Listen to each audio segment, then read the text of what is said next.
会場にお越しの皆さん、そして全世界で配信をご覧の皆さん、おはようございます。 Everyone here at the venue and everyone watching all around the world on the live stream, welcome to Capcom Cup 12. It's time for Day3.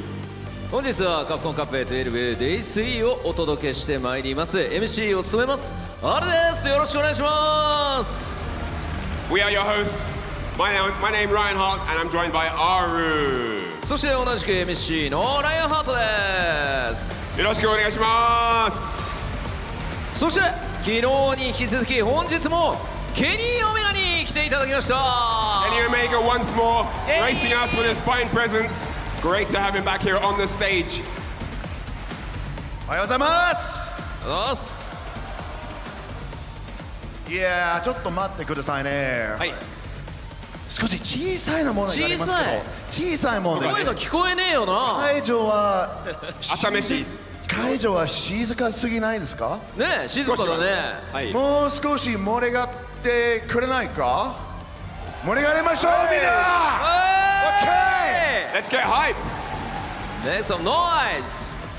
はい、ということでカプコンカップ Day3 ということになりまして、昨日までのねフェーズ1のウィナーズブラケット、そしてルーザーズブラケット激闘でしたね。それはそうですよね。はい。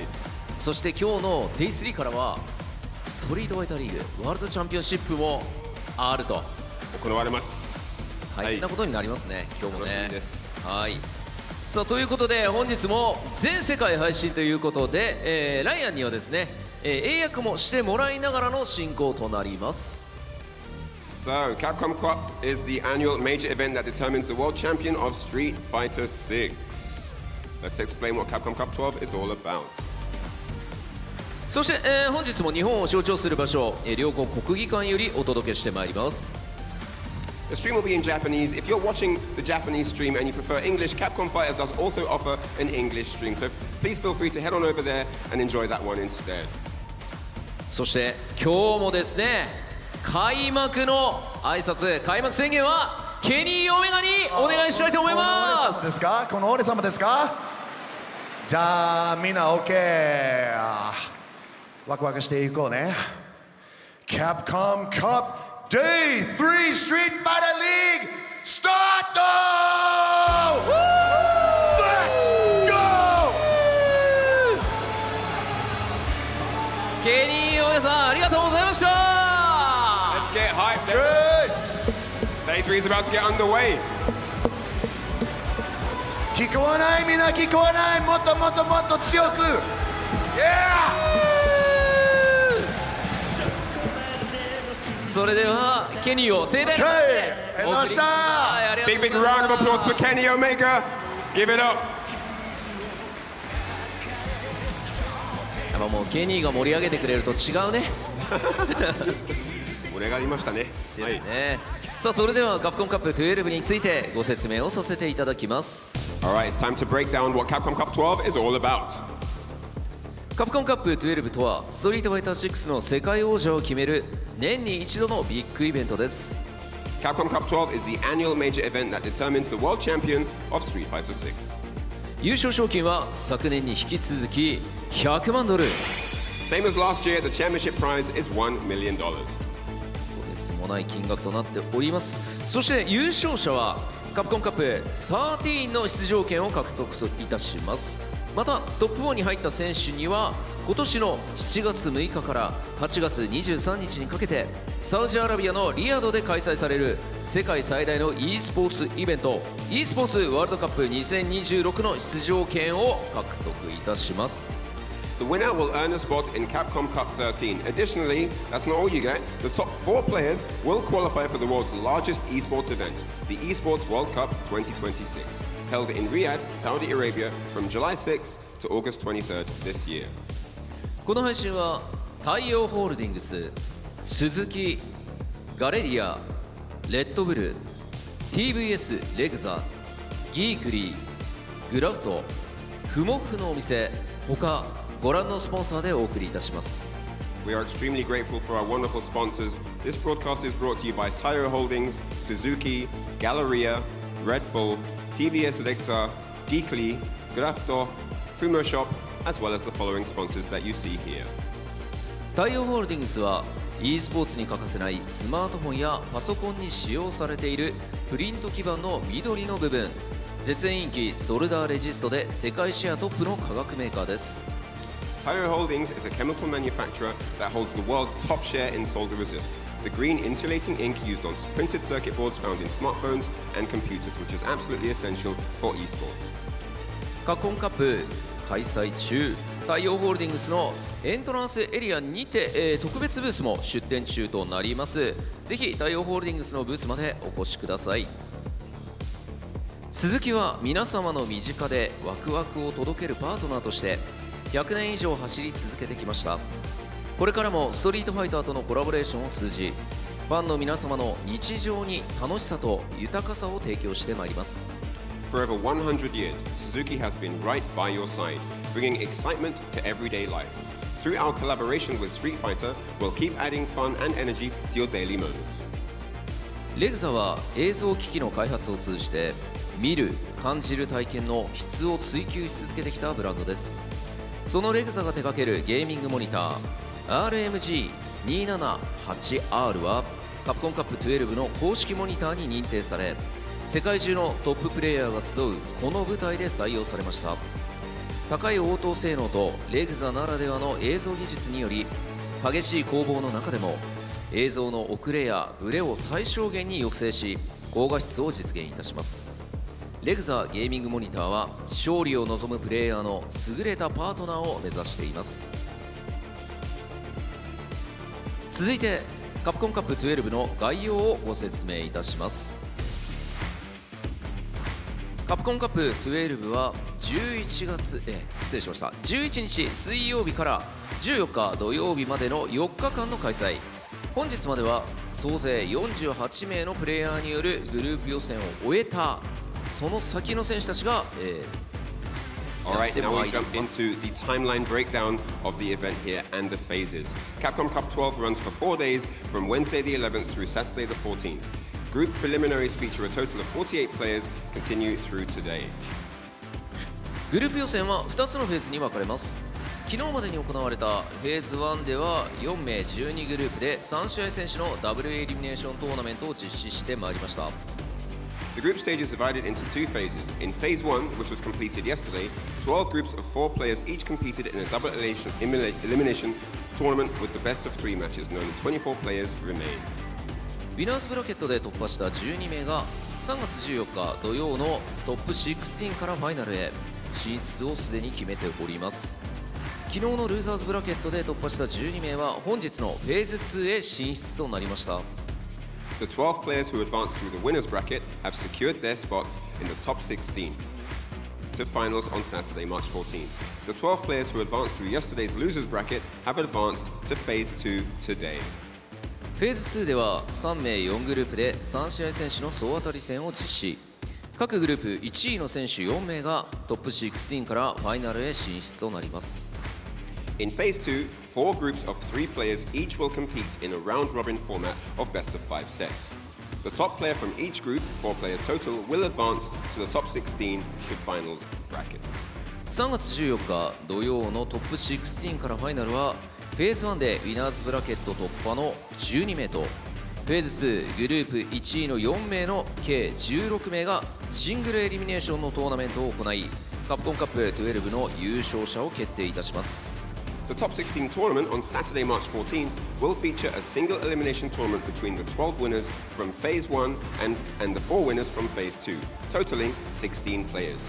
This tournament will determine the champion of Capcom Cup 12. さらに本日と最終日の15日日曜日にはストリートファイターリーグワールドチャンピオンシップ2025が開催されます。世界3地域の熾烈なリーグ戦を勝ち上がったチームが世界一の称号をかけて激突いたします。 Additionally, today and the final day, Sunday the 15th, the Street Fighter League World Championship 2025 will be held. Teams who have won fierce league battles across 3 regions worldwide will clash for the ultimate title of world's #1 team. 本日はフェーズ2の全グループの試合、そしてワールドチャンピオンシップの試合を見ていくんですが、今日でカプコンカップの方はトップ16が決まります。そしてリーグも始まるということで、会場の皆さん盛大に盛り上がっていきましょうね。 Let's get excited. Yes, today we will watch all the matches in Phase 2 as the tournament continues. それではここで本日戦うカプコンカップ12フェーズ2のグループ分けをご紹介していきましょう。グループ A から順に見ていきたいと思います。ライアンお願いします。はい。First Group A will be Juicy Joe, Bravery, MenaRD. Then in Group B we will have Shaka, Yon Angel, and Kincho. Then Group C, NotPedro, Ryuki, and Zerna. Then Group D will be ChristiT, Jack, and Ryhan. That concludes our introduction of Phase 2 and each group. Thank you very much. ありがとうございます。それでは本日のスケジュールをご紹介いたしましょう。なお本日は1つの対戦台で大会を進行し、2つのグループの試合を交互に実施してまいります。 Now let's go over today's schedule. Today, matches will be held on a single competition stage. We will alternate between matches of the two groups. さあ大まかな時間の方書いてありますが、こちらもライアンからお願いいたします。はい。試合開始は11時10分頃からスタートです。グループ A と B が始めます。13時15分頃からグループ C と D が行われます。すみません。13時20分からグループ C と D が始まります。そして、こちら16時頃から、ストリートファイターリーグワールドチャンピオンシップが開始予定となっておりますが、こちらの方はね大会の進行などもありますんで、はい、あくまで暫定の、スケジュールということでご了承ください。はい。So at 11:10 it will be time to start groups A and B. Then at 1:15 it will be 1:20 it will be time to start groups C and D. Then commencing around 4 p.m. will be the start of the Street Fighter World Championship 2025. そして4時からストリートファイターリーグワールドチャンピオンシップ2025年が行われます。はい、以上で That concludes today's schedule. さあそれではここからはフェーズ2グループ A とグループ B の模様をお届けしてまいります。 It's time to introduce the players for groups A and B. Let's get hyped and excited for the action to come. さあ会場 Day3 いよいよ始まるぞ。準備はいいか？ Are you guys ready to kick off? It's time to go down momentarily. This is super exciting. それでは選手入場です。 Time to bring out the players.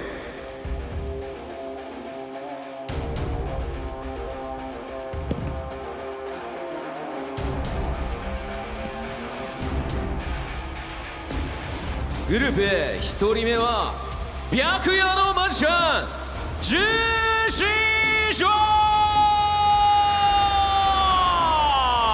He's fresh off a dominant run in the group stages and ready to keep that momentum rolling.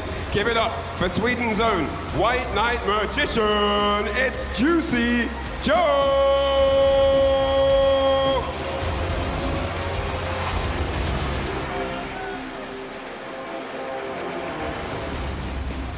続いて2人目は勇猛果敢なる獅子ブラブリー。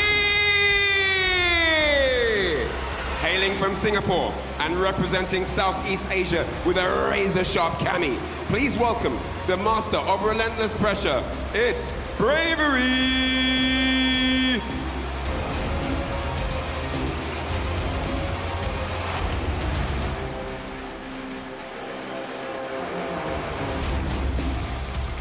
そして3人目最後の1人はこの人ザ・ストロンゲストブルメナRD. Entering the arena as a 3-time Evo champion and the most feared player in the world.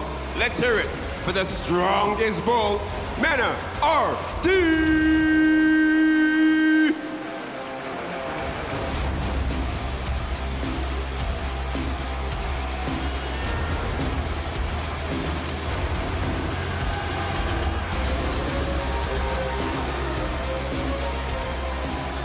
そして続くグループ B1 人目はアルゼンチンの聖なる炎シャカ。This man stretches the limits of the stage and stretches the limits of the competition. Hailing from Argentina and representing 2Game Esports, let's welcome the legendary Dowsing specialist, it's Shaka!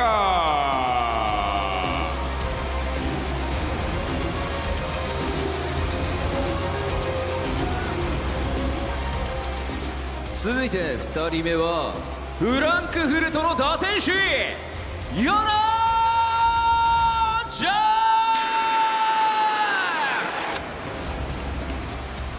ー Representing Germany with his clinical JP, he has already proven himself a giant slayer in Group E. Please welcome the technician of the European circuit, the earnest student, Jan Angel!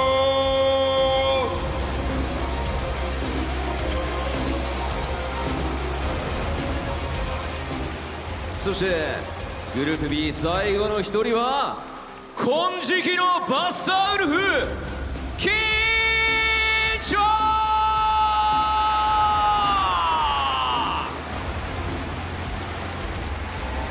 He fought through the fire of the losers bracket to claim his spot. Please welcome everybody, the Terry specialist from Scars, the Golden Buster Wolf, Kincho!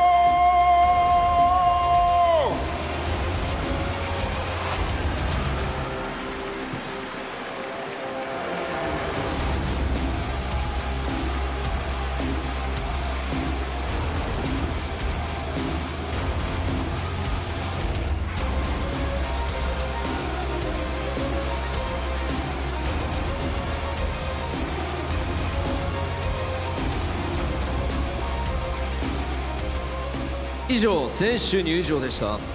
果たして誰がトップ16に進むのか、選手たちに今一度盛大な拍手をお願いいたします。 Here you see standing before you the 6 competitors that will be doing battle in our first 2 groups to open the day, but only 2 of them will be going through to the next stage. Who is it going to be? You're going to have to watch on to find out. Give them a big round of applause. それでは選手の皆さんにはスタンバイをしていただきます。 Alright, let's have all players ready and prepared on standby. And with that said, let's head back on over to the desk as the commentary kicks off. そしてここからは試合を熱く盛り上げる実況席にお渡ししていきたいと思います。実況席のお二人お願いします。 It is phase 2. You know what that means. More people are going home sad, but some people glad depending on how far they're able to go. My name is St. Cole. I'm joined with my brother in Allman, Jammers. How you doing, dog? I'm so glad he didn't do a crazy intro like he did last year. But we're here, we're back in the arena here for day number 3. But as St. Cole said, phase 2, a little bit different than what we've done in the first 2 days. And we're actually going to go through it with you guys now. Shout outs to Aru and Ryhan on the main stage for going through it. So there are 4 groups comprised of 3 players each, totaling up to 12 players. They're going to be playing in a round robin format. First to 3, they can only play each other once. Now the thing is, only one person, I believe, emerges victorious from that group. And then the most important thing is how the match order is determined. So how each player actually progressed into the round robin phase. So Juicy Joe's group went first, he emerged, then Bravery's group, MenaRD, so on and so forth. That's how the match order is determined. So it will be Juicy Joe going up against Bravery first, then the loser of that match will go up against MenaRD, and then whoever won that first encounter between those two, MenaRD will fight the winner. And then obviously if we drop down into Group B, that was with Shaka, Yon Angel and Kincho, it follows the same ruling. Shaka and Yon Angel will go first, and then the next match will be the loser of that first match will go up against Kincho, and then the winner. And that's how we're going to be determined there. Also, we're following the same scheduling for the broadcast as well. We'll be alternating between the 2 groups. So we'll do Group A for this phase 2 first, match 1. Then we do Group B, match 1, and then we alternate between the 2. Probably a good idea. Let these players rest a little bit, not have to go right back into the fray. But as you mentioned, Group A and Group B will be playing right now, and after that, C and D. Shaka, Yon Angel, Kincho in that Group B is going to be super sick. That sim representation is heavy out here by Shaka's cause. But same with JP, actually, there's 2 of them in these 2 groups, and Kincho representing that Terry very, very well. Yes, that's true. Also, I have got word from my production team as well. With the Phase 2 explanation, there could potentially be a couple of tiebreakers, maybe none, maybe all tiebreakers will happen in each and every group. If there's a tie record, the winner will be determined by the following Phase 2 battle win difference if things result in the same. So Phase 2 round with a win difference if things are the same. Phase 1, I believe, so it has the differential between the battles first, overall matches, and then the overall round. So they're going to go down to the finest nose hair you can catch with this sort of thing as well. But obviously, we will cross that bridge when we come to it. I'm sure the people who will be in the most shock will be the players because they're just here focusing on the big W here. So hopefully that clears things up. We're going to have a good time here. But again, as you said, people are going to be dropping by the wayside. Some of the strongest gladiators in the world, they will actually be dropping out today, Cola. It's kind of wild considering how much they've had to battle through these ridiculous brackets, which have had a lot of upsets or maybe underdogs performing at their peak, especially the second day. And Juicy Joe, I think, is one of the highlights for me personally, taking down Shanghai very, very dominantly. I don't know, something just cracked at him. I don't know what was in his juice that morning on the second day compared to the first one. It's worth the squeeze. It's worth the squeeze, yeah. And he definitely put the squeeze on Chow Hai and Hot Dog to make it through this bracket. He's going to have to go up against Bravery. When I was talking to him previously last year, and a little bit this year in terms of like that matchup, he's like, I don't mind fighting Cammy as long as it's not Phenom. Well, luckily, it's a less grounded approach in terms of how this game is going to come through because Bravery's known more to go in the air. That may be also a curse. Maybe you're not ready for that in full. True. But we'll have to see. What do you think about that, though? Has he talked to you a little bit about that matchup? Yeah, I asked Joe, and when we were commentating, myself and Vicious at the top of the hour with Juicy Joe's match against Xiao Hai, he actually doesn't particularly do well with first game jitters. Oh. Now couple that with he had to open up the entirety of Capcom Cup 12 against the EWC defending champion. That's what really got to him. And then he said, I didn't play bad. And then we watched him in his redemption arc, which still continues, by the way. Some redemption arcs 6 episodes, others are 12. But it is a thing where he's still on that momentum. Remember, all these players here, they had to lose to get to this point. That's why exactly they're here, and they're looking to put their place in the top 16 for the final day tomorrow to determine who will be the Capcom Cup 12 winner. But then obviously, as I was talking to Joe, we'll actually reiterate this when the match actually happens, is Joe is not particularly sure what game plan is going to be the right one for Bravery, especially the momentum Bravery's on. And if you guys did catch day 2 yesterday, the interview, Bravery stamped his foot. He set a line and he said, look, I'm tired of people just like overlooking me, if I'm paraphrasing it.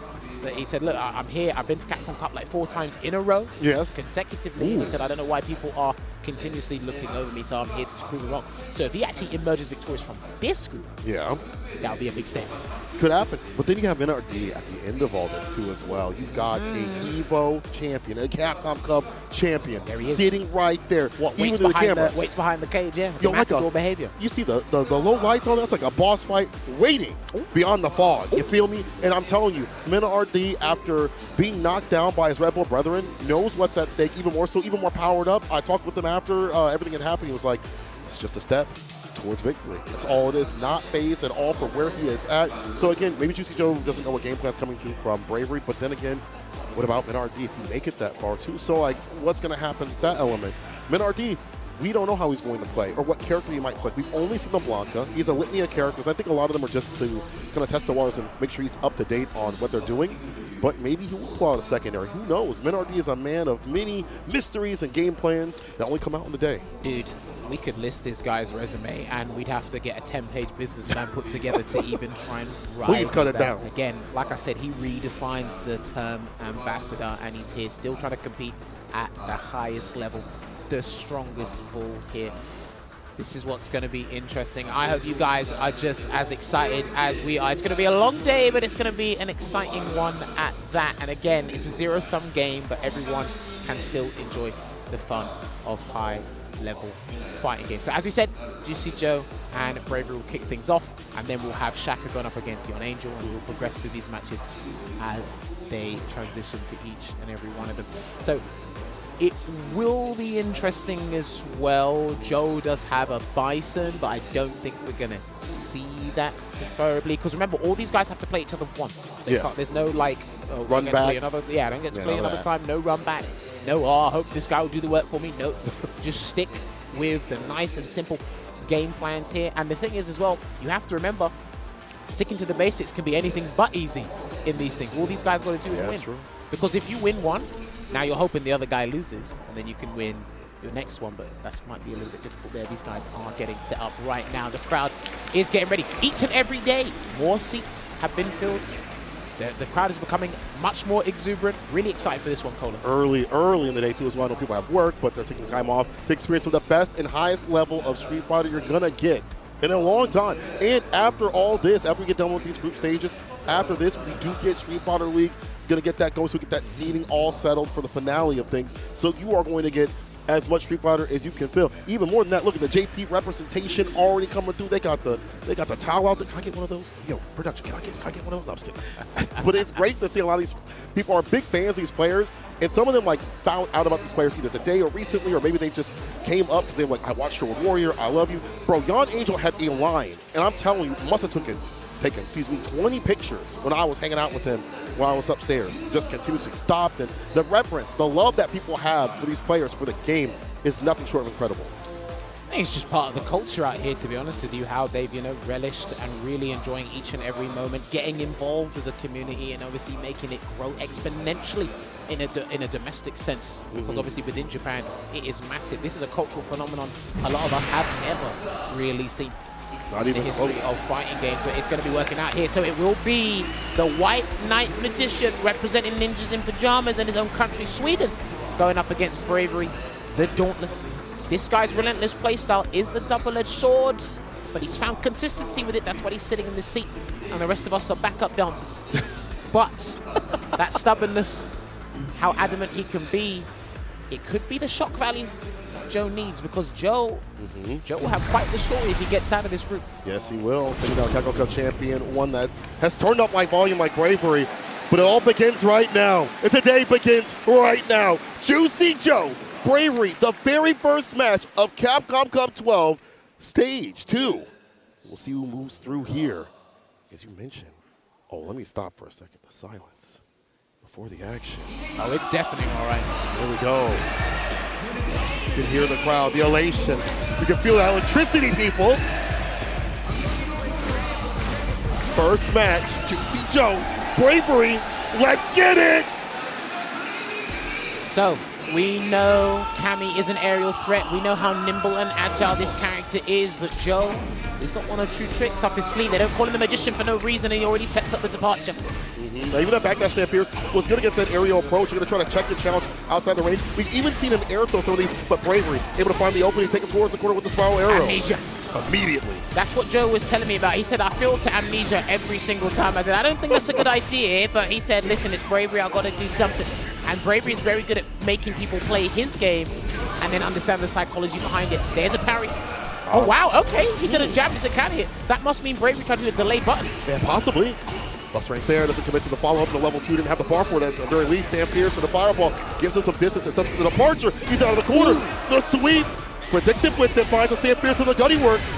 Don't amnesia again. And he gets hit. That's going to be the game, unfortunately, because he will go for the Killer Bee Sting. Actually, I'm not sure. It's over. No! Oh, Wait, like the first here we time. go. Here you go. Retracted it, and that perfect parry was the most perfect thing he's done first thing in the goddamn morning. He's awake. Yo, my man, the White Knight Magician showing you what's up. Let's go. He's got the juice. Juicy Joe. I don't know what's in that orange juice, but he is prepared to get the jump back medium. He's got so many ways to deal with that dive kick. They're more innate than anything. But he's so outside that this is where Bravery cannot initiate what he wants to do. Cannot get his game plan going. Here comes Labushka. Blocks it out. A lot of drive gauge being taken away here from Bravery. Fantastic blocks. But he did get hit by the Torblan. There's a throw tip. Here comes the dive kick.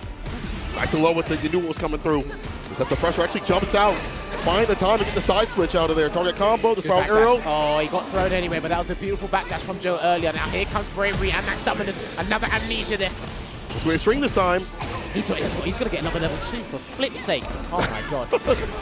Look, deal for Bravery right now. I get you. Oh, ow! Punish counter. He hasn't got level 3 yet in the Bravery hit. He needs a hit. He needs a clean hit here, and that's why Joe ran away. And that's going to be a counter impact here.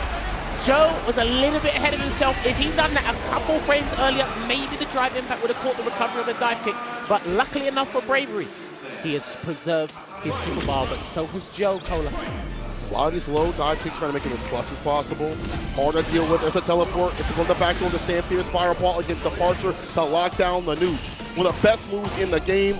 Don't let him open you up. The walk back again. Not able to catch a recovery though. Amnesia. Yeah, he's doing amnesia to like stop Bravery in his tracks and make sure he doesn't play past the speed limit, and he will set it up. So if he gets this full conversion correct, we should be looking at the next game here, and he's going to optimize every single thing into the interdiction. And this should be able to close out the game for our main man, Joe. Right on the chin. It's enough to get the win. Perfect from Joe.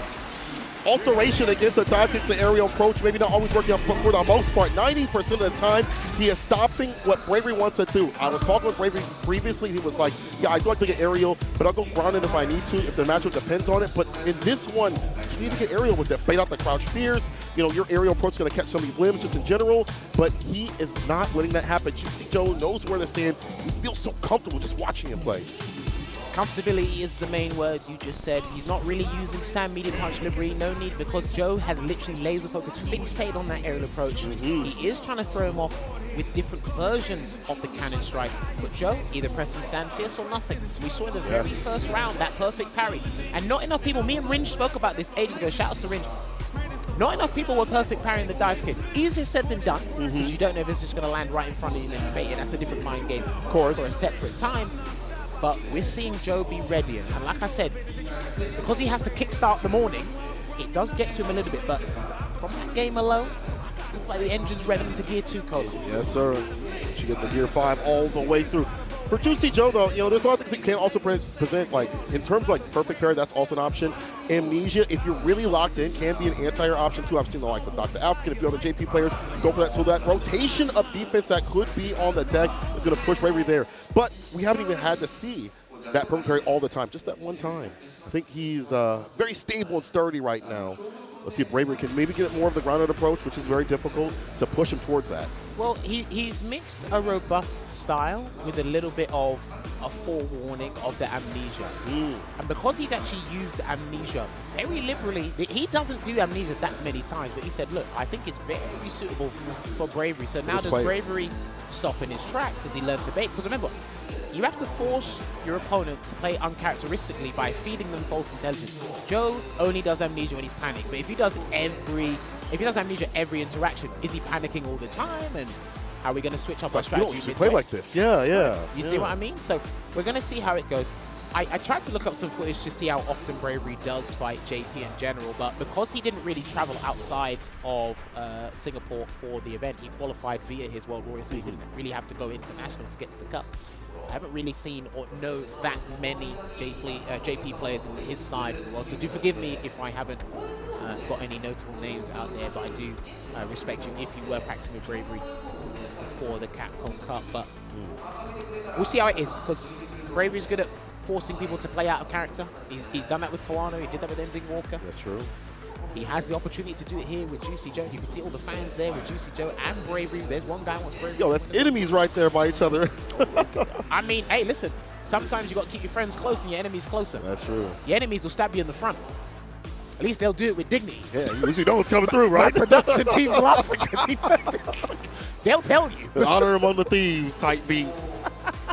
Oh my God.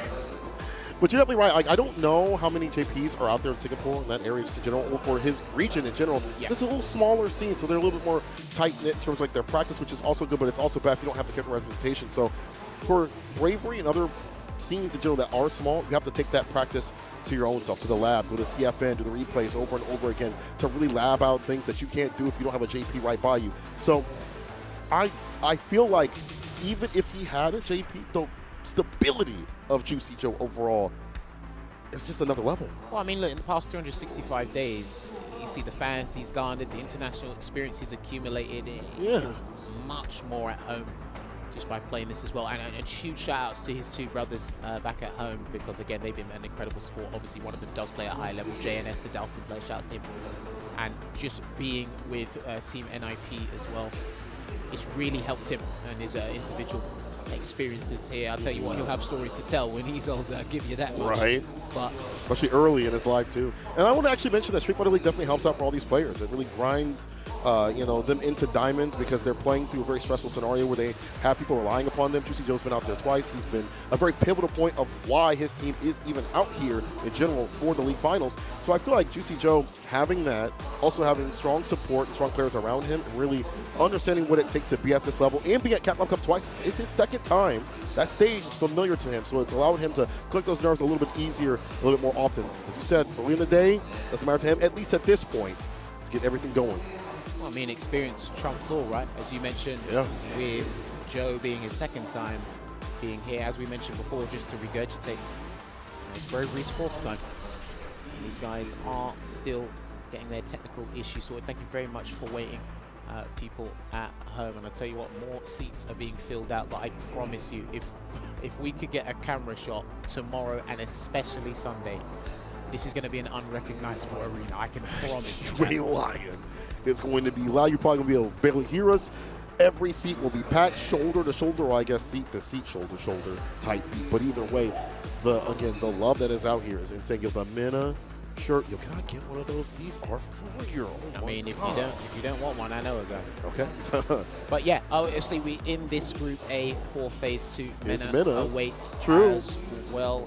It's interesting because Mena has a little bit hiccups in Capcom Cup before he really starts revving it. But I feel there's certain players are set for certain invitations. Like certain stages for them are just better Yeah. off. And obviously Mena, 2-time Capcom Cup champion in SF5, has yet to win one in SF6, but he's a 3-time EVO champion, so I don't know, maybe EVO is the stage for him in this game, but unless he defies the rules, because we like to defy rules in life. That's how history is created. That's what has been happening here at Capcom Cup in so many different ways. In a good way, though. Again, all these players out here that have earned their spot further for these brackets, it's never about, oh, you got random out or gimmicked out or whatever. You can see how they have got to this occasion. We are doing a controller check, though, just to make sure everything is stable and sturdy. It's really cool that they're actually showing you on the stage what's going on and what's occurring. So you're not just like, are they just having a podcast? Yo, Kincho. He probably giving them notes like, hey, he's doing this. Hey, JP Trader. Oh, what there the? you go. Okay, burn knuckle, nice. Nice little wave there. You know what? Big shout outs to Ryusei, man, because Ryusei had quite the journey as a player in fighting games from SF5. Obviously, with the hand injury, late stage SF5 coming back playing as well. He's actually a really insightful player and a good coach. I don't think a lot of players get enough praise for their coaching abilities here. I want to add to that, by the way. There are quite a bit of players in the back room that are coaching other players, and if one gets knocked up, they move over. Shouts out to my boy Jazzy. He had Coach Gachiku is now moving over to Coach Kincho as well, giving him some tips and some practice. There you go, another Bandits top hit. I think Bandits do have a shop outside of the main arena.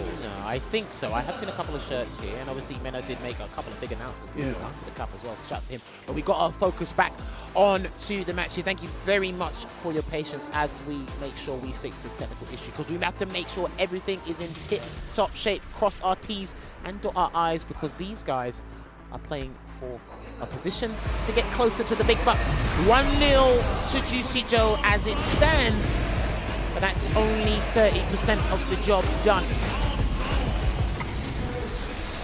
So how far we can push this. See Joe with that stability against one of the most aggressive and high-octane camis. See the switch-up hits here for Bravery. All ready to kick things off with a dive kick, well placed as well, because they did get the counter hit for the frame advantage. Another perfect parry. Okay, that looks like that's Joe's option. He's not even going to think about anti-airing it. He's just going to rely on his late stage reactions to try and get a consistent punish each and every time. So we'll see how Bravery adjusts to that if need be. You see some of the OD to really lock him down. Very difficult, because if you play a button, you're going to get opened up. Back though could be way worse. Gonna go for the departures, gonna go for the Pierce. I like the switch up here on some of these knockdowns. Doesn't put him up there, hits the heavy, target combo, so slash. Even if you don't get the hit, that's fine. You're in the proper space. Ooh, beautiful trade combo into the spin drive smasher. Pops. Maybe back into the corner, another amnesia. Yeah, okay. So this is gonna be the strategy here, the main stage one. But let's see if Bravery clocks onto that. Hasn't really done a reversal yet. I don't think Joe will really give him the chance, Cola. And now with that lockdown with the departure. Delays the jab, not gonna go for the anti-air, smart stuff, careful your drive gauge, you're in burnout, but you're not out of options. You have level 1 behind you, left that rip, gets the air throw, not the kill though. Hold on a minute, he can actually be liable to burn out here, but Joe has a level 1, he tried to air throw. If he done a neutral jump air grab, it would have grabbed it, and he's gonna lose. No, he's still alive. It's a no! I thought there was too much scaling on that. Put a spin drive smasher to connect. I've noticed something. So I think Bravery might allow the Amnesia to rock, so it actually drains Joe's bar. Then he'll apply the crouch fear special. He got swatted out of the sky like a mosquito. Well at it. Now level 3 for a huge lead and an OD departure after this if you want it. Okay, that'd be the safest thing to do, and he can actually rebuild meter over time, so Lavushka may come later. There you go, as Cola called. Dash up throw. Another one. Nice and close. I can smell your breath. I like that. Just walk back, walk a little bit. Looking for that drive kick, but the timing just not there in the spacing. Okay, I think I'm seeing how this strategy, this rally of adaptation is going to go back and forth unfolding between these two players here. Draining that drive, gets another Amnesia here, challenges it, and then gets the block. Good stuff there from Bravery. Amnesia again. He's not afraid to burn himself out via the Amnesia. Whatever it takes. That defense. The jump medium doesn't get anything, no. In between the strings with the level 1 rip. It's either after like 2 or 3 hits, there's like some sort of defensive tactic here from Juicy Joe. Level 3 set. Level 3 set. Pressing the dome across his head like a donkey. You are done, dusted, and deleted. There you go. The judge, the jury, and the executioner arrive on the scene and equalize it here for Bravery, 1 apiece. So Joe, I don't know if that was a short-term strategy, but we need that long-term business plan to show up on the desk, baby, because I'm not sure that's going to go the distance, throwing out Amnesia liberally. And then OD who again coming through again and again and again, punishing. I like the switch up here from Bravery as well, but yeah, we'll see what happens. I do still like the approach of like interrupting every few times in between strings. I think that stand fierce there, answer distance. Mid-departure, not willing to go for the long one. It doesn't make sense to do so. Already go for the OD to knock him out of the sky. Looks like he's going back to strategy number 1 here. Just go back to the staple zoning with the stalagmites, with the phantoms there. Pop him away. Nice drive rush roundhouse. And once he gets in after he hits a roundhouse, he either goes really audacious with the drive impact or even a dive again. Of the stride ball connection there from Joe. Teleport, jump here, and then combo for the OD fireball, trying to drain away the drive gauge, drive reversal. Working on his own terms. Got to get in to get the bar back and take Juicy Joe's away. He did off the spin knuckle, smart stuff. Dude, he's trying to make him block because the thing is if Bravery gets him to block, that is a beautiful whiff punish there, but it was too far for the conversion. Gonna get some sort of damage here and he can chip him out. That's the thing, I think Bravery's not too fussed or perturbed about how to get in. I think he really believes in the prize. He doesn't care about the journey, he cares about the top of the mountain. This is the destination. Only dollar signs in his mind right now. There you go. Yeah, I think that's the strategy. He's just going to let him dive kick. And he knows how low it's going to be, so he's always going to go for that low perfect parry. He's understood the assignment. He's gotten it damn near every single time. Notice he blocks the regular jumping as well, so Joe's just not arbitrarily parrying. He's actually looking for those dive kicks. Another Amnesia here, and he's going to set up shop. He has got the Lavushka here as well, but he might have to wait to activate this one, Cola. Yeah, one of the best setups in the game. Perfect parry. The throw, the second one's there. Staying fierce, trade, right back in there with the crouching and the punch. He slid on into DMs. Hello, are you single? Oh, here we go. I'm not sure if a reset's coming or he's just going to do something nasty. Is he going to set up a fuzzy? Who knows? Oi! He just said, we're going to sit there very patient because patience is a key thing in life that most of us lose as we get older, but Joe is still young enough to wield it. Well done, Bravery. In one of the worst scenarios you could ever be in is up in the corner with OD above your goddamn head. It just be like that's the concept. Joe, with a lot of hard work even behind that, had that not worked out, Joe had all the range and rhythm to work with. 2 games in total in the games you mentioned. Gonna block up the normal jump, just the dive is the only he wants to deal with. There you go, good stuff there. Bravery still trying to change up the ranges and versions of his dive kick to get Joe to do different answers so he can catch it with a raw drive rush afterwards. So I'm actually really liking the way Bravery is adapting to Juicy Joe, but the perfect parry again, another successful one, Cola. The juiciest cockeroo right now. Perfect parry, doesn't get the full punish, oh, big deal. Nice interruption, trying to go for the maybe heavier spin knuckle. Overhead, blessing him from above. Big damage. He still has a reversal. He's rarely done reversals throughout the cup this year thus far, Bravery. There's a throw tech. He still needs to go for that aerial approach. Another throw tech there. There it is. Well, I don't know what he's doing now, but he's really trying to throw off Joe on his game. Wow, can't clip the limb. Variant's kind of hard to call here for Joe so far. Another Amnesia. Gets a side switch, both that burn out. Worse for Bravery. He's got to stay in. Take a presidency. And he can't parry the dive kicks now. Yeah, he can't parry them, so he has to level 1 instead. I don't know if he's going to do it. There it is. He blocked it out. and punishes. Damn fierce fist the face up in the corner space, erases the hell. Bravery back in this. And this is where Bravery's very good at making you play the kind of game he wants. So like I said, he might just allow the amnesias to rock, because if he forces something he's comfortable dealing with, he gets rounds like that, and he's going to get a conversion into the cannon spike. Of course, up in the corner, the crouch fish from the plus frames. Right back in there with a throw, trying to call it the defensive tactics here. Does it again against the amnesia. Forgot how to block. I got ways to make you drop still. And that is when I had a discussion with Joe this morning. That's the one thing I was worried about. I said, Joe, what if he just walks in and walks back and your thing just whips? He said, we'll get to that bridge when we cross it. Well, we're right there. Brother, we're right there. We're going to pay the toll. Oh, yeah. And I tell you what, you want to add VAT on that? What is that? Is that a Cash. Oh, okay. Don't worry. All right, 2 apiece. I mean, this is tricky now because let's recap how it's unfolded. All right, break it down. We're seeing the perfect parries on the dive kicks, but then Bravery switched it up, regular jumps. Joe sees that. Amnesias is still being successful, but now that he's baited one just by walking away, is he going to do it again or still let it rock? He's trying to do, he's trying to play a platformer. Regular jump, light dive kick, or drive rushing. Yeah. Maybe he's going to hit more crouch medium kick drive rushes. Who knows? But it looks like the White Knight has brought out the signature costume. Uh-oh. Looks like he went vintage shopping the other day in Harajuku and picked up some gums. Look, this looks nice on me. All right, this is my size. First to one. Oh, comes down to this, as you mentioned, last game. Bear in mind as well, it's a round robin, so this is important. Yes, so this actually might favor MenaRD in terms of the longer. Oh, you're right. The very differential, excuse me. The air-to-air Bravery using different buttons now. The extended reach on that heavy kick is amazing. Back throw, departure. He jumps back in there. You see that as well. And then I saw that well-timed drive rush there. Perfect parry. Can he get the combo? He really wanted that combo there so he can snap his fingers. Nice check. Try medium punch, of course, one of the best buttons in the game. Nice little disjoint, great drive rush and anti-drive rush. And the stand medium to kind of stop it from coming through. Ah, I see.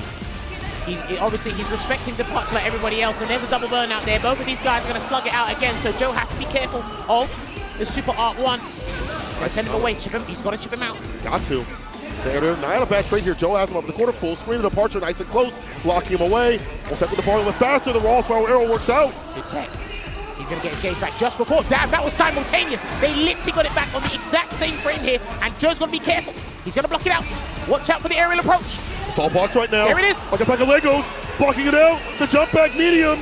OD. Oh, he didn't get punished, but there's the throw. Here comes Hooligan. The Hooligan. And he grabbed him because he hasn't been using the throw from the Hooligan. And that puts Bravery Cola in pole position. Now listen. The amount of variance is crazy. He tried to actually initiate the crouch kick is there. Bravery's different variable approaches from the air, from the skies. It's catching one where it's up back medium. Here's the amnesia though. Back in business. He's gonna wait. He's gonna force it. Let's see if he gets a grab from this one.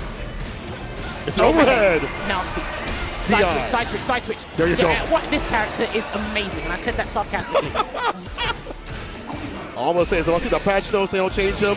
I'm a JP player since Street Fighter 3. Oh, that's awesome.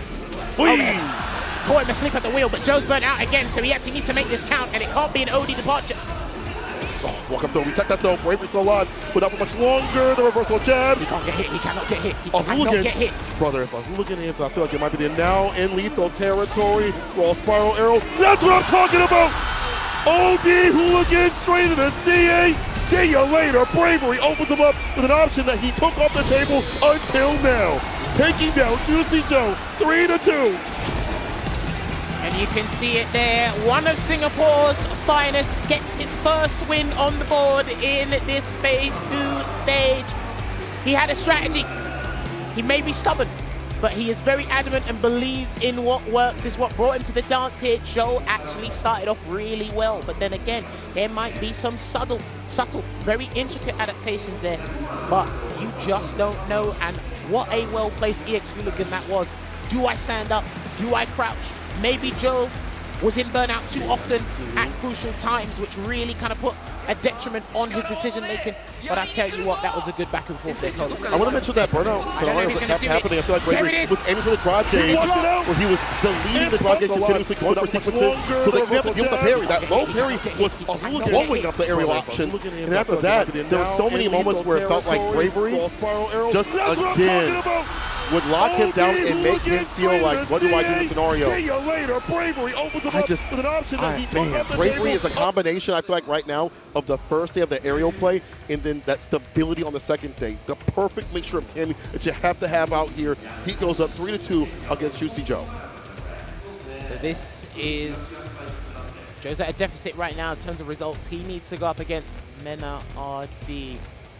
And Bravery just needs to draw out a win against Mena himself, and that'd be good.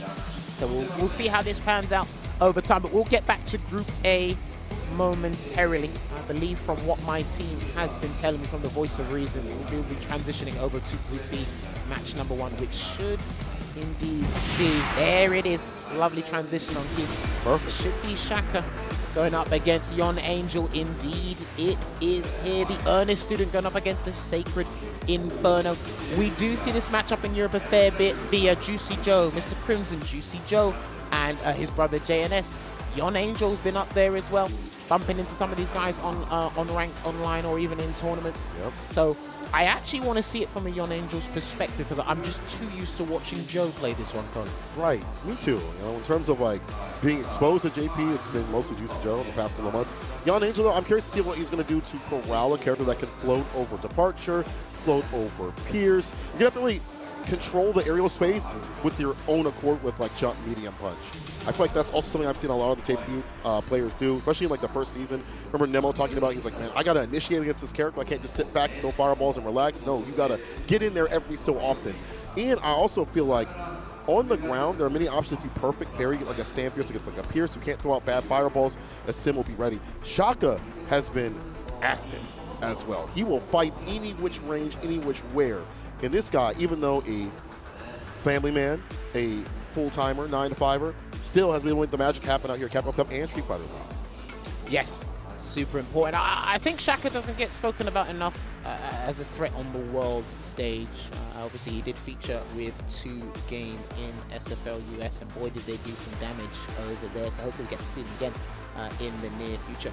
But I really appreciate his understanding of how to properly utilize Dhalsim movement in a game like Street Fighter 6, but he's been a long time Dhalsim player. I've only known about him since late stage Street Fighter 5, and he's transitioned really well into Street Fighter 6 here. So again, when you're with Team 2 game, your information network is insanely large. Yes. So I'm pretty sure he's deliberate with some of the teammates. I did see him sit down earlier in the practice room, try and get some reps in and just revise some things last minute. I think these guys will be more than fine. Yon Angel, he's loving every single moment of really Japan, the Cup, the intros, the videos, everything. He's loving it. He's a joker with serious business when it gets down to it. Back to Shaka real quick. You want to mention that, you know, he has the likes of Crimey to play with his JP.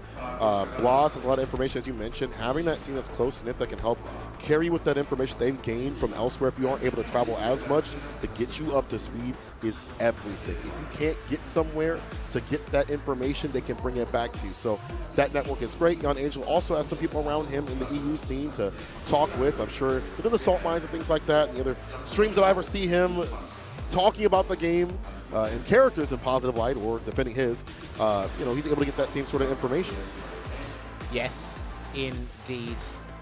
And again, just to reiterate, whoever loses this match will be going up against Kincho first. That will be Kincho's match as he awaits in the stands there. But we're going to jump straight into this match here. Shaka representing 2-game. Going up against Yon Angel here. Now, Yon Angel, his bravado, his exuberance, it does show off in his gameplay here.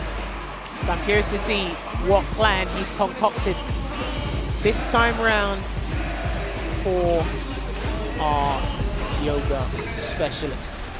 These guys are going to rock it up. Remember, each and every round counts towards your round robin tally by the end of this phase. So let's find out what the opening move shall be. See if we all float down here. Oh, my man is active. Turned up wide volume already. Round starts swaying with these fireballs. Starting to these fake outs. It's just a simple OD Pierce and departure out. Oh, but the arch actually catches.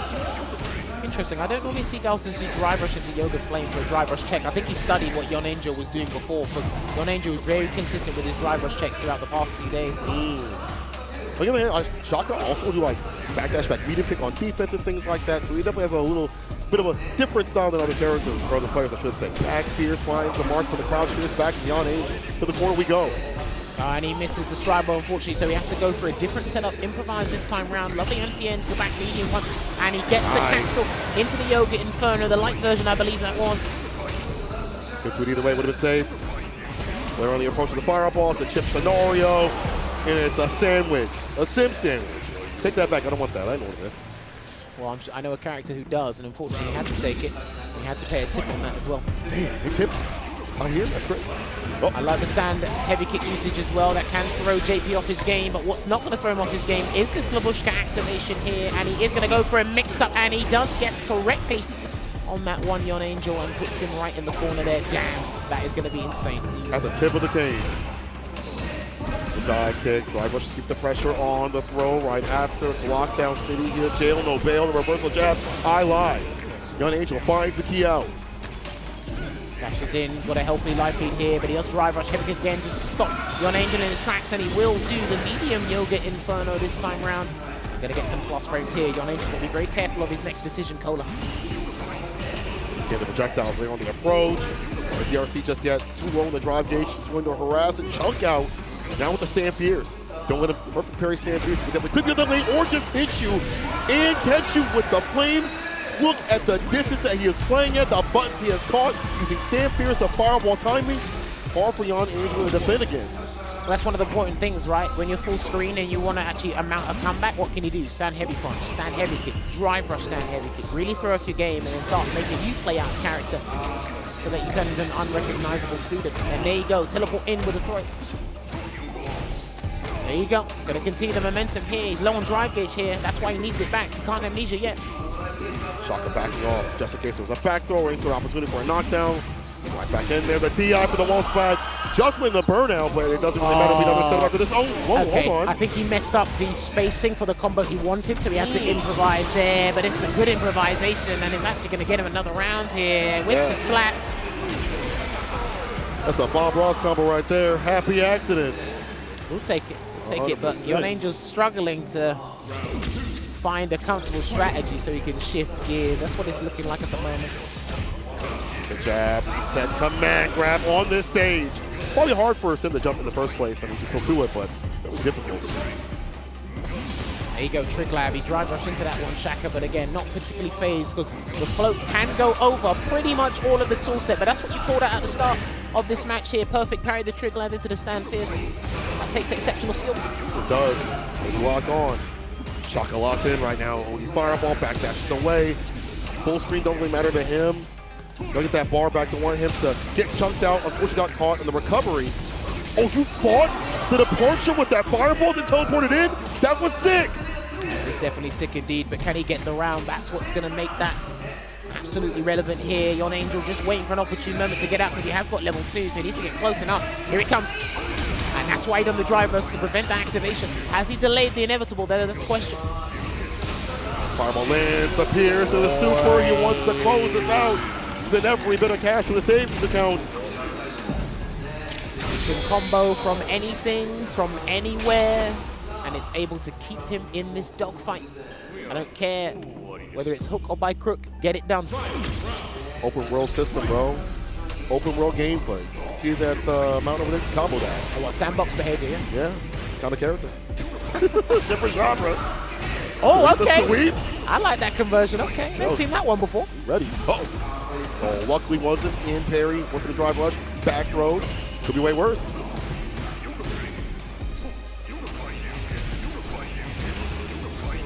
Still got 3 bars here, this Shaka, so he's probably looking for a clean conversion into the Merciless Yoga, but right now, dominating the neutral, playing with such poise. Good block there.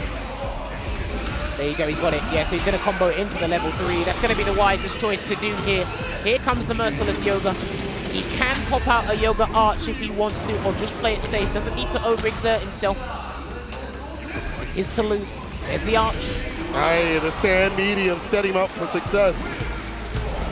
The double no fruit working out here for Shaka. 2 games of total. Mr. Fantastic himself outside the range, outside the distance. Oh, Yon Angel scratched his head. Just scratching head of I don't know what to do. Oh, it's one of those? Uh-oh. It's one of those. The back of the head? Oh, yeah, it's definitely the back of the head. Oh, yeah. All There we go. Jumps away again. Low on drive gauge again. I like how Shaka's been managing the drive gauge for both him and Yon Angel here. Really forcing him to doing things that he doesn't really want to do. Exceptional anti-air so far. Also from Shaka in the proper distance to be able to do so. Be able to fight up close. You know what the screen feels like? Shaka's a huge threat. Drive or slide. Perfectly done for the distance. The structuring of buttons and fireballs is great. As I say that, he gets jumped in. I'm sorry I cursed you. Perfect parry away. Teleports in, but he read it, and he had to burn himself out in the process, so he will seal the drive system away from himself on his own volition. See what I'm talking about? Jump meeting, you gotta initiate a little bit. The vulture by itself isn't enough. Damn, okay. Just raw drive rush button, raw drive rush button. All right, we're going drive rush happy here. Hands of the weak. Damn, drive gauge back online. Good teleport. That wasn't a punish counter, so he's all right. Noogie escapes the corner though. Oh, and he's stopping him. Yeah, he's really stopping him and trying to do those trigger labs just to get some sort of chip or anything. Teleports away. There's Yon Angel. He needs this round cola. Oh, nice reversal jab. He missed it. God damn it, he missed it. Careful departure. Now level 2 coming through. Shaka wants the defense here. There's so many things you have to worry about. This miasma and plasma, the drive reversal. Shaka with the drive rush crouching me, punch skates through and avoids the pierce. The avoidance is perfect, and it's a set point scenario. It was a very fortuitous moment there for Shaka. Desperation is starting to seep out of his strategy here, Yon Angel, so he needs to fight tooth and nail to come back because he's got no choice but to get the double on this one. Can't find the proper placement of the pierce. Band for band with the fireball. Shaka alone the drive gauge, but feels like as he just approaches, he's going to get more and more. He's actually spinning quite a bit. Excuse me. There we go. He's going to get conversion. Sometimes I think Yon Angel does a trig lab in the wrong position so he can force a tap parry so you lose your drive gauge because Shaka's low on drive gauge. To keep him down. Yeah. He done that a little bit earlier, but this time round it's going to be irrelevant. And the stand heavy punch denies the Phantom once again at level 3. Okay, it's too far. Go for that. We'll drop the divine kick. Oh, what? Throw loop time. One of the best corner situations in the game. There's another one. What's he gonna do? He can't do level 1 and wake up. Ah! He wakes up with an amnesia! Oh, there you go. And Shaka puts on a clinical performance in a dominating fashion here, which stamps his mark in this group and propels him into a healthy position, which means if he gets that dub against Kincho, he's gonna be pretty much looking at a good position here.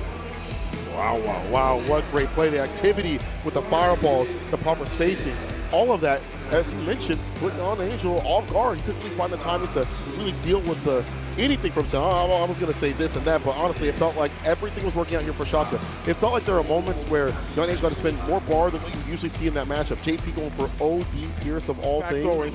Just in general felt so difficult for him to play any sort of defense. Yeah, as we take a look at what transpired here, man, he was doing really well. I really like that teleport away to bait the crouch heavy punch. Maybe that was a level 1 from Yon Angel, but I think that's what he was looking for, some sort of bait that he could punish it anyway. But he pretty much locked down all facets of the game. But you could tell he was super comfortable on the ground, floated when necessary, really knew when to annoy Yon Angel in neutral and pile on the pressure, because where most characters have to think about parrying and doing the drive rush option select, he can just throw out a limb. He can just do, and he was trying to start drive rush into Yoga Flame as well to try and counter his checks that he's been doing since yesterday. But now that was a clinical and well-executed strategy from Shaka. You can tell he's been putting in the hours. Absolutely. Even with a full-time job and a family, still able to find time to grind out this game. It's doable, and it has been done out here on this stage. Shaka with a huge resounding W. Yon Angel will have to really work to stay alive. Back to Group A, though. That means we have Juicy Joe versus MenaRD. Indeed. And I wouldn't want to go up against the strongest bull in a position like this, especially when it was a nail-biting set against the dauntless Bravery. But the strongest bull will step up to the podium, and he will be in the seat right now. He is only in this position because he lost in his group to Big Bird. I believe, I can't remember who else he lost to. No, Dak Corgi went 3-2. Yeah, 3-2 to the limit. Like, he almost lost that. Well, he almost lost it twice. Yeah, I mean, yeah. That one was almost a 3-0, but he brought it back the very brink in terms like that last 2 rounds. But that being said, he feels comfortable and confident still. Even though that did happen, it doesn't shake him at all. He is confident himself. And again, I keep saying this every time I see MenaRD because I have to keep pushing this in y'all's brain. It's not about what you can do. It's about stopping what Mena wants to do. his game plan. That's, look, it's kind of hard to do because one thing I really like, and he mentioned it in his player interview with Ryan yesterday, is how Mena is able to bring himself back mentally, like ground himself again and go back to the original game plan and stick with it. And as I said before, just to reiterate, sticking to the basics can be anything but easy at times. Because a lot of these guys, you play this game and you forget everything that you've practiced. And then he goes, right, I remember what I practiced. Stick to that, it's working. Right. And I'm really a fan of how he's refined his gameplay outside of the Lightning Beast. That's probably the predominant thing we know MenaRD for. When he gets that level 2, you're just in an absolute, you know, tower of nightmares trying to deal with that. These guys shake hands, show that sportsmanship here. And we're going to see how Joe handles it. Not too much top-level blanket experience, but then there's high-level blanket experience, and then there's a separate category known as MenaRD. That's a Capcom Cup Evo champion right there, man. Has won many, many things, many, many titles. Wants to add another one to his belt. But to help out that style that he wants to play, to route things back when things do get dicey, it's the character 2 definitely helps out. Besides level 2, as you mentioned, jump back air ball is so dang good. You have to worry even more about what happens on this man's wake up. These are great things. He can route things back. So you're like, man, can I even go for a throw right here? Maybe I'll get jumped up. And that's why I think Buck has some of the best defense in the game. If not like the best, he might actually have the best. Now I think about it. Might be top 3 spot at this point. Well, look, just going back to the air blankable, I think a crucial thing is to really pay attention to where Mena does it. He thinks, yeah, here's a good time, you're going to delay, or heck, you're going to commit to the throw. But he's had a high success rate, especially over the past couple of days, using the air blankable. Let's not forget, Mena did play a little bit of JP in the early days of Street Fighter 6. He done it off camera, but he had a little bit of a mean JP. But his mindset, that growth mindset, is what makes him such a lovable and worldwide sensation. Because he is the lightning in the bottle. And it comes within the beast as well. Ooh, spores. Like that, Jammers. All right, first game between MenaRD and Juicy Joe. Yeah, see, this is exactly what we're talking about. He finds all these situations where you have enough frame advantage for the throw, and if it's the safest thing to do, that's when the air blanket ball comes out. 70% chance right there to work out for him. I like that. And that also puts Juicy Joe low on the draw gauge. Amnesia comes through, still low, but might be able to get the side switch. No, we're going to get outside the corner, and that's fine. The departure to lock down the beast. Pay attention as well to how Mena builds meter with blanket over time, because Lightning Beast, sometimes I feel he gets 3 around, which is almost impossible there, but he's going to get the 3-piece into the stride ball. I don't want him to get started for that to happen. But he can build up that pressure with the jabs, things like that, but the OD stopping the rainbow ball from coming through perfect there. Can't slide that distance, so I do like him not going to attempt that. Oh yeah, true, he can't slide, but watch out for the drive rush slide as well. That is a big thing, but he is going to hop his way in, and perfect. Pristine spacing there from your boy Juicy Joe. Getting the walk back against the aerial approach. We saw that with Bravery. Oh, the second one able to hit. Now, a lot more OD usage than the normal departure to ensure those jumps and any sort of ball usage is going to be stuff to stop. But he's tried to jump. He's tried to do the cow crouch into the hop, and they've been unsuccessful thus far with punish again. Juicy Joe. He's come to prove a point code. Perfect parry. Oh, he's definitely come to prove a point. Oh, yeah. Now, if he can get in and activate Labushka, this would be a good call, I think. He actually called out. He's got to spend it. Cash it. Cash it out, baby. You better crack open that piggy bank. And that is a way to stamp your mark for game number 1. He has checked the tapes. He has said, hold on a minute. Let me draw the line a little bit further back, because that's where Blanca's going to land. And it's going to land me game number 1. Good Lord, that was beautiful. That was clinical. Both rounds. Stopping and stuff. And you know what's one of the great things is? He didn't even have level 2 that he had to deal with in general. I know that sounds so crazy, but regenerative health is real good. And Apple Day keeps the Blanca away. And that amount of you can't get in and get your pressure started is everything. Oh, wait, that's going to change the combo. It's going to change the combo. But he's ready. He's ready. At least he got a follow-up. Back to the anti. Didn't get the crouch spears. Unfortunately, he didn't have the timing for it. Trying to get the perfect parry there, and he will get the punish counter throw there, so he might be able to burn him out here. I think he tried to force another tap parry there from Joe Cole. I'm not sure. There it is. Oh no, he forced himself out, or burned himself out on his own volition. No 410, gets a back throw. The departure, nice and close. Yeah, the ball's there. You're right back to neutral. It sets you up for more chip scenarios. Well done from Joe.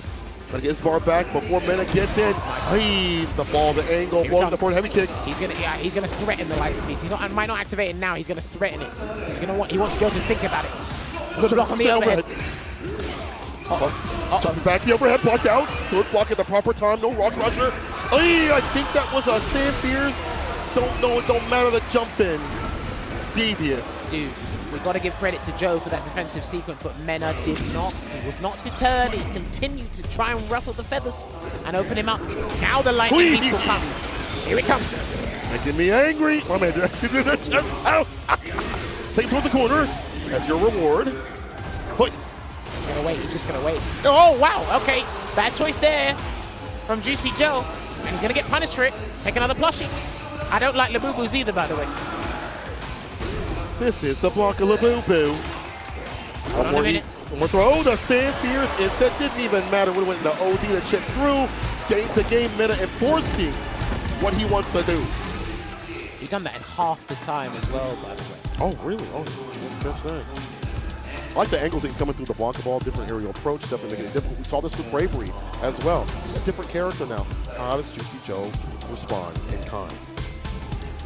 I think, again, he definitely believes when he doesn't play badly. He's playing well. Obviously, Lightning Beast pops you in the corner. He had to deal with 2 Blanca Labubus. Overpriced. You know? Rotec. I think if you go back to the staple game plan of just popping the departures and making Mena think about, just let him rock with the departures. And even then, you get a fair bit of dry gauge back just by holding the parry there. Blanca's not really committing to anything. Oh, that could have been with punishment. Sandbox again, no overheads landing at all. Mena with the protection. Drive rush heavy kick, nothing right after. I lied at Amnesia. Goes with a heavy kick. Opens him up. Target combo and the departure again. Give me some distance and build the bar right up. Perfect parry at that range. That was a big read, Cola, there. Man. Yeah, this is the safest way to play. Just put the departure out. Let Mena just tap parry. Let him navigate his way through things another way. Corral the beast. Mena's in though. There's the tap parry. Eat him up. Throw him again. Here it comes. Yeah, he's going to force the burnout. He's going to chip him out. Oh! Out the drive reversal. You will die on my terms. Bear in mind, that wasn't an immediate drive reversal. I think he waited a split second there, got the backdash into the heavy rolling attack. My word, the strongest ball showing us what's up. The read for a read, right? Even further. Oh, took his turn, yeah. There's that 4-frame. Oh, good conversion there from MenaRD. There's a throw. He can't risk an amnesia here, Joe. Oh, there it is. For like a second or third hit that he feels is coming through. Now that's back on the menu. Stand, Pierce, departure, the OD. There's 2. Chip away. Buy one, get one free. Reversal light. Lightning Beast is coming. He's about to build the bar for another Lightning Beast. And here it comes. He's just going to activate it. He's just going to activate it. And that's why he done the amnesia. Get hit. This is going to be very difficult. If Mena finds his way back in, it's checkmate. How do you come back from this? You don't. The dash up Lightning hits where it needs to. 2 games in total for Mena. What's been very difficult is the times that Joe has amnesia. He's actually put him in burnout or very close to burnout there as well. But he's amnesiaing in basically a winning position for Mena. You're actually doing a little bit of the work for him, and then you're technically delaying the inevitable, as I've said like 1,000 times already. But he's gone back to the character select because he needs to have a shareholders meeting inside his head and find out what is the next strategical business move. The fraudulent account. How do we scam this guy? I think we should do this. I think we should do that. I mean, listen, as JP, you gotta do what you gotta do. We're talking about scamming people before midday. Put it's after midday. Oh, well, you know, it is Japan. Yeah. Japan What? time. It's That's Japan crazy. time. If I'm going to scam someone, it's going to be for their drive game. It's going to be for nothing else. That's the best way, though. You know what? That's the best way. Counterfeit. God damn it. Counterfeit drive game. Well, I'm expenditure here being taken away from Juicy. As you mentioned, the level 2s. Just go for those routings. Forcing Juicy to have to expend bar, whether it be at the bottom or the top. Checking their savings. It doesn't matter. Mena's even ready for those moments to blow it all up. He's up 2 games, and I hope that meeting sort of have something good behind it because he is getting cooked. Back throw. Just about got it there before the drive rush overhead, because Mena has been landing drive rush overheads a couple of times against the players over the past 2 days. Gets a counter hit conversion into the hop. He balled the jump back just in case he went for something. Had it. He can maybe let it rip, I guess, to get the throw, but even that jump back is data for later. He's done it again. Every time they want to get a throw, he just knows when and where and why you want that throw. That's true. Oh, catches the ball with the crouching medium punch. Pierce, departure, of course.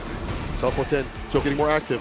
Damn Fierce finds the mark. Maybe OD with a kill, doesn't matter. The perfect pair to the backdash and the punish right after.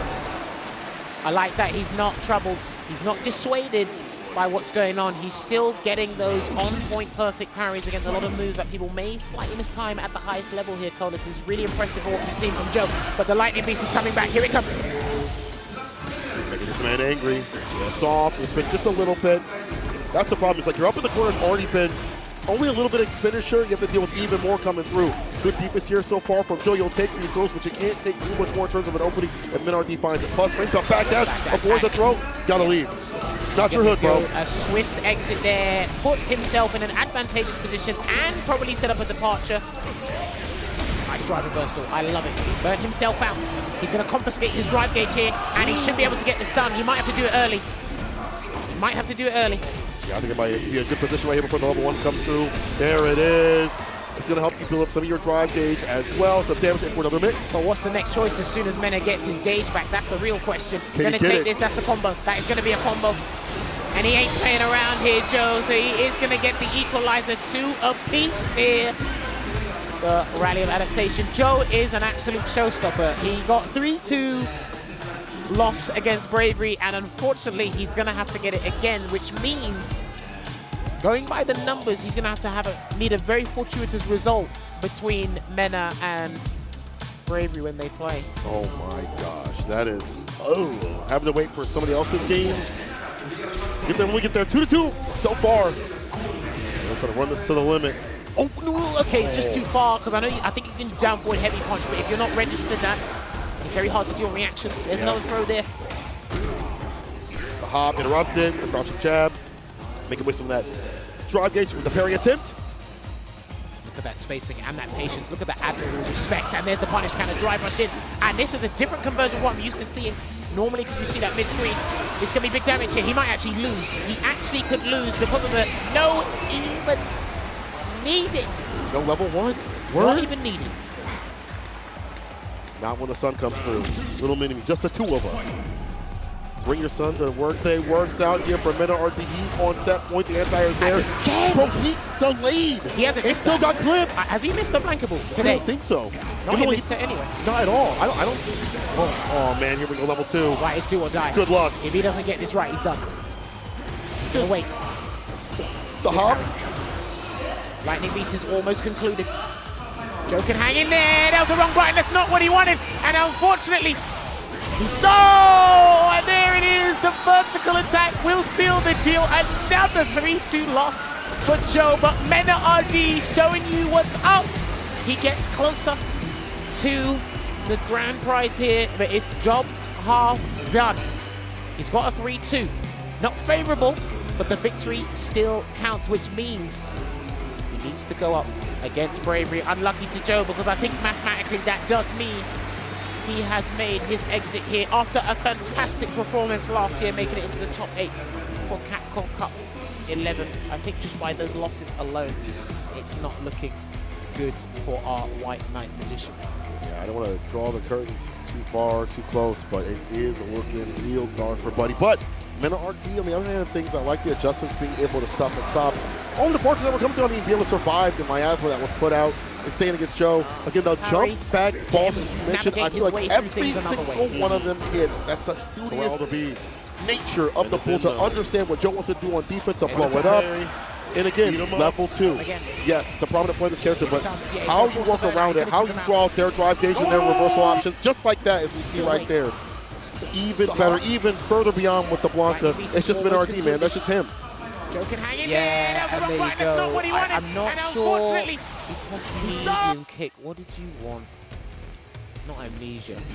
I can't think of what he wanted there. I'll have to think about it and look at it later. But that is what it's looking like. -5 there, unfortunately, in terms of round. But 0 and 2 losses, which means, unfortunately, Juicy Joe has bowed out of the competition. But you will see him later today in the SFL Worlds with the seeding matches here. So really impressed with what he's been able to accomplish. And hopefully, he might be able to take the title home with Team NIP later on in the day. But 3-2s across the board here as well, but only one can emerge from this group victorious, Cola. But we must transition over to Group B. Yes, sir. Back over to B. Jan Angel, Kincho is the next match. Kincho, I'm sure has had a lot of practice. You saw Ryuki in the crowd, so I'm sure he's had a lot of time to grind that matchup out, get some ideas on how to fight the JP with the Terry. I was talking with Jazzy, and he was like, yeah, the matchup's kind of annoying if you're not used to dealing with the stand medium punch.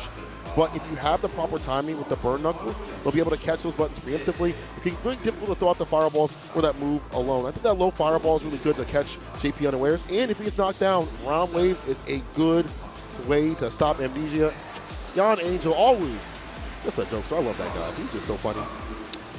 So, he's coming in off the back of a loss. It was a pretty, pretty deadly beatdown. That's me putting it nicely, because we are on camera. Say something later on Twitter. Well, anyway, I'm sure I'll get in trouble later. But yeah, 3 zeros, which means he has to change it up. He needs a 3-0 himself, or at least a favorable win, ideally a 3-1. But the Golden Buster Wolf, he did qualify for the Cup via the hardest region. That is the general consensus here. We did watch this match with Juicy Joe, Chooks, shout out to Chooks from Nigeria, and Kusanagi playing Terry in SFL EU. Kusanagi was actually really good with his perfect parries against the Phantoms. You dry rush in and do a stand roundhouse for the punish counter, and then you can get the target combo from there, probably in the corner. But other than that, like you said, yeah, power waves could be pretty useful. Burn knuckle, the medium one has actually been reminiscent, shout out to Effort, reminiscent of dash straights. Okay. From a particular boxer. But there is another thing as well. You can use Buster Wolf by itself in the neutral if you want to go through the Phantoms, because obviously the hitbox doesn't appear until a late point. That's a good point for some damage or a closeout opportunity. Kincho, Will's aggressive cats that will spend quite a bit of bar to be in the orange or sometimes in burnout, but get it back in blood right after the structuring, his sequencing, make sure that he always has something in his pocket, is able to stay stable. And I feel like those moments are going to happen a lot more because of that bar building he is focused on doing. He likes to expend, he likes to get it right back into that savings account. We'll see what happens here. If do so against Jan Angel, if Jan Angel can get more in form. Well, he has got home advantage here, but because... All right, there's a check already. That's one of his specialties throughout Capcom Cup 12 thus far, and already Kincho's walking into danger with his face. Nobody got me. Crouching medium punch got me. Drive rush in. There's a power wave, as Cola mentioned. He's trying to drive rush in. He's just trying to check to see what the safest way, or maybe even the most exhilarating way is to get it. There's an amnesia to kick things off. Full screen now, holding Terry. Jan Angel take for another departure. Take that space. It doesn't always have to be about finding an opening and finding some damage. Oh, he almost got the punish counter. Yo, I was clinched. Good thing he didn't try an anti-air there. The verticality on the rising tackle is not going to work at that angle for the jump, and he does get a drive rush overhead. Oh my God. That's being chopped out here. Found the crouching punch with a delay button here from Kincho. Departure is out. That Pierce, just in case he went for a burn up or a drive rush, he was ready. I love it. Very similar to MenaRD against Juicy Joe. Kincho's just waiting there as well. Just let the departure do its thing. Just let it automatically detonate. Almost got the punish counter there with the drive rush as well. Oh. Still looking for it. Very stubborn. Switching the perfect pair, the drive rush up too far out. Initiation level 2 coming through. Horrible situation. The throw. I like that. Minimal damage, but the positional advantage is what the thing we scored for. And you can build more of your drive gauge back. Full screen, you can't go green out here.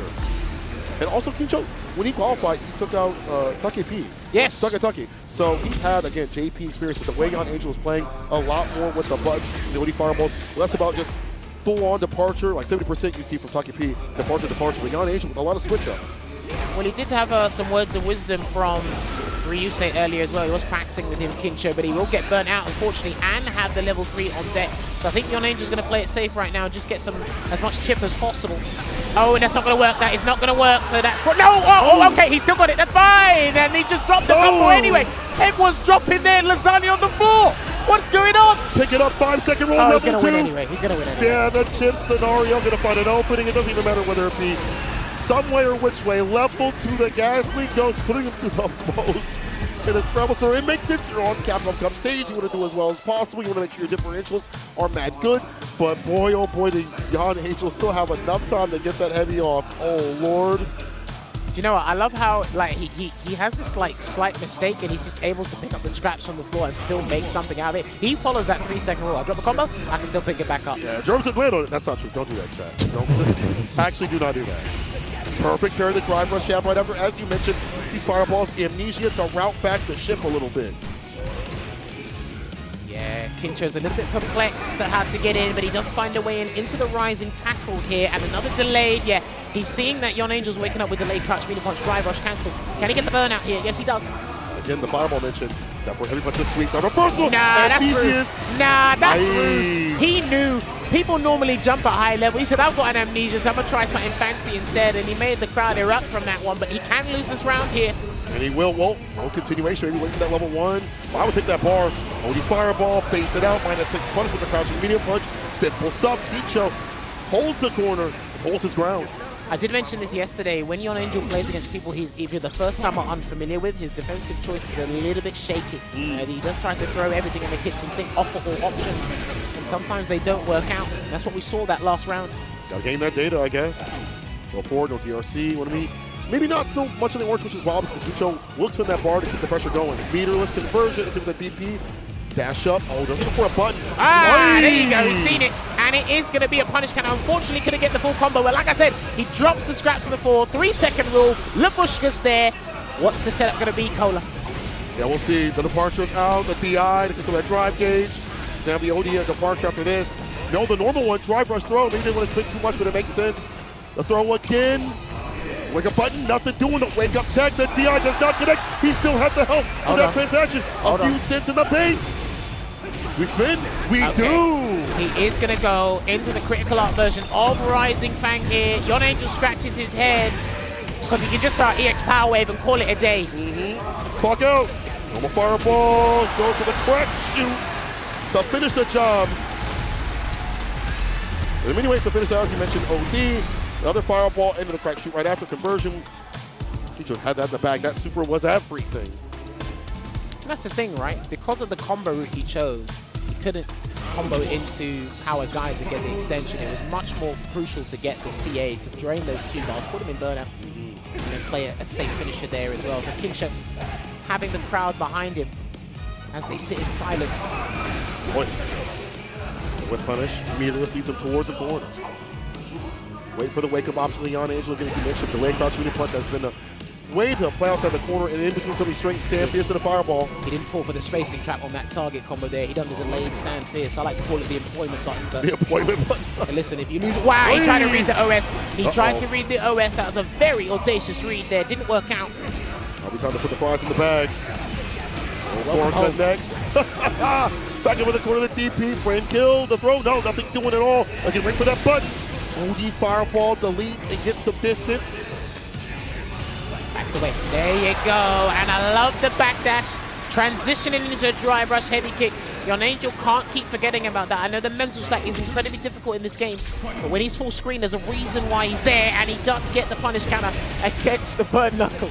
Just the way they overhead with the OD DP, gets a throw after the drive rush Fierce. Overhead. He's building that level 3 Cola. Oh, you are 100% right. Don't get hit. Drive rush throw. You are beyond lethal territory. Oh dear. The punish counter throws on one more touch. Yeah, the fake out right there. The round way for the plus range had a button right after. Kincho with the switch up. And that would have caught that button that we've seen continuously to check the challenge drive rush.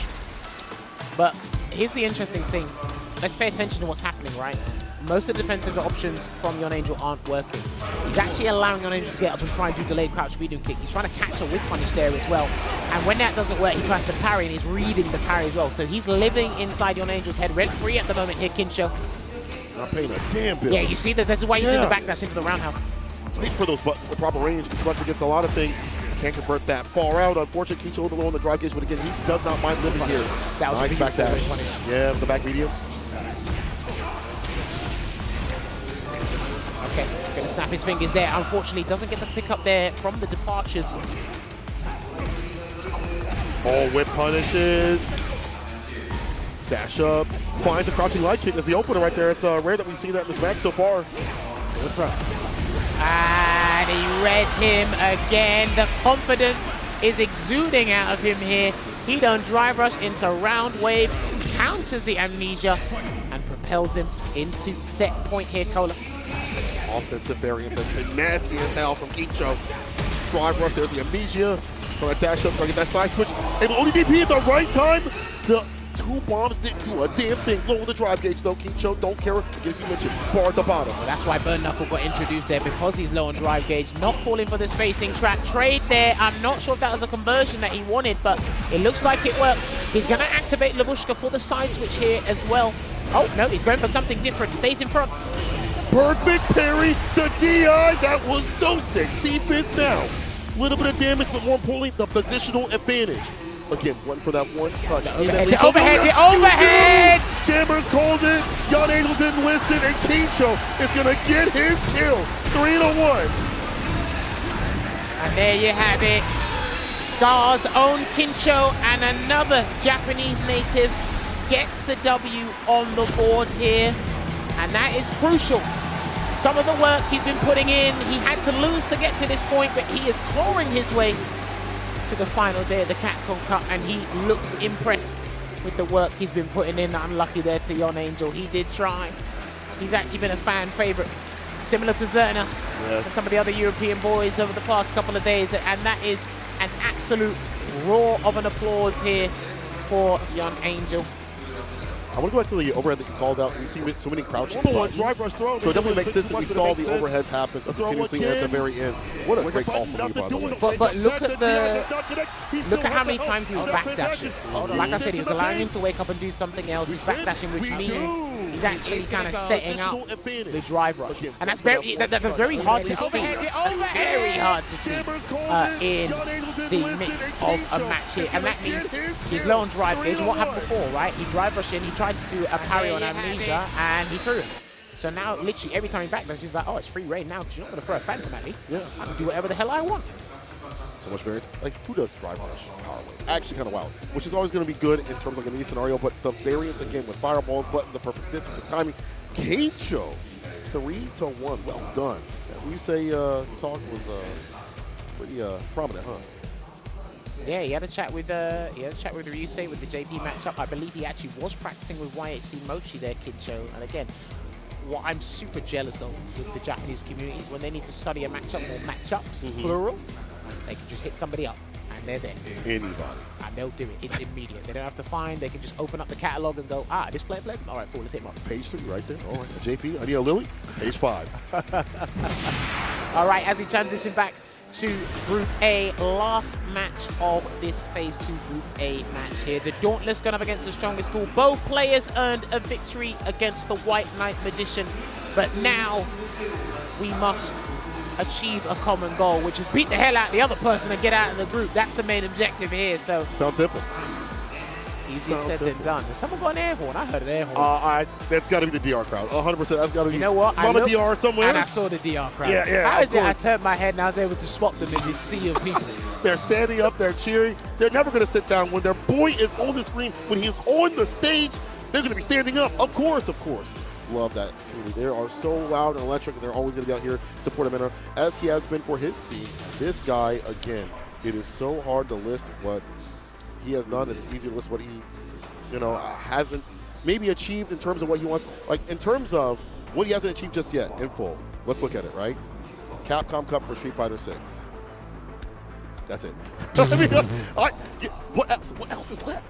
What else is left? When you hit the peak of Street Fighter, what else is left, man? He just said, that's it. That's it. I mean, listen, that would be such a success story.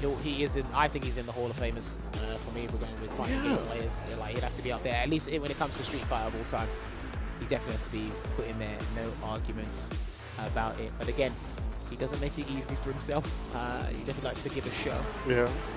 Put our hearts too fast to beat, you know what I'm saying? The past few matches he has had leading up to this point, some close matches, both with Big Bird, Doc Corgi. Well, I think this is a matchup he's a little bit more familiar with. I don't think these guys played in Capcom Cup 10. They definitely weren't in the same groups Capcom Cup 11. They were definitely different groups. I can't remember off the top of my head. I don't think they did, but I'd be very curious to see, because Bravery, as they shake hands, get it respectable, because again, after the handshake, may the best man win. And believe me, I'm hiding a knife behind my back. The dap up with Destiny before someone gets dusted, huh? Well, if there's anything to go by, Bravery doesn't really throw. So Okay. where will the air blanket balls actually hit? I'm pretty sure they will, but we'll find out why. But the crucial thing here is, how is Mena going to stop the aerial approach? Stand heavy kick, got an abundance of active frames that can stop the dive kicks. But if he makes that heavy kick with Bravery, it's a raw drive rush in, clean punish. Let's see how it goes. Yeah, you're right. I mean, this character actually tailor-made. I feel like the fight can be. Back medium kick as well. Okay. He saw what the Yo was doing. He said, let me sample that a little bit. Airballs Makes the sense. dive kick, interesting. It's like there, okay, already. This guy has not missed. He don't miss, there it is. There's the jump. He's got a game shark, I swear to God. OD is on, gets a throw right after. Beat him up. Back medium kick for the plus range. Delays, gets a stand fierce and punch counter. That comboed brother, and he's gonna close it out with level 1, not even there. He didn't even need it. Oh, sorry, that was the wrong conversion into the level 1. I didn't even know that comboed. In fact, they had the space trap for that to happen and then converting right after. Chef's kiss. Good stuff here, MenaRD. Jumps away. Yeah, I think he's trying to anticipate the dive kicks coming out. There it is. This is exactly what we were talking about earlier. Good bait. That's a fantastic bait there from Bravery, but what's the next defensive choice from Mena? He's just going to block it out this time round. Corner combo, so he's going to have to drive rush, continue the pressure, gets a grip right after it. That's an defensive position. We're just going to block it out. Can't take another one, though. Go forward, and he will close it out there with a perfect to boot. That's interesting, because Mena might need to opt for doing raw EX up ball, because some of the attempts he's tried to jump out, or Bravery just doesn't care. He's actually just doing his frame traps and keeping it grounded. There's an arbitrary spiral arrow there. See? Yep, there's the bust out. Man, it's almost... That's where they go. I play the game, I don't know. Oh, again, also back medium kick. At least a little bit of less recovery, I do believe. Doesn't matter, Bravery's still in there. Reversal line, OD, level 2. And that's not a way that Mena likes to activate Lightning Beast, but he's got there anyway. Jesus Christ, he blocked. Until all the bar drop, though. Level 3, he's still got level 3 on deck here. There's Bravery. I don't think he's going to wake up with it here, though. He's going to wait. He's going to wait for the drive impact, and it may never come. Sticks it in after 2 hits, and that's going to be it right there. MenaRD, very crafty. Yeah, it looks like he's beating himself up about it. Very, very stressful first game there, it looks like, for Bravery, but he's handling himself well, keeping composed. We see Mena being poised as well. But this can be just as nerve-wracking for anyone. Harassing with plus range. Is the turn there. The walk up is MenaRD checking. And now, with the crouch fierce of all buttons, stopping him.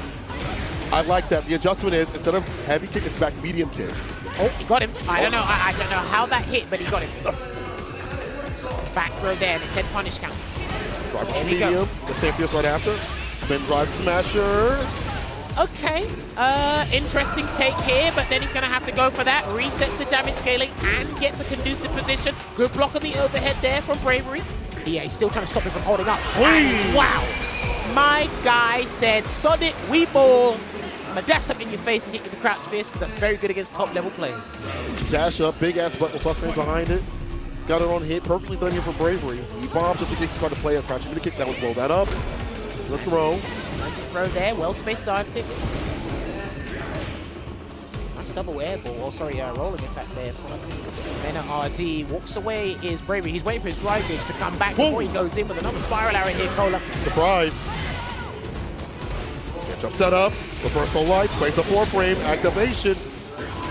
Can he side switch? Yes, he can. Of course he can. Careful. Careful. Gets the drive gauge back, but he's going to have to take a throw. Maybe one more from Mena as well. And there's a perfect parry. The corner he is. Stand fierce. Spin knuckle. Take the turn back. He tried to bait the OS. Yeah. Burn him out. He done that against Joe earlier, and this is looking good check. That was a vital check there with the light kick. And he's going to convert into the Delta Red Assault. And I'm not sure about this one, because that was one move. He might have a speck of health left. Who knows? He's still alive. He's dead! Bravery gets the kill with the back medium. Yo, and Bobby's called it the back brainless, but that was all smarts right there. Yo, okay. Back medium punch? Word? But let's not forget, man, these guys are laser focused right now. They know the implications of this match. The person who wins this, they're out. They're going to actually get out of the group into the top 16. They need this. Oh, wow, he gets it again. Weird angle for the heavy kick to not hit. Drag rush throw. Mena having to quite a bit of bar. Perfect parry, dash up, stand fierce, of course. I like that. Took his ass right to the corner. Forward throw. He's got bar to do EX air ball as well. There's the jump. Again, back medium with the preparation. That's hard to do. Perfect parry. Bravery is finding all the openings here against MenaRD, and he's going to burn him out again and get the plus frames here. Mena's only option outside of waking up with buttons is he's got the shout to earth to defend himself as well. Keeps swinging in though. He's about to get his gauge back. He's about to get the gauge back. With the DI, only dodge kick. Didn't tech though. Still alive. He's got the bar. He puts it immediately. Your cash is not good here. Bravery with the block. What a read on that momentum. Listen, this is exactly what he needs, and he said it. He stamped his foot down yesterday with some of the gameplay he was illustrating to us before. Good backdash there from Mena. Gonna get the pickup there as well for the force knockdown. Good bait. I pay you back in kind and full. Here he comes. Oh. I mean, he hasn't DP'd on wake up yet, so he might not want to deal with this. Who knows? Let's find out. Back throw. Wow. Wow. It just worked. He thought, I think Mena thought the DP was coming. Yeah, because we haven't seen this, you mentioned. Sweep, nice and close, trying to open the throw, but again, little mini-me trying to open him up. The fierce drop hit down, another bait. Is he going to burn him out? He's going to do a level 3 instead of a level 2. That's an interesting take here. What's the damage? Does get a micro walk. He tried to bait the level 1. It's going to do anyway. Wow, catches that stand jab. Game to game, round and round. The back and forth that both players with no bar to the name. E-bomb, take the turn back. The shimmy, deep with a dive kick. Okay, that hit on the toenail. He might have got a toenail cut after 20 years, who knows. There's a roundhouse there. I love it. He's actually been more focused on the ground and watching what Mena does and responding accordingly here. Bravery. Just going to keep him grounded once again. Good walk away as well. She has got sensational back walk speed, so he can avoid some of these crouching attacks there. Gets it back to a Cola. Positions now. Bravery on top. DP. One more interaction here. What's going to be the walk-up throw? I lied. One more touch now. The DI immediately saw he had no health. Just got it ripped. Bravery. Again, said, y'all need to be looking at me. Y'all look at all these other players here. They got accolades. But I'm out here to be the assassin. I need a heart rate monitor for Bravery, right? Yeah, look, he's getting hot and flustered, but this is the thing. I'm sweating. No. Oh, okay. So please, God. I like this, but here's the problem. Yeah? I think he's looking beyond one game at a time, because I think he knows he's getting closer to the result that is actually required. Because again, Mena, this is not an unfamiliar position. He knows what needs to be done here. Right. We saw this before in this very week. We've seen it before from MenaRD at big stages. This could be the time where Mena goes to the Super Saiyan. All right. Well, Mena did stop doing air blanket ball on defense because Bravery, I've got to give it to him. Bravery's actually been doing a lot of things, not necessarily on improvisation, it's just how he's been able to adapt and introduce a new strategy on the fly that not many people will be ready to react to. Remember, he backdash against the shimmy and drive impact. Yeah. You wouldn't be ready to parry there. No. I think you'd be weird if you parried there. That's me personally. You'd be an outfit for that one. But again, I like that variance on the ground and from the air.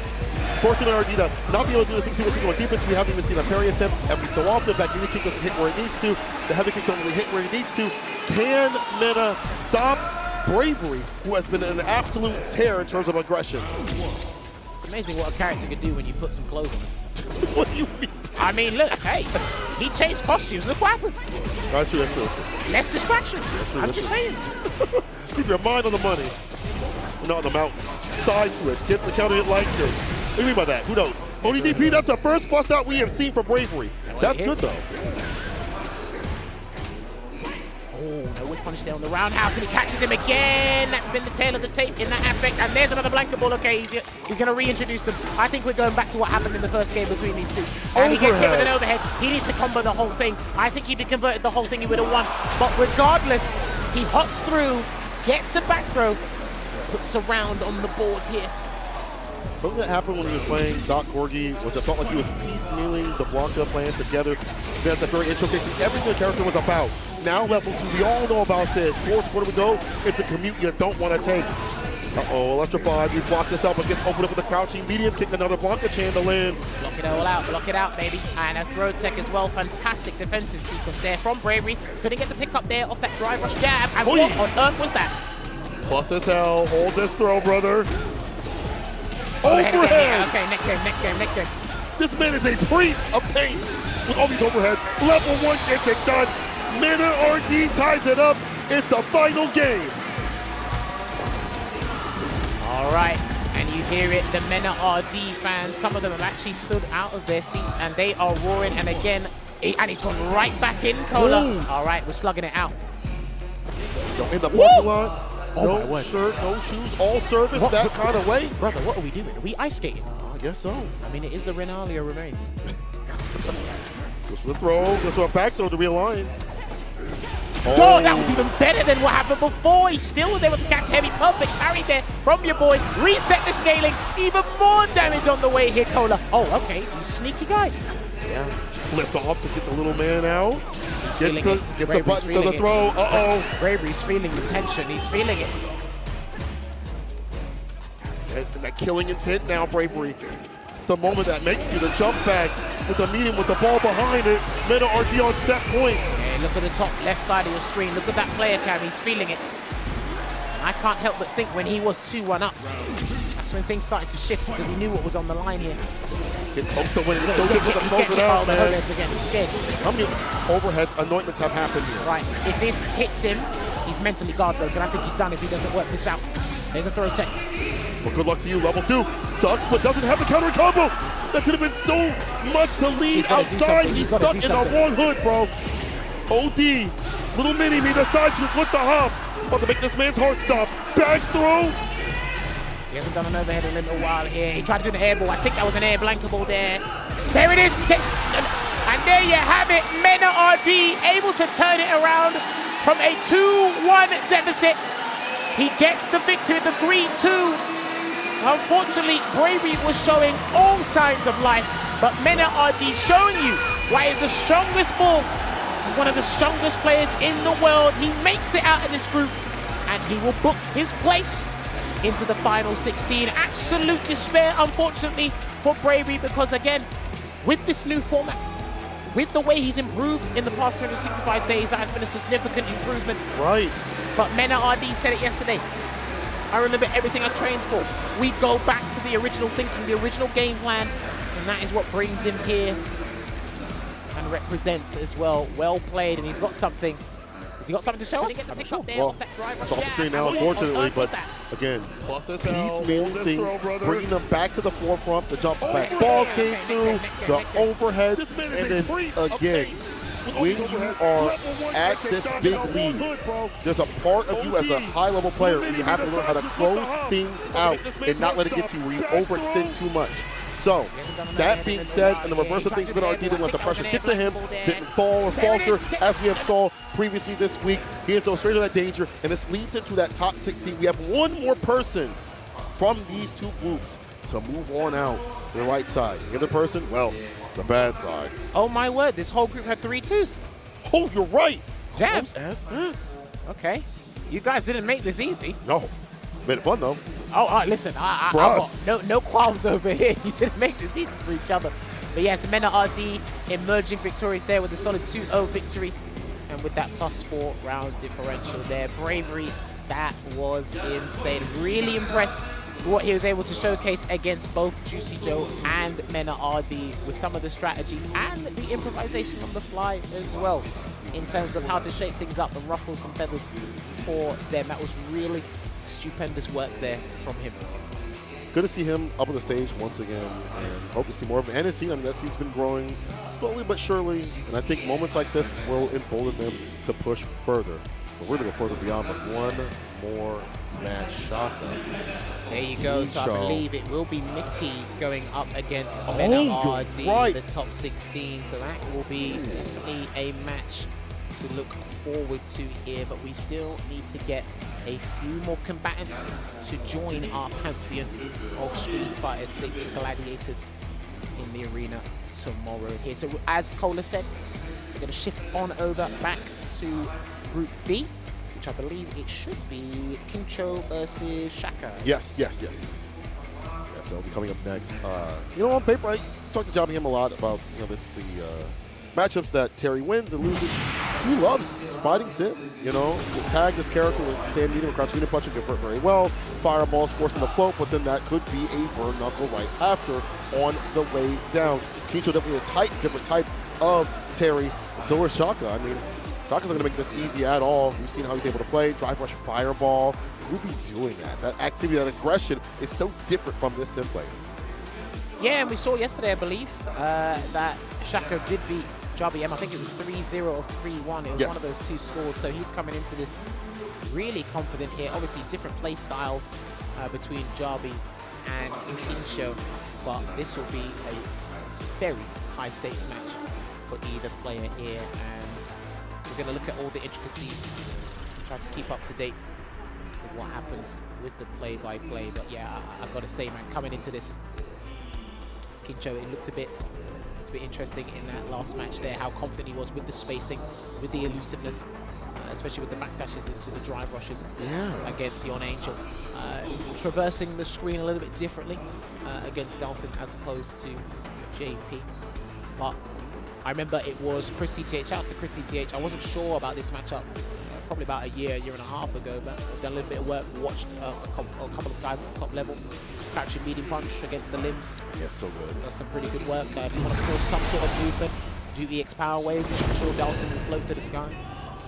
Obviously, when you get up close, the pressure is insane. And they hear, Kincho can hear the crowd behind him. So it will be your Golden Buster Wolf going up against the Sacred Inferno here. He got some wisdom from YHC Mochi Kincho.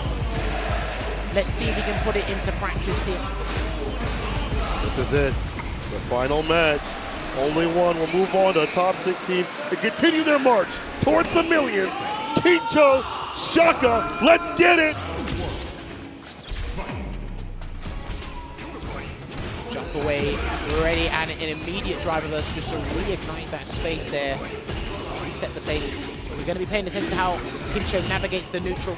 Maybe it might have to be a perfect carry just to reduce the scaling, but just to get in, because position is imperative in Street Fighter 6. And keep the bar up too as well, so you can spin on your own terms where Kincho would like to. We're going to burn out when someone else is chunking away, which one of the bears can burn out could be back medium kick with the best buttons for Sim to check drive rush when you have the range and timing. There you go, gets the back medium kick buffer there because he saw Kincho trying to advance haphazardly. Got perfect parries, even the normal parries feel good right now. He needs to find something significant like a nasty jump in, but the range is so hard to play. Here we go. Looking a bit difficult here, but he burns himself out, but he has got Shaka in the corner here, gets the roundhouse, but Shaka trying to get out, lovely burn knuckle here, and he tried to get the rising tackle to convert, so he's high enough to avoid the arch. I do like that impromptu-ness. Unfortunately, no cigar. Yeah, bar maybe OD would have worked out even better there and have to worry about the height difference, but Shaka with that Sim lead, that's what you want to have. Get that lead, keep the lead. Starting with the anti-air, a little shallow, wasn't able to punish, but I do like that Kincho was looking out for those options. Maybe bait that out, jump, fierce, the prayer hands, able to land, crouching, medium punch into the super, Kincho low with the drive gauge, more importantly, the health. Nice jump roundhouse there, and a burn knuckle as well. Hey, listen, sometimes we have to be ignorant to get what we want in life. Oh, we say ignorant. And I think he's crouched. Yeah, he's crouched. Don't stand up to the proper way. There's the walk up throw and punish counter. Avoids it, the super, hella plus. The shimmy, he's gonna go with a throw for his turn taken. Let me get your help. Bam, bam. Didn't even need the second, or third, excuse me. I mean, of course, he saw it there. No need for the level 3, because you get a lot of damage, because remember, your drive gauge depletes before the extra super gauge for the extension on power geyser. Going to a final round here. Bar at the bottom if you need it. Holding parry, trying to find the proper timings to get to these buttons. The economy's spent. The throw resets us back to neutral. And again, Shaka. One to get aggressive. Interrupts the drive rush with the stand fierce. Uh-oh. It was a corner though. Okay, drive rush up close into the jab. Really close for a hard reaction there. Drive reverse to keep him in the corner. Counter hit conversion into the target. We're building on the momentum here, Cola. Dash up, roll. Dash up again now, lights. OD quick burn. Good block, he would have cancelled into the level 2 that hit, but he is going to get a Yogi Inferno to generate some space here and get out of the corner. Simply trying to parry. Nothing ridiculous. Gets the back over reset. That was sneaky. Cheeky. Uh-oh, counter it. Play the button. Wasn't even a punish counter, but we'll take that. You're dead. There you have it. It will be the Power Geyser there getting that first game for Kincho, all because of that crucial backdash he saw in the corner after we saw that sly little reset to get the back throw there. And that's just it, man. The last place you want to be is in the corner, but it's the easiest place to put them. Oh, 100%. When you have like burn knuckle, you get ways to keep them in the corner. Like Kincho, the drive rush jab, as you mentioned, OD fireball to force them to go to the skies. Kincho running with that drive rush jab to check him out. Burn knuckle again. I like how he's timing them. These are strategic burn knuckles. They're not necessarily done out of frustration. That's what it looks like to me anyway. Wow, what a perfect parry. Gonna get the back throw here. Is Shaka. With the reversal, nothing to do with drive respect. Really kick he initiates on his own terms with the blessed bunions. Deep with that dive kick. I like that drill. Oh, trying to bait a rising tackle there. Didn't come out. Good backdash again. He's really trying to buffer a button into one of those limbs there. Is Kincho, but there it is. That's exactly what he was looking for. Quick burn. Nice and close. The push back does get up range to get the yoga uppercut.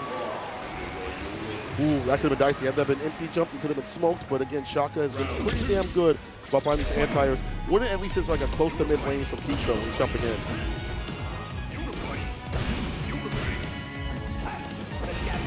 Crouch medium. Sit down. Ooh. Sit him down again. It looked like he waited. He actually backed off and waited for that drill kick there from Shaka. Trying to get a conversion there, but he's going to establish some corner pressure. Second throw. Delayed jab. Hold on, is he going to power geyser? No, safe jump instead. Finds a stand fierce to save the bar for this next round and take him down. DP finishes the job. Boy, as soon as Kincho pops him in the corner, it is long for man because it's like the drive reversal might not come out in time. He's anticipating the wake-up drill kicks, or the defensive drill kicks, I should say. Yeah, he's back up in that range where if it does whip, the easy punishment, that heavy if he wants to, the fireball, stopping Shaka, who does want to drive rush on the ground quite a bit. I do like the implementation of the projectile. No carries on the fire, but there it is. And he almost got caught by the Yoga Arch again, Polar. That was tense. Okay, burn knuckle, it's going to be a punish, going to be able to convert. Straight to super, that was sick. Usually it's hard to convert. I mean, that jab is kind of shallow, so it's difficult to punish that, but he got the ball off the fireball. The super drains the drive gauge. We leave the corner, no, we stay long range. Oh, we're initiating. Oi, he got the burnout as well, but he needs to be careful what limb he pops out because Kincho is going to look for his super to try and catch it.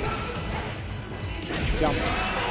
He was very adamant on trying to land some big damage. His options were limited. He couldn't run away because if you pop out Yoga Fire, he could teleport, he could float, and then it mess up your jumps with the timings.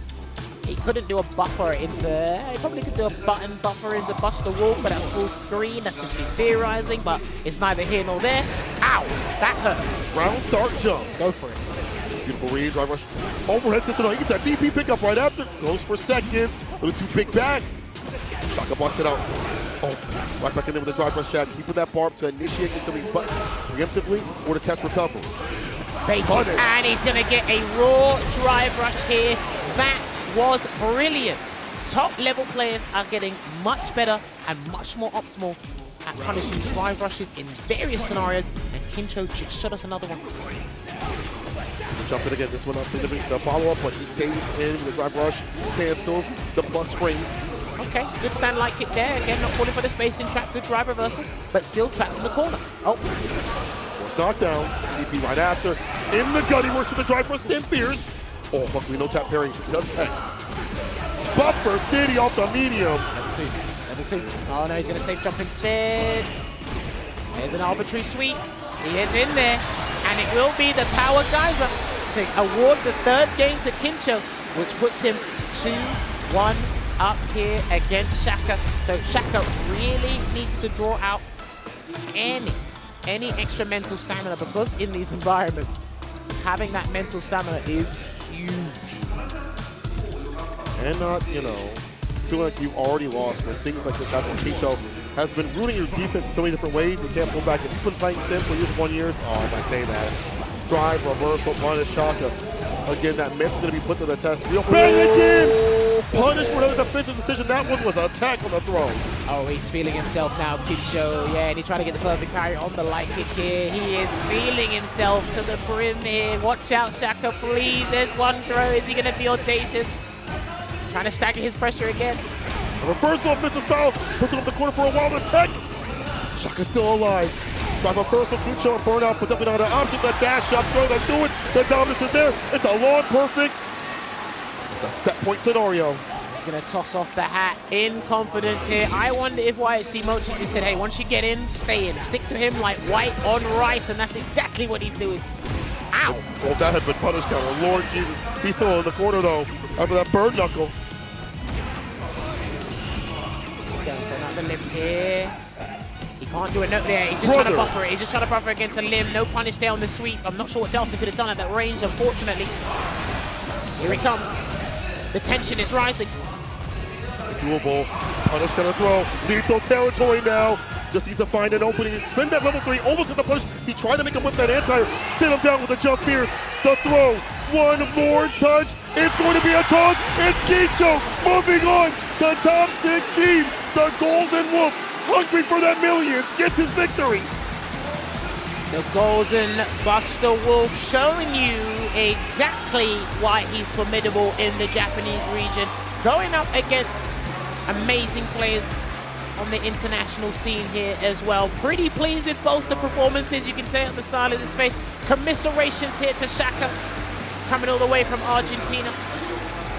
He's still one of the strongest Delsons around in my eye, but this is all about Kincho here as he progresses, because again, the more Japanese players that feature into the top 16 tomorrow, I promise you the noise is going to be insane. And there you go, there's Ryu saying Oscaris, good work. I like the way that we execute the game plan here, and that's how supportive this scene is. That's what the game plan was to him. Use that crouching medium punch, wear that button out, which honestly, as you mentioned, a great buffer and some fantastic tools for the character. And as well as, keeping that corner pressure and calling out defensive tactics about mid to close range. Drive reversal, tech throw, never far out where he can't play a button or do something. 3-1 Kincho with both of his games against Young Angel and Shaka. That's how he moved on. And now, that means he is in top 16, very well represented out here at Capcom Cup. Well done, Kincho. I mean, he qualified the hardest region, many would say, I would say, through Japan. Able to take it over a JP player, able to have the solidity with the points. Where being consistent is hard for even the best that we've known for years upon years. Stay solid. Staying solid indeed. Now he can actually rest up. He's got about 24 hours to think about what's going on. We'll actually see who he's actually going to face when we get back to the graphic of all the players there as well. But man, that was some beautiful games. And we can see it on your screen right now. Kincho will be going up against VX Bow, which you'll have to mix it up between the Ed, the Mai, or the Bison Bucks himself. So that's going to be an interesting matchup there, and you can see it. We are filling out these slots slowly but surely for our top 16 players. So we are actually getting ready for our winners interview between Kincho and MenaRD. I wonder if we'll be able to head over there very shortly. But yes, it's going to be interesting. We'll get there very shortly. But I've been pretty pleased by what it is. This Street Fighter, high-level Street Fighter, I always love it. And I think right now, はい、お二 we're 方 getting ありが the とうござい guys ま ready. す。で So は let's こ head こ on から over は to 勝 the ち上 winner's がった side. 選手にお話を伺っていきます。ではまずはライアンお願いします。はい、そしてまずはメナ選手から話を伺いますので、まずはおめでとうございます。Congratulations on your win. Amazing, amazing stuff as always. で、メナ選手は対戦中に負けそうになった時に急に別人みたいになりますので、それについてちょっと話を聞きたいのです。メナ、there's something within you, there's a switch or something that turns you into this unbeatable robot when you're about to lose. And I want to know, what is it within you that changes when you need to turn the tide? The way I see it is that all the players are very focused in the set, and everybody has a good strategy against me. But when they're about to win, the strategy starts to look a little bit more difficult to execute because they get excited, they think I'm going to close out the round, and my emotions never change. I keep my gameplay, it doesn't matter what the situation is. Okay, amazing stuff. Thank you. メナ選手からは僕に対して他のみんなは作戦万全にしてから対戦してきて、で、みんなすごい集中力が高いので、でも勝ちそうなところになったらなんかその相手の不安が見えてくるんですよ。気使うので、それが逆にメナの力になるわけで、勝ち取りになってなんか嬉しそうな、雰囲気とか感じてる相手のところを気づいて、で逆転することが多いんですよね。メナの気持ちとか感じは一切変わることなし、もうずっとそのまま続いていく方なので、優勝を目指すだけっていう答えが出ました。ありがとうございます。そして、はい、どうぞ。本当に強烈な攻めオフェンスをしてくる対戦相手でしたけど、どういったことを考えながら最初のカウントプレーをしていましたか？So you played against very aggressive opponents that were rushing you down, trying to almost like they were trying to beat you really quickly. How did you weather the storm of that? How did you come through that? How did you break down the opponent in that kind of mode? I just keep the focus, I feel like everyone is going to come in as aggressive as they can, and they expect me to break down, but I'm never going to break down, I'm always going to keep my composure, and I'm going to keep doing my best throughout the set. So it doesn't matter what their strategy is, I'm just going to be focused on breaking that strategy and getting the win. ありがとうございます。Thank you very much.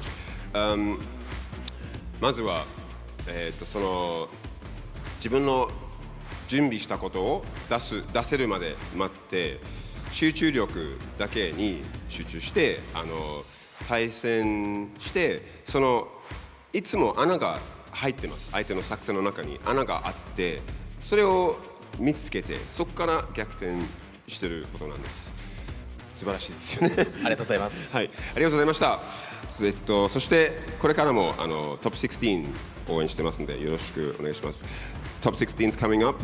Wish you all the best and good luck for the top 16. Thank you so much. And is there anything you'd like to say yes, to the supporters? I see you. And don't leave. Street Fighter League is coming today, and Fudo, I'm waiting for you. OK。これからのストリートファイターリーグもお見逃しなくお楽しみください。フードさん、待ってください。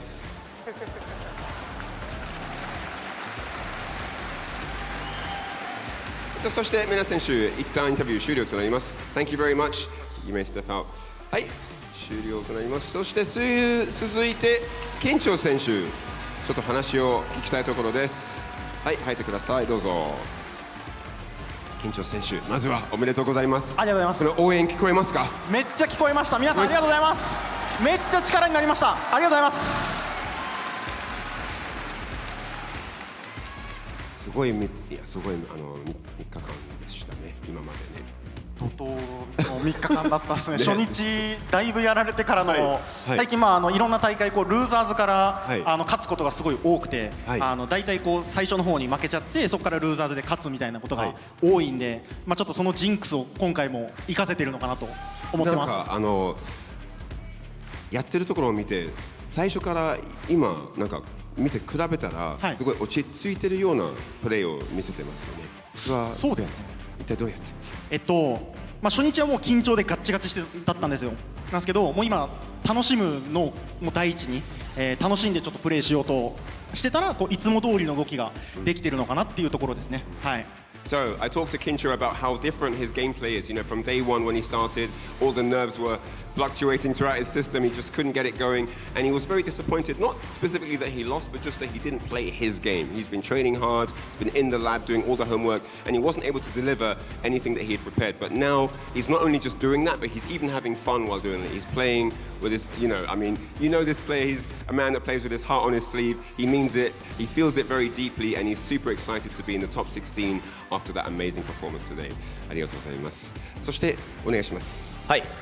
対戦相手のキャラクターの組み合わせで見ても経験値のある組み合わせだったかなと思うんですけど、この自身の仕上がりっていうのは今なんでしょうか、十分満足してますか、それともまだまだいけますか？ So, do you feel satisfied with the performance? Obviously, you know, you did the homework, got the win, but it's not over yet. Do you feel like you've come to a place where you can relax a little bit, or are you still fully focused on the matches to come? That's the question. はい、お願いします。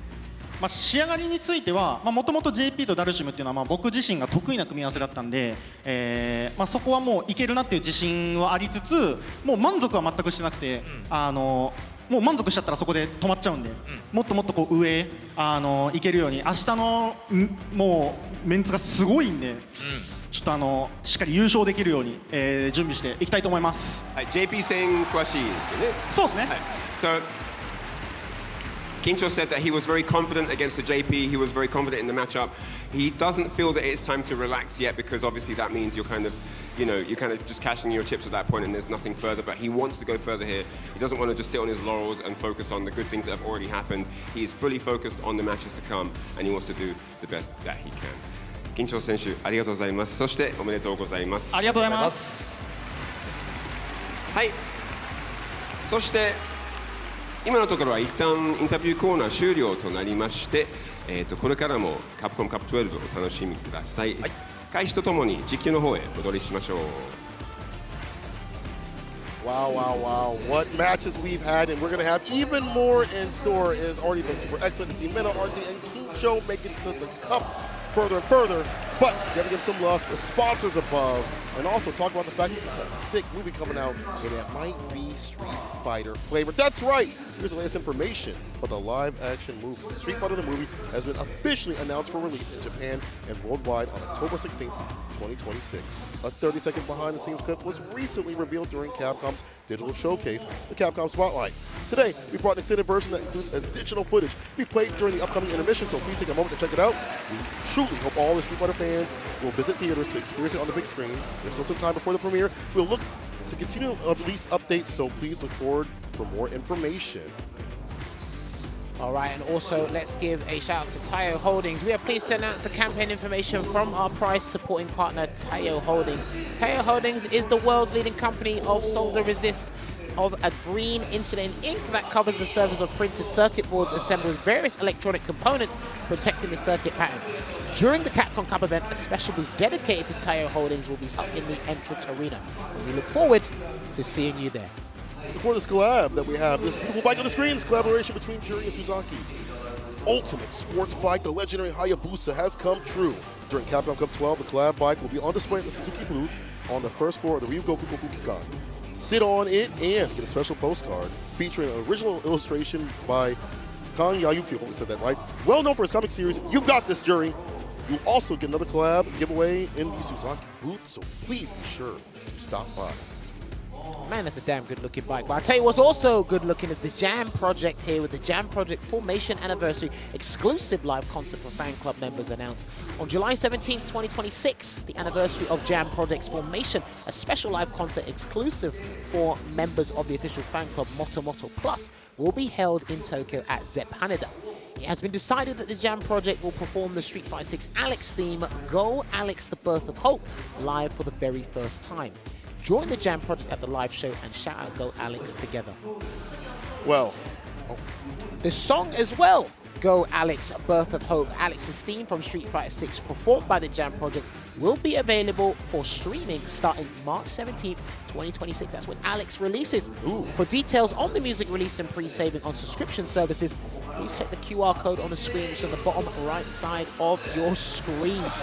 And yes, big shout outs to everyone involved to making the Capcom Cup 12 happen and making sure everyone has an enjoyable time here. Well, hopefully you guys have enjoyed the action on these first two groups just as much as myself, Jammers, and St. Cola. It's an absolute pleasure calling that. But the show doesn't stop here. We will be taking a short intermission, but we'll get onto that very shortly. But I mean, I'm going to ask the stupid question first. Okay. Any standout matches for you? Every single one? One in particular? Are you biased? I see the bias dripping off your mouth a little bit over there. A little hey, bit. yo, but yeah, of course, Jack. I want to see how Jack does and how far he can go. Mid-bass, maybe let's go, but on some real stuff. All the matches are going to be super sick no matter how they go. We've seen the pinnacle of Street Fighter 6 out here. It's not going to stop, as you mentioned, because This is all to play for that top 16. And then after that, Street Fighter League comes up. You see even more action, team-based style. If you've never seen it, you're in for a huge treat. Well, you did hear it in the interview there from MenaRD. He said, Fudo, I'm looking for you. But yes, you can see what happens right now for Phase 2. 4 players have fallen by the wayside, and another 4 must join him, while 2 will propel themselves into that upper echelon bracket with some of the world's finest, some of the world's greatest Street Fighter 6 players are amongst those 16 spots. NotPedro, Ryuki, Zerna, ChristiT, Ryhan, the real big surpriser, and of course, just the kid who doesn't know where Belgium is on the map. So, American education, man, it just be like that. I ain't gonna hold you.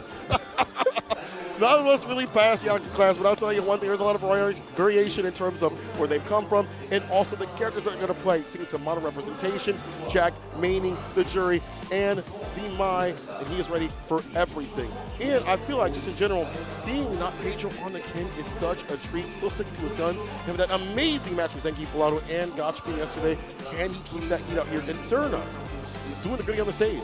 I mean, listen, if he doesn't win the cup, he's won the hearts of the people. He really has. Maybe not his opponent's side. I mean, you can tell he's 19 because of all the memes he's doing. He done the dance on stage. He actually done it pretty well. It's the AI brain rot, brother. Just be melted. I will say this, though. Zerna does have a good mind for fighting games. He does. But he hides it behind whatever AI thing he saw on TikTok. So. Hey, listen, he's a lovable dude. Yes. But listen, the skills on the stick is deadly. It's real. So he definitely needs to bring his A game here today as well. Really looking forward to what is coming your way as well. Don't forget, Street Fighter League Worlds are going to be happening today as well. Not the finals, but we will be prepping things for the final in day. So it's going to be another day of jam-packed Street Fighter 6 action. And again, I've seen the Reject fans. We've seen the Bandits jerseys all over the campus. We're going to see a couple of Ninjas in Pyjamas fans arrive on the scene later throughout the day as well. I'm sure if they're not fans today, they'll become fans as we've seen people be like, wait a minute, I like this guy. He plays this character, I'm his fan now. And make those beautiful signatures and stuff. Did you see Jan Angel's artwork that was given to him? I believe so. It was like a Picasso. It was crazy work. It was insane. So the amount of love that the fans have for these players is nothing short of just at the highest level. Like it's like almost like a Super Bowl out here, it feels. And as you mentioned, it's only going to get more packed. This is like midday on Friday, when it's like 1:19 here in Japan. When it hits off to like 5, people get out of work, they're heading right over here. And tomorrow, shoulder to shoulder, in these seats everywhere will be filled. Well, I mean, look, it's crazy to even say this, but it's also a blessing. We are actually part of a cultural phenomenon. I've been talking about this with a couple of friends. You've been aware of cultural phenomenons, but you haven't been part of one that's actually grown and exploded, especially. Come out here, right? You gotta be here physically for Capcom Cup to feel electricity. The amount of noise that comes to it shakes your body to the very core. There's nothing like it at all. And there's something like these groups that we've had. We're gonna check them out one more time. MenaRD, the bull raging through the top 16, as well as Kincho in Group B, getting his big victory as well. Big ups to them, but their work is not even close to that. I like that Mena also said for League. Fudo, wait for me. He wants to fight Fudo. He's calling Fudo out. Ooh, that's gonna be nasty. Well, listen, sometimes the battle is won before the battle even begins. And it looks like he's actually doing a little bit of goading to Team Reject. I'm sure he's watching somewhere, or one of the Japanese players will tell him momentarily. Yeah, but again, amazing effort from Bravery and Juicy Joe. The fact is, we can look at all the nuances, we can call the Street Fighter forensics teams, and we can break this stuff down afterwards. But the fact that all of these games went down to 3-2 just shows you the caliber player and how intense things were for not only us as commentators, maybe for you guys at home as viewers, but for the players in the pilot seat, trying to scratch out or claw out that victory there. But that was an amazing performance there from the strongest bull. We're going to take a look at Group B as well with Kincho. Home turf really does it for you. We watch sports, we follow sports, we know what it is like for the home crowd. It's a big expectation, a big responsibility to perform in front of them. But when you do, it is incredibly high and incredibly exhilarating when things pay off. And luckily, Kincho got the right end of the stick this time round. And you can see it there, +8 round differential, 3-1, 3-1. Yon Angel, unfortunately, wasn't able to get a dub over here as well, because again, shouts to Yon Angel, man, and the German scene. They've been putting in the work, obviously, with the different format before for Capcom Cup. Hallibell wasn't able to progress deeper into the bracket, but with this format here, Yon Angel got very, very damn close to doing it. Really did. Played some very impressive play of JP, but again, Kincho just ready for any sort of matchup. As you mentioned, out here in Japan, you can find it all in terms of character variety and even styles. And Kincho's style is just active and aggressive and just holds you into a false sense of security where you think you can play a button or tech or drive reversal. He's ready for it all. He's not fights ahead. He is elevators ahead. Yeah, but even then, he could have ascended himself to a new level after that. I mean, you could hear it with the player interview as well, and that's what it is. You're always trying to elevate yourself to new heights and kind of keep that energy and keep that composure going into the next day, because again, Kincho is doing what he loves most, and that's playing Street Fighter at the highest level here as well. So we are just waiting on the main stage for our hosts, because again, they've got a lot of work, and it is an incredible amount of work to do, and they're just, you know, exuding the excitement just as much as we are. And I actually did get to see both Ryan and Aru play a couple of games earlier. Sagat versus Kimberly, and a guy with an eye patch was winning. As he should. Let's go, Sagat. Well, I mean, your Sagat's a bit questionable, but we can get around to that. This is what the group stages were looking like at the start of the day as well. We have concluded Group A and Group B. We were momentarily just touching up on Group C and Group D. 6 players remain. I'm very curious to see what Ryhan's going to do, because he did get a surprise win against Knuckle due to many. Because again, that modern Elena, picking it to prove people wrong. And boy, does it seem to be working. Spite is a powerful, powerful booster right there, I'm going to tell you that. Also, curious to see what Ryuki is going to play. It's going to be like a mirror match against Zerna. We play a mirror match against Pedro. We avoid all that. The back and forth, are those characters up to par? I should say, actually, is the Kin up to par for Ryuki to actually fight the likes of Zerna if he has to use that? We'll have to see on that side of things too. Well, Chris Arterian, buffed and emboldened by Street Fighter League, has been doing mad work out here. Had to fight 2 guys in a row. That is sick work from him. And of course, Jack, no bias here. I want to see how far he can push this. Sorry, the bias is, you haven't cleaned the bias off your face. No, I yet. saw some of yours with Juicy Joe. That's okay, though. I don't know. I made sure to wash my face this morning and moisturize, so I'm just saying. So there, no. I made sure the bias was completely off, completely neutral out here. But yes, of course. This is what it's going to be looking like. Yeah, just touch up on Ryuki real quick. He's one of the most versatile players in Japan, with the Ed, with the Mai, with the Ken as well. So if he wants to go with the mirror match, he said he wanted to avoid it against Travis Styles, and then he had to run it back. And, you know, do you remember you're playing arguably one of the strongest characters in the game? So if you've got to rock it, you've got to rock it. But I'm actually looking forward to seeing what he comes out. NotPedro, been a big fan. Yeah. And listen, he's an exuberant kid, so he might be able to bring that energy and continue to bring that in support of the Brazilian home crowd here. So really, really looking forward to that. Yeah, looking forward to all that's going to be on the other side of this break that is coming up. But thank you all so much for watching this beautiful Street Fighter action that we have came to at the very end of a wonderful season. I feel like this is one of the best seasons of Street Fighter thus far. Haven't been a lot of drastic shifts and changes, but I really love the fact that we get to see a lot of variety at the highest level. These top 8, a lot of characters coming through. And this is the schedule once again. Just as a reminder, Group C is up next. Then after that, for a short little break, we're going with Street Fighter League, starting off with the seeding to see where they're going to be standing in the finals day. I'm looking forward to that. I'm a Ninjas in Pyjamas supporter. It wasn't as if I was in Street Fighter League EU commentating those matches, so hopefully they can do some damage this year. But Team Bandits and Team Reject, these guys, they're coming for the juggler, especially with the way that they closed out their respective Street Fighter Leagues. But regardless, it's going to be interesting, and we all look forward to that. I may be able to grab all 3 jerseys and pretend I'm going to switch. Pretend to not be biased? Oh, of course, you'll see me running around following the cameraman very shortly. Speaking of which, we are going to actually go for our little break now. But Cola, it's been an absolute pleasure. This is what we love to do. We continue to enjoy Street Fighter, and you guys get to continue to enjoy Street Fighter after this break. So grab a drink, get some snacks, maybe wake up in the morning, go to work, watch some Street Fighter, and we'll see you soon.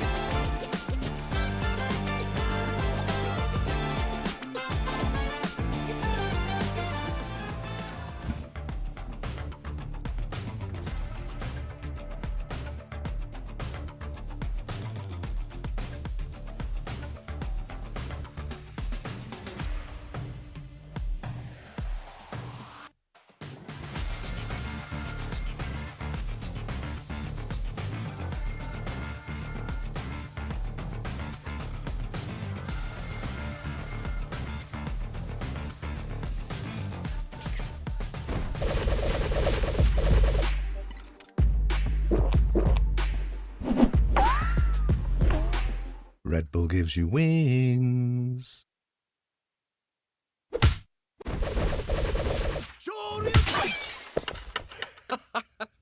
Red Bull gives you wings.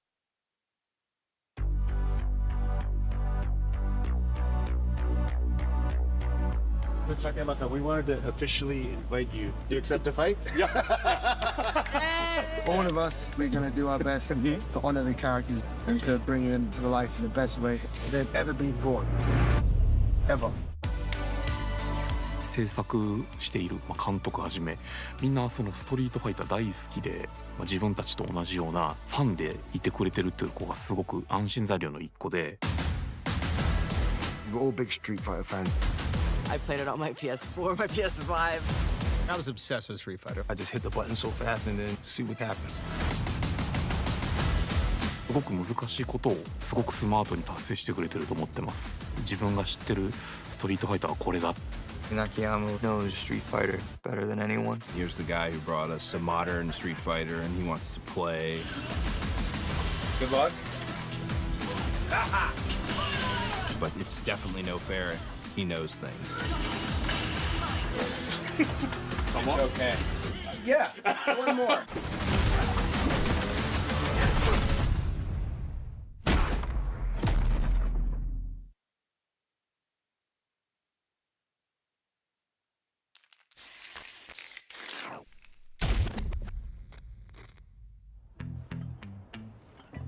Guys like me can make some good cash putting their bodies on the line. Besides, I'm used to being hated. Though, lately, I can't help but thinking. It seemed like a lifetime ago that I was spending my time fighting in the streets. All right, you're on. Round one. Fight.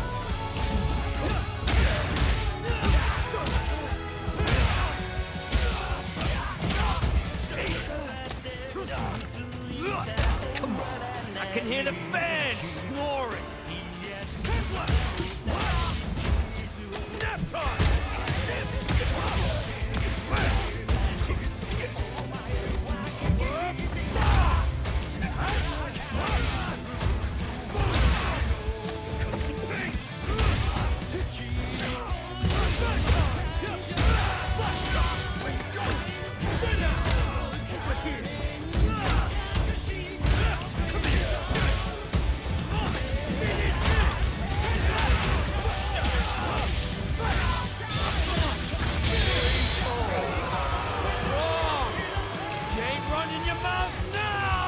Try to keep up.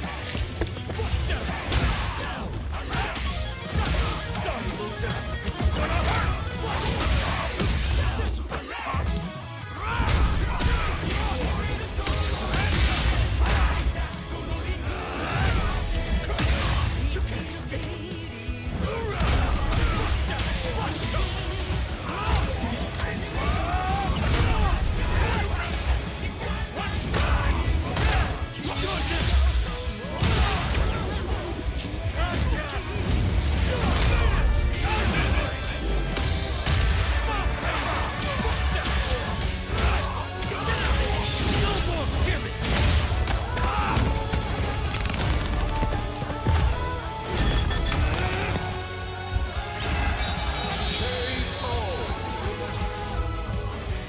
This is my job.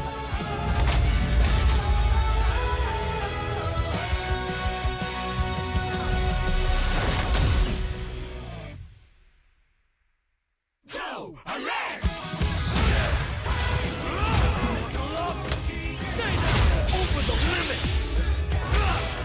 Say your prayers!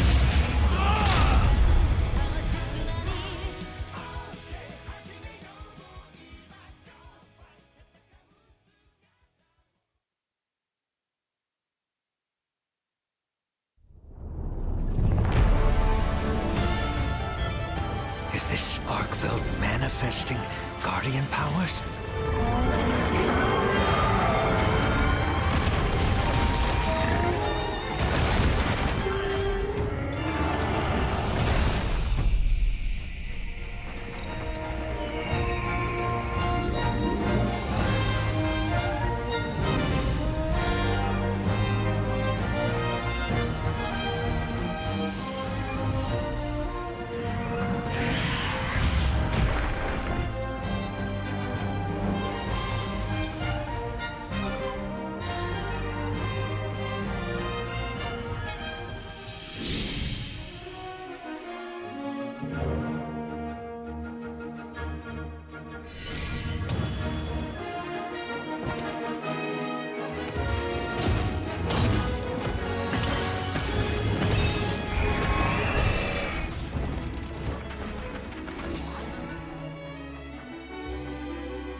Arctis Nova 7 Gen 2. The app called the biggest cheat code in the industry is here for PC and console. So use it and abuse it, you crazy person. It's the new gold standard.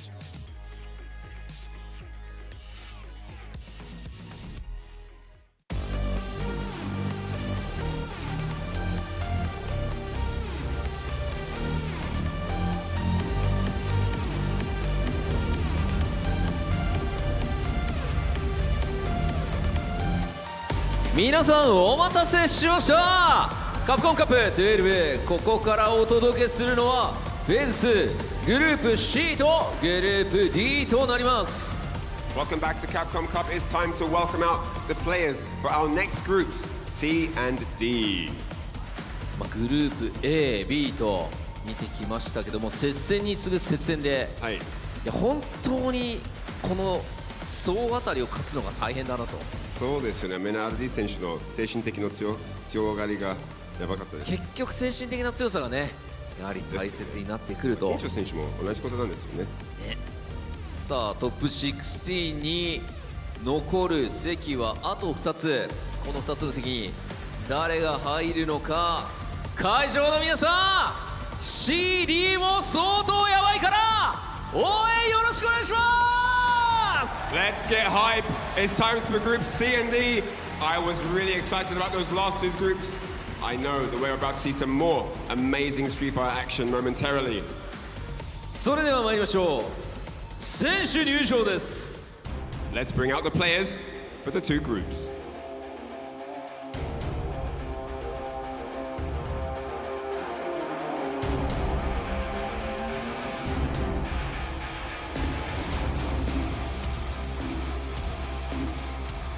グループ C、 1人目はサンパウロのヤングビーストNotPedro。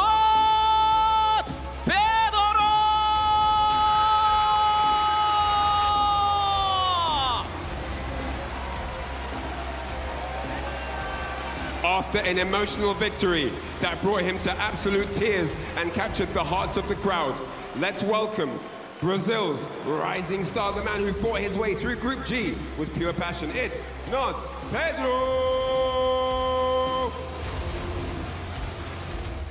続いて2人目はレッツリーサーRyuki。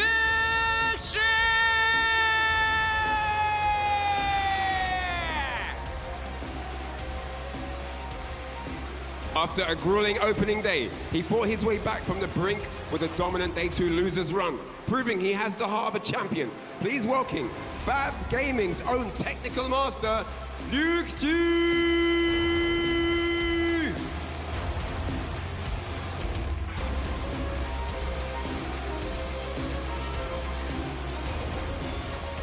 そして最後は風車の国の風神ゼルナ。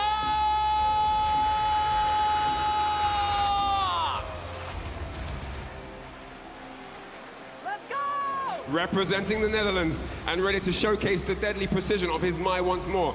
Let's welcome the European powerhouse who fought his way through the toughest brackets on the world stage, the Spudmaster, Zerna!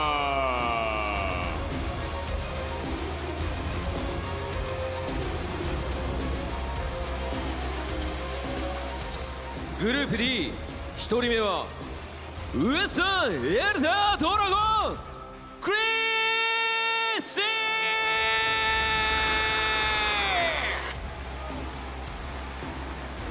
Representing Bandits and bringing the heat from the US West.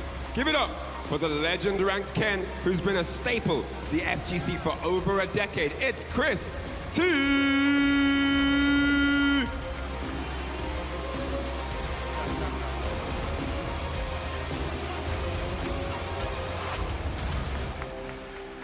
続いて2人目はベンガルのモダニストライハ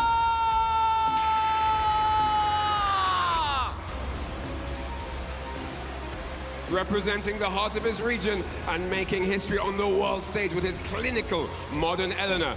Please welcome the man who shocked the world by taking down champions. It's Ryhan!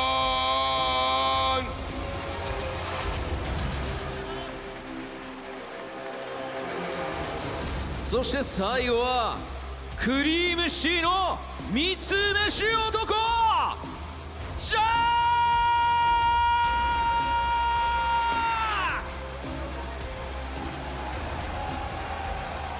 He's a former kid turned global contender with multiple Capcom Cup appearances and the speed to match any opponent on Earth. Please welcome to the stage, the Stair God, Jack!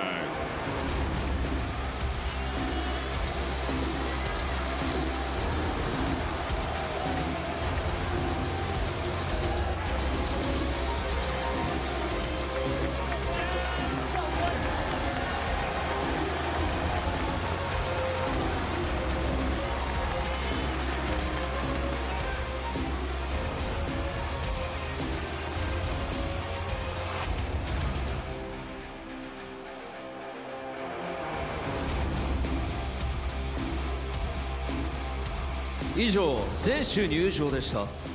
果たして誰がトップ16に進むのか、選手たちに今一度盛大な拍手をお願いいたします。 These are both the group's full list of competitors, the 6 gentlemen that are going to lock horns right now. Only 2 of them are going to go through. Dreams will be brought to fruition today, but for who is the question we need the answer to. それでは選手の皆さんはスタンバイをお願いいたします。 All right, all players prepared and ready on standby. Thank you very much. And with that, so let's head back on over to the desk as the talent kick this one off for C&D. さあここからは試合を熱く盛り上げてくれる実況席にお渡ししたいと思います。実況席のお二人お願いします。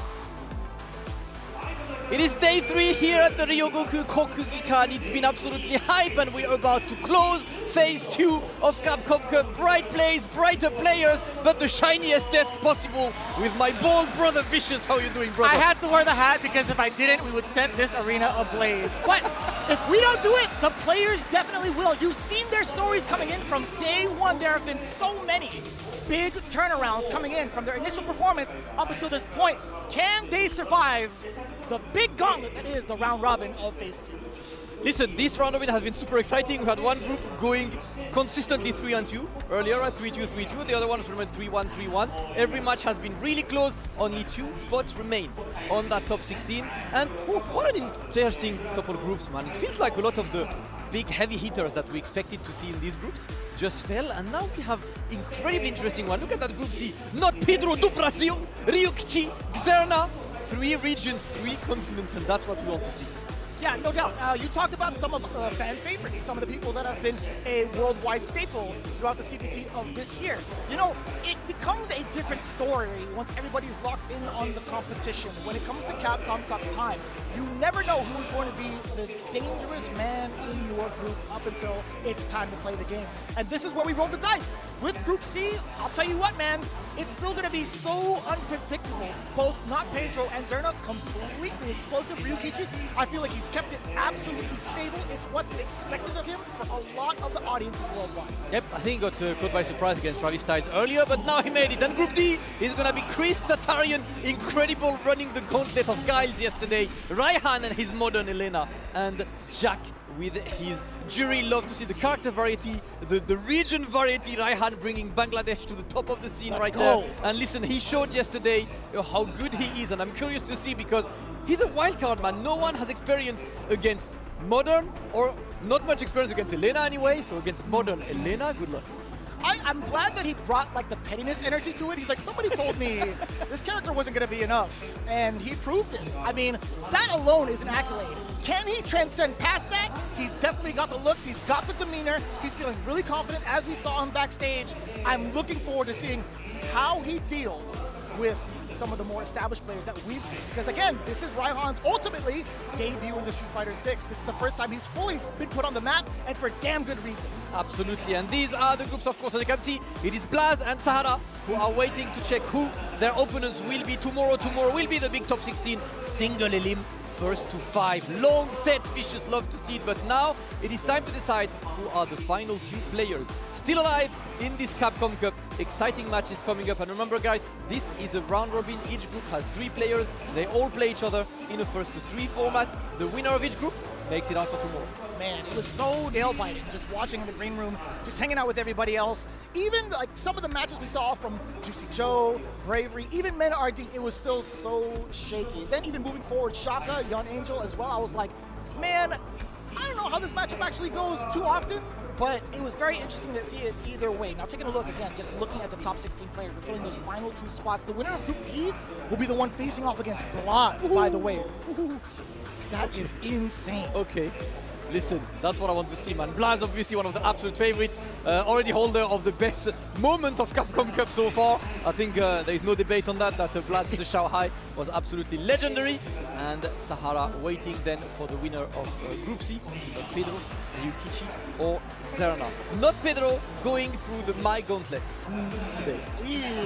Yeah, that was actually kind of rough, but I love the redemption stories that we've seen out of Group C, right? We saw a lot of emotion, elated emotion coming in from NotPedro getting his redemption as well. Taking a look at Zerna, he had a rough start going 0-3, but he was still in very high spirits. In fact, he had a lot of encouragement from the EU teams, right? Or the EU players that have been here. They're all one very, very strong collective group, and obviously he's looking to continue that, continue the driving spirit, represent well, and hopefully get some W's. However, we have Ryuki coming up on deck, going up against NotPedro. Ryuki has been a phenomenal player since we have seen him, even way before Street Fighter 6. He used to be called fully Ryuki Ken.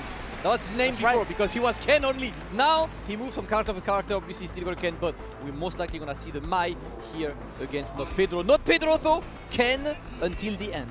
It's so wild, like watching him at the very start of Street Fighter 6 to see where he's at now. I always considered him, as well as Otani, as one of the main 2 Kens to watch in the very first months of Street Fighter 6, and man, has he evolved. And now coming in from Pedro, this is going to be the big question, right? Obviously NotPedro with the Ken pick. How is that going to play off in a matchup against somebody who has invented it for, or at least helped kind of drive the meta for the land of Japan through Ryuki? Yeah, but more importantly, I think in this kind of match, it's also very important for the Ken player to not be afraid, like to not be like, oh no, he made this character, you know, I can't play this way. No, play your game. Yes. You know, it's still, because a lot of times you see a guy, you know that he's got Ken experience, so you start thinking maybe I should play differently.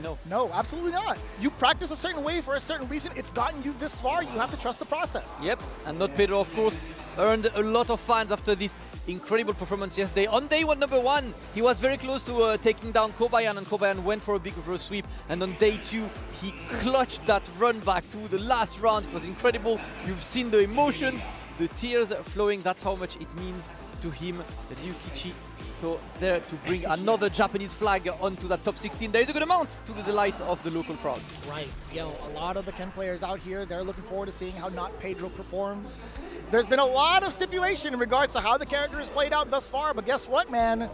He's represented quite well in the hands of NotPedro. Shout out to the big Brazilian community also helping him out, as we had heard from his winning interview, how impactful it was to skyrocket him onto the stage. Absolutely. I mean, this is a big community, big and passionate community as well. In Brazil, they will get an Evo, you know, pretty soon that I'm looking forward to, because these guys, I think that's probably the only place that can be louder than France in terms of crowd. Brazilian crowd is insane. Like a couple of esports majors happen there, and obviously they got the football culture, so you know it's out there. The community is really there, it's passionate, and they're looking, you know, for a chance to make their mark in the world stage. Right now, it is NotPedro's chance. Good there, we've had, you know, a lot of successful Brazilian players. Remember, of course, Zangief Polado as well, you know, like scooping people left, right, and center. This time it's NotPedro's turn, and I've been satisfied of how he played yesterday. Now today, obviously, it's the My Gauntlet, but by all means, if you enter Capcom Cup, if there is one matchup you gotta be ready for, it is mine. Yeah, absolutely. This is a character that has been on the radar even a little bit prior to Capcom Cup 11, right? There have been a lot of talks, a lot of like videos out there on Twitter. They're like, you know what, she has the potential, but we can't risk it just now. We'll have to wait until Capcom Cup is over, and then she just exploded on the scene. Yep, well now a lot. Also one of the most dominating characters so far has rather been Ed, with about 5 Eds in the top 16 so far. Dear Lord. No Ed to be seen right now, so it is time for NotPedro against Ryuki And as always, the silence pre-match vicious. I love how silent the crowd gets before the match starts. The reverence is there, and then immediately after, the energy bursts as soon as the character walkouts happen. One of my favorite parts of being here at Capcom Cup is hearing all of this energy. Let's get into it. Game number 1 here for Group C. NotPedro versus Ryuki. It is time. First to 3, of course, and an important one. You want to start the good way and get a win. NotPedro trying to enforce the first strike throw. Successful take on Ryuki's side. Now we're rolling with a couple of fireballs of their own. Pedro wants to close the gap and kind of test out with the stand jabs, right? The counter pokes are going to be so important within the closer range because if she gets this much space to get the fans established, it's only going to lead to a lot of drive gauge depletion, possibly a mix for a couple of grabs. Just like that, Ryuki now has a lot more space to work with, whereas Pedro, he's running out. Yep, he's looking to close the distance, but he's unable so far. And now he's locked into the corner, gets countered to the follow-up, straight to level 1. I got 5 stocks now, more fans to throw you away. Pedro looking to escape. The parry, Ryuki can dump it all out for maximum damage. And he gets the enhances as well. Damn, that's beautiful. Dancing all over the first round. Proper usage of the meter, proper usage of the install. That's not what every special might have. Now the My Showcase in the hands of Ryuki. First round, taken on the Japanese side. No whiff punish on that large medium, but he gets the Jinrai opening. Huge change up round to round. Pedro now the one cornering Ryuki. You get a couple of lights, full conversion. Dash up, eats an ODU who ended up on wake up. Trying to challenge. Not going to be fast enough. I like that. Ryuki saw that perfect parry and completely waited. Straight to level 1, of course. All we want is to get these stocks, and to get the opponent annoyed, stand liking, and the preaching. And it's time to play the fireball game. But of course, you're not going to win against the power of the fans right now. On a perfect parry, imperfect, I should say. Dash on up. No, it's going to be the fans. Yes, I love the control of the space. I love the control of the pacing also coming in from these fans. Really deterring NotPedro, reassessing. Can he throw the fireball or not? Can he walk up? That's going to be the big question. Trying to open up. We can get a throw, although very low on the drive gauge. This is exactly Ryuki's time to draw the OD fans to get that burnout occurred. Oh no punish! I don't think he expected that at all, but at least you get to use the Jinrai pressure. No, the conversion is gonna be there. Ryuki takes game number 1. Unfortunately, NotPedro not capitalizing on the golden opportunity that was thrown this way. Two opportunities at that. I mean, if there was a way for him to get any sort of true block string going while in burnout, there could have been a potential chip to dump out all 3 bars just to stay alive in that game. But it's Ryuki. The sun is shining on him today. He's very fortunate enough to get that ender, that first game over Pedro. Zep punish counter, of course, after Jinrai. Good identification from Ryuki, and now we go back to the fans, and he avoids a crash medium kick to get the punish counter throw. Everything worked. Just shy on the mark. Yes, sir. On Hadouken. Now we're trying, but Pedro is struggling to get out of that corner, man. Oh, he had so much time to let that crouching spear rip. He looked at you, he's like, what are you reaching for? Crouch jab, let me get that full shore you. And now the pressure is on. Knocking on the door a little bit, single tap. Another throw. Will we get a third? Playing the timing on the lights as well. Yep. Trying to see, he sees the opponent is back rolling, trying to force a difficult throw loop in this situation. The OD Jinrai whiff, but Ryuki now is burned out, and there we go. Immediately takes advantage of it before he realized NotPedro able to take the round. Beautiful stuff to immediately go into the drive impact. We always kind of talk about it. We were talking about it backstage, actually. There have been so many moments where these DIs have been so unpredictable. I feel like it's at an all-time high in terms of success rate, despite having bar to your name, super to your name, etc. Yep. Just like he managed to do it early enough for Ryuki not to be looking for it just yet. And now NotPedro is still starting in the corner. He gets opening. No, the drop that could have been a bit more with the side switch. And the DP is going to be baited. Big damage. Is he going to cash out though to burn out? Yes, sir. I think that's the wisest choice. You increase that life differential, you force the burnout. Heck, if you drive rush forward and Ryuki goes for a super, that's one less bar to worry about. Let's see it. Oh, tried with the counters. Safe when in burnout, but still negative in this situation. And now a couple of the fans to keep NotPedro away. Pedro not really taking much from that burnout. Oh, just landing on top of it. A very important tech. Also bringing back some bar to him. 3 bars for the center of Ryuki. A single hit will do for his side. NotPedro has a little bit more to climb in comparison. Yep, Ryuki needs one opening and most likely will not need to use super as well. That would be a great situation for him NotPedro trying to enforce something. He gets the back throw, sends his opponent into the corner, but the stand roundhouse got clipped by the stand light. Ryuki saved it, even ended up in rounds. Utilizing that really impressive walk speed, Mai, again, one of the faster characters in the game, being able to stuff out the startup of that roundhouse, that was such a very hard call against NotPedro. And now look at this, we respect each other, it's back to neutral. Similar resources on both sides, one extra bar on Ryuki's side, and now we're playing the fan game. Oof. I feel like that normal is just so hard to punish counter, like, with a heavier normal, but stand jab will definitely take it, right? It's got NotPedro this far to at least contain Ryuki temporarily. He's swinging the haymakers, does get violently punished. Ryuki now with the install. You forced on this, but I can't lie, the fan game has really been in Ryuki's favor. We have not seen NotPedro able to navigate around these fans. He's trying to parry, he's trying to get counters, but Ryuki has been right most of the time. Right, we haven't even seen an attempt at possibly preemptively jumping a fan. I know there is some risk behind it, you do get knocked back, but you know, maybe it could be a shot. Yeah, the drive rush is not working, not paying off at all. Ryuki is playing his game beautifully right now, barely worried. NotPedro back to drawing board, as we said, right, he's not preventing the jumps, he's preventing drive rush, he's trying to just parry, but it hasn't really given him much mileage to fight that fan, so maybe time to change strategy. The ground game has been absolutely dominated so far in favor of Ryuki. As we see 2-0, the first throw was initiated. Another driver quotes. NotPedro keeps with that strategy, but so far, Ryuki happy to stay. Fan to start up, backing away after the initial parry. Just trying to be wary of Ryuki's approach. I like this, throwing a couple of fireballs. Ryuki not in too much danger of that drive game, he'd rather dry. He's willing to back away. He's got so much estate behind him to bring it back mid-screen. Big low on the drive gauge for both. Alright, gets the opening on this, burns himself out, but NotPedro closer to the corner. NotPedro gonna play that Jinrai, of course. The Jinrai looks annoying, but the jump back actually hits you on the face. Now in burnout is Pedro! Ryuki on the assault! Keeping it clean. Frame trapping Pedro all over, even though medium kick that far away, catching whatever it was, and Pedro wanted to extend out. The lights wouldn't do, so he attempted possibly medium more heavy. Ryuki on the prowl again. NotPedro responding in kind. Forward throw, drive rush forward. Attempting for a reversal out of Ryuki. Not gonna bite.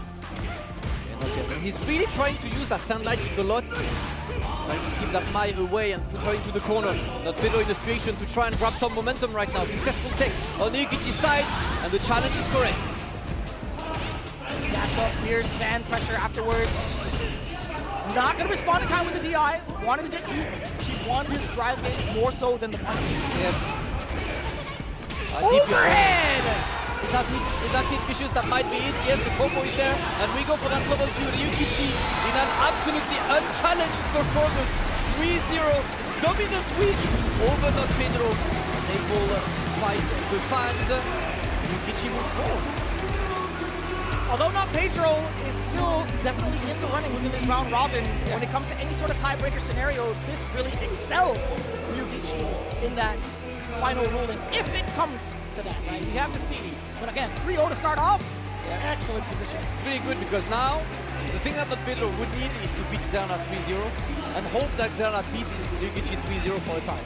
Because that's pretty much the only way something would happen.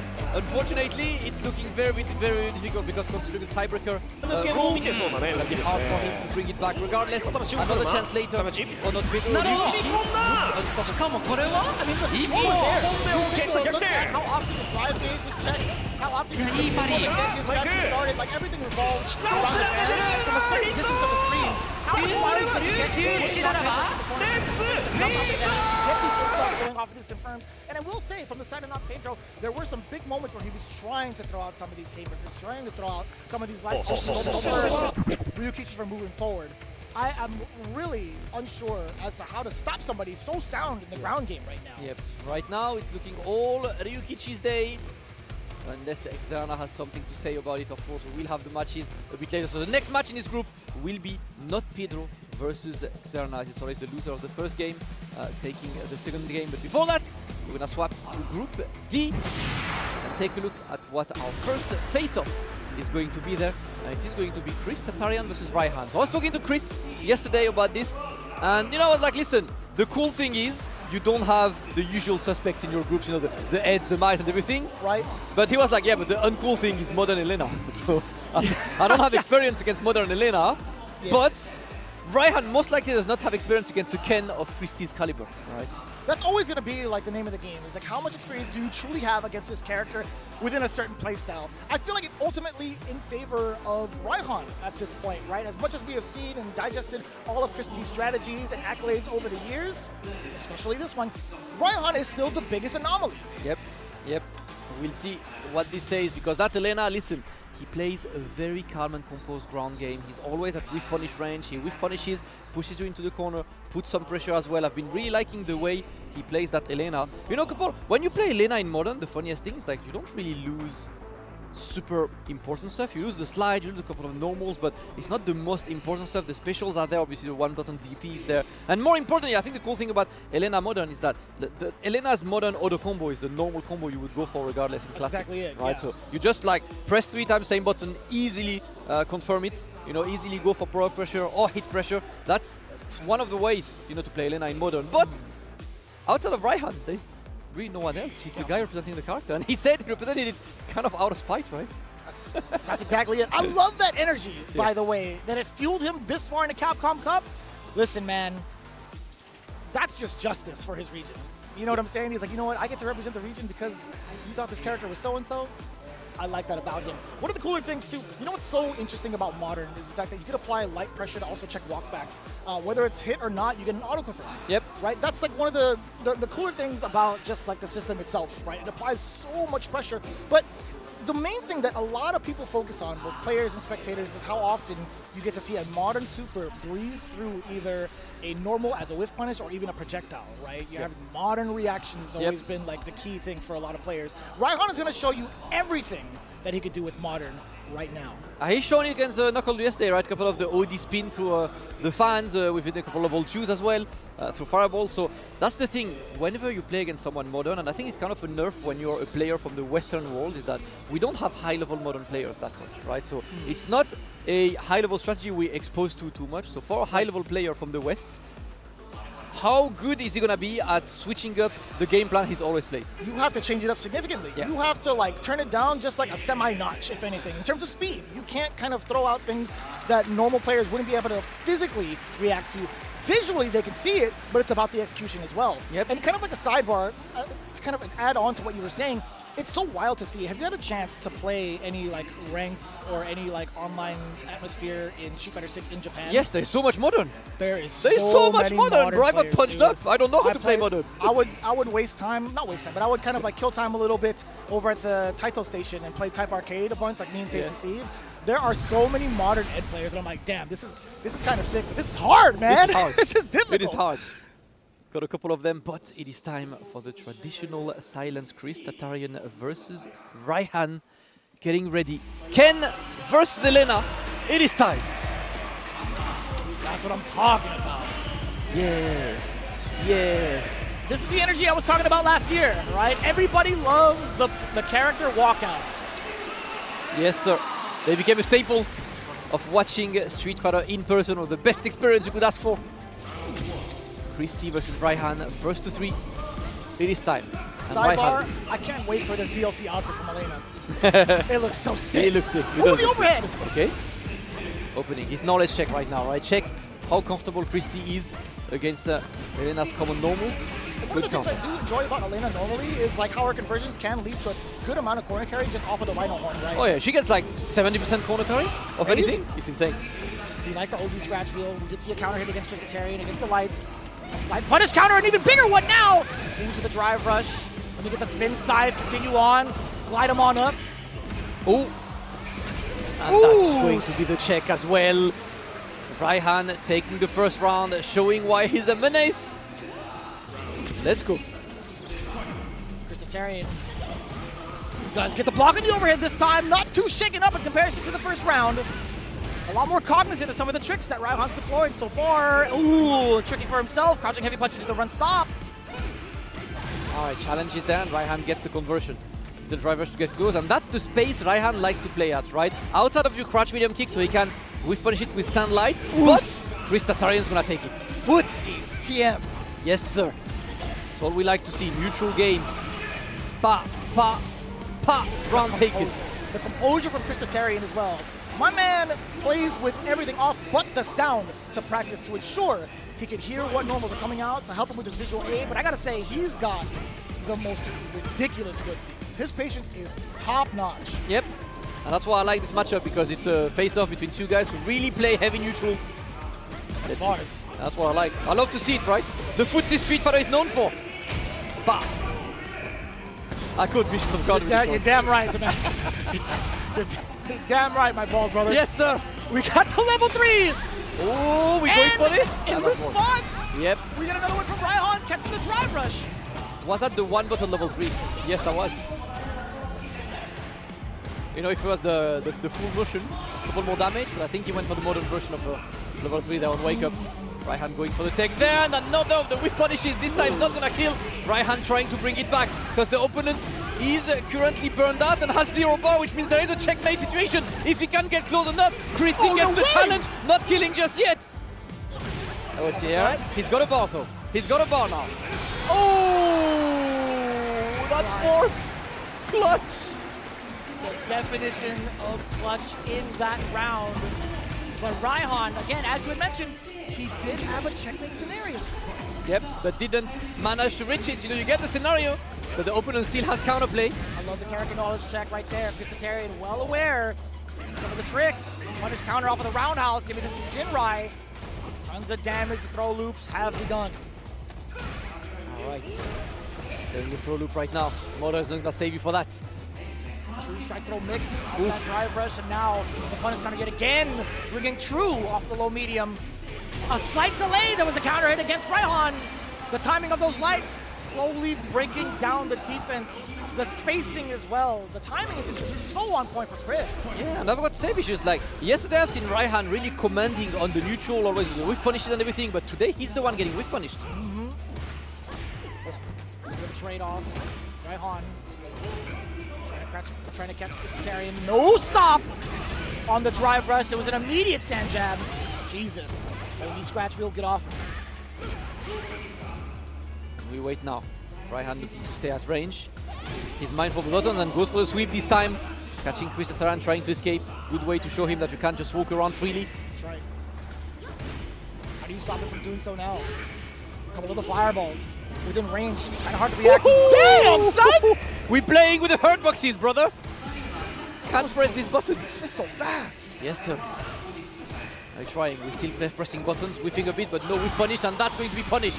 Brother, and what a whiff punish. Sorry, what a punish in general that was. Crouching heavy punch to start. He knows the data. He's got it. Yep. Another game on the board for ChristiT. And that's the name of the game so far. You know, like watching this, playing footsies is what ChristiT enjoys. Right? That's always how he plays. He plays slow. So playing against someone like Ryhan, like, oh cool, I'm playing my game then. Let's go. You want to do this? Yes. With a character like this who also kind of excels in it? Yeah. I'm so down for that. You might think you're home, but I am as well, so. Yeah. 2-0. We're roommates now. Let's go. It's time to share. 2-0 for ChristiT. And Ryhan still looking. Another whiff from Ryhan. You can see these distances are not comfortable.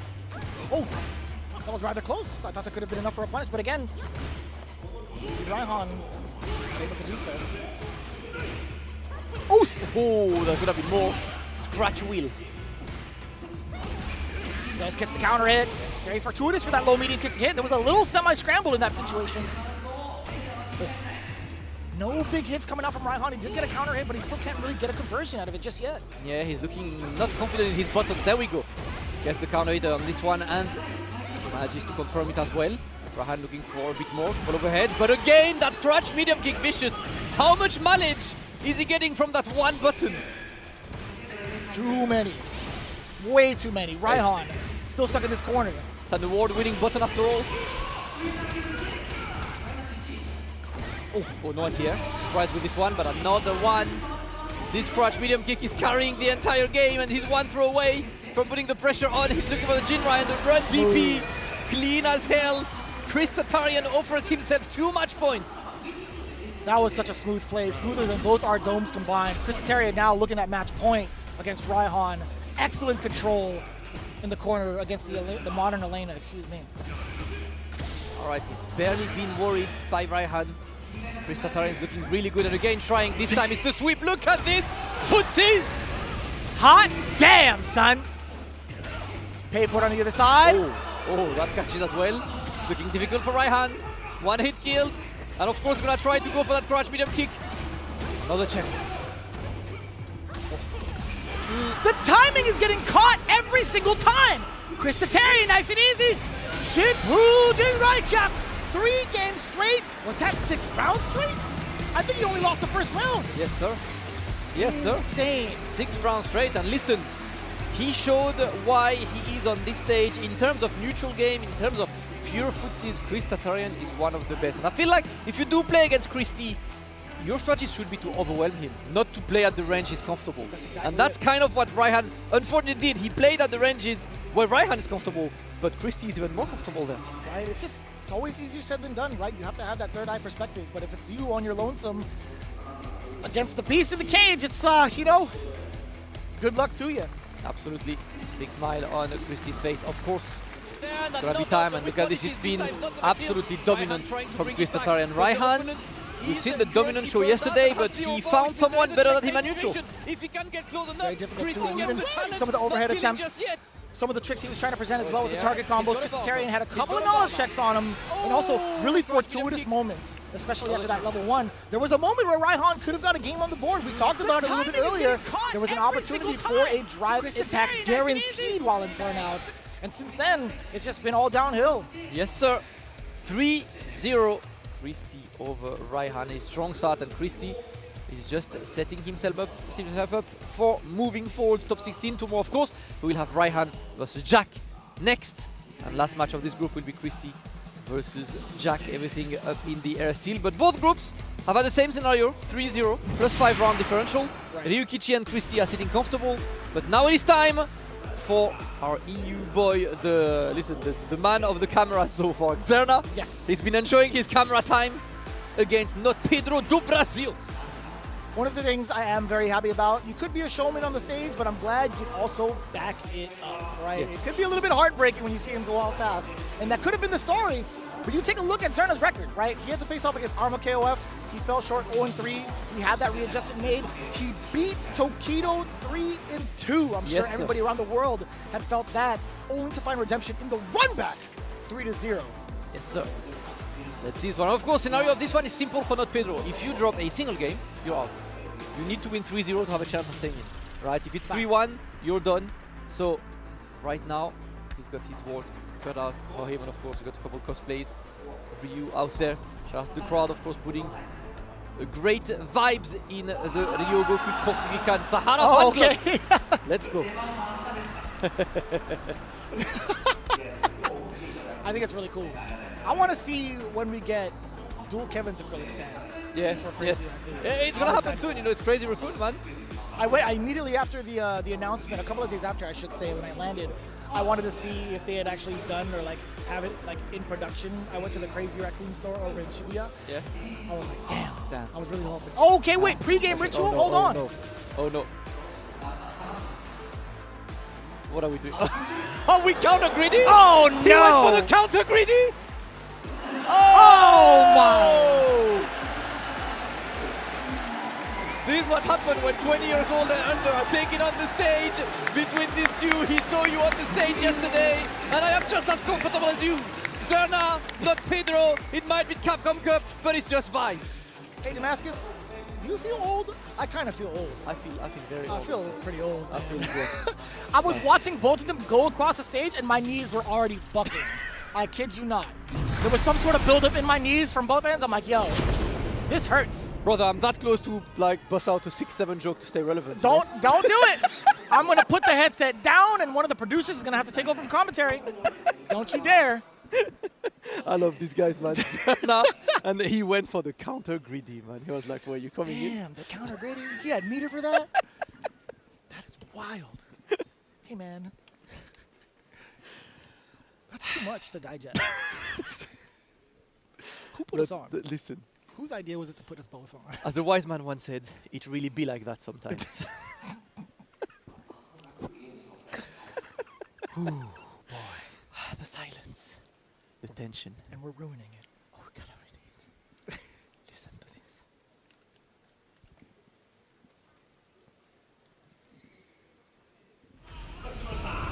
And the gates have been opened. The characters are walking out, and per the usual, we're getting the chance to cheers.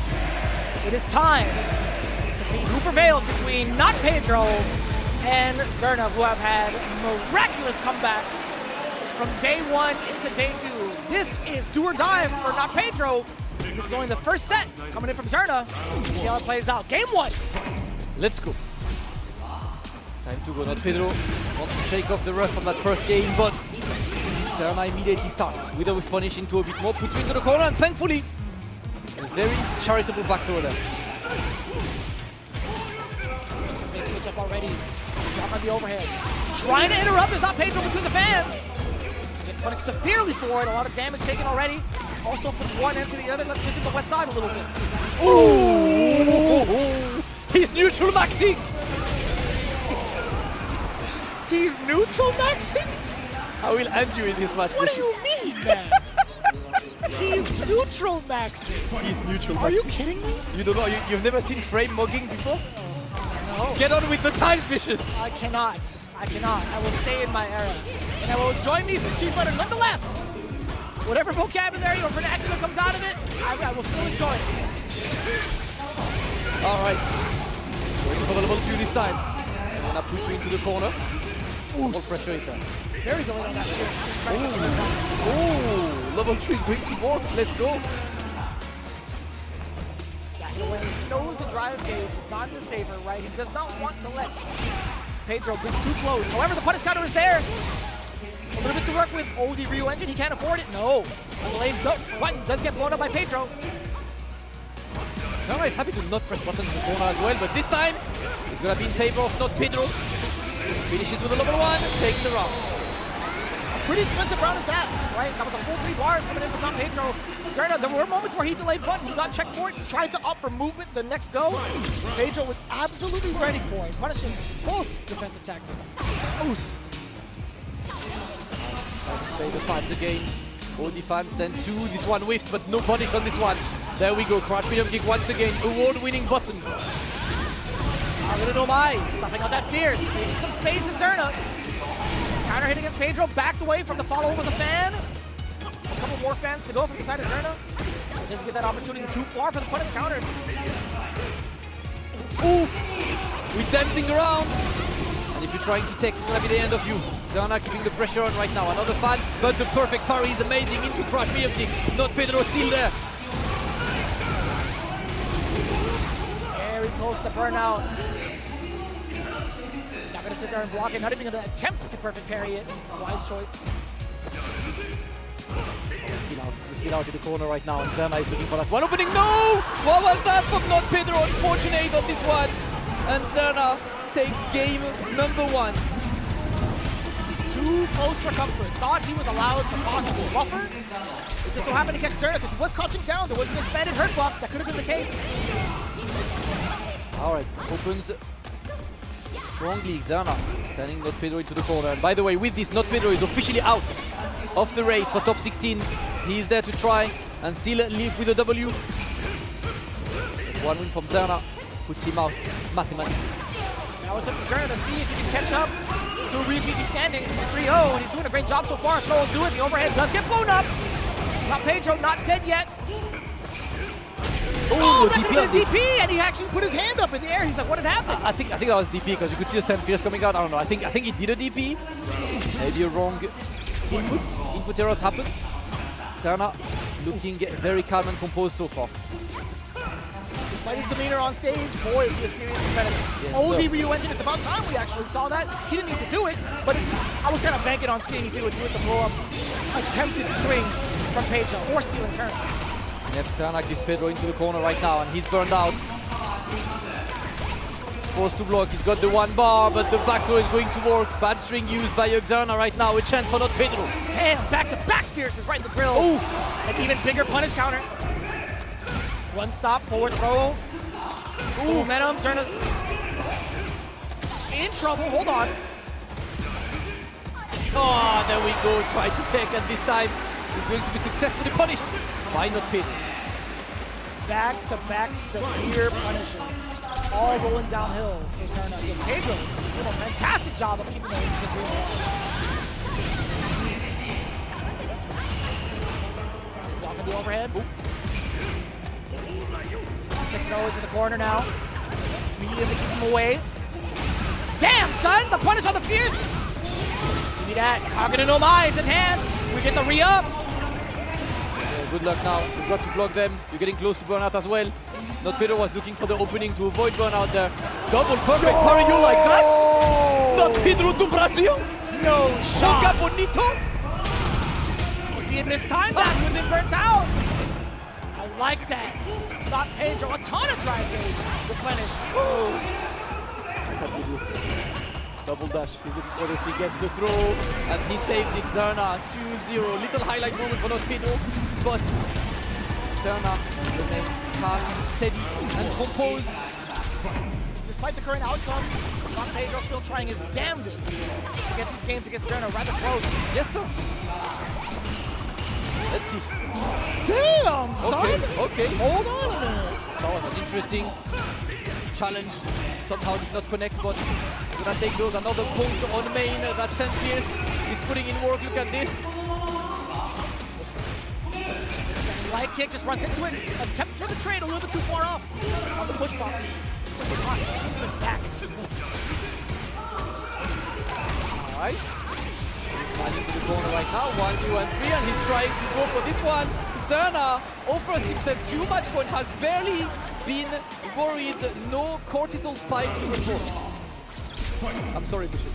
Yeah, no, I was already shaking my head.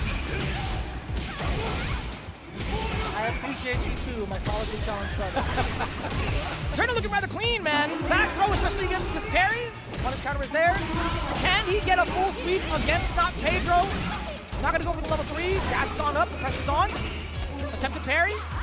So just going for it. The stagger Damascus and the patience. NotPedro at least wants to escape the situation. It's gonna look difficult on this. Gets a crotch medium, looking for a run. It's not gonna get much. He's getting close to burnout himself.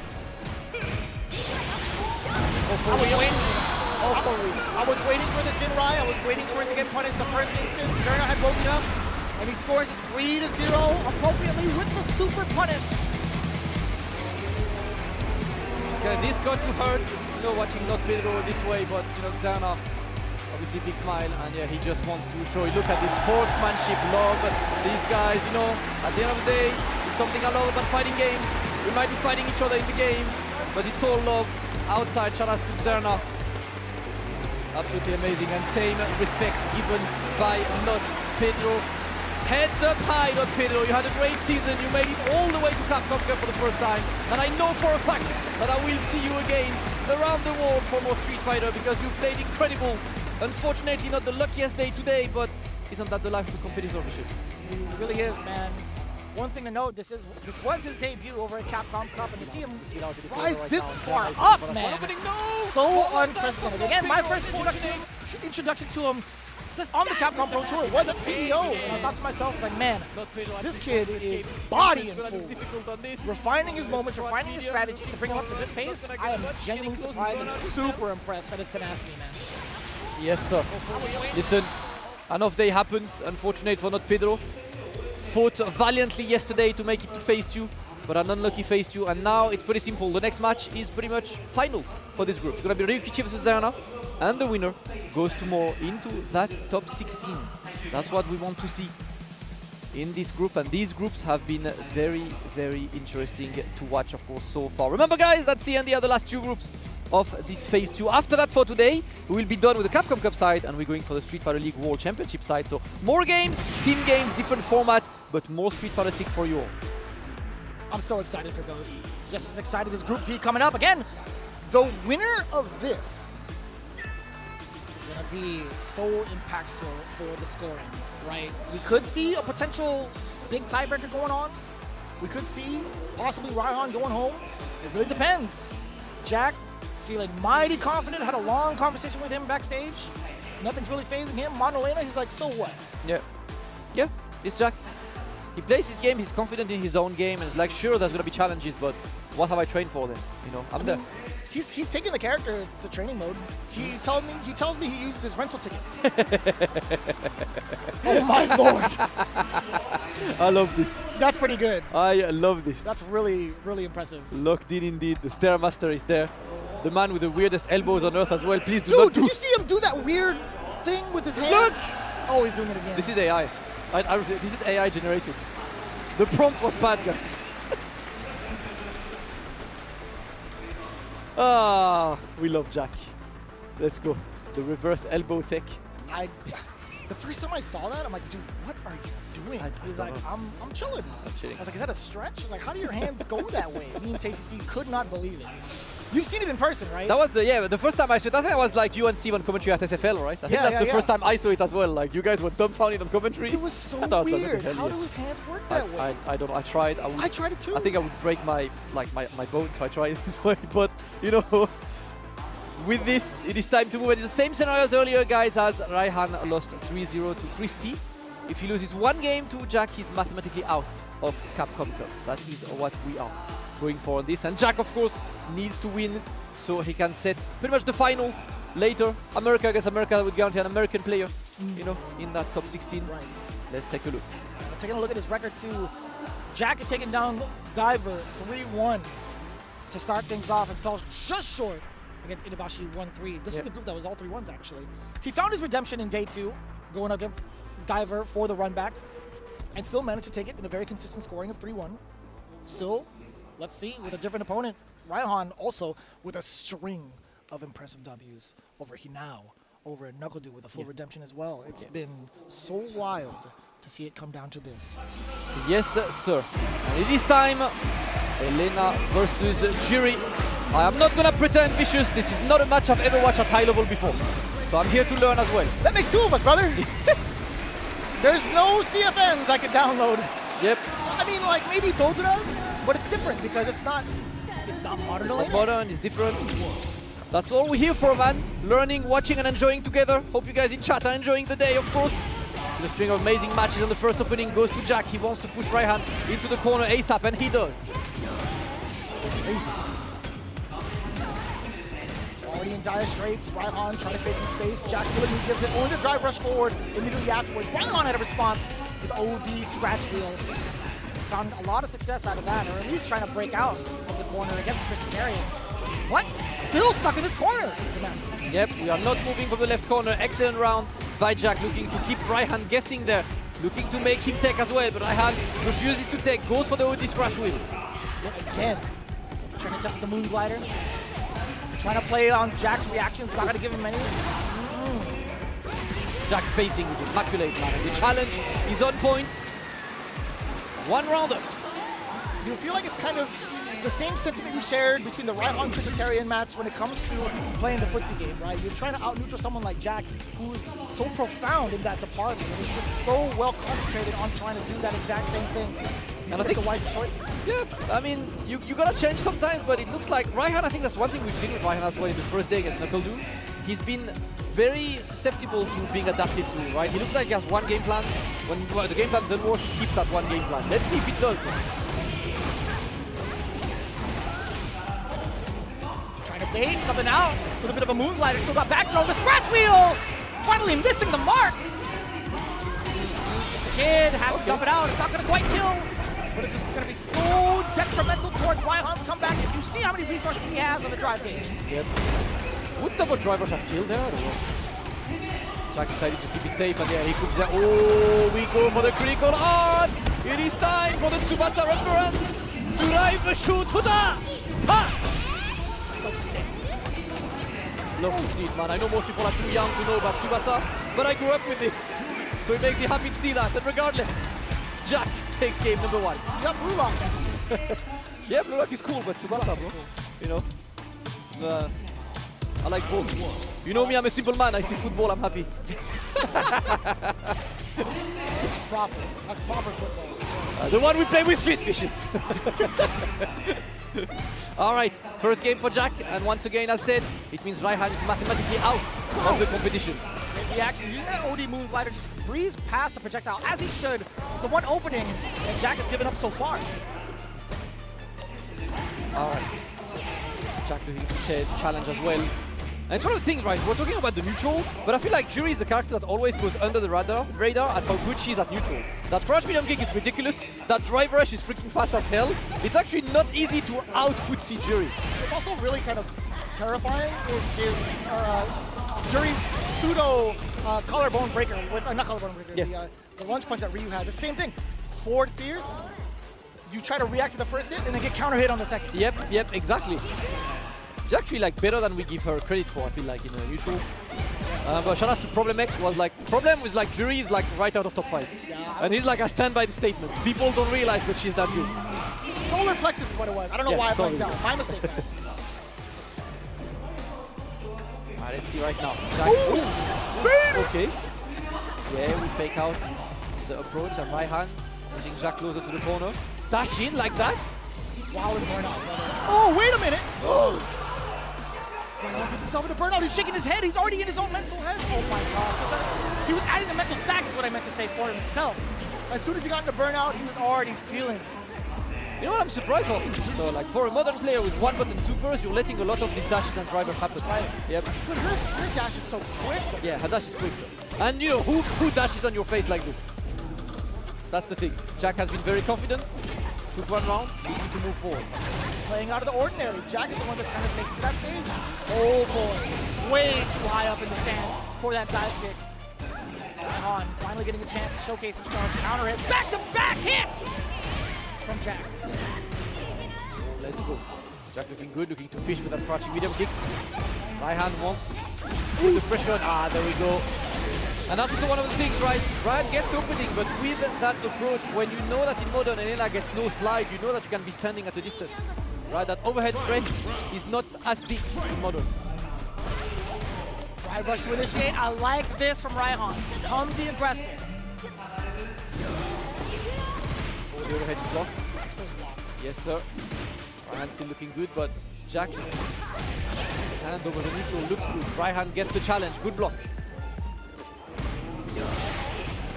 Fireball, a bit of a knockdown, a little bit of an awkward exchange, just trying to jump, trying to do something with that fierce coming in.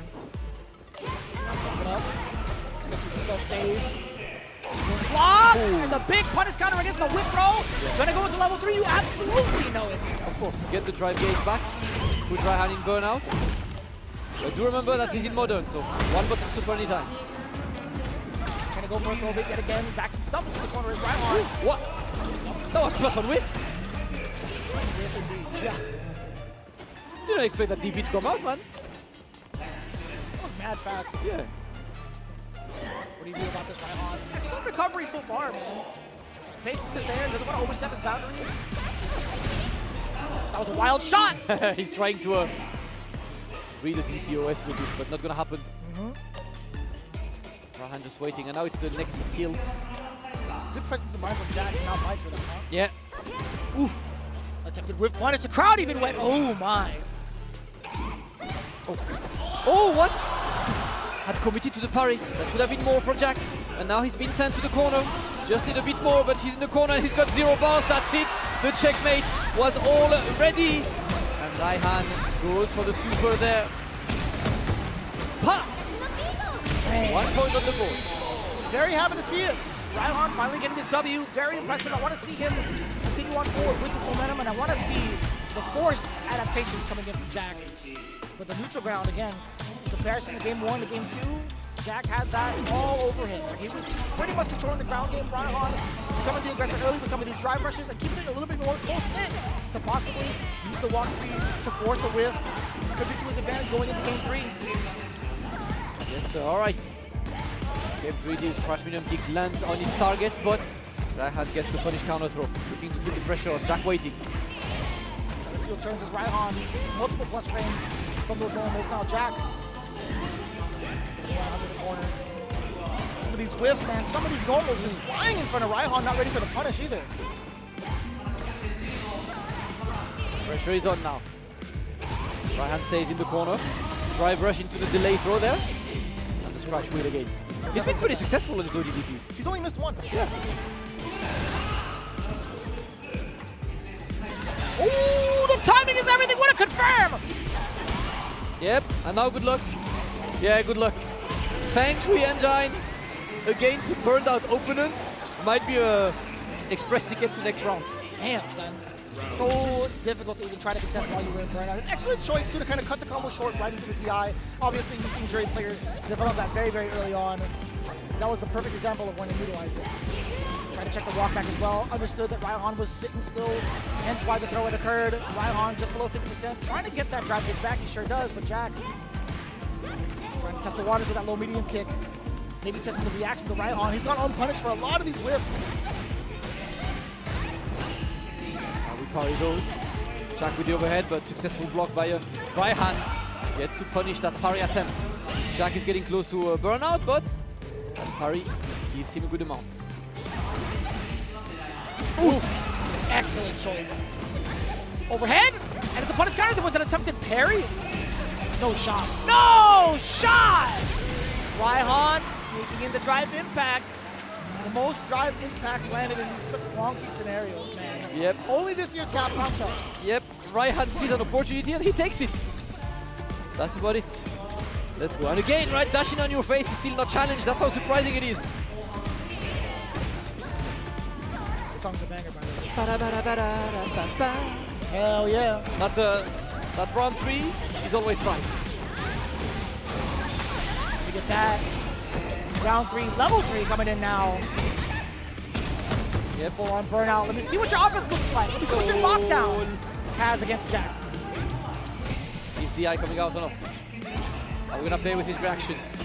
What are we going for right now? Coaching.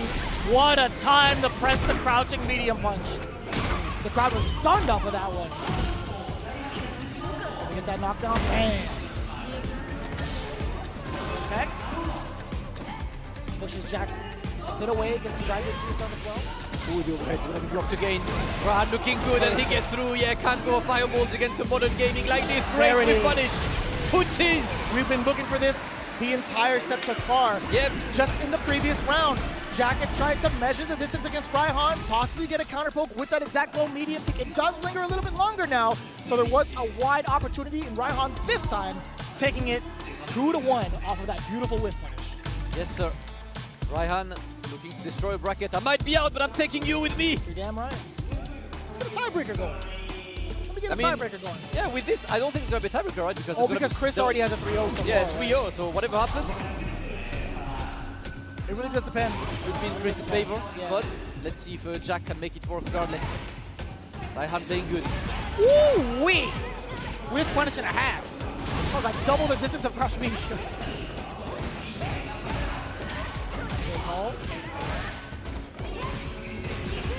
Ooh, okay, gets the opening. Yeah, Jack's angry. Puts the opening in the corner right now, and the perfect parry to reclaim the momentum. Go back to the corner, my friend. Great challenge by Jack. How do you push out of the corner? Trying to lay down the frame traps. Ryhan responding with his turn, couple of lights. How do you keep the Stair Master contained? Overthrow, dash on up, medium kick. Waiting, biding his time. Perfect timing, catches the counter hit. Couple of lights. Ooh. Okay. Going for a reset. Yeah, thankful for this. Be thankful for this, Jack. That could have been way worse. Activate that double you. Oh no, you can't do that against one button gaming, Vicious. The gaps. Getting closed by Ryhan. Match point. Finishing off that round with the super art. Good call out between the strings. All right, Jack, it's your last chance to stay there because losing this would mean giving that spot to ChristiT for tomorrow. Just have a friendly match a bit later against him. And right now, Ryhan is looking unstoppable. Oh. Look at this, the shimmy is correct. He gets the punish counter throw. He's looking for that one opening that could be the end. Oof. This is the Ryhan I wanted to see. This is the Ryhan that got him this far. And there we go, the opening is there. Take this M, flip it upside down, and it's a W for Ryhan. Taking a win, not leaving Capcom Cup without taking a soul with him. I will stare at your soul too. Ryhan, amazing performance.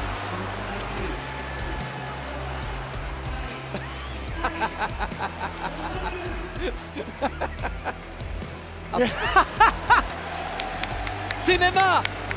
Peak. Cinema. I love that. I love that. Ryhan, you the man. You the man today. He is a guy who came with like pretty much no spotlight on him. You know, from a region that's perceived as quite weak, a region that people don't really look at that much, and he showed why you should keep an eye on Bangladesh. Ryhan might be out of the tournament, but he is out in style, taking Jack down with him in an excellent performance with that modern Elena. And I love the adjustments being made, right? He's made sure that Jack was not going to be able to freely throw out these fireballs or even liberally throw out these low medium kicks, right? The punishes starting to come together in such a perfect manner and in the best time manageable, right? Ryhan, really, really impressed. The assault too, when you have the 7 corner control, it's so difficult because he's not going to try to go for any sort of light strings. He wants to keep it nice and far away with some of these lengthy normals that Elena presents. And Jack just couldn't find the answer. And even some of the timings against Jack were really well suited to the way he wanted to play. Yep. And with this, it leaves it to Jack versus ChristiT. But let's see, if Jack wins 3-0, he's going to be at +1. There's still a chance, I think, for Jack. Mm-hmm. Either. I need to redo my math. I believe so. No, there is a chance. But let's move to Group C right now. As this match is a very simple one. It is the final. Whoever wins gets to top 16. That's exactly it. And gets to face Group C, so it's Sahara, right? It's ChristiT's group that gets Blaz? It's supposed to be Group D that gets seeded into Blaz's spot. Okay, yeah, so Group C plays against Sahara. Yes, that's right. Yes. I misheard you, but that is what it is right now. So it really is up to this final match. Can Zerna prevail over Japan's star right now, Ryuki, who's been both again coming in 3-0, very, very hot all the way through. All right. Let's see how this one goes. Talk to me right now, right? We saw Ryuki flex that Mai a little bit earlier. Do you think he would challenge it with the Mai mirror match? So here's what happened, right? The first day against Travis Styles, he played Ken against Travis Styles, right? And he lost. I saw Ryan Hart was talking to him and said that he didn't want to play the Mai mirror because he believes that the Mai mirror has a huge part of luck involved and he did not want to play on luck. But then he went on the run back against Travis Styles in the Mai mirror and won. 3-0, that's right. Yeah. So I feel like Mai should be the go-to character there. Do you think there's like much more volatility in a Mai mirror match? I feel like you could be able to contain it a little bit more because you know and understand how the character operates, and then there could be like other ways for other people to play other characters, right? I feel like the chances of volatility are a little bit lower in the mirror match. I would assume, right? I don't know. And you know, the man would assume that, I guess. You put some volatility yourself into the game, so you also have an advantage as well, right? You're not just receiving that volatility; you're part of it, so it's also part of the game. Facts. Yep. Let's see. That is wisdom. How this one goes. Strategy always, guys, in this game as we are getting ready for what effectively is the final of this group. Ryuki versus Zerna as the crowd goes silent to let the tension rise. My assumptions would definitely lean towards Ryuki challenging with the Mai mirror match.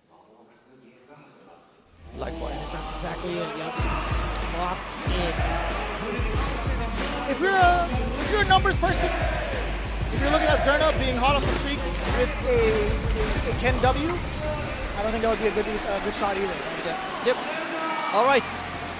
It is Mai. Ryuki versus Zerna. Zerna with the costume 3. Ryuki. Damn, the Boomer versus Boomer outfit? Yeah. Yes, sir. Did I say that correctly? You're improving, Vicious. I like this. You're keeping your spot safe for when the 15-year-old commentators come for your job. Oh God! And they'll do it too. Here we go. Very needy, absolutely ready for it. Is Ryuki. He's seen that setup before. Fireball chop, kept all of it hit. By the way. Yep. That was big damage for DP. And there we go. Lots of these, but this one is going to be whiffed. And Ryuki, to the delight of the local crowd, goes for the first round. Very excellent display of the Mai knowledge, of the Mai mirror match. Things could have gone haywire had Zerna been able to land that move correctly, or at least to enforce a frame trap, but we didn't get to see that route. That timeline has been crushed. Alright, for Odin fans. How we dance? Taking you for a ride. Ooh. I was about to say, I really enjoyed the choices that Zerna was making to really kind of focus on the drive gauge. I mean, he had an opportunity to possibly punish counter with a throw against that parry, but he wanted a big button instead. He wanted to bait Ryuki out. The burnout not too bad. Ryuki taking minimal damage, and also drive impact getting backbone instead, recovering his own drive gauge. The reversal coming in from Zerna, trying to go for sweet chin music, interrupted by the fan. What do you do now? Gauging with the medium punch. Likewise with Zerna, multiple medium punches. A light confirm, level 2, a throw, do it. With the back throw, he didn't walk out in time! Ooh, and this one works again. Another one of these drive impact vicious. We've seen a lot. Zerna makes it work, and of course, goes straight for the CA. Cinema. A lot of damage. Could get pressure after this. Could dash up, which he does, obviously. The frame shot gets the counter hit throw. Oh. Tries to go for the double pull. Oh, he delayed the ODDP and it did not work. Ryuki remains patient, and I respect the hell out of that man because everyone would have pressed the button there. How did he read that, Damascus? How did he know Zerna was going to fire off after that second parry? That was a great read by Ryuki. I've never seen one. Wow, patience. Let's go. And that's been his play style, right? He's a very patient player overall. Like, seen him over the Street Fighters as well. He's always been a very methodical player, so fits his play style for sure. Let's see now. Zerna open with a delay based with punish, but that's more. Delay based with punish. I definitely heard that on the night. That's gotta be the. It has to stay as the EU exclusive. To the classic. If any Western commentator says it, you tell me, okay? I got you guys. Moving on in there. Ryuki. Right range to throw somebody's fan and harass with it. Back-to-back perfect parries from both ends. Oh my! No pun intended. Okay! Big whip punish finally getting the install is Zerna. He gets to control the space unless the OD comes out, which it does! I like challenging with the OD as well. Look at how he reclaims at least the initiative there. Gets away and watch out. We're gonna be burned out. Great challenge. No! That actually was cancelled out by the fan. Unfortunately, did not come out in time. I thought that would work, but Zerna takes it. The Mind Level 1 has a couple of weird interactions like this, right? Because of this firewall around him. Yeah, the hitbox is like, it's just more so high than it is wide. However, if you get the enhanced version, obviously it's like 2x the size. At least width-wise. Yeah. Ooh, damn, son! Bonk on me! Watch your retweets. Really trying to fish for that Pierce. Rewarded with an overhand and a full sequence. Ryuki finds the counter hit. Frame trap successful. Not gonna drive rush on in there. Yep. Not gonna even give Zerna the opportunity to even think about level 1.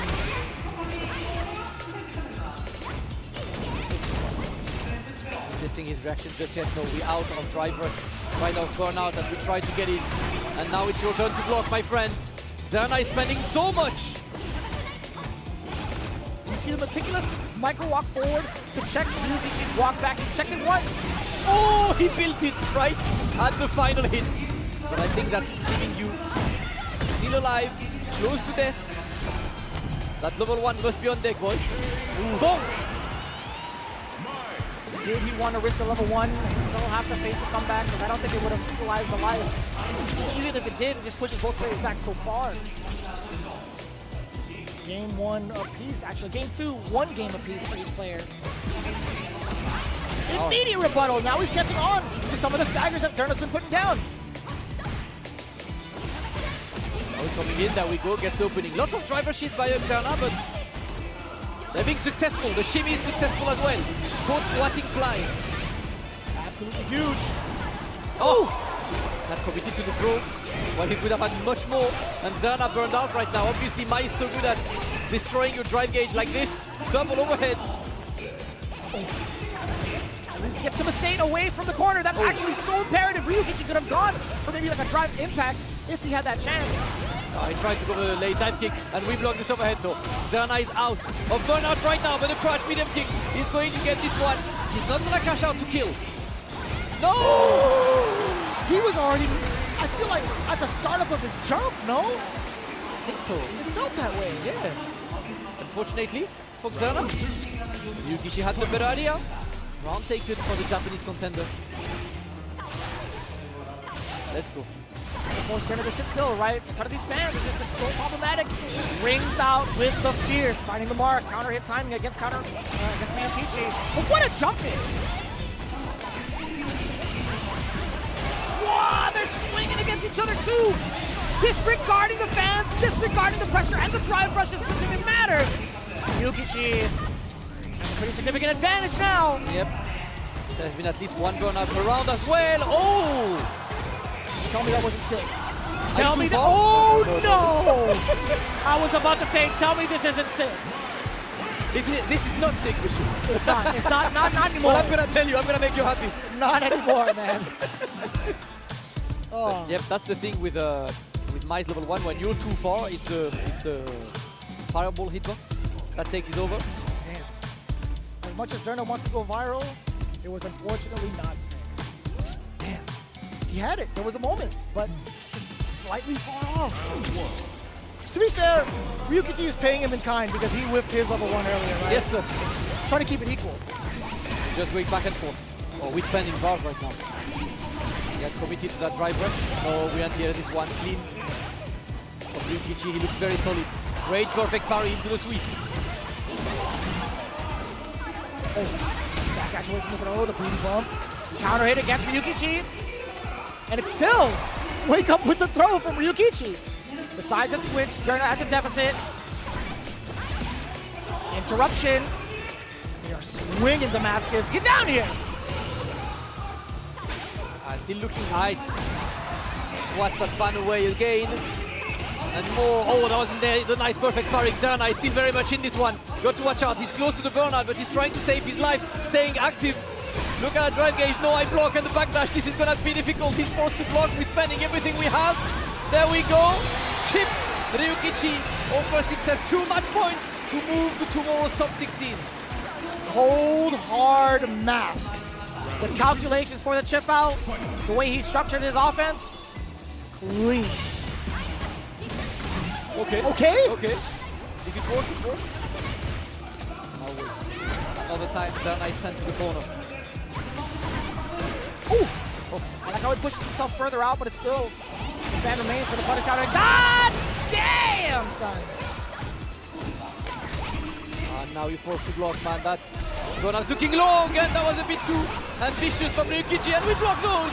Zerna with a big punish there. He decides to go for level 1, and Ryuki, he has no bar, so you just put him in an endless string. You get the anti-air, and right now you're gonna checkmate situation. Not just yet, but that's gonna be the second time. Zerna saves the match point.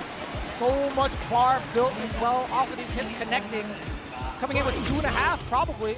Yeah, well, 2 1/3, a little shy. Ooh. Great interruption yet again from Ryuki. Finally choosing spots. Still blocking. Zerna remains patient for now, looking for one opening, trying to not whiff. And that's gonna be the most important thing. ODDP coming out. Halting it short. Look at Ryu engine. Big breakthrough. Okay. Excellent. Level 3? Yes, sir. You burned out, my friend. You might have bars, but you're gonna have to hold that pressure. Move on in there. Ryuki's got 2 stocks. Oh, the back dash. Nice work, Zerna. Oh, there we go. No. Another chance, but the crouch medium punch takes it. Zerna saves too much points. We're going to the final game. He pressed buttons on wake up twice. He was not afraid to contest. Final game, Vicious. A first to one to stay alive in Capcom Cup, to stay alive in the million dream. The walk-up back grab. Jesus, Ryuki with the bravery. Great. For the fans, excellent perfect parry. Didn't the master much though. Yes, sir. Going back to the corner. Straight to level 1, but Ryuki's in burnout right now, so he needs to keep that pressure up. Oh no! Zerna's turn. And look at this, you can't challenge this one now. You're just gonna charge a fan. Yep. Going to anti-air those, and there is no bar. If he can put you close enough to the corner, that's gonna be the end of this round. Another one. Nope. We anti-air Zerna in control. Beautiful. Beautiful rebuttal. You see how far he's gotten away with this burnout state against Ryuki. He was near mid-screen and still managed to get damage after damage until it was time for the DIs to work out. Ryuki not a fan of it, no pun intended. Now we get to see him start off the offense with Zerna in the corner. Alright, blocking the fans and Zerna gets the opening this time. Looking to reclaim some space, and he does. Ryuki getting close to the corner. No perfect parry this time, and this time it is. Big stall. Minimum damage either way. Zerna trying to look for a way to build up the drive gauge. Doing a great job so far, forcing himself off of the drive rush cancel. Ryuki gets the back throw. The position against everything can you contain. Damn! I think he wanted to dash in BP, but the dash was still in recovery there. That is indeed killing, and there we go. We are going to a final game. Final round between these two. I don't know who's winning this, Vicious. I couldn't call it. That's the beauty of it. Zerna has the advantage in the resources, but with the 2 bars, and he's not gonna overextend. But backdash Greg and cooked. So we call out on the drive rush on the 1 from Zerna. Yeah, use your bars. I like that, and the whiff punish is going to be there. Damn! Zerna on point. Footsie's on point, looking for the jump, and that's gonna be perfect parry. It's gonna be too far to get any kind of challenge. And this one, he's gonna build that third bar. He's gonna finish the combo. Zerna will access Capcom Cup top 16. Netherlands on top, another EU representative, and he cannot believe his eyes. He cannot believe it. He made it. Insane.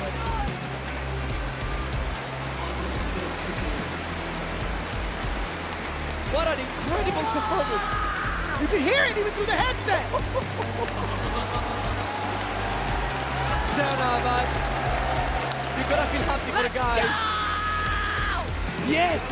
I'm low-key impressed that Pedro was able to lift a man of his stature, actually. I can't lie.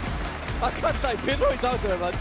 Quite strong indeed. Man! An explosive mirror match between these two. Heavy-handed five players. These guys are insane at their craft. But there will only be one that continues on.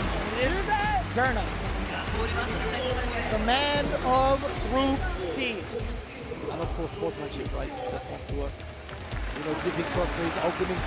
Big respect between these two. And look at this, enjoy your moment, Zerna. This is what you've been working for the entire year, and this is when the emotion takes over. But is there a better moment than now to enjoy and let your emotions go out in front of everyone? This is what we fight for all year long, Vicious. Fighting games. What a generation of fighters. 19 years old, making it in. His debut at Capcom Cup into the top 16. You couldn't ask for a better generation of talent. Clean play all across the board. Zerna has played ridiculous on this. Ryuki looked incredibly solid, but again, in every match there must be a winner and a loser. And this kind of match, I think you can run it back again. It's going to be 3-2 all the time. It's going to be that close all the time. That's how close they are in level. It's the back and forth. We had talked about it, man. We had no idea how it was going to go down. It was a matter of wits. It was a matter of tenacity towards the end. It was just the dice roll. It was actually a coin flip between these two. Yep. Just so difficult. But damn, was that enjoyable. 3-2 for the side of Zerna. He's going to be the representative moving on from Group C in bold and emphatic fashion. And I'm kind of curious to see what dance moves he has for tomorrow. Yes, sir. He's going to definitely be working on the matchup, but also on his entrance, right? Because remember, tomorrow is full house. So this is the moment to enjoy a bit more. It is time now, as you can see. Zerna will be facing Sahara tomorrow in the first to 5. So you've got less than 24 hours to go lab against every edge you can. And I mean, there's kind of a lot of edge backstage if you would like to go and train, you know? There's definitely double digits of eds in the backstage. And not even just from like the competitors. Yeah. I mean, there's a lot of heavy players in that green room right now practicing against everyone. Right. Moving on. The final match of the block going back into Group D. Jack versus ChristiT, a tale as old as time. Absolutely, and this is the scenario, Vicious. Considering the difference in terms of games, Jack has to win 3-0 to qualify. If Jack wins 3-0, he will be at +1 game differential and ChristiT would be at 0, which will put him in front, right? But if Jack wins 3-1, he loses on the battle differential, and ChristiT will move forward. So the mission is easier for ChristiT. He just needs to win one game in this first game. But of course, you're a competitor. You're not here to just win one game. You're here to take the first game. And I will say, like, to kind of add on, we talk about these types of scenarios that do occur, and if pressure ever affects a player like this, I'm going to genuinely say, growing up and getting to know these guys, Jack, ChristiT, I was a little bit, I was significantly older than both of them as they had burst onto the scene. A huge transition over towards the mental of becoming a pro player. I don't think the pressure really is felt by either of these guys anymore. Yeah, experience. The experience is there. I mean, we've known these guys forever. I've met ChristiT back in SF4. You know, been out there for a while, man. And now is your time to try to shine and go get one of the biggest clients tomorrow, Blaz. Oh my God. I was talking about Zerna and generational talent. Yo, Blaz, come on, son. He's what, 16, 17? Blaz is insane. Sheesh. Blaz is absolutely insane. But for now, it's all about ChristiT and Jack. Looking forward to see who takes this one. And you know what? Regardless, an American will make it top 16. That would be the lone American representative in a very Asian competitor-heavy top 16. With a splash of EU. Yep, there's two EU, one American then, you know, between these two. South America obviously with Blaz, and the rest is pretty much Japanese. Right on. Yes, like sir. that. Quite the spread, quite the spread. Here we go, man. We are there. There's Lishar, obviously is Korean but lives in Japan, so you count him as like both regions. So, you know, what flag does he represent? Jeez, that's Korea all the way for him. Korea all the way. Korea all the way for him. But he plays in Japan all year long, you know, so he's a product of the Japanese competition. I mean, some would argue... Like, you know Lex, right? It's like Lex. Lex lived in the UK, he's American. So like he represents America, but he's a product of the UK environment. You know what I mean? Nah. Like that. I mean, Hey, I've seen you guys trying to take Problem X is from New York when he won Evo and stuff, you know? So you got me on that one. You got me on that one. In the history books, hey, we're grasping at straws right now. Brooklyn stand up for young Benjamin. Brooklyn's very, Charles Problem X, man. Good friend of mine, of course. Love you, brother. I know he's watching from home, but let's go. Brooklyn are getting ready for... So these guys is the last match of Capcom Cup. After this, we have Street Fighter League World Championship. So we are not done with Street Fighter today. We'll just be done with the Capcom Cup segment of the day. Jack versus Chris Tatarian. And as usual, the silence is going to take over this. And let me tell you, it's vicious. You know, as a Hajime no Ippo fan myself, I don't know if you've read this one, but they do fight in the Kokuikan.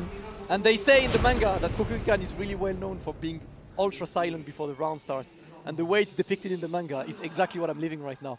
This incredible pressure of full silence into the introduction of the game. Out there, man. Japanese culture. It's been absolute scenes to be there. It's crazy that I got to visit this venue before Korakuen home. Yes, sir. No, I'm a big Evo fan. Just as much of a fan as I am for these two competitors. Both very active. They challenging each other week after week after week. TNS, Flyquest, Can Opener, hell, even over in Street Fighter League US. Yes, sir. Motivation Academy, name them all. Motivation Academy, Shout out to the hard-working TOs out there, making sure these players have an environment to thrive and get better. Shout out to Neo Judai as well. I see your improvements. I see you in the gameplay. Hold on. Here we go. Game 1, Jack versus ChristiT. Already off to the races. We do get a couple of loops, perhaps. Yeah. And Jack going for Mai in this matchup. No jury to be seen. For now, it's very ChristiT heavy until the perfect parry comes out. Set the tone. Moving through midway distance. The roundhouse brings out from ChristiT. Doesn't find the mark. Jack is the one that exposes the low. Patience, neutral. We're waiting. ChristiT waits. Yes, sir. Trying to find a whiff punish against that medium kick. With that drive rush, that is going to be a punish. He committed to the second half of that target combo. Put in the blender for the throw loop, but Jack is not taking any risk right now. Ooh. Same with ChristiT. Didn't bite on the throw big. Oh, we jump out the drive gauge. Get the rest of the chin buster on the board first. First blood. ChristiT. Award-winning bottoms again. That crouch medium kick is putting in work today.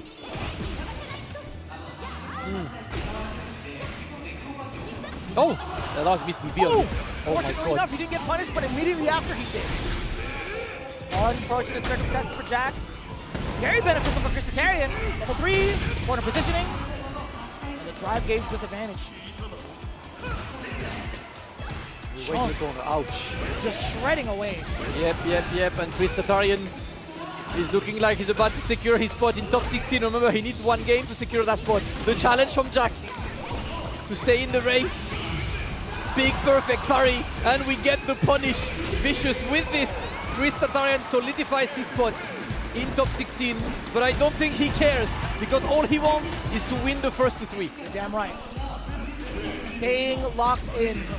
Both competitors as well. ChristiT, he looked around and he's like, did I just do it? I don't care. Confirmed. I did not do it until it says 3. It has to say 3. We go back to jury.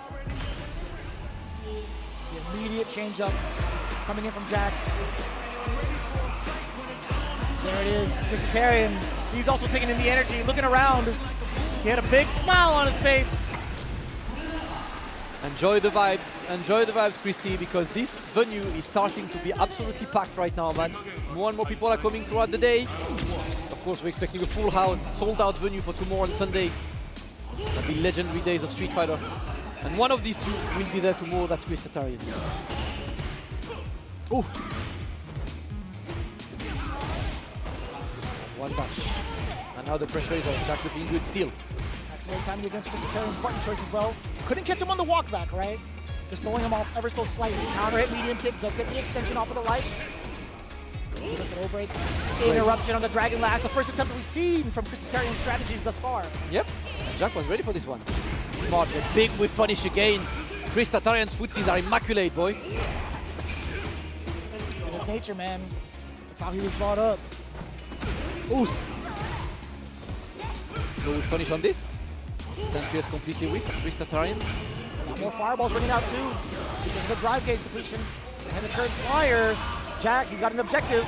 Let's force his burnout. Walk back, hold on. Ooh, I burned myself out and it works. And guess the overhead. Got to watch out because it's all up in the air right now. He's not going for the ODDP. I cannot believe this one. The patience is there. ChristiT clutches the rounds. He did have an opportunity. I even hear the Japanese commentator say there was an opportunity for OD.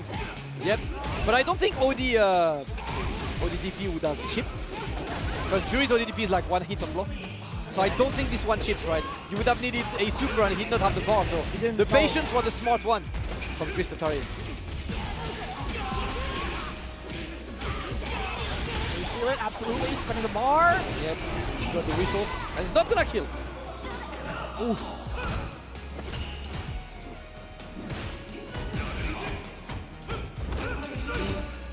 Alright. ChristiT refuses to lose once again.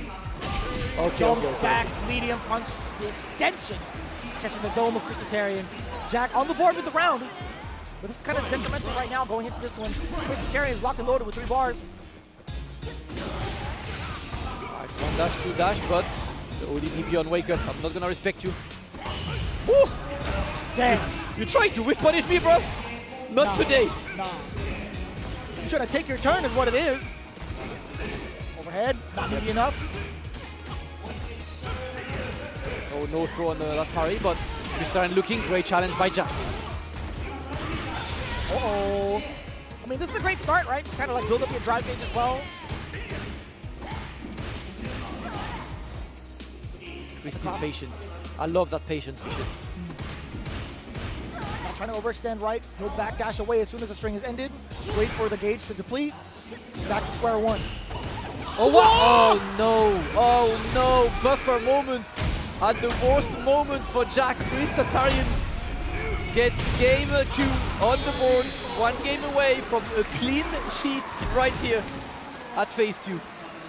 With his hands up in celebration. He's starting to feel it. Emotions are getting to ChristiT in a good way. ChristiT already making it official. Let's see if he can make his record absolutely clean with another 3-0, perhaps. All right. Go for 1, and that's going to be the ODDP. He's 100% on this. Has yet to be blocked. Oos. Great one. Pressure is on. Taking some liberties with the plus frames on that standing medium punch, right? Back on the door a little bit. Perfect carry attempt. The back throw. The positioning. Damn. Ooh. Oh my! To the corner we go. He's just backdashing. He's keeping him guessing. He's keeping him forced to block. Oh! I'm surprised he didn't whip punish, but of course that one goes there. He's for the level 1. Big damage, not killing just yet. ChristiT one hit away. Oh, he walks up so brazenly. The Emperor's walk live. Oos!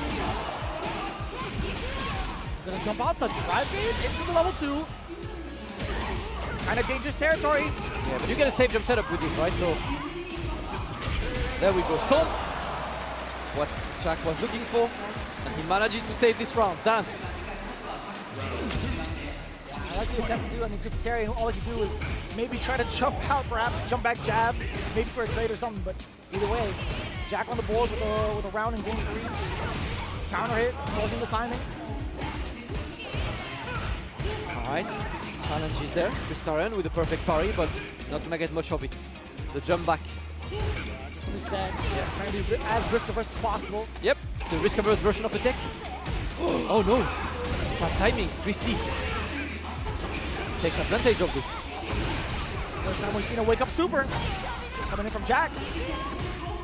Block on the overhead, rather far. And he's already being sent back to the corner in just a few steps.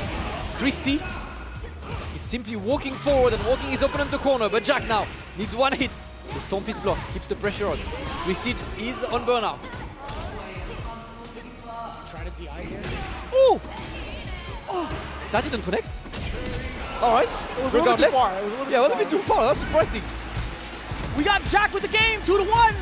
He's not out yet, at least within the set. He's still looking to maybe, you know, tarnish a little bit of ChristiT's record. Yep, not a 3-0, at least.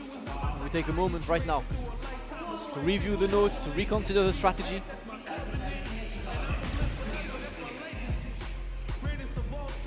Let's go. Bit of a moment to focus. And ChristiT knows 1 game away from that win. Even though he's technically already through, we move. Champions don't care about game differential. They're here for the win. Sometimes they do care, but the win is what you aim for. Of course. I'm trolling a little bit, you know. Like, as a champion myself, man, I won my 9-man local once, you know. So like, I know what I'm talking about. Nice work. Nice work. You know, that's accolades. It is what it is, man. Oh, the cash prize of like 13 euros. Got a kebab with this. It's a nice day. The kebab sounds nice, though. The kebab sounds That's nice, a nice though. cash prize. Esports, guys. Esports. We're eating the sports now. ChristiT trying to knock on the door a little bit. Ryhan checking to walk forward against Jack with the low medium. Interrupts. Overhead coming in from the enhanced run. Again! No overheads this time. Jack trying to keep ChristiT honest. ChristiT just waiting. Go on live for the game. Clean with punish. We're playing the footsie. Damn, son! Number 1. Yeah, not gonna be enough. Not just yet. a bit shy. Yep. Oh. And that wasn't just like a clean overhead. It caught the counter. There was an attempt at low forward. Yeah. It works. All right. Jack taking the rounds. Very delayed on that medium kick, or medium punch, excuse me. Yeah, still whipping, but a bit too far. Maybe sweep would have worked there, but he wants that stand medium. He wants a bit more than sweep, man. He's a greedy, neutral master into the big level 2. Gonna put you into the burnout situation. Absolutely, he does. Knocking on the door, harassing with the Jin ride, throwing in a couple of mixes with the overhead, and man, so hard to predict how to defend against that sequence. Yep. ChristiT on match point. Let's go. 1 round for ChristiT and a bit more resources on Jack's side. We open with a drive rush, but for now we block. Back to footsie range. There we go. That's the first time we've seen that normal, right? Forward heavy punch, bringing out true from Jack. The extra push, extra mileage on number 1. Low forward, keep ChristiT in his corner. Oh, he's blocked. Uh-oh. Uh-oh. Yeah, Fireball. Ooh! The reversal. And Jack saves the match point. Gonna send us to a game number 5. Here for content, we're here for more games. Jack found it in him. Take ChristiT up for a ride. Under different circumstances, it would have been so much pressure. Yeah. For these guys right now. It's still quite tense, obviously, as professional players. But man, him bringing it all the way back, 2-2. Important tech, reclaiming the space, OD fireball, ChristiT, respecting it. Still back to good seats. ChristiT as risk covers as usual. Jack looking, beautiful. With punishing this with crouch medium kick requires perfect spacing, man. That's what he's got sometimes, man. Usually you would go for sweep, so that's the bit of the easiest one, but not ChristiT. Ah, pa. There we go. Man, it was the last hit for the OD Tatsu. The calculation is there on top of a massive blitz. He's optimal. Optimal for sure. Let's go. Let's try out for Dragon Lash, yep, and we go for the back throw. Oof! Escaping the corner. Jack with the overhead is gonna be blocked. Space a little bit, trying to tempt something to bring it back. What? Okay. Excuse me? Hey, if it works, it works. Oh, he let it whiff, but that stand feels a bit too short. So that's what ChristiT is. He always wants the big damage from these whiff punishes. Not a weak man sweep, you know. I want the bombo.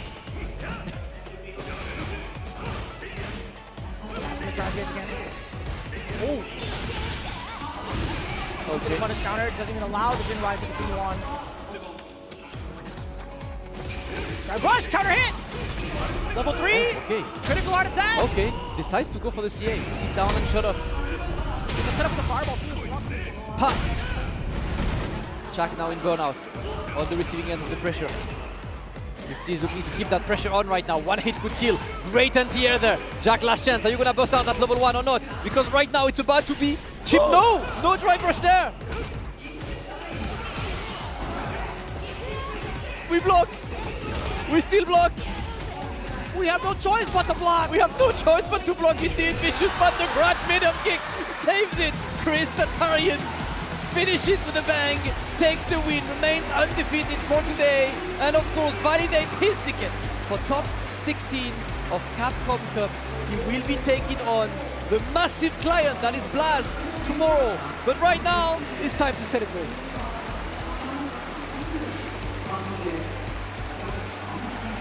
Taking it all in, ChristiT from the young man he was in the Street Fighter 4 era, one of the most dominant Ken players of Street Fighter 4 into Street Fighter 5, and continues to do so, making a statement with this character in Street Fighter 6. Nice one from ChristiT. He's been playing extremely good. It's been pretty interesting, right? I think his very first match that he lost, in winners bracket, he wasn't playing at his best, went to losers and just got powered up. And of course, one last tear for the ride as Jack is going to be ready to pack his things and enjoy the rest of the Capcom Cup as a spectator, but definitely a competitor we enjoy watching, we enjoy hanging out with, always around, always putting in work. We will see him again. Today, it's all about ChristiT. Jack, one of the beautiful things coming in from both players, right? We understand, like, it is a rough loss some of these times in Capcom Cup 12, but guys like Jack, he was telling me as soon as March 17th rolls around, I'm right back on the grind. It only gives him only a few hours because he's going to be flying out real soon. Yeah, he told me I'm flying out, I'm sleeping, I'm waking up, and I'm on. Let's go. He's back on the game, man. I love that tenacity. I love the discipline, too. And I just love the fact that he's really enjoying himself with the game. So I enjoyed his phenomenal run throughout the entirety of the Cup, and I wish him the best of luck, genuinely. I think he's one of the more impressive kids that has come out of the Midwest. And the evolution of it. If you ever heard his backstory, right, a lot of the players would kind of like tease him. He's like, man, all you used to do was jump. You didn't even know how to play the game. You would come in with jump normals. Look at him now. Look at him now. Look at where he is. Today, his path ends, his adventure ends in Phase 2 of Capcom Cup, but you know he'll be back. He's always there competing, traveling. Shout out to Showfire Brilliant, his very own Jack, but ChristiT moving forward. You will see ChristiT a bit more later as he is part of Team Bandits for the Street Fighter League World Championship finals that happen a bit later today. But man, ChristiT had an incredible run, and with this Vicious, we have our full top 16 validated, 8 matches, single elim, first to 5, gourmet gaming tomorrow. Gourmet gaming. That's quite the appetite that you guys should have going into the top 16. It's going to be completely unpredictable, but what a plethora of characters and also diversity of age ranges, man. I always love to emphasize that, man. To see all players from all walks of life making it into Capcom Cup 12. But these are the matchups you should get ready for. Obviously, Blas and ChristiT to start off the show. Damn, son. Damn. Wake up bright and early. Get a little convenient breakfast and get ready, but it's time for winners interview. はい、ではここからお話伺っていきます。ライアンお願いします。はい、CT 突破した両選手への話を伺います。まずはザルナ選手の方から。はい、まずはおめでとうございます。First off, congratulations. I just want to have a quick chat with these two boys who topped C and D. First up, it's Zerna, and I want to know how are you feeling right now? 今の気持ちちょっと教えていただけますか？はい。Absolutely incredible. I mean, it's been a weird year for me the past year. It's been tough, kind of. So having something like this happen is just a dream. Honestly, this is what I've been working towards for 2.5 years. So having it pay off and seeing the results in real time is very motivating. はい、ありがとうございます。で、今の1年すごいいろいろあってきつかったので、ここまで来れたのも夢は本当に叶った気がしますので、本当にありがたい気持ちです。嬉しいです。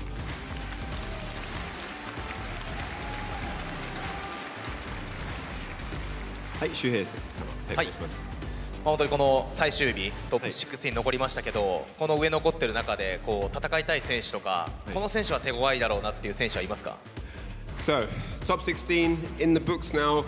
Is there an opponent in the top 16 that you're aware of that you would like to perhaps go up against? First to 5, things change. Big Bird. Oh. Because I want to troll him. できればビッグバード選手と戦いたいです。なるほど。ありがとうございます。Thank you, everyone. Thank you, Zerna. Is it okay if I give one quick shout out? Go. I would like to give a quick shout out to all my friends from the Gamblers Discord. They've helped me improve so much. So Nabil, Railgun, Faraj, and Yon Angel, of course, who's here today. Love you guys. Thank you so much for helping me out, and y'all are the goats. Thank you.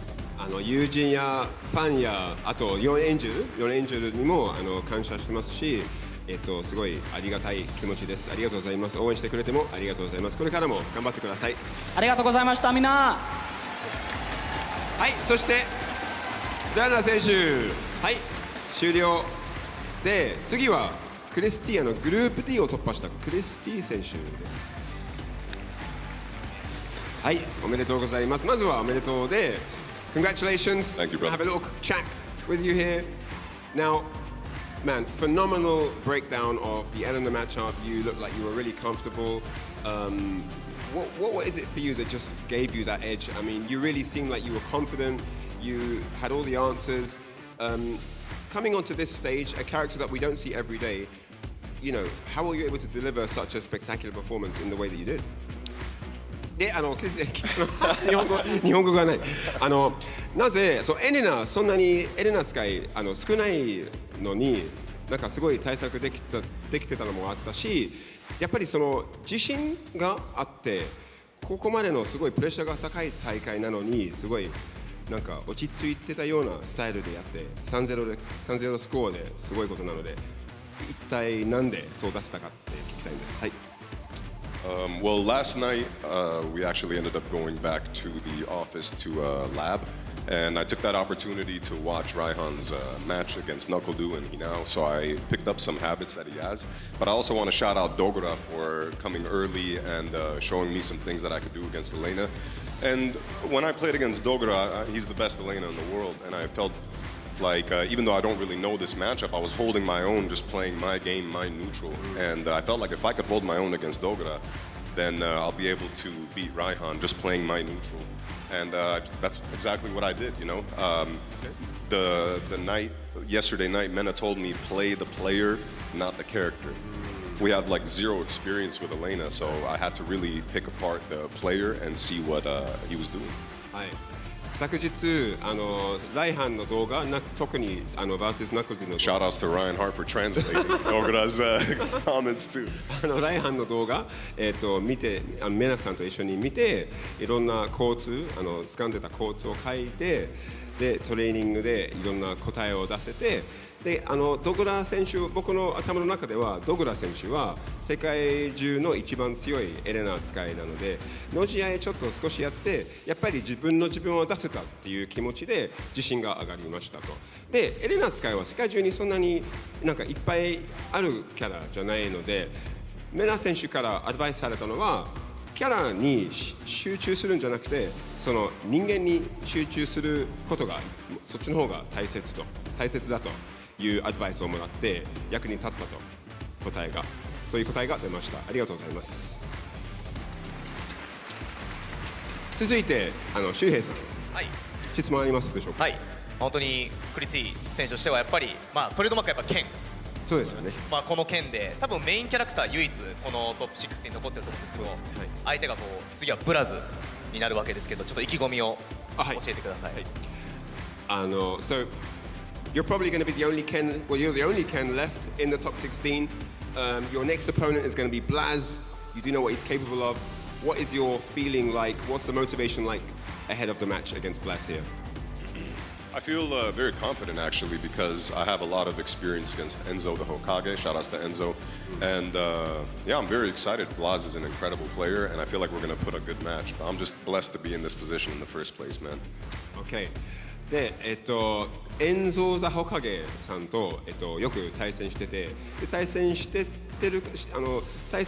まくってるからバーセス・ブラズちょっと自信があってキャラ対策もできてるしでもそれよりここまで来れてすごく嬉しい気持ちです。これからどうなってもあれなんですごいここまで来れたのもすごいありがたい気持ちで頑張りたい気持ちですよね。はい。っていうことですね。はい。そして終わりですね。インタビューは。So thank you very much. And who did you want to give a shout out to? My family, my girl, my brother watching from Armenia, and all the fans that support me and Bandits. Thank you guys so much. Love to all of you. はい。じゃあお父さん、older brother?Older brother or younger brother? My older brother, actually, yeah. じゃあお兄さんと家族とファンとバンディッツゲーミングに感謝してます。ありがとうございます。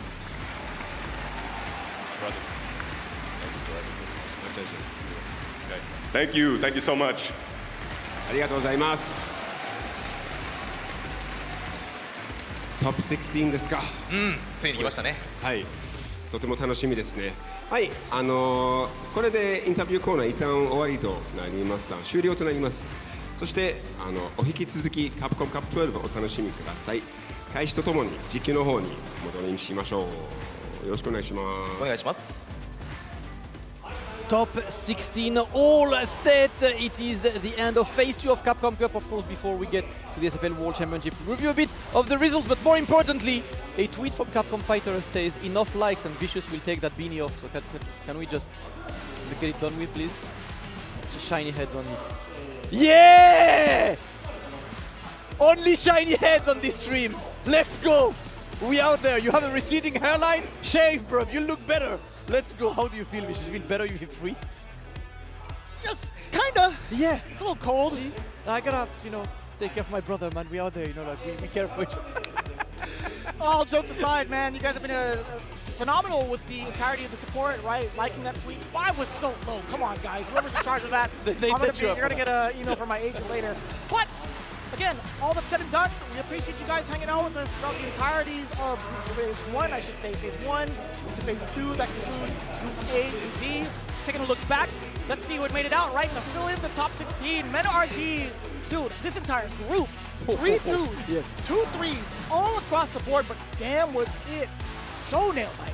Yeah, that was MenaRD decided simply not to lose, but I can't lie, I was watching Bravery, Mena, I was like, bro, if Bravery wins this, he wins Capcom Cup. Because like Bravery has been onto something, but MenaRD's clutch factor is, as always, absolutely infinite. Commiserations to ChristiT and Bravery, you know, putting out on the Group B. It is Kincho taking the win 3-1 over Shaka and Angel. Great show from both Angel from Germany, Shaka as well, representing South America. These guys are people you might see a bit less, but you've seen how good they can be. They're going to represent even stronger, even harder going into the next year. I was a big fan of both, watching them perform in Phase 1, and I do hope they continue on to assert their dominance within their regions and find themselves at next year's Capcom Cup. But it is Kincho. I watched a lot of his streams for a long time, man. That transition into Terry is a terror.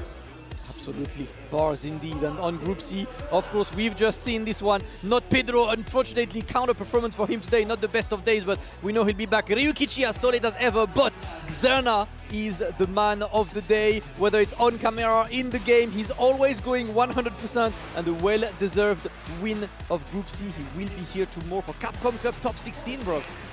I love that too. I mean, he's exuding such confident and positive energy. I'm glad that he found what he needed to kind of thrive past that very important deficit. 0-3 is just so hard to kind of tough pill to swallow going into it, but I'm glad he made it out the way that he did, and the rest of the competitors. Group D, ChristiT shining bright over Ryhan and Jack, getting the much needed practice he needed over Ryhan with Elena against Dogra-san. Big shout outs to him as well, and also the Bandits camp as well as Reject taking care of ChristiT. And Jack also being able to show his stuff from Phase 1 into Phase 2, I'm always going to be so proud of that kid. But most importantly for me, Ryhan representing Bangladesh. Yes, the way that he did with the character that is just completely, with the style that is completely off the radar, I am so impressed with his performance, and I've become a really big fan of how he's played out. Absolutely, so if it's one guy that we will remember from this Capcom Cup, Ryhan is one of them, right? Modern Elena is not a character we see, it's not a control scheme we see, and this is top 16. These are the 8 matches to open the show tomorrow. Blaz versus ChristiT, Fudo versus Big Bado, and then you get Sahara versus Zerna, Dual Kevin versus Momochi, VX Bao versus Kincho, Leshar versus Higuchi, Mickey versus MenaRD, and Killzu Meui against Itabashi, Zangief, brother, only bangers. I'm looking at the routes right now. To seeing how it can all play out, this is going to be so wild to see some of these matchups. And of course, as you probably noticed, since single elim, we do get that 3rd place match that does get played out. Obviously, that's going to be played up on stream to figure out who is going to take home that good chunk of change as well. So you guys have been tuning in, and you guys are about to get paid off. In the meantime, we are going to be transitioning over into Street Fighter League in just a bit, but take a screenshot of this. Make sure to get your predictions in as soon as possible. Talk amongst it around your friends too. Talk about it amongst your friends, I should say, for better English. This is going to be so unpredictable. Brother, this top 16. Remember, first to 5. First to 5. I love that. If you guys know me, you know how much I like long sets. I've run long sets events forever on my channel. I don't care about first to 2, first to 3. Long sets are life. You see players adapting, you see counter picks, you see time to experiment, you see all of these, and that's what we'll be treated to tomorrow. Only long sets between the very best players in the planet for Street Fighter 6. $1 million in the line. Who will succeed after Kakuri?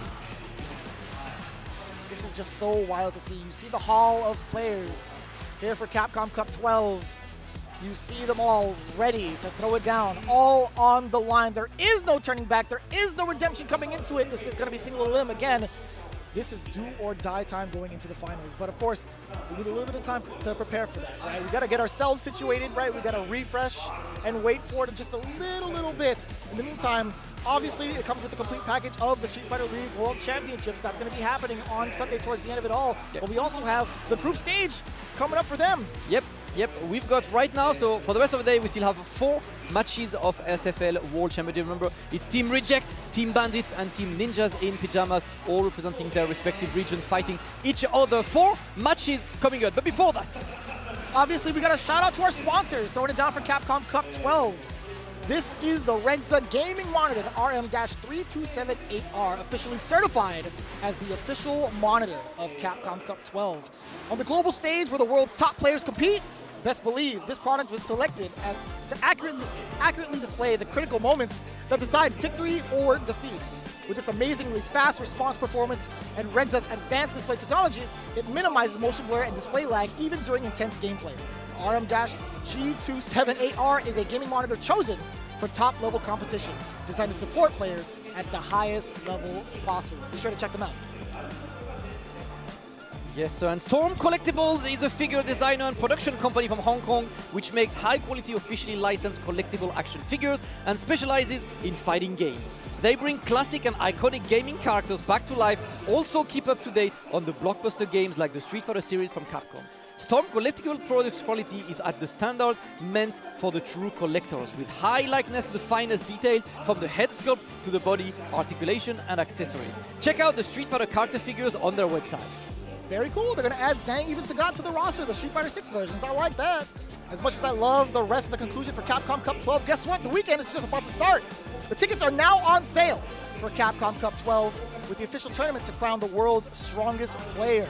And of course, Street Fighter League World Championships, that's going to be happening real soon with both venue viewing tickets and the live streaming tickets being available now.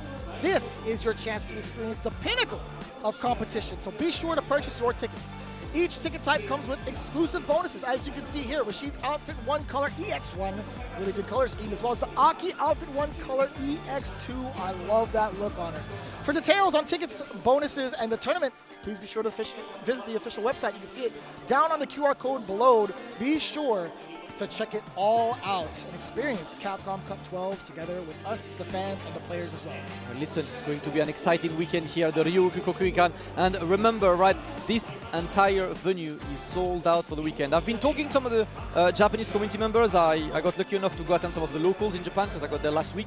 And a lot of them told me that to buy the ticket, it was a lottery because there was too many people. So a lot of people wanted that ticket and, you know, did not get picked by the lottery. That is how popular Street Fighter 6 is in Japan. It's such a different kind of world when you attend the Street Fighter 6 event here. Very different, way more popular. I've seen people, I was on the train and I've seen people like watching streams of Street Fighter 6. I'm like, come on, man. And that's normal. Yeah. Like there have been various times where I had the luxury of visit Japan outside of events and I see it all the time. I see it on people riding the escalators. I'm like, wait a minute.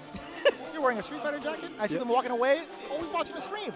But no, I mean, it is a different type of fandom and stardom here, and a lot of people are actively playing it out here. I will openly admit, man, it is such a difference in the culture for fighting games here in Japan in comparison to all the other places I've been to.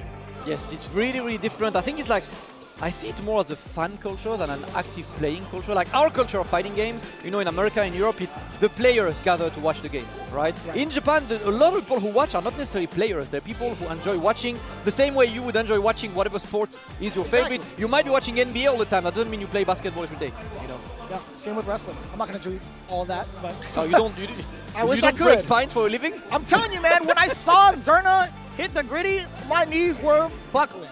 I was not joking. I was not joking. But either way, just to kind of refresh your memory, we still have to take a look at what's to come in our top 16 and who's actually made it out from our groups, right? You guys have been tuning in all the way from Group A to Group D. In case you missed it, MenaRD, the definition of clutch for his group, narrowly escaping with the victory, but a dominant one still in terms of the confidence levels. 3-2 all across the board for him. He's making it out over Bravery and ChristiT. I'm afraid Mena might have plot armor this weekend, Vicious. After the win, the unlikely win against Dark Corgi yesterday, while honestly Dark Corgi should have won this one, and today as well, like just finding it to take it over Bravery and ChristiT. Is this his weekend? It could very much be, because I'm seeing someone who looks invincible right now. Yeah, I mean, it feels that way. Let's see if that invincibility rides on through, not only for the singles division, but alongside his teammates for Street Fighter League World Championships. I was about to say Street Fighter League US. With the Bandits, of course, representing Street Fighter League US at that. Let's take a look at Group B. Kincho, pretty solid in confirming his spot into top 16, 3-1 over both Shaka and Yon Angel. When we started off, we saw Shaka and Yon Angel. That was actually pretty wild to see that match because I rarely get to do so.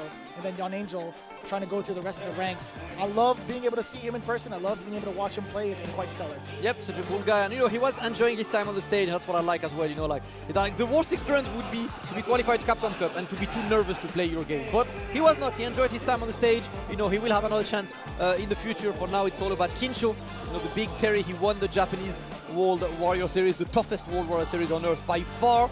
So definitely looking forward to see him tomorrow. And then Group C, of course, we've had NotPedro, on a bad day today, unfortunately, but I know we'll see him again. Ryuki as solid as ever, but Zerna pulling out the performance of a lifetime.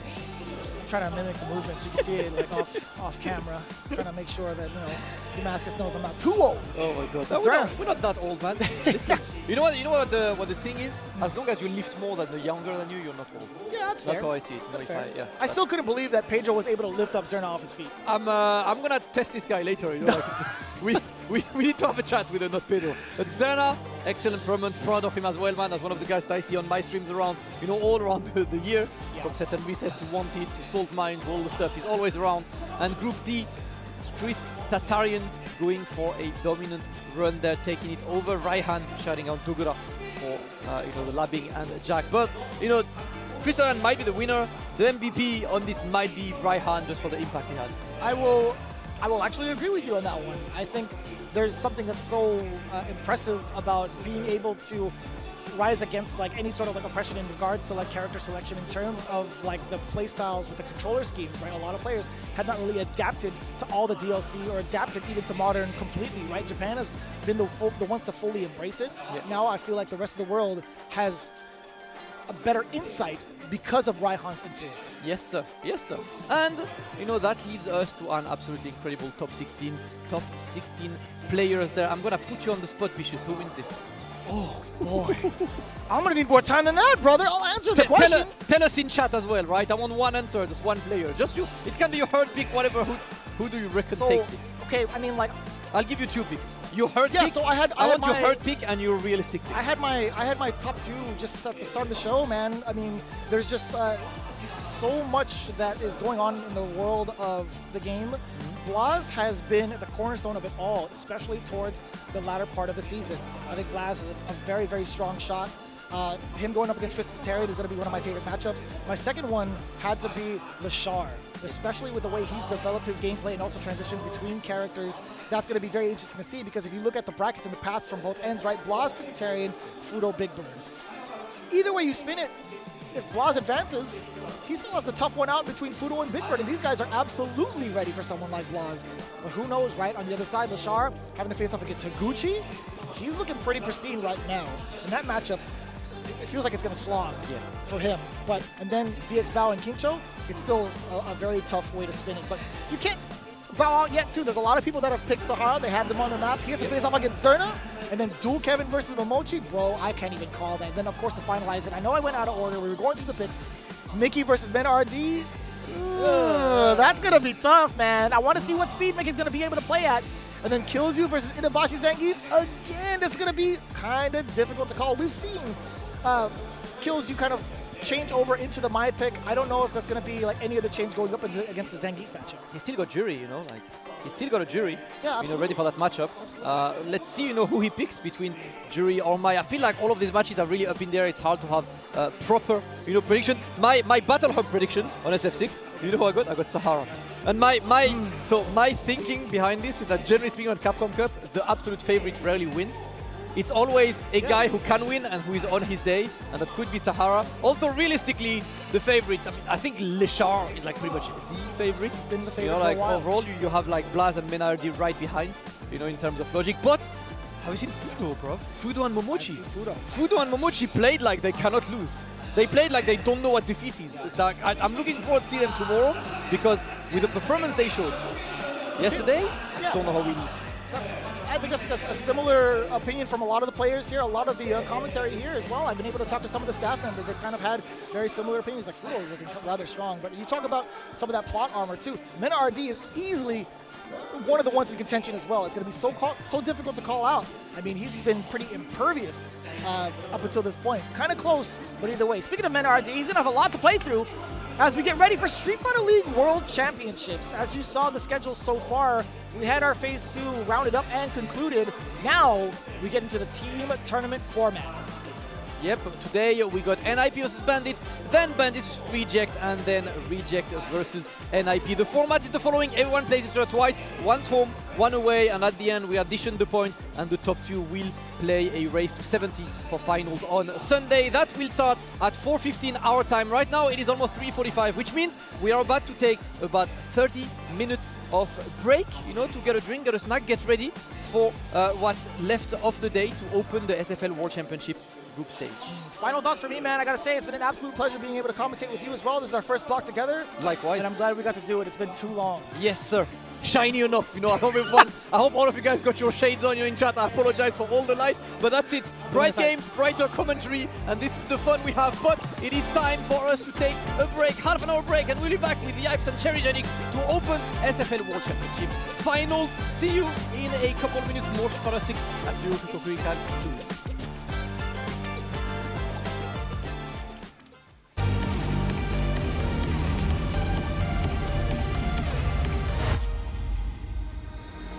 Capcom Cup Day 3 Street Fighter League start! Yeah! 続いて2人目は Razor Sharp Cammy. Please welcome. Hailing from Argentina. Of the losers bracket to claim his spot. As you mentioned. Oh, let me stop. Joe and Bravery, there's one guy. So we took that though. Bravery's so long, but not for much longer. The reversal jab. He can't get hit. He cannot get hit. He a cannot hooligan. get hit. Brother, if a hooligan hits, I feel like it might be there now in lethal territory. Raw spiral arrow. That's what I'm talking about. OD hooligan straight in it. That's what I'm talking about. OD hooligan about. OD hooligan. Here now, your Angel, his and the stand heavy punch denies the Phantom once again at level 3. Okay, super. Go for that. Look up the divine kick. Oh, what? Throw loop time. One of the best corner situations in the game. There's another one. What's he gonna do? He can't do level 1 and wake up. Ah! He went up with an amnesia. He went up with an amnesia. Oh, there you go. Ah! He went up with an amnesia. Oh. Air blankable. I think a crucial worry even more about what happens on this man. Just wait. The hop. Lightning Beast is almost concluded. Joe can hang in there. That was the wrong button. That's not what he wanted. And unfortunately, he stole. Unfortunately, he stole. And there it is. He stole. And there it is. The vertical. What's the damage or closeout opportunity? Man problem in the corner. But other than that, like a little bit of damage, but more importantly, the positional advantage. Again, one for that one touch. The overhead. Chambers called it. Jan Angel didn't listen, and Kincho is going to get his kill. Chris called it. Jan Angel didn't listen, and Kincho is going to get his kill. 3-1, and Kincho is going to get his kill. 3-1. Dap up with Destiny before someone gets dug. Give a show. Yeah. Too fast to beat, you know what I'm saying? It's on one hood, bro. OD, little mini-me, the side switch with the hop. About to make this man's heart stop. Back throw. He hasn't done an overhead in a little while here. He tried to do the air ball. I think that was an air blankable there. There it is. Blankable there. There it is. And there you have it. MenaRD able to turn it around. There it is. And there you have it. MenaRD. Your golden bust between Jarby and coming into this. Sees a find an opening, spin that level 3, almost got the push. He tried to make him whip that anti, sit him down with the jump fierce. The throw, one more touch. It's going to be a taunt. It's Kincho touch. It's going to be a taunt. It's Kincho. Moving on. Touch. It's going to be a taunt. It's Kincho. Moving on. Touch. Coming all the way from Argentina. As much Street Fighter as you can feel. Even more than that, look, that's the highest level of Street Fighter you're gonna get. Dedicated to Tayo Holdings will be set up in the.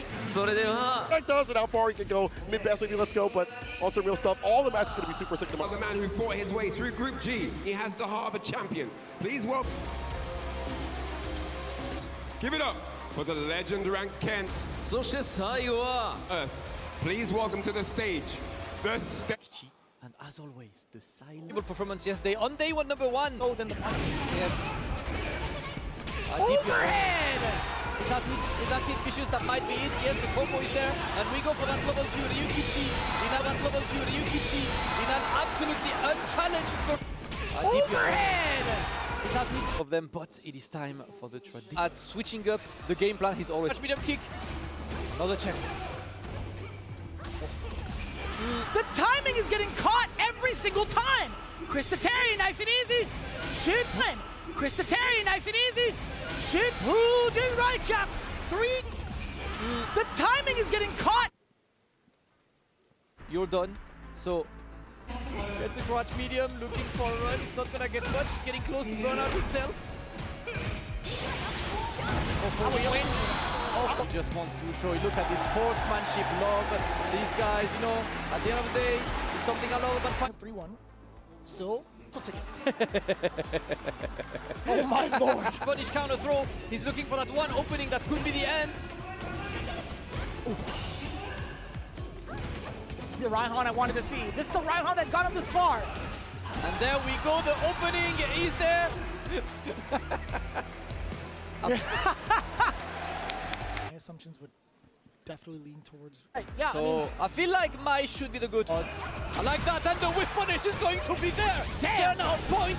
Footsie's on point, looking for the jump, and that's gonna be perfect parry, but it'll be too far to get any kind of challenge. And this one, he's gonna build that third bar. He's gonna finish the combo. Zerna, who'll access the combo. Zerna, who'll access Capcom Cup top 16. MenaRD, Zerna, who'll access Capcom Cup top 16. In front of everyone, this is what we fight for all year long, Vicious. Fighting games. What a generation of fighters. Full pressure of full silence. Lived in the UK, is American. Now it's about to be chip. No! No drive rush there! We block! We still block! We have no choice but to block! We have no choice but to block indeed, Vicious! Block indeed, Vicious! But the crotch mid-up kick saves it! ChristiT, but to block indeed, Vicious! But the crotch mid-up kick! The most dominant Ken players of Street Fighter 4 into Street Fighter 5 and continues to do so, making a statement with this character. Years ago, Mother returned home carrying a crystallized egg. Inside that egg were 2 living Rathalos. I remember how happy I was when I heard 2 newborn cries, so small yet so full of life. All this time I eschewed my royal duties. Tried to push any thoughts of my mother from my mind. All of that has brought me here. My mother, Simon, even Ratha. I know nothing about them. I can't stand it anymore. We've borne witness to the Rathalos' return from extinction. And with it, the sort of omen we can ill afford to ignore. I've learned of all the lives lost in the Rift War. Then perhaps he's told you that the war 200 years ago was the source of all these feral monsters. They're coming! The Vermilions betrayed us! It's the hell they faced 200 years ago all over again. And to sky-scale Rathalos, no less. What did we do to deserve this? Oh, Eleanor. I'd heard Azuria had made a hostage of you, but I never imagined they'd take your spirit as well. War will only harm our people and further endanger our kingdom! You know that as well as I do, Clarissa! This isn't Ranger business. One wrong move, and it can all blow up into a diplomatic incident. I've been preparing for this my whole life, Captain! I swear I'll win, so just watch me! Okay, let's get going. Counting on you for backup, Captain. We'll take that beast down this time, right, lad? This is you we're talking about. I just know you're gonna offer to help with my other work. There must be a path forward, without bloodshed. Don't you think so? We've all got your back, so stand tall. We know you can do this. 2 centuries ago, our ancestors committed a grave sin. We have to accept these transgressions. And as riders, it's our responsibility to right these wrongs. Come on!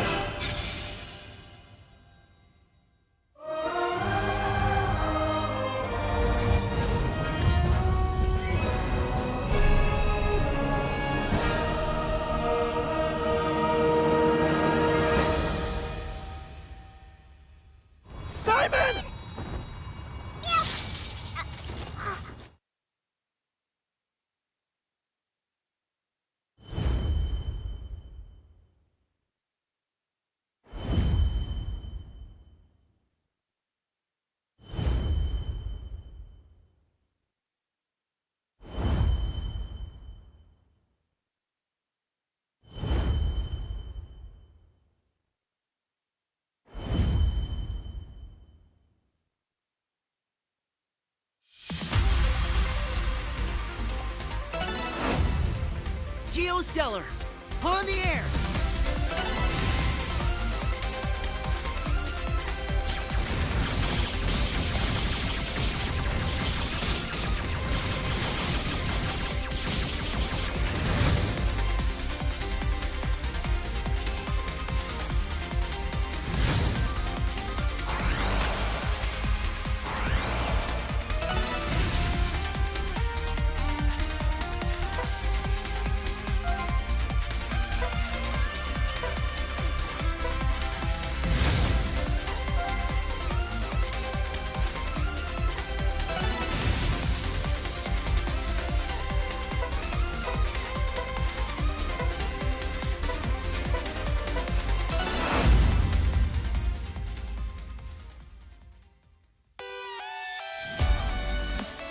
The weather is great in Echo Ridge. It'll be a good night for stargazing. I, Mega, am the greatest EM life form in the galaxy. Cause I got what it takes to be on top. I'm #1 cause I don't stop. Hard gas, no brakes, high stakes. I don't act tough till the tussle let 'em phone drop. Non-stop, you ready or not? When it's all said and done, I'ma be on the top. 3, 2, 1. I'm ahead of the game, don't remember my name. Non-stop, you ready or not? When it's all said and done, I'ma be on the top. 3, 2, 1. Let's go. I belong in the #1 spot.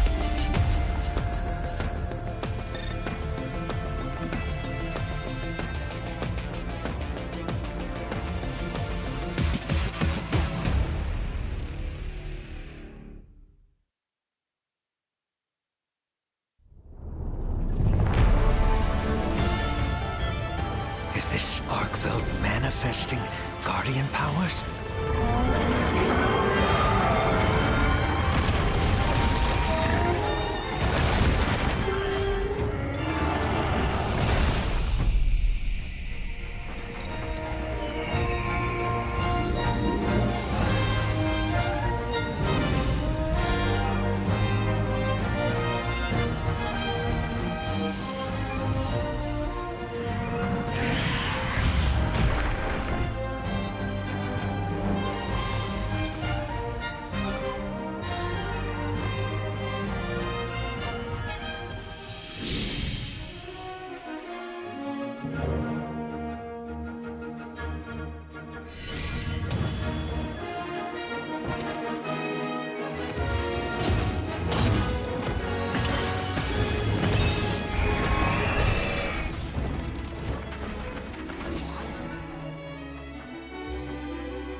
punch. Showdown, I think.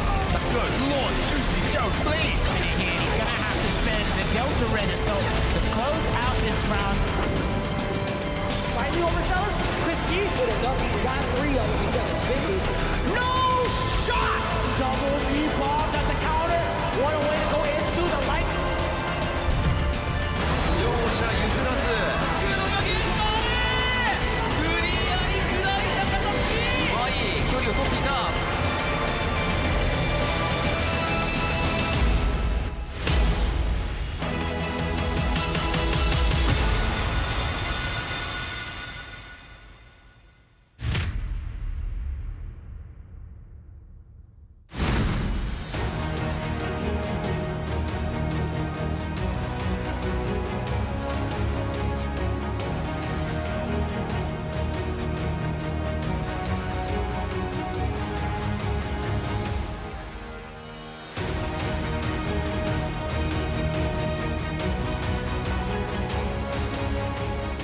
皆様大変お待たせいたしました。ストリートファイターリーグワールドチャンピオンシップ2025開幕だ。 I like that. Street Fighter League World Championship 2025. I need to get in on this one as well. 両国国技館の皆さん、Street Fighter League World Championship 2025. Make some noise!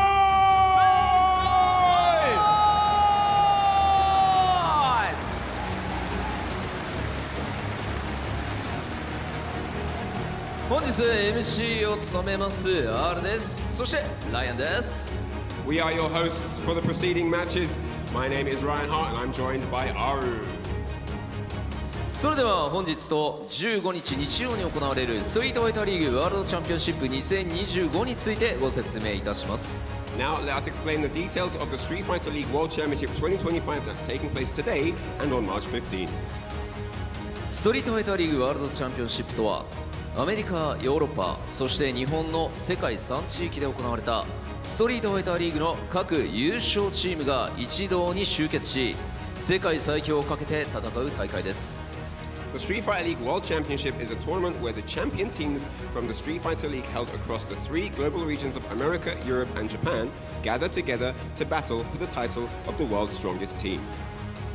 カプコンカップでは個人の世界最強が決まりますが、ストリートファイターリーグワールドチャンピオンシップではチームの世界最強が決します。世界一の称号と豪華な報酬をかけた熱い戦いをみんなで見届けていきましょう。 The Capcom Cup crowns the world's strongest individual player, but the Street Fighter League World Championship determines the world's strongest team. Witness the heated battle for the title of world's best team and luxurious rewards. 今大会のプライズサポーティングパートナー、プリント基板の緑の部分、絶縁インキソルダーレジストで世界シェアトップの化学メーカー、楽しい社会の実現に向け挑戦する人を応援する太陽ホールディングス株式会社から優勝賞金10万ドル、準優勝6万ドル、3位には4万ドルの総額20万ドルが贈呈されます。 The prize supporting partner for this competition, Taiyo Holdings Corporation Limited, a chemical manufacturer leading the global market share in green solder resist. The insulating ink used on printed circuit boards will present a total prize pool of $200,000 or $100,000 for first place, $60,000 for second place, and $40,000 for third place. The company supports those who take on challenges to realize a joyful society. そして優勝チームはカプコンカップ13への出場権を獲得いたします。 The winning team will also earn a spot in Capcom Cup 13. この配信はプライズサポーティングパートナーとして太陽ホールディングスほかスズキ、ガレリア、レッドブル、TVS レグザ、ギークリー、グラフト、フモフのお店ほかご覧の協賛でお送りいたします。 This broadcast is brought to you with the support of our prize sponsoring partners, Taiyo Holdings, Suzuki, Galleria, Red Bull, TVS Lexa, Geekly, Grafto, Fumofu no Omise, and others. そんな太陽ホールディングスがストリートファイターリーグワールドチャンピオンシップ2025の開幕を記念して X 上でキャンペーンを開催しています。参加方法はとても簡単。太陽ホールディングスの公式 X アカウントをフォローし、キャンペーン投稿を引用リポストするだけ。抽選で合計20名の方にストリートファイター6コラボステッカーコンプリートセットなどが当たるチャンスとなります。応募期間は3月22日日曜まで。ぜひご参加ください。またカプコンカップ期間中、会場エントランスエリアにて太陽ホールディングスの特別ブースも出店中です。ぜひ太陽ホールディングスのブースまでお越しください。それではここでストリートファイターリーグワールドチャンピオンシップ2025の予選レギュレーションをご説明いたします。 Now, let us explain the preliminary regulations for the Street Fighter League World Championship 2025. 予選は3チームの総当たり戦です。予選2日目にホーム&アウェーを入れ替えます。合計6試合を行い、上位2チームが決勝進出となります。 The preliminary round consists of a round-robin tournament among the three teams. On the second day of the preliminary round, the home-away teams will switch positions for the round-robin matches. A total of 6 matches will be played, with the top 2 teams advancing to the finals. 今大会もホーム&アウェイ事前オーダー制となります。アウェーチームは試合前に先鋒、中堅、大将と使用キャラクター、操作タイプを事前に運営に申告。ホームチームはアウェーチームのオーダーを試合の直前に確認後、選手と使用キャラクター、操作タイプの各試合の前に発表することとなります。 This tournament will use a pre-match order home and away system. The away team must declare their first, second, and anchor players, along with their character selections and control types, to the organizers before the match. The home team will confirm the away team's order immediately before the match, then announce their own players, character selections, and control types before each match. 次に各試合の進め方についてです。各試合、先鋒戦、中堅戦、大将戦と3マッチを行い、勝利すると各マッチに応じたポイントを獲得。大将戦終わりでポイントが並んだ場合、延長戦を行います。延長戦には先鋒、中堅、大将戦で出場していない選手が出場となります。また先鋒戦、中堅戦が BO3、大将戦は BO5、延長戦は BO3 となります。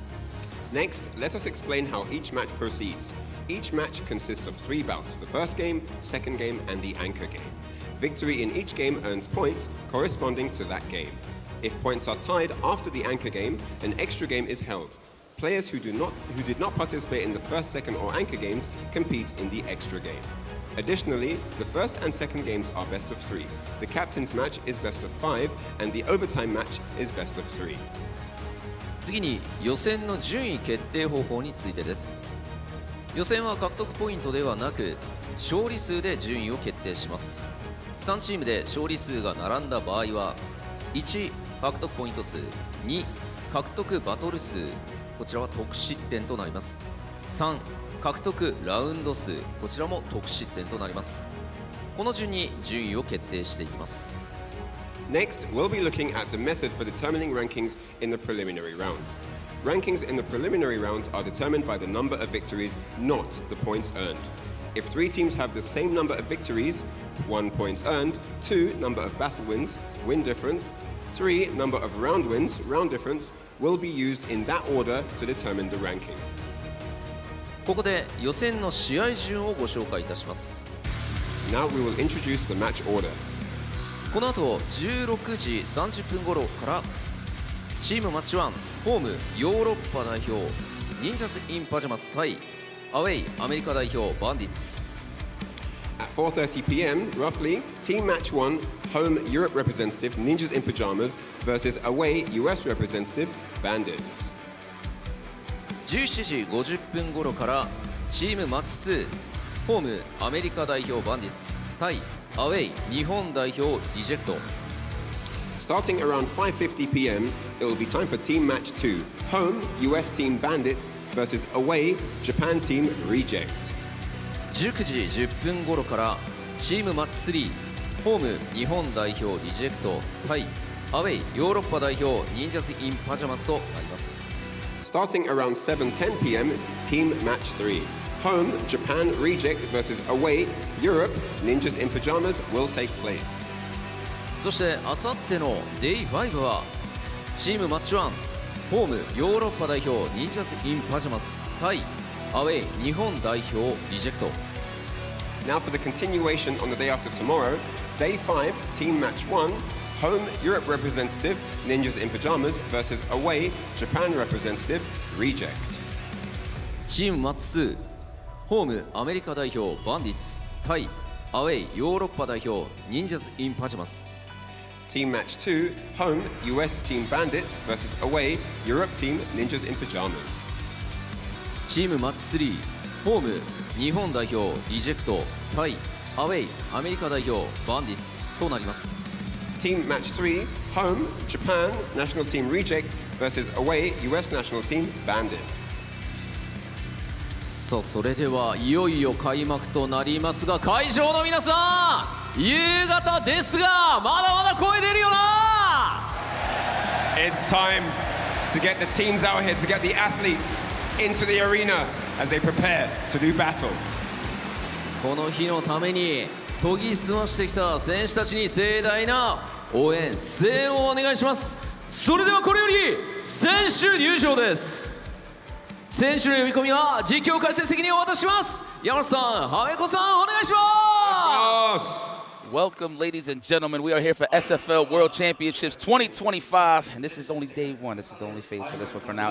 Obviously, we're going to be doing all of the winners. But before we even get to that, my name is IFC Yipes, and of course, Sherry Jennings. How you doing, my sister?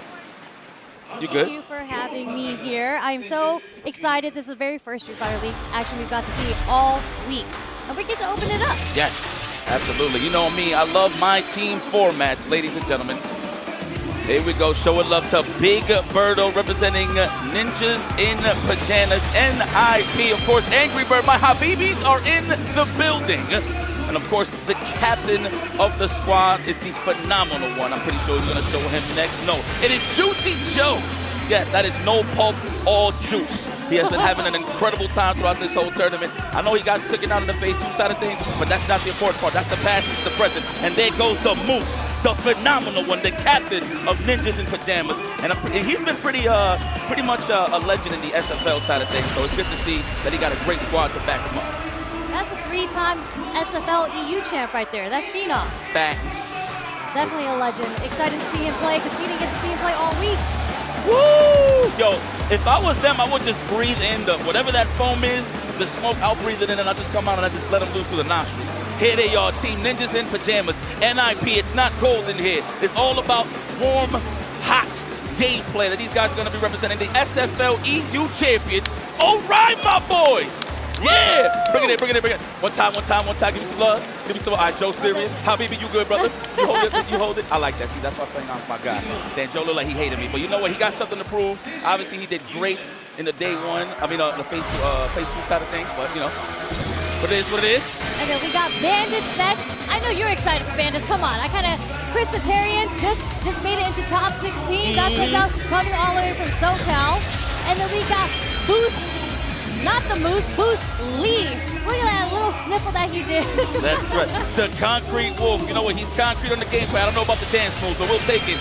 El Android. Whoa, I like that name. Kaba Ranks is here. That is the number 2. That is pretty much the Pippin to the Mike Jordan. And here comes the Capitan, the strongest bull. He said to himself that he is the best in the world.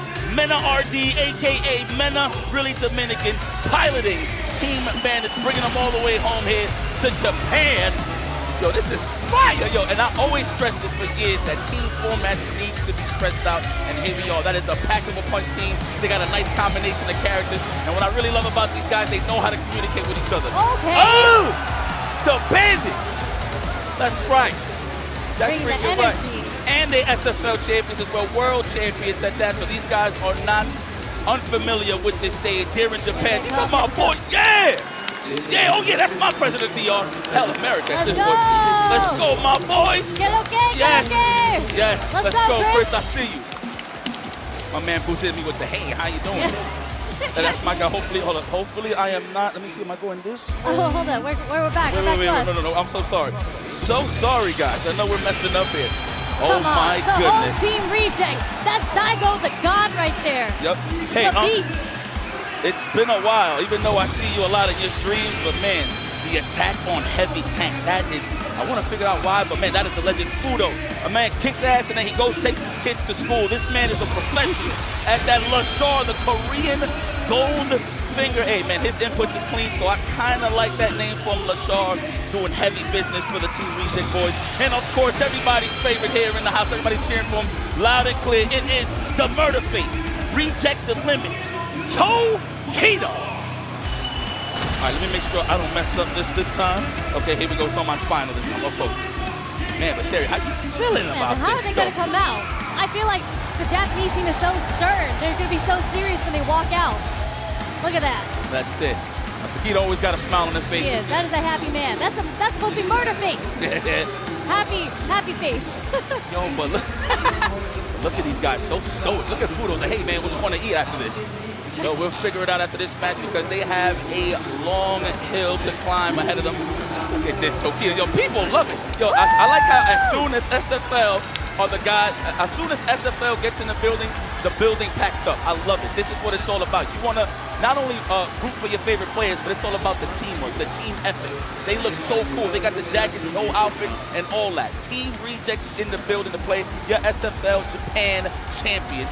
And it's kind of broken that they're actually doing it in their hometown, but it is what it is. The jackets are sick. Daigo looking like it's just another day of work to him. Did you see his face? He's like, okay, yeah, I got this. I've done this before. How long has Daigo been here? I don't even know. Well, to tell you the truth, I've seen him since I started, so definitely in the 90s for sure. 90s. Well, I mean, 30 years later. I started in 2002. Let me take that back. But definitely in the 90s from the Alpha series and all that. But this is freaking ridiculous.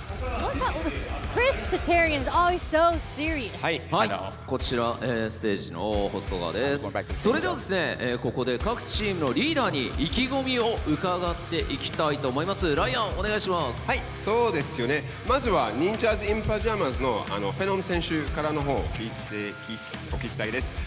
フェノム、leader of Ninjas in Pajamas, I want to ask you, what's your motivation like ahead of this? How are you feeling? What's the vibe like in Camp Ninjas in Pajamas? Talk to me. We are feeling great. I think we're going to have a lot of good matches in this year's SFL. It's going to be very fun. We have a lot of strong players on the opposing team, so I think we're going to enjoy this and we're going to do our best as always. はい。まずはすごいいい気分で、このステージで立ってるのは実力者揃い方々ばっかりなんで。いい試合ばっかりになると思いますので、ぜひ頑張りたいと思います。ありがとうございます。そして続いてはティームバンディッツのメナ選手の方から。はい。メナ、talk to me about how you're feeling. What's going through your mind right now? What's happening, bro? Through my mind, the only thing that's going right now is establish Bandits as the best team in the world, compete as hard as I can. And get the rings. That's all that's in my mind. Okay. メナ選手の方からですね、まずバンディッツは世界一っていう証拠を見せたい気持ちで、自分のスタイルだけに集中して頑張りたいと思います。ありがとうございます。そしてリジェクトの時戸選手からちょっと一言お願いします。はい。この面構え、本当にね、強い皆さんが集まっていると。ただ、そんな中で、我々リジェクトは考える限り全ての取り組みを、完了させてきましたので、必ずや、チームで勝利したいと思います。お願いします。So, Tokido looked at everyone on the stage and he says, yes, everyone here is very strong. He knows it's going to be an uphill battle, but he wants to deliver everything that they've prepared, give it his all, and go the distance here in the championship. Thank you very much, Tokido. ありがとうございます。以上、リーダーの皆様に意気込み伺いました。各地域リーグを勝ち抜いた3チームが世界一の座をかけてこれより争ってまいります。皆様、今一度選手たちに盛大な拍手をお願いいたします。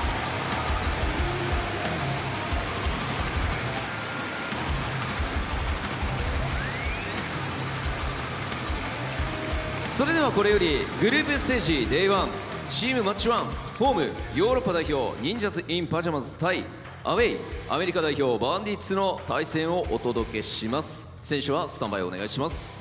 Alright, so with that said, it's time to bring you Team Day1 Match 1 Europe representative Ninjas in Pyjamas versus away representative Team Bandits. All players on standby, please. Thank you very much.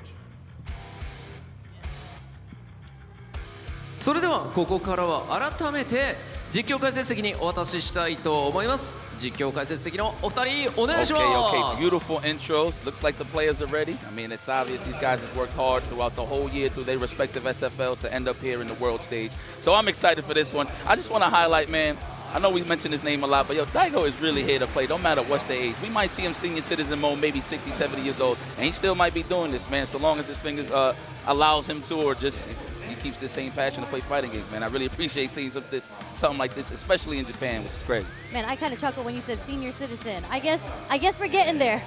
We're getting there now. Not yet. I'll say once we get closer to the 50 side of things, then you know, I'll see how my We're health. almost there. We're almost. Mochi's like 48. I'm far. I'm not talking about you. I'm talking about the players. Okay. The players that are here at Capcom Cup 12, okay? I got you. But yeah, I'm super excited about this match. And just to spit a little facts before we get into all the matches, because I know they're still kind of on standby setting it up. We're going to talk about the player order soon. There's so many players on each team. There's actually like one individual of each team that has played almost every single match in Street Fighter League. So with Bandits, Mena, obviously, I think that was kind of obvious, right? With Ninjas in Pyjamas, it's actually Juicy Joe being the most consistent player there. Makes sense. And then with Rejects, it's Phenom.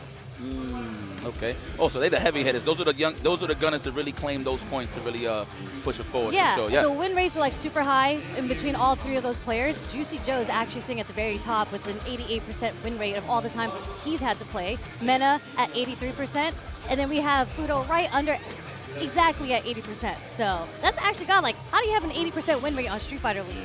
That's crazy. I just forgot. Okay, so I was gonna say why isn't it Angry, but if I remember, Joe was on Team Mouse the previous SFL. Oh yeah, so that like makes Lex, sense. Yes, okay. Yeah, Lex used to be there. They swapped them out, so Lex was on Mouse, I believe. So yeah, now they have the Birds, and then they have Juicy Joe and Phenom leading the team. Yeah, I wouldn't mind putting Joe in every match, to be very honest with you, to hold it down, especially in the anchor position to get those big points, right? Well, for those that don't know, we're going to do the home versus away. Of course, Bandits is away, so they already show their cards. They're going to show what's going to be the characters they're going to be rocking, and then, of course, the home team is going to have the advantage. They actually could get to the jumping on side of things and go for the counters, right, to see what's better, what's the better combinations, who's the better opponents. Who's the better character choices, I should say. Yeah. I'm so sorry. I know we're live right now, but I'm just treating this like an epic event. Well, we don't know yet. We, as commentators, also don't know what the order is yet. They're going to show it on stage for us for the first time. That's why we're kind of like looking behind us to see what's going to happen, right? But I did have a chance to look and take a peek, have a little chat with Mena on the side just to see what his thoughts were going into this, because they are the away team, right? Yeah. So they are going to have to represent their order. And he didn't want to give it all away yet, just in case, you know, someone overheard something in the player room or something. But in the season that they played in SFL US, they had a pretty set order. It was usually Kaba, Boost in the 10-point area, and then Mena was always anchored for the 20 points, and then they usually had ChristiT sitting for the tiebreaker. Sometimes they would swap around Kaba and ChristiT, but it was usually in that order. And I feel like since they're creature of habits, they're probably going to keep Mena in the anchor, Kaba and Boost within the 10 points, and ChristiT as a tiebreaker. Although ChristiT has been having an amazing performance at Capcom Cup this year, so maybe we'll see a swap, who knows. Regardless, it's really going to be them to put down their order, and then Ninjas in Pyjamas are going to have to make their order in response to what Bandits puts down. 100%. Man, let's see, who would I send over? Well, I want to see exactly who's going to go first on the away side, but if I would have to pick, I mean, the most important, just to touch up on that, Mena, of course, has been on the clutch position, as you can say, as you see. But I'm curious to know if Big Bird is going to take that challenge and just go up against Mena. I mean, you've seen that Big Bird took out Mena in the singles portion of the Capcom Cup, so I think it's safe to say that it is a safe option, and especially in the bracket side of things, going into top 16, I don't think they're going to face each other for a while. So I think it's a safe bet. I would put Big Bird on them. Juicy Joe, I would put Juicy Joe on Kaba, 100% with the JP and the Guile, right?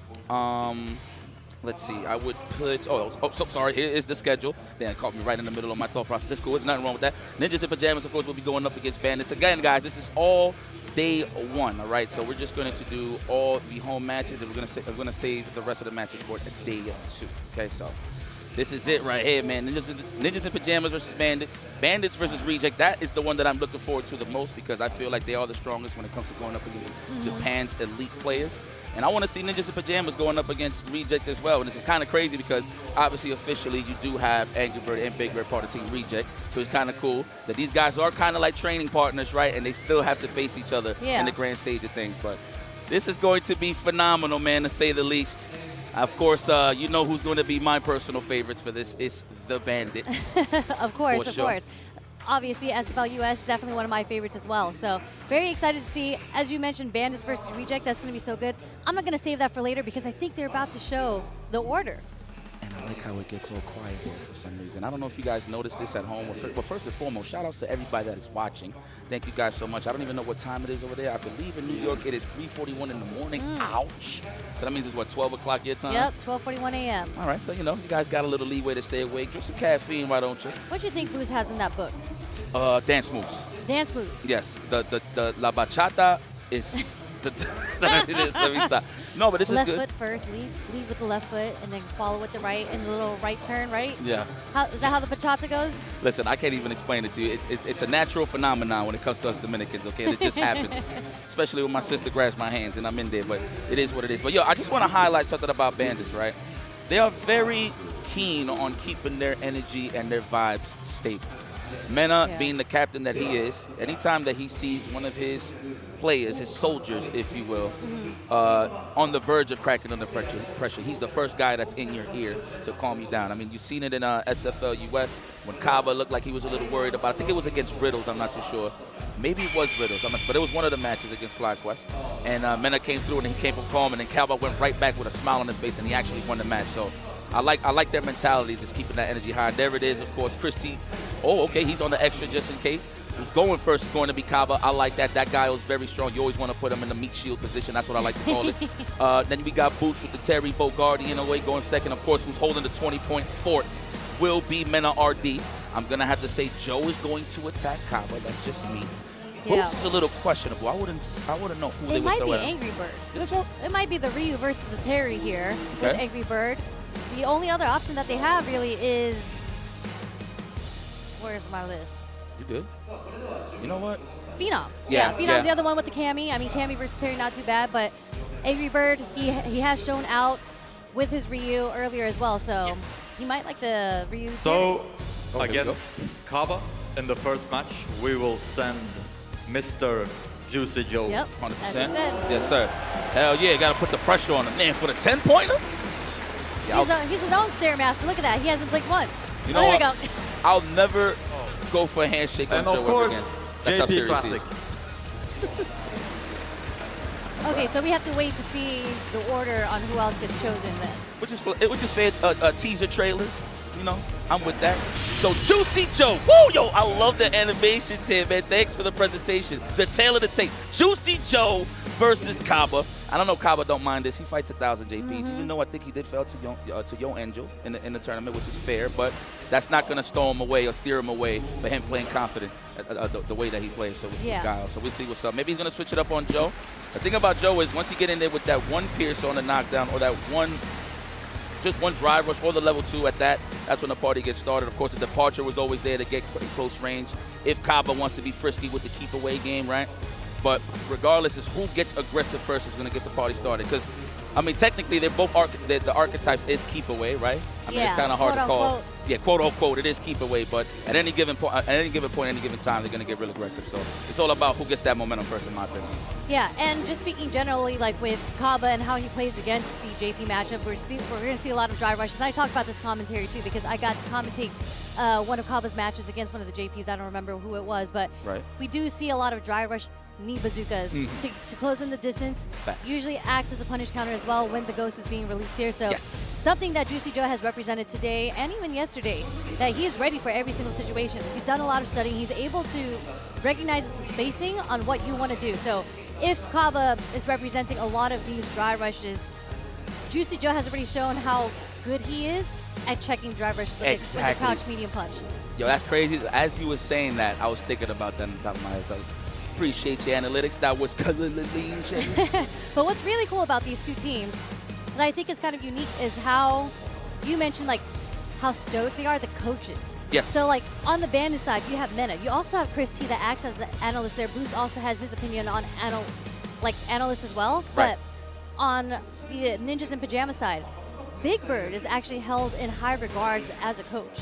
Like I've talked with a lot of players in the back, and they talk about how Big Bird, once they play with him and he gives notes on like the players that they have to play against, they have won every single time when they get the notes from Big Bird. Yeah. So speaking to jammers, because we don't get to hear the commentary, I doubt we get to hear the commentary here when the coaches are talking to the players as well, but I can only imagine that it's Big Bird in the air, in their ear, kind of telling them the player habits, options on what they should do, things that you kind of miss while you are the player in the hot seat playing. Yeah. So right now, from what I'm seeing, a lot of notes, right? Obviously, it's more to it, right? But I think this game is always about who is officially taking the throw more calmly, I would say. But you can kind of snipe out all the players that like to delay tech. I think that's what it's all about when it comes to offense, is how you can break them on the defensive side, especially when they low on resources from the drive gauge or wherever they at in a point in time with their health bar. But it's all about who delayed techs and who doesn't. I think that's when the best offense comes out. But it's going to be a slugfest, man. Confidently, I'm going to have to go with my guy Kaba for obvious reasons, but I think he's actually a great player. However, Juicy Joe has been showing nothing but great performances time and time again, even though he's out of the singles competition, but that's not the important part. That's here nor there. He's here to really prove that EU is the strongest region in the world, and it starts here. I can't really imagine how this is going to go. This is still a first of 3. So we've seen how the first of 3 format has changed the results of Capcom Cup 12. There's been so many like moments where you're 2-0, you're down and out, and these players are coming back 3-0. Yeah, and you know what, just give credit where credit's due. Angry Bird is an amazing coach as well. He kind of give you like that stoic dad feel. Like he'll look at you, like put the headphones out of you, he's like, listen, Habibi, he's doing this, you're whiffing too much.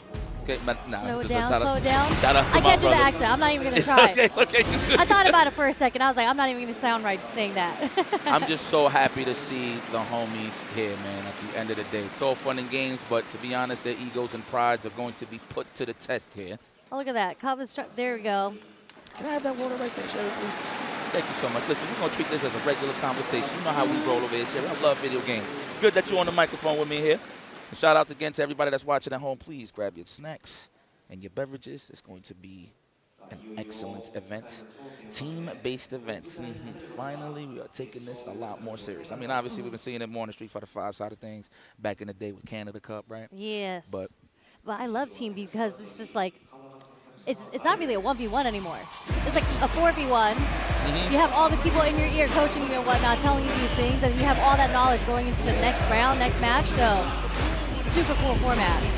Yo, they fill up these seats for some SFL. All right, here we go. Opening gambit time, ladies and gentlemen. First match, the SFL World Championships 2025. Day 1, we got Juicy Joe, Ninjas in Pajamas, taking on Bandits' own Kaba. Beautiful early jump in from Kaba right over the ghost, getting the party started early. Yeah, I love it. You could be aggressive early on against JP. It's not like he got too many resources, and what's a crouch and fierce right early on when you're healthy. So I like this approach here from Kaba. There it is. Okay, he's trying to challenge maybe a stand fierce with the bazooka knee right after the low forward block from Kaba. Oh, build that meter. Flash kick. You're going to have to get up and take this speedy throw. Good technical. Juicy Joe is looking a little bit in trouble here. However, he's almost close to the level 2 if he grinds it out. But it's safe to say Kaba's going to close this out. Oh, wait a minute. We're fighting back here. Coming back from the early burnout from Juicy Joe as well. Back to the full screen game. Kaba's going to... I mean, he has a life lead. He can really sit back if he wants to, but Bazooka Knee kind of closing the distance. There's the OD portal out. Again, just playing the projectile game full screen. Let's see if Juicy Joe's able to get things started on his end. So this is how I look at it. If I'm in a scenario here, Juicy Joe, yes, credit to Kaba, right? I feel like Juicy Joe already admitted that he was going to lose this match, so he was just clashing with the fireballs and maybe trying to get some offense just to build that meter to get ready for the next round. So I like that. Really smart stuff. Yep. Let's go. The departure. Where we going? Where's your gates? Where's your flight? Wow, the perfect parry just to cut through the wind, but we still get sniped out. Juicy Joe. More departure. Wow. Throwing those resources out there with the EX departure, the ODs. I keep messing that up years later. The stand fist on landing, okay. On landing frames, yep, and just like that, that's it. What the hell? They didn't even let us talk too much, bro. Both rounds have been dominating performance First round was Kaba's, second round was Juicy Joe's. So that 10 points is important. That's the start of an ending for somebody's team, and if they don't got those points to match up, I wouldn't mind seeing the stretch out to see ChristiT close it out, but I know they want to finish their play early on. Kaba, here we go. 3 balls at play. Juicy Joe, 3 balls at play. Low on the drive gate side of things, so he's definitely trying to sit back and relax until he touches grass again. The conversion. Big damage is coming. Are you actually going to use it? Yes, Yeah. I would. It's over. He's gone. Yeah, he's definitely dead, huh? Damn, it happened. No, If he's it's not dead. no, Pixel? no, Oh, not even more than a pixel. We're going to see the OD portals.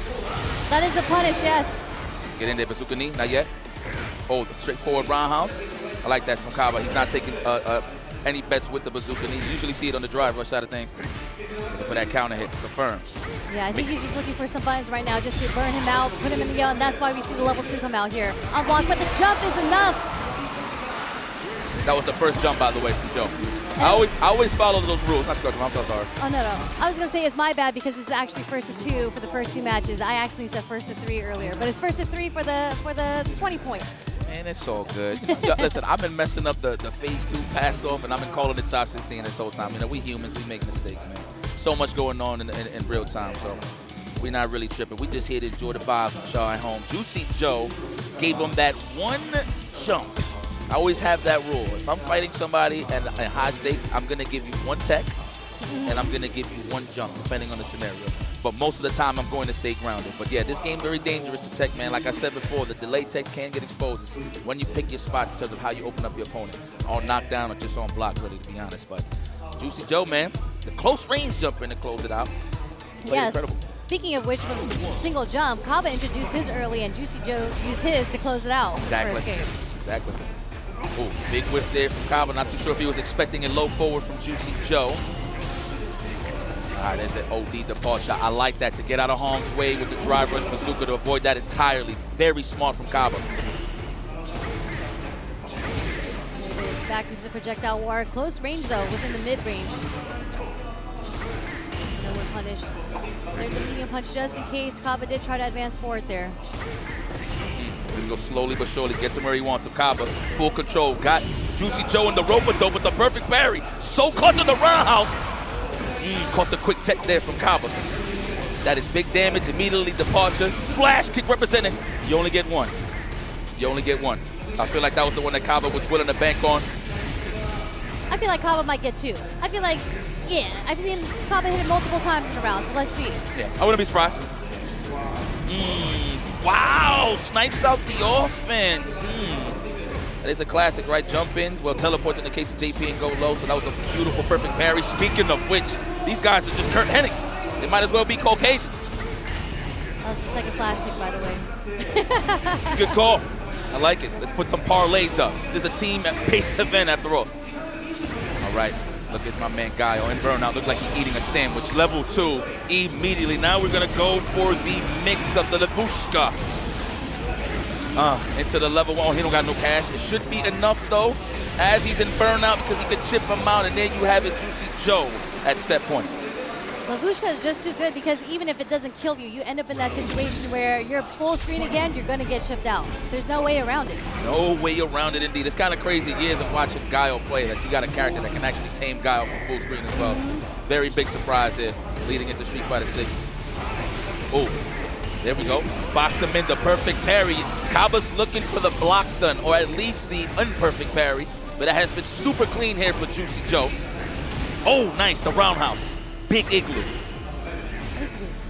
Yeah, you know, roundhouse, ice. Like that? Okay, shout out to Chung. There's a teleport there, no anti-air. Perfect parry, no punish. No anti-air again coming from Kaba, but the perfect parry's making so much work for Joe right now. He's giving him mileage. Oh, whipping the ghost, trying to get the parry. Joe's about to build another meter for another Lavushka. We might see that come out very, very soon. I think Kaba's going to wait for his pocket. He's going to wait for the drive gates to get a little more healthier. That way he can throw off more of those OD Sonic Booms just to have a chance to knock down Juicy Joe from full screen. I mean, Kaba might try to snipe out any sort of ghost with a level 1, maybe dash up level 1. I wonder if Kaba's like a little bit deterred just to go for some offense due to the fact that Juicy Joe's doing an excellent job with the perfect parry. Oh, but he almost got him in the burnout. Is he going to drive reversal? Yes, he has to. He has no choice. Being evasive right now. We still do have a level 2. Kaba has to avoid blocks at all costs. He's going to look for that pocket right now. Juicy Joe's looking for that opening. There it is, the Lavushka. Nice, we found the pocket. Kaba fighting through the ghost. You can sleep at night in peace. That was excellent work there, Kaba. Wow. That was beautiful. I didn't even think about that. Dry rushing after Lavushka is out. Beautiful checkmate from Kaba there. Well, see, here's the thing. It's not too much block stun, right, initially. So, you know, he got a little more pocket. So if it was a target combo to Lavushka, definitely big danger. But I like that from Juicy Joe. He really had no choice. Plus, he really wants to close out this round. You don't want Kaba to get momentum here. Big punish starters. Even though it scales, but I like when people started with the big buttons, the crouch fist. Shotty. The shoot-T, excuse me. That's what it sounds like. Perfect, that's what it says? Shoot-T means perfect, all right. It is, the low forwards. Clipping the walk back, all looking for the punish counter to confirm it to the level 1. It might be big boots into the level 2 depending on the scenario, but I think Kaba's trying to go for the kill, so he's going to build that meter for the level 3. Yeah, Juicy Joe in the yellows though, so they're both looking to burn each other out, both with their own level 2s. Nice blocks for Kaba! We've been there before and the crowd loves it. They love good defense. Oh, but his spinal cord hits the wall. It's okay though, we're going to live through this. 50-50 city right here, Sherry. Oh, mistimed throw, unfortunate. Oh, the shimmy. That's what you call the bachata right there. Into the level 3 for America. Well, in this case, for Dominican Republic, baby. Que lo que. And the stun is still a threat because there was no stun off that yet. So let's see if Kaba actually represents it here. Keep that ghost in your back pocket, Kaba. Just pulling out all the stops. He's just stopping anything that Juicy Joe's trying to do when it comes to setting off and setting up the offense. Kaba is there one step ahead to cut that in half. And look at that, going right back to talk to the Capitan of the team. Juicy Joe does the same. I respect that. Slow it down. I really like the player cams because this is going to happen a lot where you just don't see them on the screen anymore because they are talking to the homies behind them. Yeah, absolutely, man. This is technically like a timeout. You know, the coach hollered and blew the whistle, man. You know what I'm saying? Hollered at the referee. You see Kaba, look, he always smiles when he comes back from the huddle. He's been doing that every time. It's probably something that Mena tells him. He's like, listen, you're doing great. Just keep up. Just, you know what I mean? Just watch your noggin or something. Yeah. You know? I mean, the times that Kaba has found, the moments where he dry rushes, crouch, medium punch, both have worked out very successfully for him. So whatever they're telling him, they've got the timing on when Juicy Joe wants to throw out that ghost. Exactly. Like I said, finding those pockets, there was this one scenario where Juicy Joe set up the OD departure, and immediately Kaba reacted and just drive rush right through just to cut through the wind and get up on it, just to alleviate the pressure off of the screen. So this is, they're doing their homework, man. I mean, shoot, even any matches from the singles portion to this, they always manage to get that practice that they really need. And the fact that they was out here in Japan for so long is definitely compelling. So there we go, Juicy Joe. Let me see how you are going to react to Kaba's onslaught of offense. Patient offense, I would say. Definitely. We do see the drive rush come out from Juicy Joe, which we didn't see earlier. And here we go with the setup again. Drive rushing in, keeping on Kaba instead of giving him that space. And there's the OD goes to, again, push Kaba away. The bazooka knee. He just tried to get some offense in order to make him guess. But he was out of range. Nice. It looked like he tried to cross up to just meet in the middle with the departure to get a little bit of offense. But good snipe out there from Kaba. Just with the multiple jabs. Nice and easy, nice and simple. Perfect carry anti-air, but flips him and gets him out of the air action. There's the OD ghost again. Kaba back against the wall. On the brink of burnout. Also one hit away. We're in chip range. Like that. Kick down the door. I lost my keys. There it is. Going for the counter hit. And we back on the grass side of things. However, the level 2 is available on the side of Juicy Joe. Oh, the wake up level 1 side. Ooh. Let me tell you what time it is. Boots into level 1. Shoes. Kaba. So clutch. So clutch. His back was against the wall, and he lived through all of that. Didn't give Juicy Joe another opportunity to chip him out. Was able to fight back. Good stuff. You got him. We might have to pull more than just rabbits out of the hat here, Juicy Joe. I feel like he's gonna have to find his pockets to get aggressive. He's gonna be a little more turtley is Kaba, but he's picking his spots to get super aggro out of nowhere. There it is. Real estate a little lost here from Kaba. No Guile likes that. Back dash to avoid the bazooka knee. That was smart. Man, and you called it out earlier, every single time that Juicy Joe has been able to set up the portal, he just drive rushes forward to get it off the screen so he doesn't have to worry about it anymore. And there's a lot that he can do, exactly. A lot of layers behind it. He can just drive rush through nothing, really. Flash kick did not autocorrect there, unfortunate for Kaba. Do it. Oh, really? Nah, he's holding it. He believes. I mean, if anything, he can get his level 2 out. True. Oh, good spacing, Joe. That's 3 failed attempts here from Kaba on that bazooka knee. And checked every single time from Juicy Joe. Well, in this set right here. And we see the pattern here, right? Because we were talking about earlier how when the portal is out, we see Kaba likes to drive rushing forward. Juicy Joe set up that portal and backdash immediately to bait out the drive rush. Correct! Beautiful. Analysis complete. Jump in, wow, the trade. Back throw, yes. Just to cut off a little bit of that real estate on the side of Kaba, but he don't mind this because he got sonic booms, baby. Watch the pitch, he's looking good. Respecting the departure. Finding that pocket, there it is, hit the brakes, I love that. Oh. No tech, but Kaba on the brink of burnout. He's gonna have to be careful, level 3 available. Oh my God, he's going to do, wow, the reset. Bit of a brain fart on the side of Juicy Joe, wow. Into the level 2, there it is. I feel like Juicy Joe might have tried to reset and go to the Labushka, but he could have just killed regardless. I don't know why even, but man, brain farts. I mean, we either take the burnout or we take the hit. You have to get those parries right now against these Ghost and Spikes. I mean, at that range, oh, the cross, and we got the level 1, and he just got cash in time, and who secures the 10-point victory early on is none other than Juicy Joe. No pulp, smooth.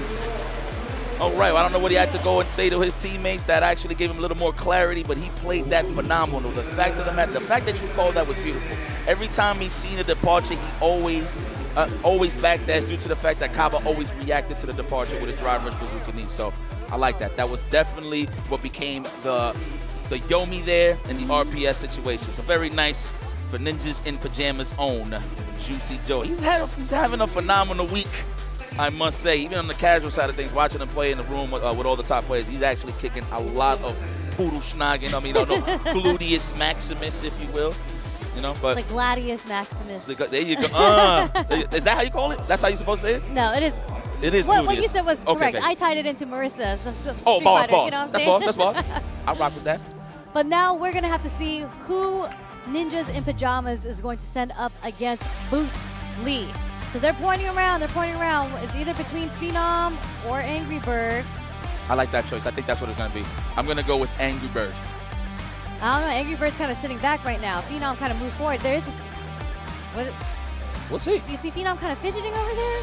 Nah, it's a little bit of a troll. It's a little bit of a pump fake, if you will. I don't know. He took his controller out. It just Angry might Bird's be stick is Phenom. still on the floor. I mean, this is mind games right now.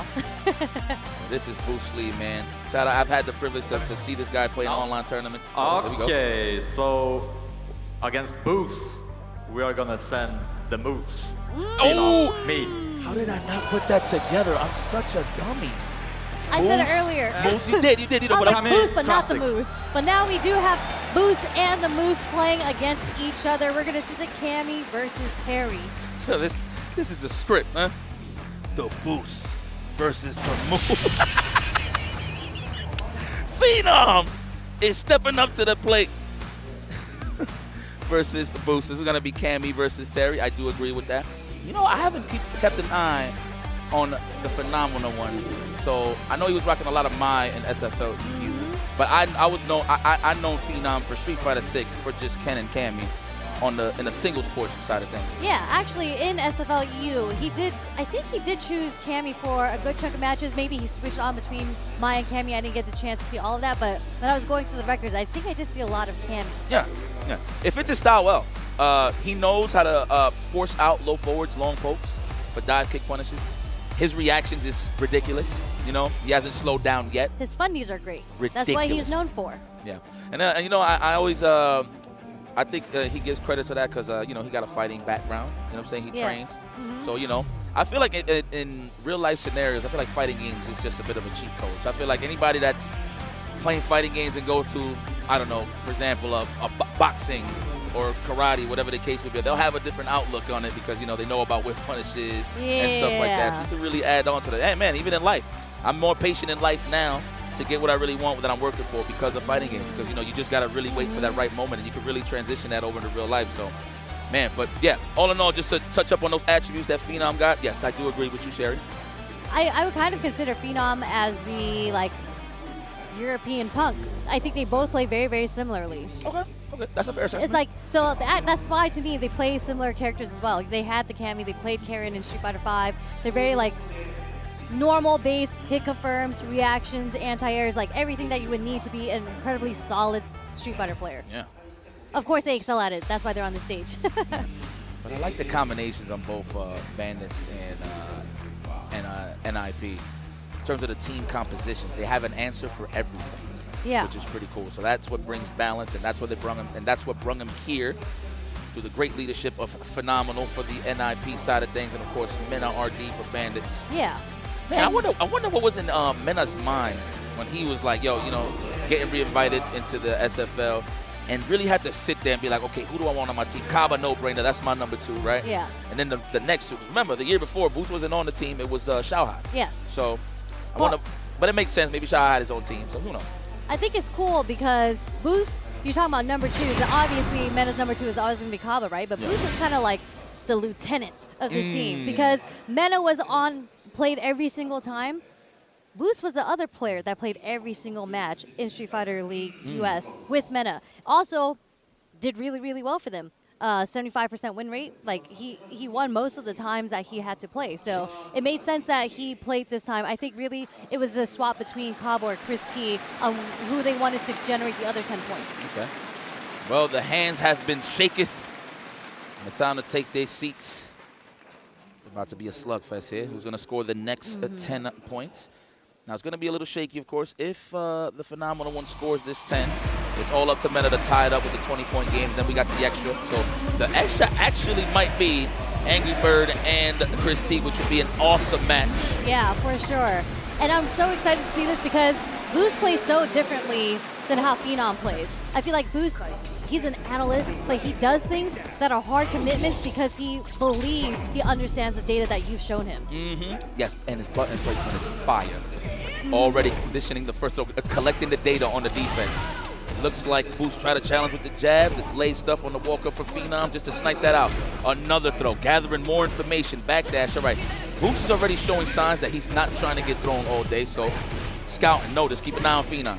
Yeah, he cycled through all these defensive options already. The tap parry, the backdash, and then the wake-up immediate jab there. 100%. There it is, hallways.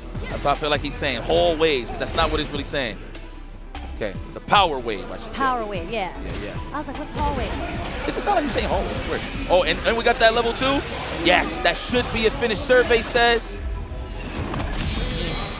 Backbreaker. Done. The chiropractor. You ever been a chiropractor before? I have. The cracks actually feel great. I don't think it really does much. It's just like a... Just for the moment time. It's just for the moment feeling, you know? Okay. It's a pseudoscience. Okay. That's a good way to put it. But there it is, Phenom again representing why his splits are so good. He's gone so much, he's whip punished Boost a whole bunch of times. I love that from Cammy. The walk back stand fierce, it's a double layer for the shimmy or the crouch jab, right? No walk backs here for Phenom. Good defense. We're going to wait it out. He's going to throw me. You got to make me believe that you can open me up. Wow, that was a sneaky walk up from Boost. There we go. We on the prowl. Balls is even right now. Oh, there. It wasn't spaced out properly. Oh, I respect it. Why not? Why not? Just to take a sip. Yep. He wanted the animation so he could take a sip of that Red Bull. I respect that.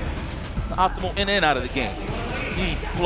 Then went for the overhead this time, but got caught with the delay tech from the Phenomenal one. Wow, he was too close in range. He was looking for the shimmy. Unfortunate day for Phenom, but great for Boost. Beautiful back throw, having Phenom in the corner now. Phenom's going to have to fight his way out. There we go, sprinkling with the buttons just to burn out Boost, but still not too bad of a position. Oh, dive kick was the kick jammed. The kick jammed. Maybe he didn't wait till the actual height restriction to actually throw that. Well, in terms of the way he could throw the dive kick, I should say. Just input error. Either or, though. Boost is going to take full-blown advantage on that one. No, too close for comfort there. Yes, he was expecting the dry rush there, so a little too early on the dry reversal, but beautiful whip punish. I like that. Holding the ghost hat, Terry Bogard. Love the dunk. Probably fishing for some sort of button. Nothing there. There's a low forward drive rush again into the throw. No real setup there. Out of range. Had the right idea, though.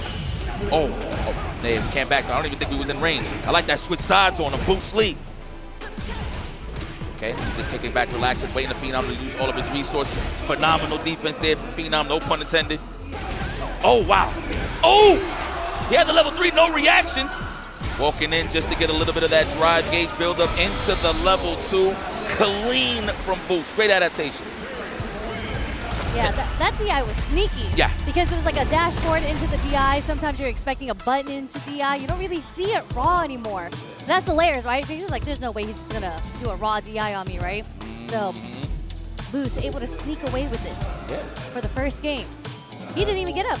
Both these players are not getting up to talk to their teammates. They're just sitting in the chair. Yeah, they believe in their talents right now. I don't even think it was like anything bad from both players, just a couple of minor mistakes. I think the one that we really had to highlight on both of their ends is just they was really misspacing their throw attempts, right? Yeah. So it led to the knockdowns and to the big punishes that gave the momentum away. Okay, walked into that. Like that from Boost. Representing aggressive nature early on just to keep Phenom on his toes. Love the walk back there from Phenom. The most dangerous thing you could do is just sit there and block low all day. Obviously, it's easier to throw. But again, I don't blame nobody because obviously if your legs are exposed, then it's cool. But walking back sometimes and getting hit with a low forward and a full stick of a health bar, it's not a bad choice considering that they're losing their resources trying to get some big damage. And I like the trade of buttons here, either on block or whatnot. They're both swinging at each other, whether it be light or medium punches. Pretty even right now. There's a stand jab coming out from Phenom and another one coming out from Boost. They've just been throwing lights at each other all day. All day. Boost, what you gonna do? You close to the burnout. Interesting, right? I don't know if he tried to space out a bait out of strong or just a DP, a bad place DP. Speaking of which, good anti-air. Burnout. Oh, I'm ashy. Oh, I know for a fact he tried to buffer it to the level 1 and didn't come out in time. Yeah, he shook his head. He knew. He was buffering there. Unfortunate for Boost. Great stuff for Phenom, though. Sneaking in his own DI. That's right. So you like DI. Let's go. Like that. Boost is keeping his cash. Didn't over excel with the low forward drive rush. Nice. Probably try to read a hard backdash or a whiff button right on the counter poke to hit him with that sneaky drive rush. Space traps enabled right here for Boost and Phenom. That's a throw and a half. I like the walk-up jabs that they're doing. It's going really, really well for both of them, actually. Yeah, it's just to stuff out the medium ranges, right, to get those easy counter hits. That's what's so beautiful about walking in and out, right, so you can get those whiff punishes that you want. Oh, he's going for it. Heavily scaled. He's not going to die, but Phenom is cool with this position here due to the fact that he has so much real estate behind him. He doesn't really have to worry about a drive impact getting splattered on the wall. He's good. All right, the answer back Boost, trying to be aggressive. No buffering on normal. There's the anti-air, but again, huge life lead plus frames. It's okay to take the throw there. Oh my God, he's a burnout. Still, how you going to find these pockets to avoid? I thought he should have just mashed back that, to be very honest with you. That was the best thing he could have done because even if he did CA there, the EXTP would have beaten it, or at least evaded it. Yeah. From Cammy. Oh, yes. From the Cammy side, yeah. I wonder if backdash would have worked because Cammy's OD DP goes like diagonal, but that was probably a better option than doing the CA there. Yeah. I mean, he wasn't burnout, so he definitely didn't have like access to the OD. It was mostly he was close to the drive gauge. He was actually close to home in terms of touching grass. But no, but you are right though. That could have been a scenario for sure if he did get the drive gauge early on. But man, nonetheless though. 1-1. All these sets are going very, very closely. Love that. Yeah. We love some adaptation. You know, that's the correction of human error. You know. So now the answer back. 1 game apiece. Bandits, NIP. Corner Patrol goes to Boost early on, gets the plus frames on the knuckle. Stand roundhouse. Nice. Phenom had no real estate to walk away from that low forward. That was the idea. First throw. Get that pressure off of him. More stand jabs. Okay. That's what we need. We're looking for those counter hits. We're gonna wait for our turn. These guys, they know how to share. Oh, nice, perfect parry. The phenomenal one on the prowl. Throw. I think this is what we're gonna condition with early on. The size up. He knew he was gonna jump. Another one. Another one. Stop ducking though. This is when it gets dangerous. Another one. Oh, I love these. Luke's favorite cereal. Okay. That's a stoic man right there.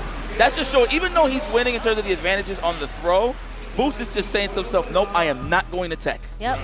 He was trying to be very disciplined and unfortunately gave up that round. But again, this is Phenom. This is a guy who command grabbed Daigo 5 times in a row. More frames at that than a regular throw, yeah? Oh, man. There you go. All right, corner control goes to Boost. Ooh, do that tap. Good read on that, Boost. Phenom looking for the defensive dive kick to avoid the throw. Sniped out by Boost. Beautiful stand light kick placement. Are we going to see a throw loop of our own here? There's the tech. Able to build some space. Plenty of meter back on Phenom's side, but... Oh, no. You know what? He could afford that. He is healthy. You got to watch out, though. Looking for the counter hit. No dice, but snipes out the dive kick attempt or jump in with the roundhouse. He said, he said, Last game, last round now. So let's see who actually fully adapts. And the low medium kick is going to connect for Boost. Plenty of life, though. In the orange, Phenom in the corner. Let's see how Phenom escapes. I think that defensive dive kick option has been removed. Oh, knocking on the door. Stealing turns there a little bit. Yeah. Sounds like a heartbeat. Oh, that was an awesome confirm Boost. Really, before he touches Earth, amazing. Burnout. Oh, we're gonna tie this up. We do have a defensive option. However, we have 3 balls to play with on the side of Phenom. Are we gonna see that he had to do the CA there? Boost taking the game so convincingly in the very last round off that incredible juggle combo he got with the stand light kick. And it's really cool because when we play, you know, when I play sometimes, it's hard to see the juggle when it hits, and you forget that you can keep on comboing after that combo. So nice stand light kick into the drive rush, into the full, like, knuckle into the level 3 Yeah, exactly. Man, I like how Mena is proud of his teammates, win or lose. I know Bruce Lee, he turned around and he said, Delo mio, que lo que. Man, you know what, you Dominican Mount Book, man. Bruce Lee takes it just to tie it up. Right back at you, NIP, with a 10-point win. Ooh, now we get to the good side of things. 3 out of 5. MenaRD, the Capitan, the General, is here waiting. Who is going to step up to the plate? I firmly believe it's going to be Big Bird. And I feel like that would have been a choice regardless if they didn't meet in the tournament, because they got a little bit of history there. Because even in Rebel Kumite, Big Bird got the best of them, right, with Rashid. But I think it's safe to say it's going to be Big Bird stepping up. Yeah. For sure. Did beat him in this tournament, so it's the safest bet. See what happens here. So, for the anchor match against MenaRD, we will send Angry Bird. Oh! Psych! Akuma Classic. Akuma Classic. Not the Ryu, also the Akuma versus the Blanca. This is a classic here. They have met before. You've seen it in the Classic Grand Finals in EVO 2024. Oh, man, the run back. And we get it in a team format. Angry Bird, Akuma Classic, taking on Mena, really Dominican, representing the away side with Blanca. Fire. Man, yo, shout out. I just want to throw this out there. People, I don't know if people notice it, but I've seen Mena for his entirety of just here in the FGC. He's losing weight, man. He's looking great. He's looking a little more clean, a little more leaner. I mean, he's talked about it on Twitter before. He's very open about it, about his health and how he wants to not only just lose weight, just be healthier in general, because that translates in how you play in tournament. I mean, these tournaments, we're talking about 8 to 14-hour days that we're here on site. Like the first day was 14 hours. So being able to endure all of that and play at tip-top shape, you have to be there physically as well. Yeah, man. And shout out to Angry Bird. He is in my top 5 dead or alive when it comes to Street Fighter 6. This guy is just amazing. The way that he approaches the game is just so calculated. Like, he'll always admit his mistakes. He'll know exactly what he has to lab, but most importantly, he'll run a set with anybody just to make sure that he keeps his mindset in the game, right? This is one of the NIP generals. This was the MVP of SFL EU in 2024. Ooh. So this guy has some accolades already coming in. He was in the grand stage last year as well. Yeah. This guy's a champion, man, in his own right. It's an EVO champion we're talking about as well. I was going to say, both of them are the EVO champions of Street Fighter 6. Mena, freshly crowned off this past year's EVO. Angry Bird, first Street Fighter 6 at EVO, was an EVO champion. Yeah, man. So this is battle of the Titans. Goliaths. Or the Goliaths, I'll take that. I mean, there's only one Goliath. Titans make more sense. The battle of the Titans here at the anchor position. So this is going to be so sick to watch. And it's the first of 3 where I talked about it earlier. Mena, first of 3, has shown so much resolve and like adaptation coming back. So many times against Doc Corgi was down 2-0, 2-0, came back. When he was playing earlier to qualify into the top 16, down 2-1, was able to come back. So the first of 3, he's just got it. He's opening the door, Sherry. He's opening the door. He's entering flow state. That's what I like to call it. Flow state? Every fighting game player wants to reach that flow state where everything just works out and your mind and body is connected in one and everything just flows. There's no stress. Everything just flows. You know what you're looking for. You know what you want. That is the flow state. Everybody in fighting games wants to enter that door. Everybody. And these 2 players have gone through it many times. Many times. Many times. That is correct, Sherry. Okay, here we go. 20-point game here. Yeah. Look at This ChristiT. is it. Excited. Girl, look at these ugly white hair. They Yeah. both got the white hair. Old as hell, both of them. And I mean that in a good way. I'm not taking shots at the characters. They got mean, ugly mugs, rightfully so, because they like fighting. I don't know more so on Blanca. I think Blanca just wants more peace. Everybody just brings smoke to him, you know? I mean, isn't Akuma just a fruit dealer? Yeah. It's a fruit stand. Yeah, you know what? We still up for a good challenge at the end of the day. Yo, this is a classic right here. Oh, almost with the whip punish. Wow, beat the dive kick demon flip. Angry Bird showing no signs of being scared. I'm gonna wake up with this. Yo, Drop the combo, but it's okay. We're gonna drive rush in. Right in the corner carry. Oh, Adam in flames, spacing it out too. Wow, the trade on the 8-8. Man, they are so aggro. They're playing so fast right now. Yeah. Oh, ridiculous. That's a finish. Mena acknowledges. So see, this is the thing about Mena I wanted to highlight. His roundhouse placement is ridiculous. The double knees. Yes. Ridiculous. However, the thing, so I actually had the privilege to play him yesterday in a long set. Yo, this dude just moves so fast. If you're not on him in the same speed, you're not going at adapting time. Maybe it'll take you a couple of games, but whoever who can come up and face that challenge is definitely Angry Bird, as he has that same trait of being super aggro and fast. Facts. I mean, we're going to see the level 2 come out here and the side switch to put Angry Bird into the corner. And we've seen so much damage to come off of this, and this is Akuma health, but look at the defense coming from Angry Bird. As I say that, he gets hit. But you know what? We live another day, another round. Fact. Oh, on the tap parry, unfortunate. Wow! That beats all the demon flip options, so I like to jump back strong. Not scared. He knows he's close to the burnout. He's not trying to take no blocks. An Angry Bird with the right choices every single time. Oh, the Blanco ball. What the hell did it hit? I didn't even notice. It might have been a crouch medium punch, but it was the punish counter, so Mena was able to get the follow-up from that. Both of these people, both these players, pacing each other so fast. Ooh. Now, obviously, he loves using that crouch fist as a whiff punish for the punish counter to score the quick knockdown. That way he could just hop on in real fast and continue the maulage. Angry Bird becoming the wall. That's what he's so good at. He just walks back and he doesn't like walking. He walks forward, but he doesn't like walking back.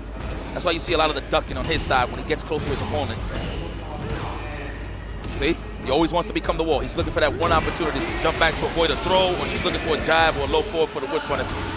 Here it is, the lightning beast. Everybody's favorite sequence to take. Oh, sneaky. Pilots it out to corner. One last interaction, and the ball was ready for the demon flip. Mena, again, so ready. Oh, why is this guy so good? Oh, this guy's just too good. Mena, really Dominican, starting it off strong in this 20-point game. but I have no doubt in my mind that Angry Bird is saying to himself, noted. Got you. Got Check. you. Exactly. Throw City. Close down the window. You gotta close the window. There's a drafted. Nice try rush it out, but Mena ready with every single sort of anti-air possible thus far. Counter hit slide. Oh. Oh, right on time. Big starter as well. The double roundhouse is gonna take the throw. Oh, trying to catch the jump back. That's why you see that roundhouse from Angry Bird. He's trying to nullify that jump back, fade away Blanca ball. Or delay take, either or. And Mena just has a good read on Angry Bird's timing right now, whether it be for fireball or for buttons that jump in. Both times are very, very clean, especially with the roundhouse. Punish count. I like how Angry Bird is not trying to give any inches right now to MenaRD here in the neutral to move him down to the corner. I love that style, man. The creeper walk. He just walks up, duck, and he just waits for his time. You know, when you see somebody crouching, let me ask you, when you see somebody crouching staying still, you want to throw a low forward most of the time to check him, right? And that is why Angry Bird does it most of the time, just to fish out those normals. Uh-oh. You put in the pop out there, the toy. Oh, no. He's going to take this. That's going to combo. More? He's trying to jump out. Oh, no. La mezcla. That is what we like to call la mezcla. That is mix up in Spanish, Sherry. La mezcla? La mezcla. Mezcla. Mezcla. You got it. That was certainly mezclas. Mix-ups, yes. Mucho. Mucho mezclas. Oh, Adam and Flame. Okay, Angry Bird starting off aggressive this round.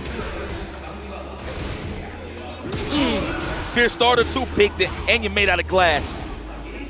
Man. Oh, he's still trying to backdash. Hold up. He's trying to avoid the throw. That's one of Angry Bird's defensive tactics. He likes jumping back on throw second attempt. Counter hit. Angry Bird back against the wall again. And waking up with buttons. No whip punish. Okay, feeling each other out.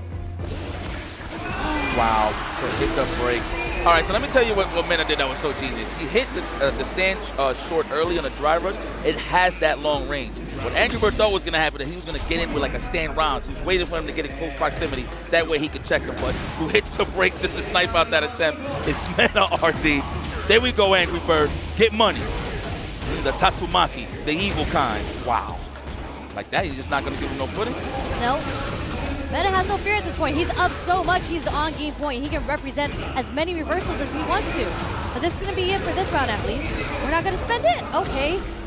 Confident, he good. Oh no, now that is going to put him in a sticky situation. Flipping the table, there you go, I was about to say. He reset it to the overhead too. Okay, all right, why not? He expected the block. You know, so I'm pretty sure Angry Bird's like, oh wow, you got hit with that crouch strong? Noted. That was definitely a snipe out on a throw attempt there for MenaRD, or a crouch jab. Here we go, the lightning beast. All right, you know what? It's cool that he's getting rid of it now. Oh my God, I feel so sorry. Look at the damage. And it's still continuing. Yo, you gotta see how Sherry's pointing at the screen right now. I was like, yo, bro, look. Oh no. Oh my God. Perfect KO from Mena to seal the deal 3-0 over Angry Bird. There's no tiebreaker. That means that is 30-10. MenaRD, what a performance. Hey! Get my guy with the horn, man. Yo, can put him at the camera, my guy. Look at this. We're talented in fighting games, and we're talented at playing instruments. What's that called? What's that called in Spanish? I don't even know. The horn? I don't even know what it is. El horn. I'll take it. El horn. Too funny. Nah, I don't know, though, honestly. I'm going to have to ask. But I've seen it all, man, from congos, drums, you name it. But we need to celebrate here.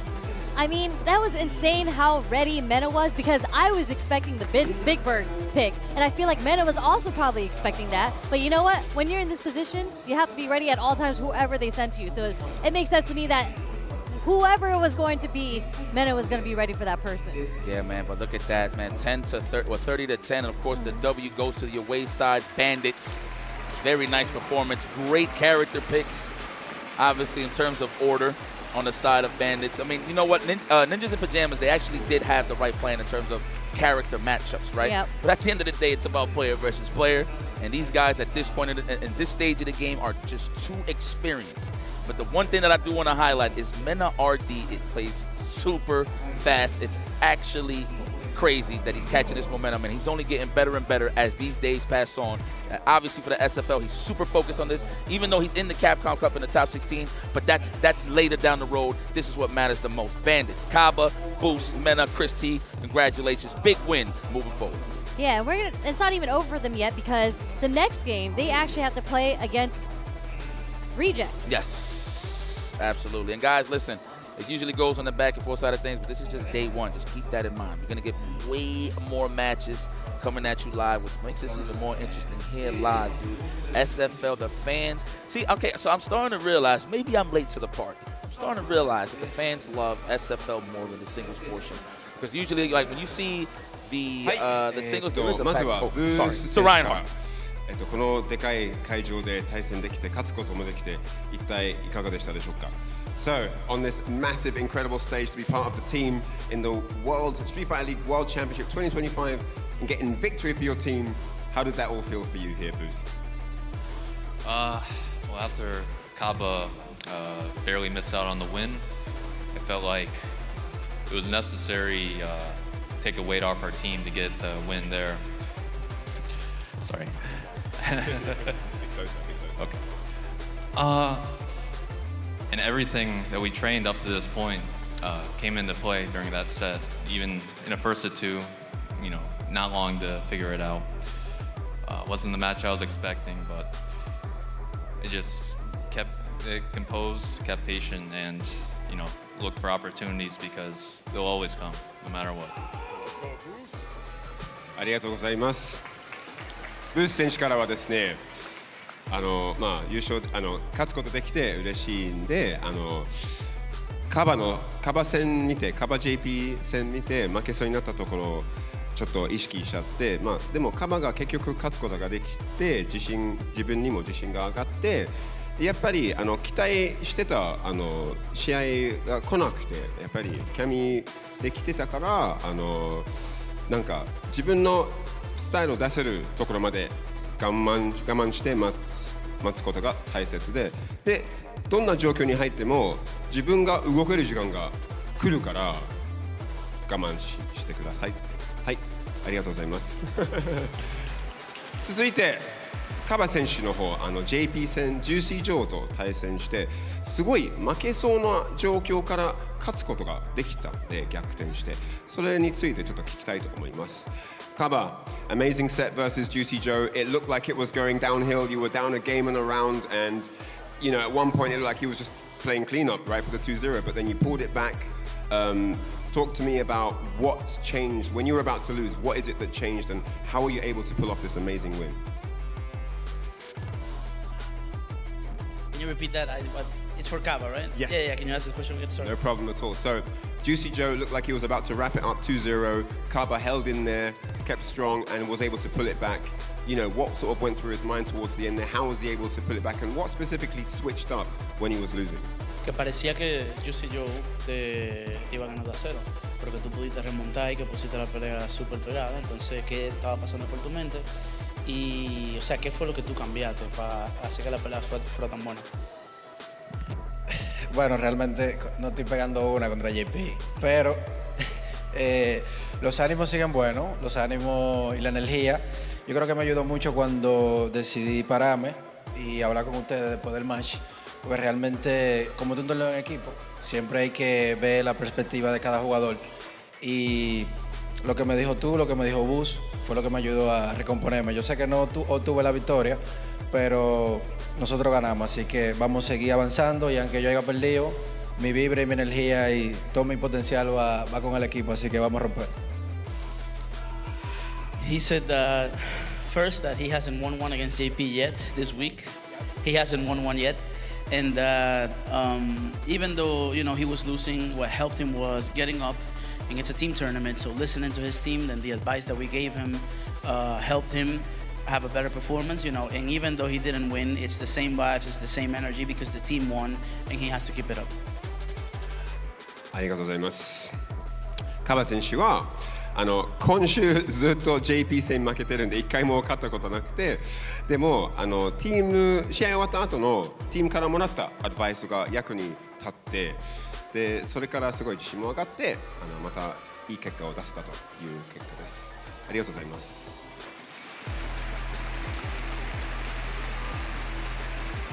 はい、カバ選手からそういう答えが出ました。続いてクリス・タテリアン選手からちょっと一言お願いしたいです。So ChristiT, you know, you had an interesting seat there, being able to observe it all from the front lines. What was going through your mind? And you know, talk to me about how you felt on the stage, seeing your team draw everything to a victory. クリスティ選手には対戦してはいなかったのですけれども、ずっと前でチームのアドバイスいろいろ言って聞いてたりとかして、勝つことができたところを見て一体どんな気持ちだったのでしょうかっていう答えが今から聞きます。お願いします。I think in those moments where you're not going to be used until the tiebreaker, you have to do your best to support your team as much as possible, which is analyzing the match at hand. You saw me talking to Mena a lot and Boost when Kaba was playing, and I think that's my job in that moment, is to support my team as much as I can and find any habits that I'm noticing, discuss it with my teammates, and then see if we can apply it at that moment. So, you know, that's what the fourth player has to do, and still stay engaged and keep the energy up. 試合に入ってなくても試合に入っているような考え方でいないといけないので、メナとカバとブースに毎回アドバイスをあげて、で見てる人だけの人の仕事もすごく大切で、なんでかって言ったらその対戦してる時に気づかないものがよくあるので、その対戦してない人の方がいろいろ気づくことができるので、それを仕事にしてみんなに対戦しながらアドバイスをしてたという答えが出ました。で、これからも頑張りたいと思います。はい、クリスティ選手ありがとうございます。続いて最後、大将のMenaRD選手。Mena, that was a dominant victory there, and next up you're going to be facing Team Reject. What are your thoughts ahead of the match? Well, my first thought is like that match with Ninjas in Pyjamas was pretty special to me, because it's a privilege to be able to play with the birds and see them and talk to them, because it was very hard for them to get here. And I know that for the next match they will be stronger. Okay.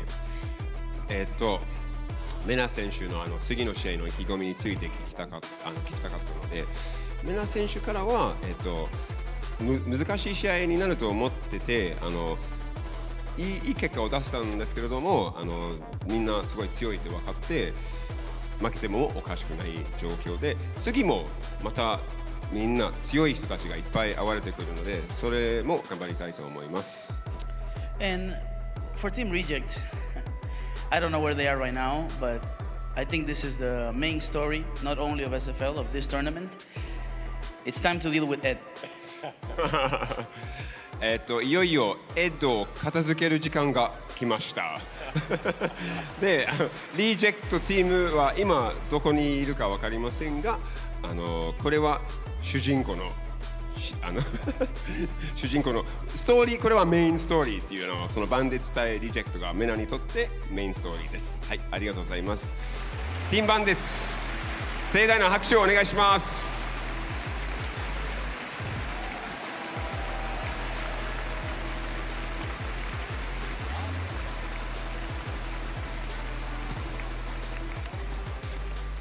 はい、そしてインタビュー一旦終了となりまして、実況の方へお戻りしましょう。ありがとうございます。Man, speaking of main stories, we're going to get to see that next, as they just said. We're going to see the Bandits versus Rejects after this. Talking about that Ed. You know, there has been the talk of the town, knowing that a lot of the Eds did qualify for top 16, let alone anytime they come to Japan to practice, that's what they got to deal with at the top level. So hopefully they do come out on top. But I think we do have some time to show some love to our sponsors, I believe. Okay. Shouts out to Taiyo Holdings. We are pleased to announce campaign information from our prize supporting partner, Taiyo Holdings. Taiyo Holdings is the world's leading company of Solder Resist, a green insulating ink that covers the surface of printed circuit boards assembled with various electronic components, protecting the circuit patterns. Wow.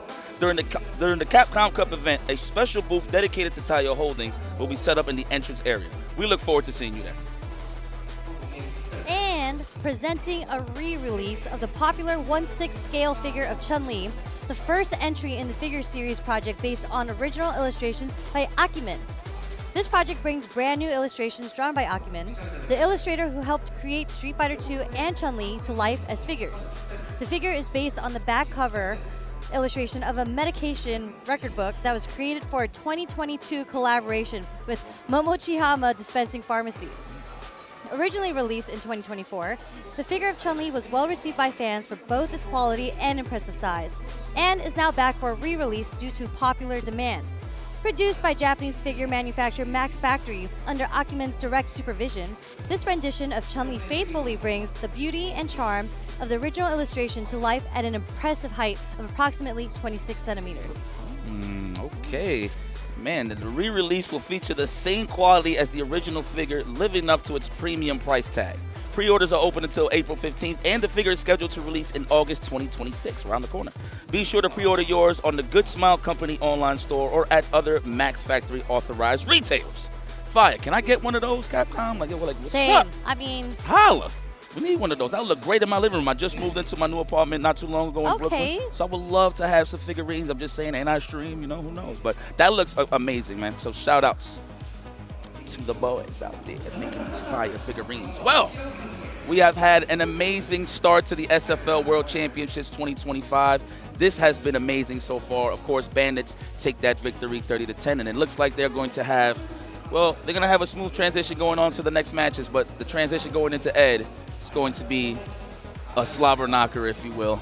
Yeah. I know that's the character that everybody has been stressing for sure, for the right reason. So I'm not here to hate on that, but at the end of the day, everybody got to stay in tip-top shape because it's going to be a long 2 days of SFL. yeah, I mean, I'm excited to see it because when I was talking to Mena earlier, he was saying that he was specifically talking about Ed because you have Lashar on the team, like. And Lashar actually picked between Terry and Ed, so who knows what he's going to go. I do feel like he's going to go with Ed, right? But Mena was saying he thinks ChristiT actually does really well in that matchup.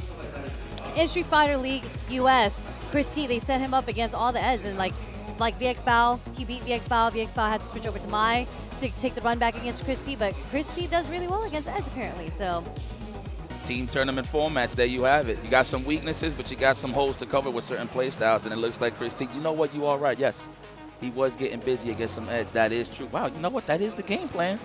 I would say so. And of course, wait, so Reject is home or they away? Well, so actually Reject is away, Bandits is home. So it's not, who really knows, because now it's Rejects who has to choose what their roster is going to be. And then they also have to reveal their characters, so who knows? Oh, so they're going to jump them. So obviously, they're going to jump them, but it all depends on who starts, right? Man, that would be a good pick. Man, I just want to give a shout-out to everybody that's been watching. I've been getting a lot of messages, man, receiving some love. They loving us right now, which is excellent. And I mean, I hope you guys are enjoying the casting. But, yeah, let's take a look at the results one more time. There it is. Ooh. Nice and solid on the point spread, of course. 30-10 on the first set, as we just said. Of course, the only loss that really suffered was Kaba, but it was back and forth when it comes to the rounds in the game, so it's not that it's not that bad in terms of keeping a nice little perfect record, if you will. But they in the lead and they sitting comfortable. At the end of the day, scoring the first victory is definitely a morale booster, and their camaraderie is on 10. So it's only up from here. And if you guys missed the schedule earlier, so for today we are going to run through each match one time with home and away already established, and then we will continue to swap it on day 5 right before they go into the finals of Street Fighter League World Championship. So again, we're going to go by the game first, scores basically, and then if there's any sort of ties, they go down along the line to like the point differential, battles and rounds and whatnot. So appreciate the breakdown there, Sherry. Yeah, I just want to appreciate you, Sherry. You're doing your thing on commentary, man. You've gotten really good. Oh, thank you. I appreciate that. 100%. It's love, man. I always like to uplift, you know, my colleagues when it comes to stuff like this. You know what I mean? Because we can only go up. So I appreciate that you're stepping your game up. I mean, you've been good, but you're only getting better. Yeah, I mean, you make it easy for me because, you know, you're... Let me get it. It's love, man. You know what it is? At the end of the day, what makes this tough is... what makes this easy, I should say, is that we're homies. So, yeah. You know, it's a beautiful conversation at the Do end you know of the how day. long we've known each other? It's love. It's love. I don't know. It's been 10 plus for sure. Since like 2010. Yeah, I can rock with that. So it's been 16 years since we have been friends, and we have been playing Street Fighter for so long against each other. So glad to be on the mic with you here to talk some Street Fighter. You know, that's what it's all about. We in Japan, man. You know what I'm saying? I was actually contemplating if I really wanted to eat some matcha today. But let's take a look before we get to that. There is your schedule right here. Of course, our next match will be none other than Bandits versus Reject. I like that they just come up with a clean win, and they will be on the home side. Then after that, we got Reject versus Ninjas in Pyjamas. Pyjamas. Pyjamas. Oh, huh. How you say? You gotta say Pyjamas? That's what you gotta say? I don't know, but I think so because it's a Y there. It might be a European thing. Who knows? But with that being said, again, I hope you really, really enjoyed the time between Yipes and I commentating. This is the one and only time we get to commentate with each other during Capcom Cup, so hope you guys really enjoyed it. You guys get a short break before we go into the next match, so make sure you guys get your Red Bulls, stay hydrated, and come back for more Street Fighter 6 action.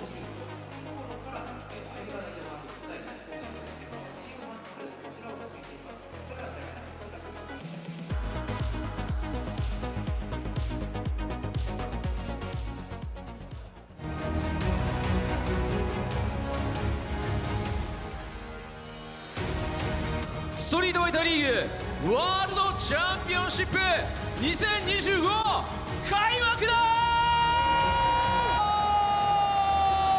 Pyjamas, NIP, it's not cold in here. It's all about warm characters. And what I really love about these guys, they know how to communicate with each other. Okay. Oh! Look at this, Tokyo. Yo, people love it. Yo, I like how as soon as SF... Canada Cup, right? Yes. But it's like a 4v1. You have things and you have all that knowledge going into the next round. For that counter hit, confirms. Yeah, I think he's just looking for some buttons right now just to burn him out, put him in the yell, and that's why we see the level 2 come out here. Unblocked, but the jump isn't... Well, in this case, for Dominican Republic, baby, que lo que? And the stun is still a threat because there was no stun off that yet. So let's see if Kaba actually represents it here. Keep... I mean, we either take the burnout or we take the hit. You have to get those parries right now against these ghosts and spikes.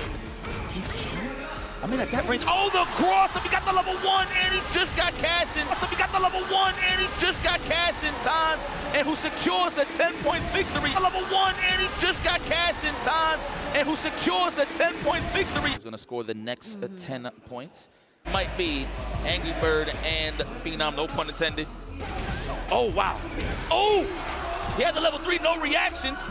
Walking in just to get a little bit of that drive gauge build up into the... No buffering on normal. There's the anti-air, but again, huge life lead plus frames. It's okay to take the throw there. Oh my God, he's a burnout. Still, how you gonna find these pockets to avoid? Yeah. Sounds like a heartbeat. Oh, that was an awesome confirm boost. Really, before he touches Earth, amazing. Burnout. Oh, we're gonna tie this up. We do have a defensive option. However, we have 3 balls to play with on the side of Phenom. Are we going to see that he had to do the... Are we going to see that he had to do the CA there? Boost taking the game. So convinced. Are we going to see that he had to do the CA there? To reach that flow state where everything just works out. 20-point game here. Yeah. Favorite sequence to take. Oh, sneaky. Pilots it out to corner. One last interaction and the ball. And the pop out there, the toy. Oh no, he's gonna take this, that's gonna combo. More? He's trying to jump out. Oh no. You gotta see how Sherry's pointing at the screen right now. I was like, yo, bro, look. Oh no. Oh my God. Oh my God. Perfect, it's a seal 3. Oh my God. Perfect KO from Menace at a 32-10. MenaRD, what a performance.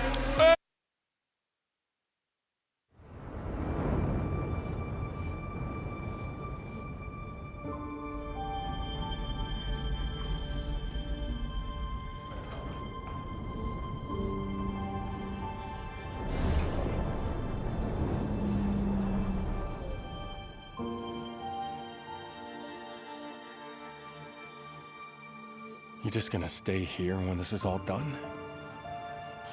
What do you want? I want to go to Earth. What the hell is going on here? And why are these things trying to kill us? While I was preparing to depart for Earth, the moonquake struck, damaging Edis. Enacting attack protocol. Permission to commit acts of controlled violence granted. You gotta be kidding me. I'm calling it. You'd make a lousy friend. We'll shut Edis down, and then we'll head to Earth. Let's do our best.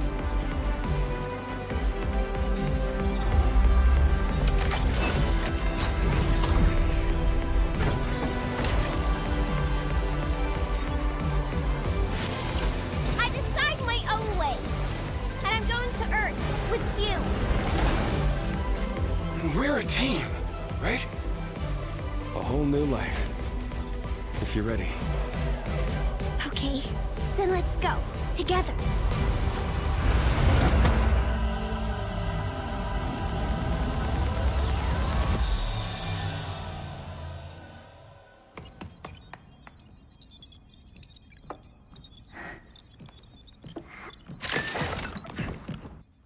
I'm gonna get a better look. Hello. We are Cabin, your one-stop companion for all things shelter.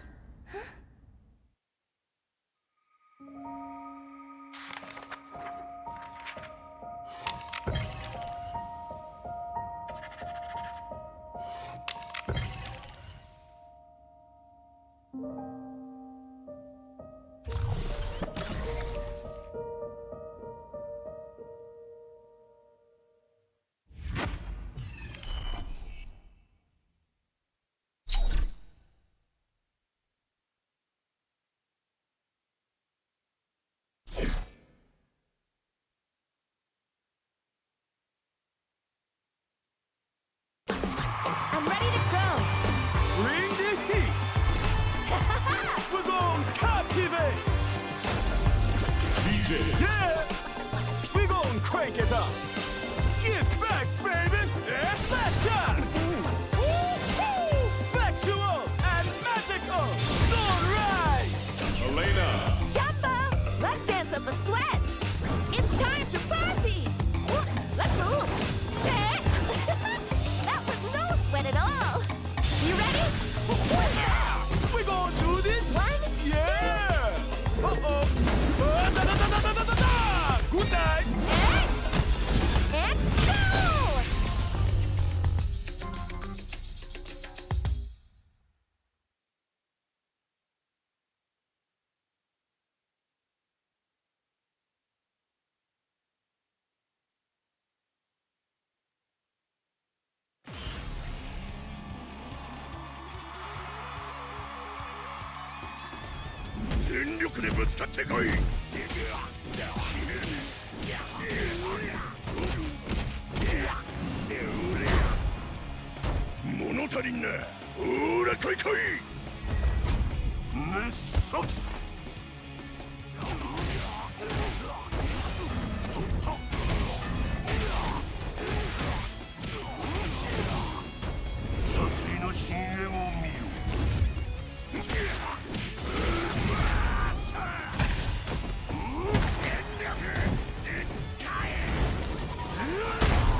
Here comes a new challenger.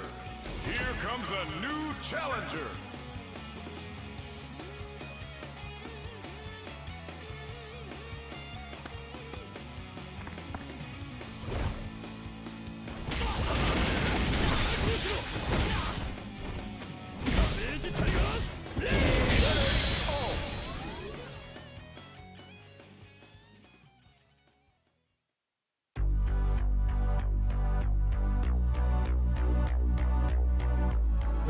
We wanted to officially invite you. Do you accept a fight? Yeah. All of us, we're going to do our best to honor the characters and to bring them to life in the best way they've ever been brought. Ever. 制作している監督はじめみんなそのストリートファイター大好きで自分たちと同じようなファンでいてくれてるっていう子がすごく安心材料の一個で We're all big Street Fighter fans. I played it on my PS4, my PS5. I was obsessed with Street Fighter. I just hit the button so fast and then see what happens. すごく難しいことをすごくスマートに達成してくれてると思ってます。自分が知ってるストリートファイターはこれだ。Nakayama knows Street Fighter better than anyone. Here's the guy who brought us a modern Street Fighter, and he wants to play. Good luck. But it's definitely no fair. He knows things. It's okay. Yeah, one more.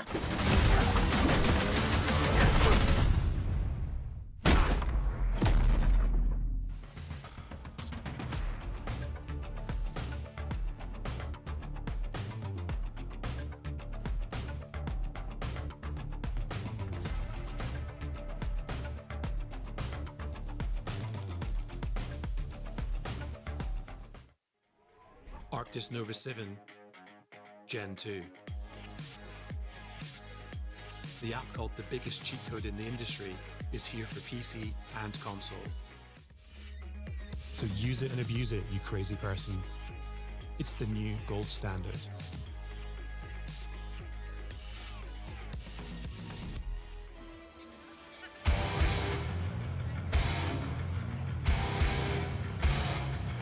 We are back with more Street Fighter League action. Brother, we're getting deeper and deeper. This is only for the seeding, but this definitely matters. There's so many things at stake. You want to be in that top spot as much as possible. How are you feeling, Mr. Damascus?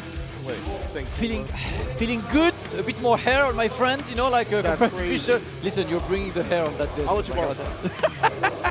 We are there, man. But listen, it is time for Bandits versus Reject. We've seen Bandits taking it over NIP earlier. And remember, this is the SFL World Championship. Every team will play each other twice, once home and once away. So there is no advantage, going to be neutral at the end of the day. And at the end of that phase, the top two teams will face each other in a road to 70 points for the title of SFL World Championship. Winners $200,000 on the line on this one, and only quality teams, and we've seen two quality teams, but the team arguably the most stacked with quality is about to step up in the name of Team Reject. Rejecting their limits, having a star-studded cast, every one of those players an EVO champion in their own right. We previously just saw Bandits run away with it in the night against Ninjas in Pyjamas. We'll see how they fare against Reject. This is a very fated battle. We saw what Mena said in the singles segment. He said, Phenom, I'm waiting. That's he. This is what I want to see, and you know, it's how it works with this team, right? You have the anchor match that is 20 points. If you don't know the format, if you're just joining us, it might be your first time on SFL. It's two first to twos that are worth 10 points, then one first to three that is worth 20 points. And if we happen to have a tie, there is the last match that is worth 10 points. So because this is a round robin, every single point counts. So even if you lose, you still want to rack up as many points as you can to try and get there. As we are about to have the order announcement, Team Reject being away, have to announce, and look at this, Lechar first, Tokido second, and Fudo anchor. Fudo answering the challenge.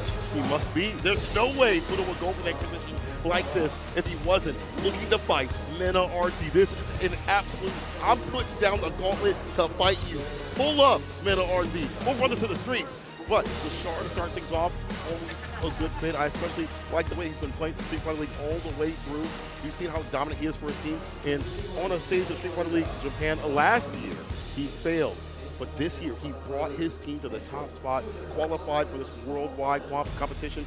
And what's Mena saying? Okay, so for Lechar, I am sending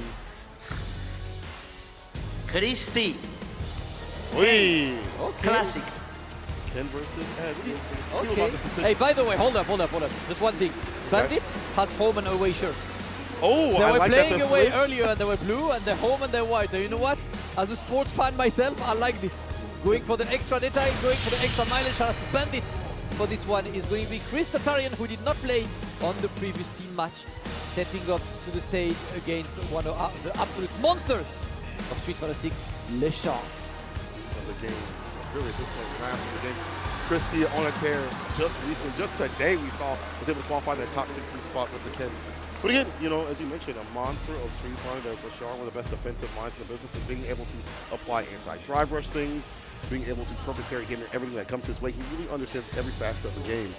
ChristiT has a lot of work ahead of him. First of two, though, could help out the surprise. And again, all for the seeding, but it matters. You want to play your hardest because when you're in that top spot, seeding is key out here in the finals day to be able to sit pretty and not have to exhaust yourself in a long, long sets throughout the day. Yep, and start on the home advantage as well. You know, that's one of the big things for that one. We'll see how this one goes. Obviously, Leshar, one of the favorites overall to take Capcom Cup, one of the favorites overall, one of the guys you can definitely trust in any match. And I think sending ChristiT against him is interesting, right? Because ChristiT is also a very slow-paced and methodical player, and Leshar is a robot, right? Both of them are quite calm and composed and slow, and that might be just to check for ChristiT, you know, can I meet Leshar where he is comfortable? At the very least in the West Coast, there is ChristiT who can give him that in practice, right? Give him the matchup knowledge and things like that. So I'm sure he's reached out to him or at least played him a few times here and there.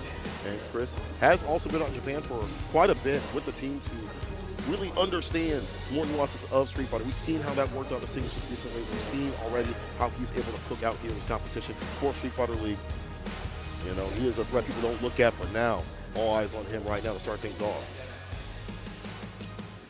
All right, ChristiT, who just qualified for Capcom Cup Top 16. Both these players will still be there tomorrow for the Capcom Cup Top 16. And of course, you know that the crowd here is going to be heavily favoring Team Reject and Leshar himself. Leshar win indeed. Look at all these fans. They are here to support Team Reject. Last year, it was Good A Squad taking the win for Japan.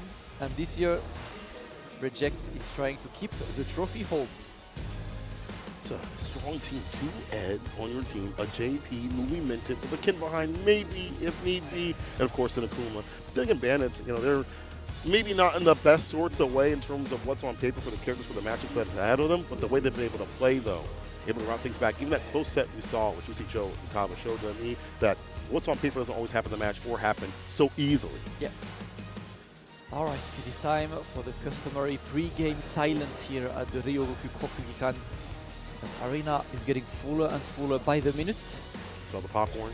Oh, that smells good, man. As a man who has been fasting all day, you know, when you fast, your smell is like multiplied by 3. Like you can smell food like 3 streets away. The hamburger's over there. You're like, yeah, someone's eating popcorn on row 7, seat 6. Yes. It's got a little cheese on it too. Nice.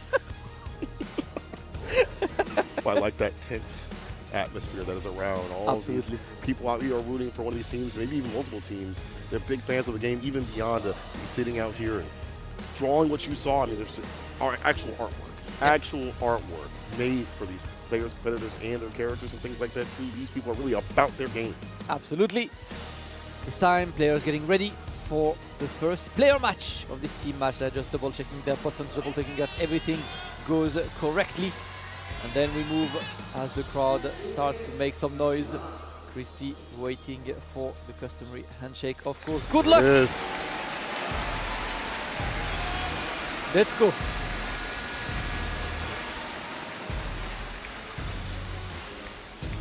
These two to start things off. I like it. I like the energy that both are going to bring.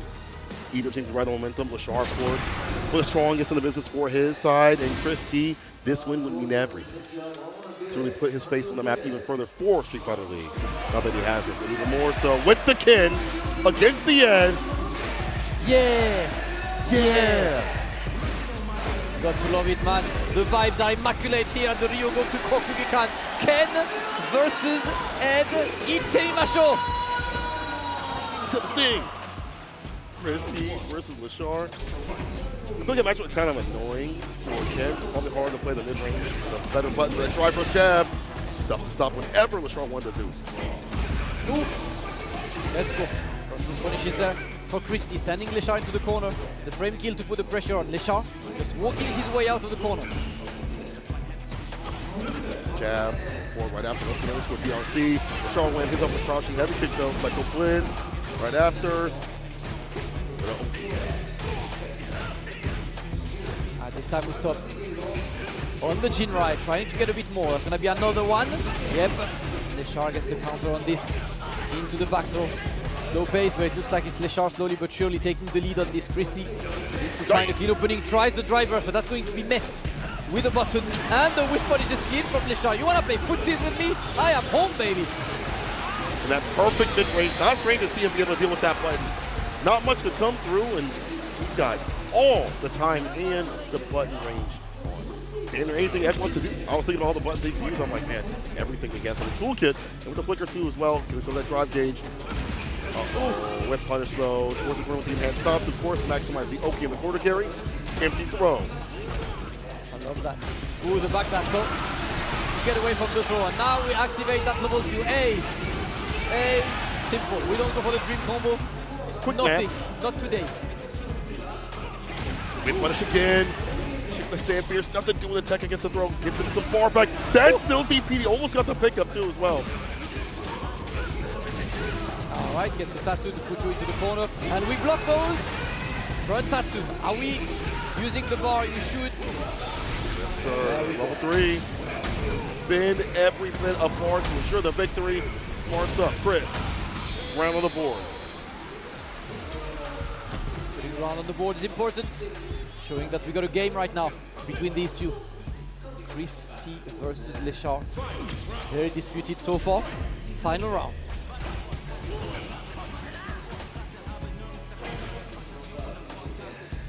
That hiccup for him. Good on block. Flicker. Bats away the fireball. And the perfect parry. The jab right up there. We talked about that defense. Very active. We see it in play. Gets the corner as his reward for the second sequence. A side switch. All right, gets the back throw on this. Now moving back as well, but Leshar is not pressing any button. Leshar very risk averse as always. Gonna just wait in the corner, trying to whip punish, but ChristiT finds the right range to put the opener into the corner. OD Jinrai to get a bit more damage on this. And now he's trying to keep his opponent in the corner. So he's that light kick version out very well because he can just easily crouching light kick punish it. Drive rush jab. Resets the pressure with a throw. Happy accident. Oh. Yeah, I thought I was going to get punish too. Uh-oh. Oh. Big level 2. The conversion is immaculate from ChristiT. Crouch medium kick. Level 2. Game 1 goes to ChristiT. Huge win right now, breaking down the machine. Now, playing him in the corner, the shimmy game is insane. Chris has had such immaculate footsies for years upon years. He's a long-time player in Street Fighter 4. Drive rush, the light gets it like right after. Wasn't able to string that third hit though, unfortunate. Counter hit, knockdown with the DP, the stand fierce, ends the turn. Leshar looking to be the one on top right now. Tired of waiting. Sending ChristiT into the corner. Recognize that playing neutral is a threat. Gets an opponent that excels at that mid-range. ChristiT gets the back throw. It's his own, but we only whiff a light. Can't really whiff punish that on reaction. Easier to space out those minus buttons. Oh, the DP just too straight, too far out. Backdash, avoids the throw. Should be able to kill here. Spends a level 2 to ensure. Of course. Forward fierce. Had more to take it. DP still gets the victory. Let's go.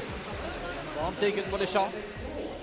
More than one, of course. You want the first 10 points. You want to reward the first 10 points for your team. That is everything, right? Like, especially in a team-based game. Yeah. For your team members that they picked the right one. Oh, nice the backdash to catch the heavy kick. Are you kidding me? He's 2 steps ahead right now with the backdash. And now the neutral jump is going to be anti-aired as well. Leshar is slowly but surely asserting dominance. ChristiT lower on life. Leshar needs that one opening to close that immaculate round, and there it is. You can't parry, big, perfect. Leshar gets the next game. And ChristiT goes for advice. That timeout, looking first for this team. They moved as a unit. That's how all these teams have gotten out here, right? This top spot. Of course, little coaching for the captain.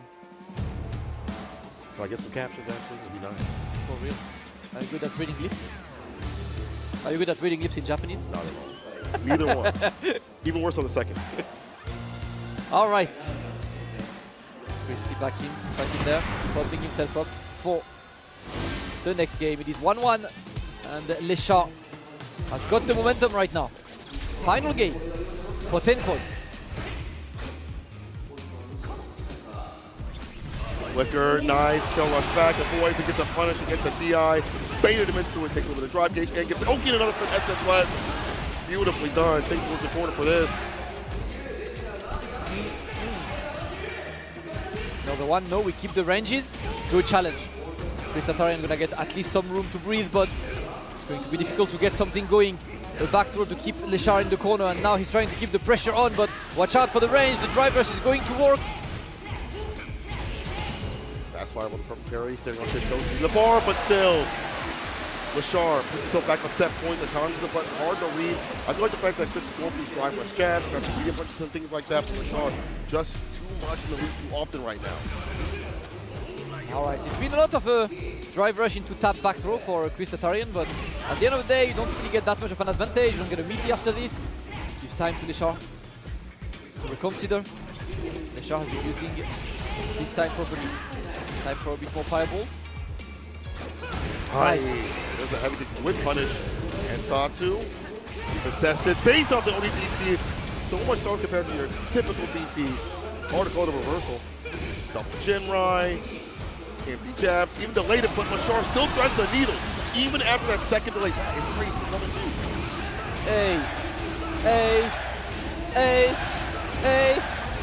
Double dash, The dream combo on point, of course. And drive reversal, but that one's gonna be safe as Leshar is in burnout right now. And there we go straight to that big level 3. ChristiT using his bar. Close that round, I believe. Yes, sir. Leshar's want to get his bar back. Don't have to fight all that. Just close it out. Take us to final game, final round.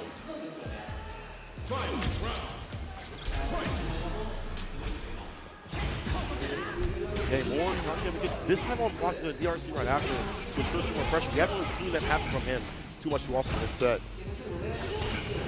Oh, perfect parry. The medium just too short though. Oh, what? Yo, Capcom. Bro, I thought the angle for this DP was not great. Yeah, really. Leshar, do you play a different game right now or what? Put the Code Breaker on. Game shark activities. Cancel on the flicker that's in the damage that's due this season. Perfect parry and the punish right after. Really good right now for Leshar. He needs that one more hit to convert to the perfect, and ChristiT wanted to go for the Hail Mary DP. It is not going to be successful. Leshar brings 10 points to Team Reject in incredible fashion. This guy is a favorite, and this is why. Doesn't matter if it's a league, doesn't matter if it's Capcom Cup, he is the favorite. Yes, sir. All right, and you see, this is why adjusting continuously. You saw like things like buttons on blocking the drive rush with like act throw, perfect parry, the drive rush jab, the punish fireballs that were too close for comfort. Leshar, again, is the complete package when it comes to Ed, and you see why 10 points to start things off. Can Reject continue to ride with this momentum? Let's go. Up next is Tokido's JP. And the question on Bandit side is who's going to take on JP. Definitely not Kaba. But imagine though. No. You send Kaba like you're like, no. Kaba will sleep tonight and make nightmares of portals appearing left, right, and center. He will hear Mydimus. You'll enjoy this. Oh my god. Alright, Mena, what do you got for us? For Tokido. Boost. Terry. Classic. Okay, good choice. I like that. Boots lead. Exuding confidence right now. The Ryuki going crazy. You know, also, as you mentioned, like not that fun for Dial, as we've seen so many times throughout, well, years of Street Fighter 6. So it's smart to set up a little bit of that Terry action. During the singles play, we saw a lot of like perfect carry and a drive rush jab from Kincho in that matchup against all the other JP players. So you can see like how that's going to go. But Tokido, he's a different threat. He's a little on the lamer side than other JP players. Newly minted, but definitely no stranger to danger when it comes to using this character at high level. Yep.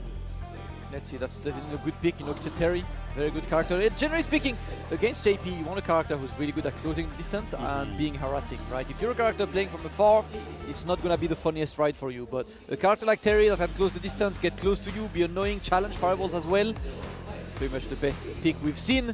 Kincho dismantling Yonangel earlier. Boost is going to try to show the same kind of masterclass with his own Terry style. He is a masterclass at the beginning of this game. You've seen him be such a good technician in so many different ways. And a character that can dump out the damage, he's going to be able to find that access even more so than the typical Terry. So he's a little scary Terry. All right, we're getting ready for the second player match in this team match is going to be Booth and his Terry versus Tokido JP. They are of course locked with their characters for the first game. And of course, who else than Tokido to draw a massive fan base? I can't believe this man is around my age and looks like that. Just has not aged for years upon years, still playing the game. It's great to see, again, the old guard still out here playing this game at this level, but also the new guard and new players like Boost exploding onto the scene. Yes, sir.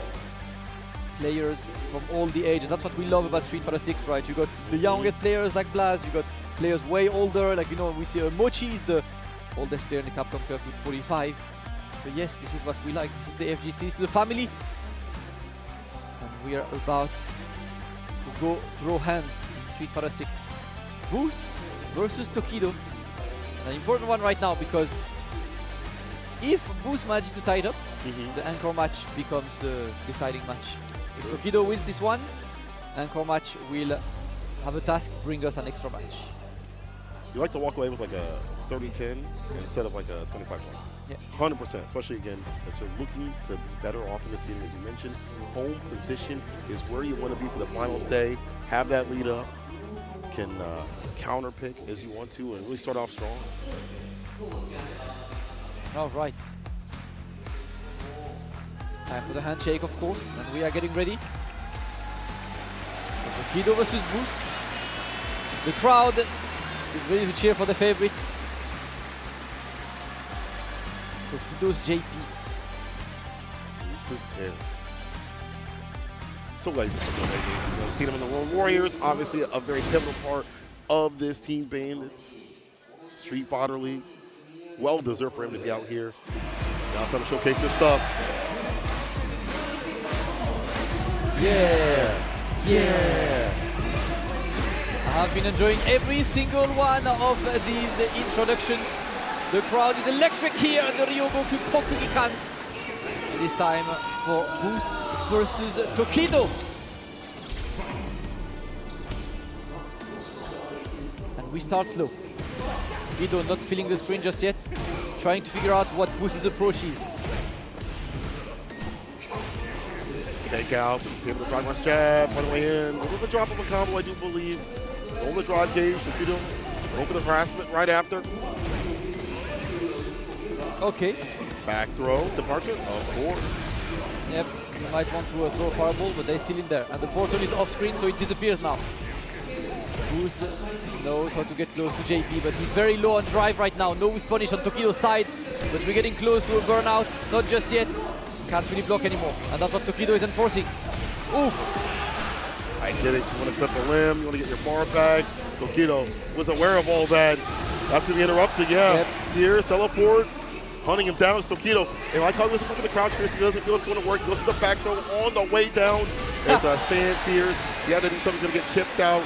Tokido stuffs and stops with the longest stick in the guard. Let's go. Stay on the ground. He knew he had the rounds.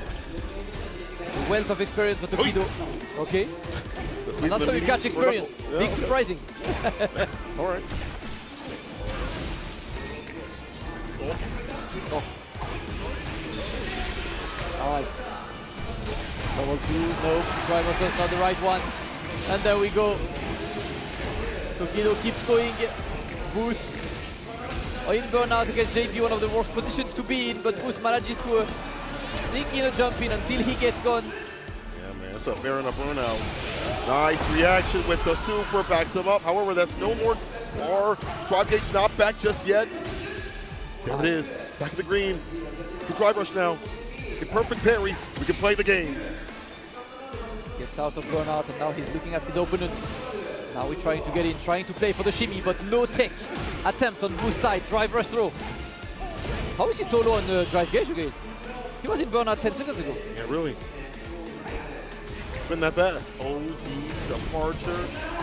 Locks out the mix, but there's more income.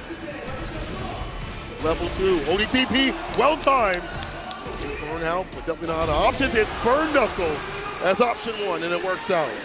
Talked about that, having that fast, moving, special move. Won't be able to drive rush and things like that. Be able to stay solid against this character. Yep, Boost of course a student of the game. Level 2 is labbed. Knows his options and tries to challenge Tokido. Really slow-paced game so far, but very even. But that drive rush gets caught by the stick. Big whiff, no punish. The anti-air, walks up the overhead though. That's plus. You saw the screen shake. First Ryuki, I think we've seen triple foot departure again after this, I would assume. Sears, departure, yeah, long range. That's him get his bar back as he walks forward, trying for the overhead, blocked out here from Boost. DRC on that low. How he goes, another turn knuckle. This time he gets him goes. Tokido in the corner, little jab. Small juggle, not looking for more. Tokido escaping, gets a sweep. But watch out, because Boost has the bars. Dump it out. As you mentioned, that level 3 is deadly. Again, what's the access point? The dash up, quick burn, straight into the super. Time interrupting what possibly was like a stand medium correction punch. You know, like to use those buttons at that range. Just a little bit faster on the draw. Oh.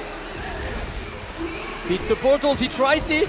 Overhead, that's going to be challenged. Drive reversal again. And the level 1 is going to keep him away. Tokido still alive. Boost looking for that one hit to take this first game. But Tokido fighting for his life right now. Amazing perfect parry. We are at 24 seconds remaining. We backdash the throw. Tokido looking for another one. Trying to inch on forward. The cushion kick able to hit, not able to get the ball right afterwards. So the DI for dead. Just sends that sucker out. What a DI, brother. What a clutch DI. What's all like crazy for that? You know that, right? I got jump scared, bro. Look at Resident Evil. These residents are evil, you know that, right? Wow. Moment. Take a breather. A really short moment because we're back in. Boost on the offensive, but Tokido stops you immediately. Overhead is blocked though. Catch that though. Have up loss, the jump back medium. Almost gone. Like the idea. Tokido does that quite a bit of these flamer type of JP. Keep that range, but Boost is in there, takes the rest of the drive gauge with the throw. All right, Jess, simple amnesia to keep you away. Excellent work from Boost. Oh no! But that's still not punished. We take those. More pressure. Tokido struggling, and there we go. Too old to react, my friends. It be like that sometimes. Happened to you. Hey, if it happens to Tokido, I feel less bad now. Yeah, your time, bro. Tokido, unfortunately, unable to push that DP. Drive rush, that's on the combo. The rising tackle, this time the crouching right, kick off the drive rush. Tackle again, frame kill. Jabs, don't throw that time. Tokido still in the corner right now. Boost with an excellent round. And there we go. No fake fireball on my watch. Are you okay? Of course you're not. Look at that health. Damn near in hospice. The overhead will claim his life. Boost. Keeping the perfect range to get whatever came his way, and he felt Tokido was flagging, so let's get tracked in, progress overhead, they're done and dusted. Yep. Evens out the score. And I think even before that, stealing that drive gauge, harassing teams where it happened previously to Boost, now it's happening to Tokido. Absolutely, it's what we want to see. And I think that's what Boost wants, right? He wants fast rounds. He wants rounds where he's immediately on his opponent's face. So that's what you would need. Tokido this time needs to control. The first game was a bit more controlled, but the second game to Boost was like, you know what, let's go on the offensive. The 2 rounds were like, what, 25 seconds each? That's what he wants. Down to this, Boost on the same pursuit to maximize the amount of plays it can get. Jab after the turn was ended. I like that from Tokido, immediate offense. Join that space with a stand medium punch. Hope trying to get in, but the power wave stops you. Tokido gets the portal in. Parry, but not perfect. And Boost gets a bit. Oh, clean DP there. He was ready for that neutral jump. Solid bar, Chris. Fireball trying to stop him from inching forward. Respect the neutral for this two. Boost is back with the power waves. And Tokido decided to not really clutter the screen, right? He's playing a game that is based on JP's normal drive rushes. Cleaning up Boost, the only fireball. Check and challenge. that jab since the departure, the anti-crouch mirrors. I think that was supposed to be an overhead. It doesn't matter what it was. Boost was ready to stuff it, stop it again. Is it with the super to seal the deal? You are not okay. But Boost is on set point. Yes, sir. Definitely working well in Boost's favor. Tokido might want to reconsider the approach right now. No more base, there we go. A couple more portals. Yeah, it's alright, the portal is covering you as well, but it's kind of a waste of one bar for Tokido there. Unfortunate. Get it back to that perfect parry, but could have been in the range of 2. Some mix. The teleport is there, but gonna lead too much. Tokido with the conversion now. Able to send Boost away. One portal able, yep. No burn knuckle there. The portal is set and it's ready and it's waiting for you, and again, no drive rush. Tokido controlling the space, and that's what he wants. Full control to stop you from drive rushing up, from burn knuckling. You gotta watch your 6. Final game, final round. All comes out of this. Burn knuckle wall, lets it rip. Drive rush, crouching light kick. Burn knuckle for the Yoki and the corner carry. Ooh, we're there. Crouching medium punch. One of the best buttons in the game will destroy. Stopping the drive rush, the departure right after to gain himself some ground. Alright, we activate level 2. And this time. Oh, the drive reversal again. That's the same as earlier. And Tokido once again is happy to block and punish. Little challenge to both Boost, so all in all, did not get hit for that much by that level 2. But Tokido has a chance to build another meter before the end of the game. I need it. These 3 bars flashing right now. Oh, don't wait. Sweet. Oh, hard to win punch. Hard to even deal with in general. Even on block. Crouching light kick opens him up. DP level 3. Not gonna kill, but it will put him at a huge lead. Get it back in the green net for a drive rush or fireball possibly. Yeah, we're gonna wait. Drive rush light as well. Potentially avoid the wake up level 1.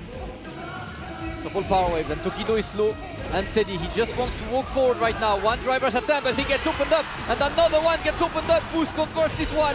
Boost will even the team match up, bringing 10 points into his team, guaranteeing that the anchor match is the final match.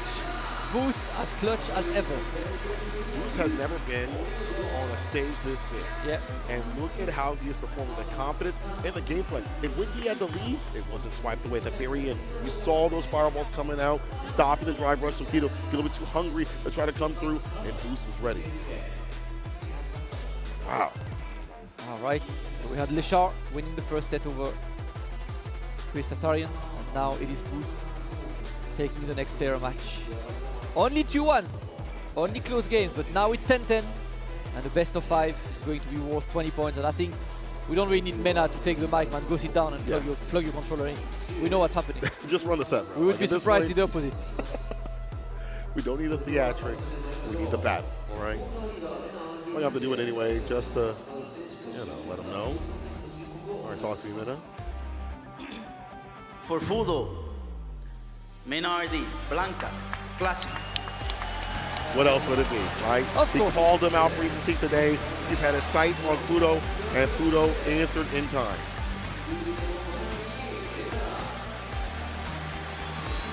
And you could see Fudo is happy about that, right? Let's go. It's time for the final match, final player match of this team match. After this, we still have Ninjas in Pyjamas against Reject. But right now, Bandits looking to go for potentially 60 points, right? They took 30 points off NIP earlier, and they could take 30 points off Reject. And that's the key for Bandits team. MenaRD, their captain, El Toro, the invincible. He simply does not lose. Fudo has been an absolute tear in the league. His Ed has been damn near unstoppable. Very different style than you would expect the other Ed players. I feel like when it comes to level 2 usage, Momochi has these cool 6 setups. Fudo will just figure out how to kill you with level 3 if he needs to. Level 2 to get outside the corner, use it for variable options and things like that. And he is so active, so aggressive. He's fireball based. I feel like when he gets to the mid-range, he's throwing out mad buttons. And it's hard to figure out which ones he wants to utilize and which ones he wants to not pull back on, catch you lacking, hit the flicker. I feel like this Ed is probably the most aggressive Ed people have had to fight, and he's been able to acclimate to anything that's shown his way. Yeah. The perfect pick to fight MenaRD. But if Mena puts his sights on somebody, there's a reason. He's ready. He's going to have a game plan 2 or 3. You know what I'm saying? He's going to be layering on the approach. And I'm really curious to see what Phenom's going to have for him. This is a marquee match, people. This is going to be fire. Yes, now, we're sir. not expecting this to be 3-2. I'm going to say it right now. Okay, I think it is 3-2. I don't know who wins, but it is definitely a close one. Let's see, the crowd's getting ready. The Dominican crowd as well is here to make some noise. You can hear the horns. You can hear the horns. There are still Bandits fans all over Japan. Of course, MenaRD has a huge fan base in here. Reject might be playing at home. MenaRD draws the crowd, and it's the customary silence to get ready for this anchor match. Barely wait. You won't have to wait too much longer. Looks like the thumbs are up. And the hands are about to be thrown. No headset. He wants to feel the crowd. It's crazy, man. Playing with no headset is something I will personally never understand, and Mena is so good with this. Doesn't need the game sound. He needs to be amped up by what's around him. It is time, Kola. MenaRD versus Fudo. Anchor match.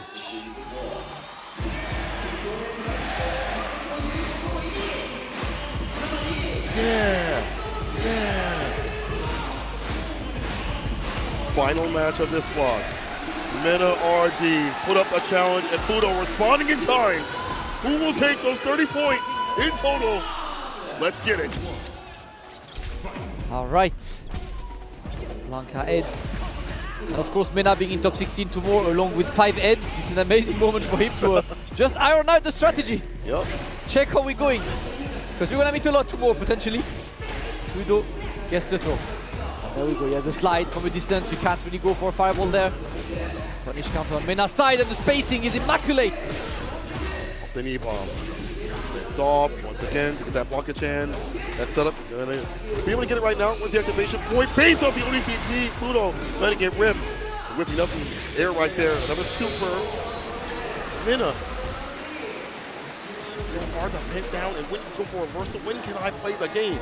When I wake up, when can I start swinging? Plot armor, Kola. This guy got plot armor this weekend.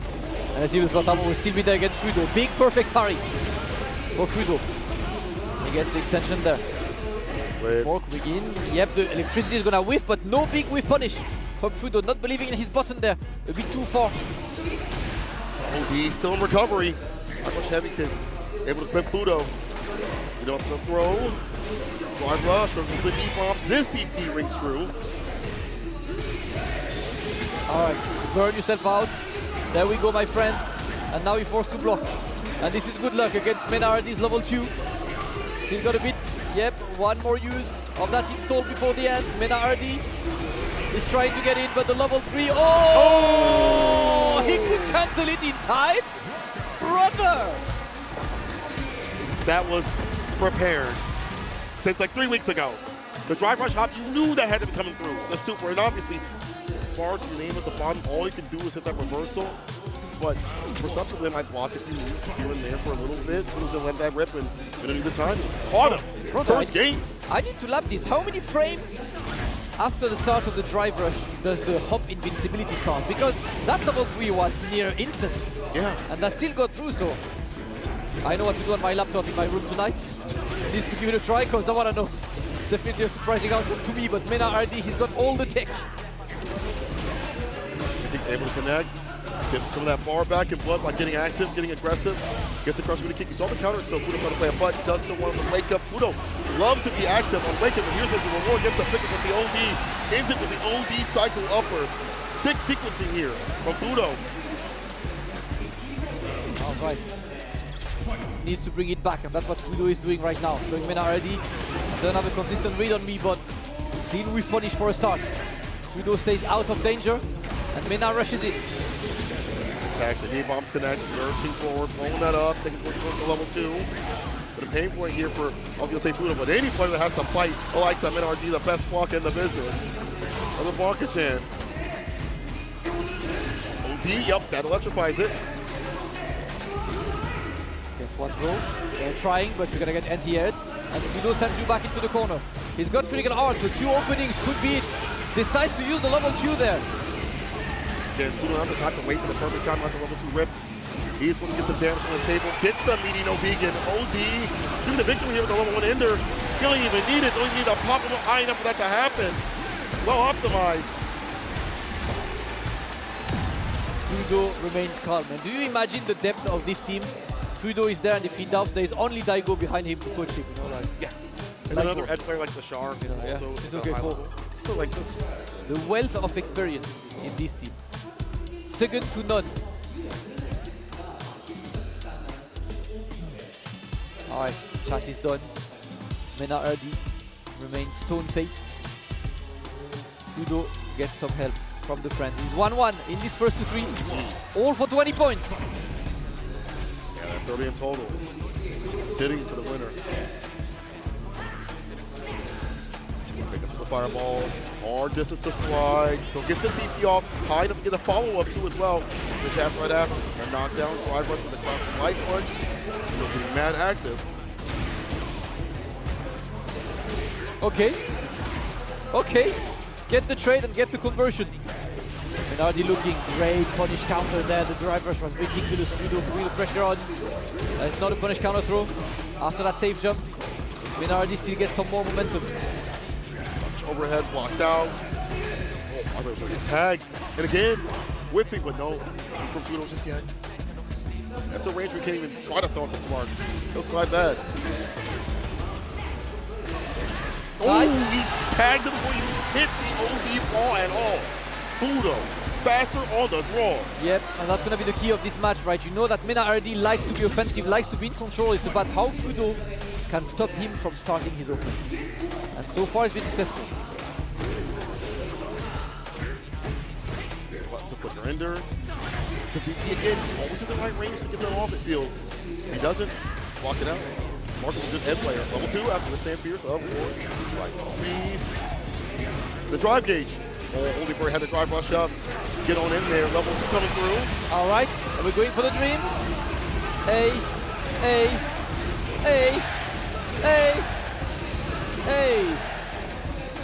Empty jab. Echo blitz. Perfect parry. Hop to the side switch. Still recovery. No DI. Get that out of here. Level 1 meets him up. Yeah, but now he's at 0 bars. Oh! He got his drive by gauge back right at the perfect frame. MenaRD miscalculated the timing, and Fudo clutches this one. 2-1 for Fudo.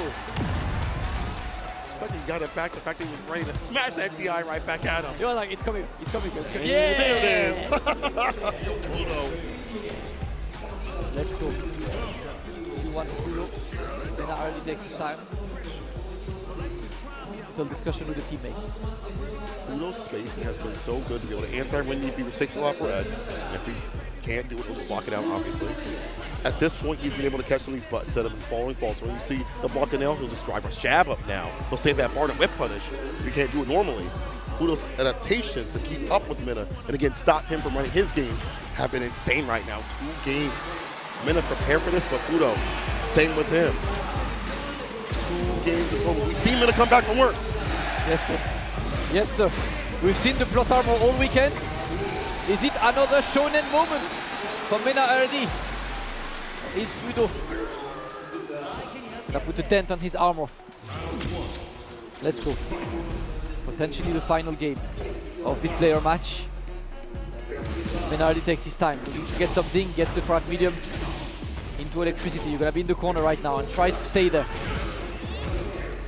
Reversal, once you get off these jabs, Fudo will be able to figure out when Mena wants to press. A little faster, stand fierce. The big one after that though, and backing off, that drive gauge back and threaten the ability of a slide if a bad spark comes through. Yeah, Mena, look at how slow Mena turned right now. He completely changed because he saw that Fudo was meeting him. He was really proactive in stopping him from initiating. So right now he's not initiating, he's waiting. Adapting to the opponent, that's what we love to see. And in the corner. For how long? We'd love to get a punish counter. Ball block up, ball blocked out. Fudo initiates. Kick throw.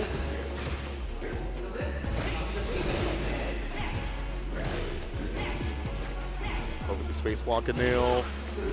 And nothing big up that crouch fierce. No big deal. Fudo want to take a little bit of damage. Far back in the green. This is an extremely slow match. Bro, 30 seconds left already? And they barely got a clean opening. And that is when we go in, but yep. PDP on this one, and Fudo is going to get the conversion. There we go, goes for the level 1. Fudo offers himself 2 team match points. Already, can you beat a slow down Mena? Obviously, I think Mena's doing this to get his bar back and things like that, but finding a way in feels like it's harder and harder, but hell to climb. Fudo now being the counter hit conversion. Psycho Blitz knockdown. Kill rush in there for the Oki. Will hold this throw, but can't take too much more of the damage. The perfect parry, the side switch, yes sir. I like that. Fudo a bit too ambitious on this, and of course Mena is gonna stop him. Oh! That was raw! He's been on board for that. That was DP Tartar. That's mad. Fudo is on point right now, but now he's sent to the corner. MenaRD looking to finally get some momentum over his opponents. The level 2 is out right now, but corners himself, and now it's gonna be difficult because Fudo. Jump back, nothing to look. Can he enter? He can, but wasn't able to get the full pickup. Oh no, but it's more at the bottom. One hit, it's lethal territory, and there it is. On the crouching light kick, Psycho Blitz straight into the super. Fudo takes down MenaRD, 30 points in total for reject. And the crowd erupts for their champion. Fudo looking way too solid. Don't forget this man, Everman, one of the most prolific players of the modern Street Fighter era. Street Fighter 4, Street Fighter 5, Street Fighter 6. I don't know if there are many players more accomplished than him, ever. One of the most consistent players on earth, and he's always there to do the business. Fudo taking 20 points on the board for his team and winning the anchor match. That is going to be 30 points for Team Reject. Bandits unable to use their home advantage, because remember, they will play again, but Bandits will be away this time. Yes, that's true. Well done to Reject. Starting off strong, we sure, like we just saw. Tokido maybe not having a victory with the JP, but was a very close set with Boost. But then Fudo, 3-1 after that call. I said, nah. Maybe do this to me. Not on this big stage. I'm cooking it up. 3-1. That's 30 for Reject. A very, very good start. I think we get another 30. Oh boy. That would be something devious. But wait for that for this next match. Once again, big ups to Reject. They've been so strong and so dominant with their regulation play, playoffs, and at the finals, and they're retaining that same sort of aura out here. Yes, sir.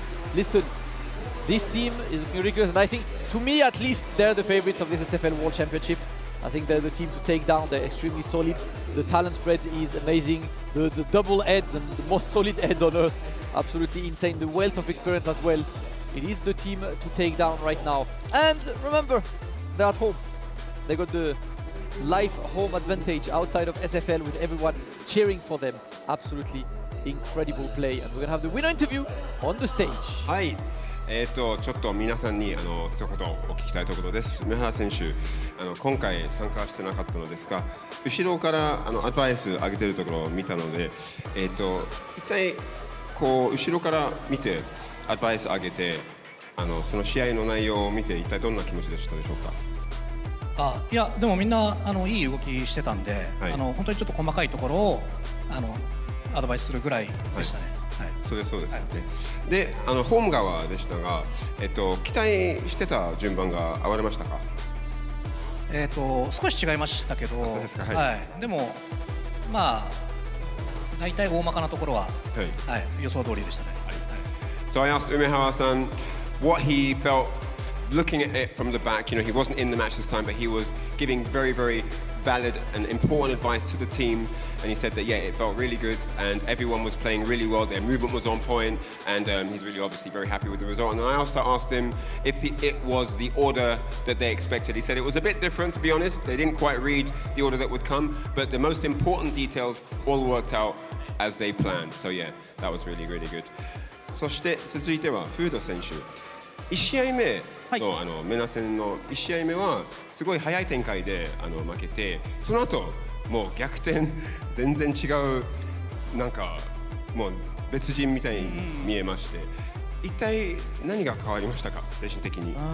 なんか、この組すごいやってきたんですけど、相手がどう出てくるのかなみたいなのが最初分からなくて、でものすごいぶっ込んでくるなっていうので、最初はちょっとそれでやられちゃったのかな、でそこからはすごいちゃんと待って、勝ったんですけど、最後の試合俺勝ってたんですけど、ちゃんと動き変えてすごい待ってきたんで、やっぱメナはこう試合の最中に動きを変えるプレイヤーでやっぱ怖いなと思いました。はいはい、ありがとうございます。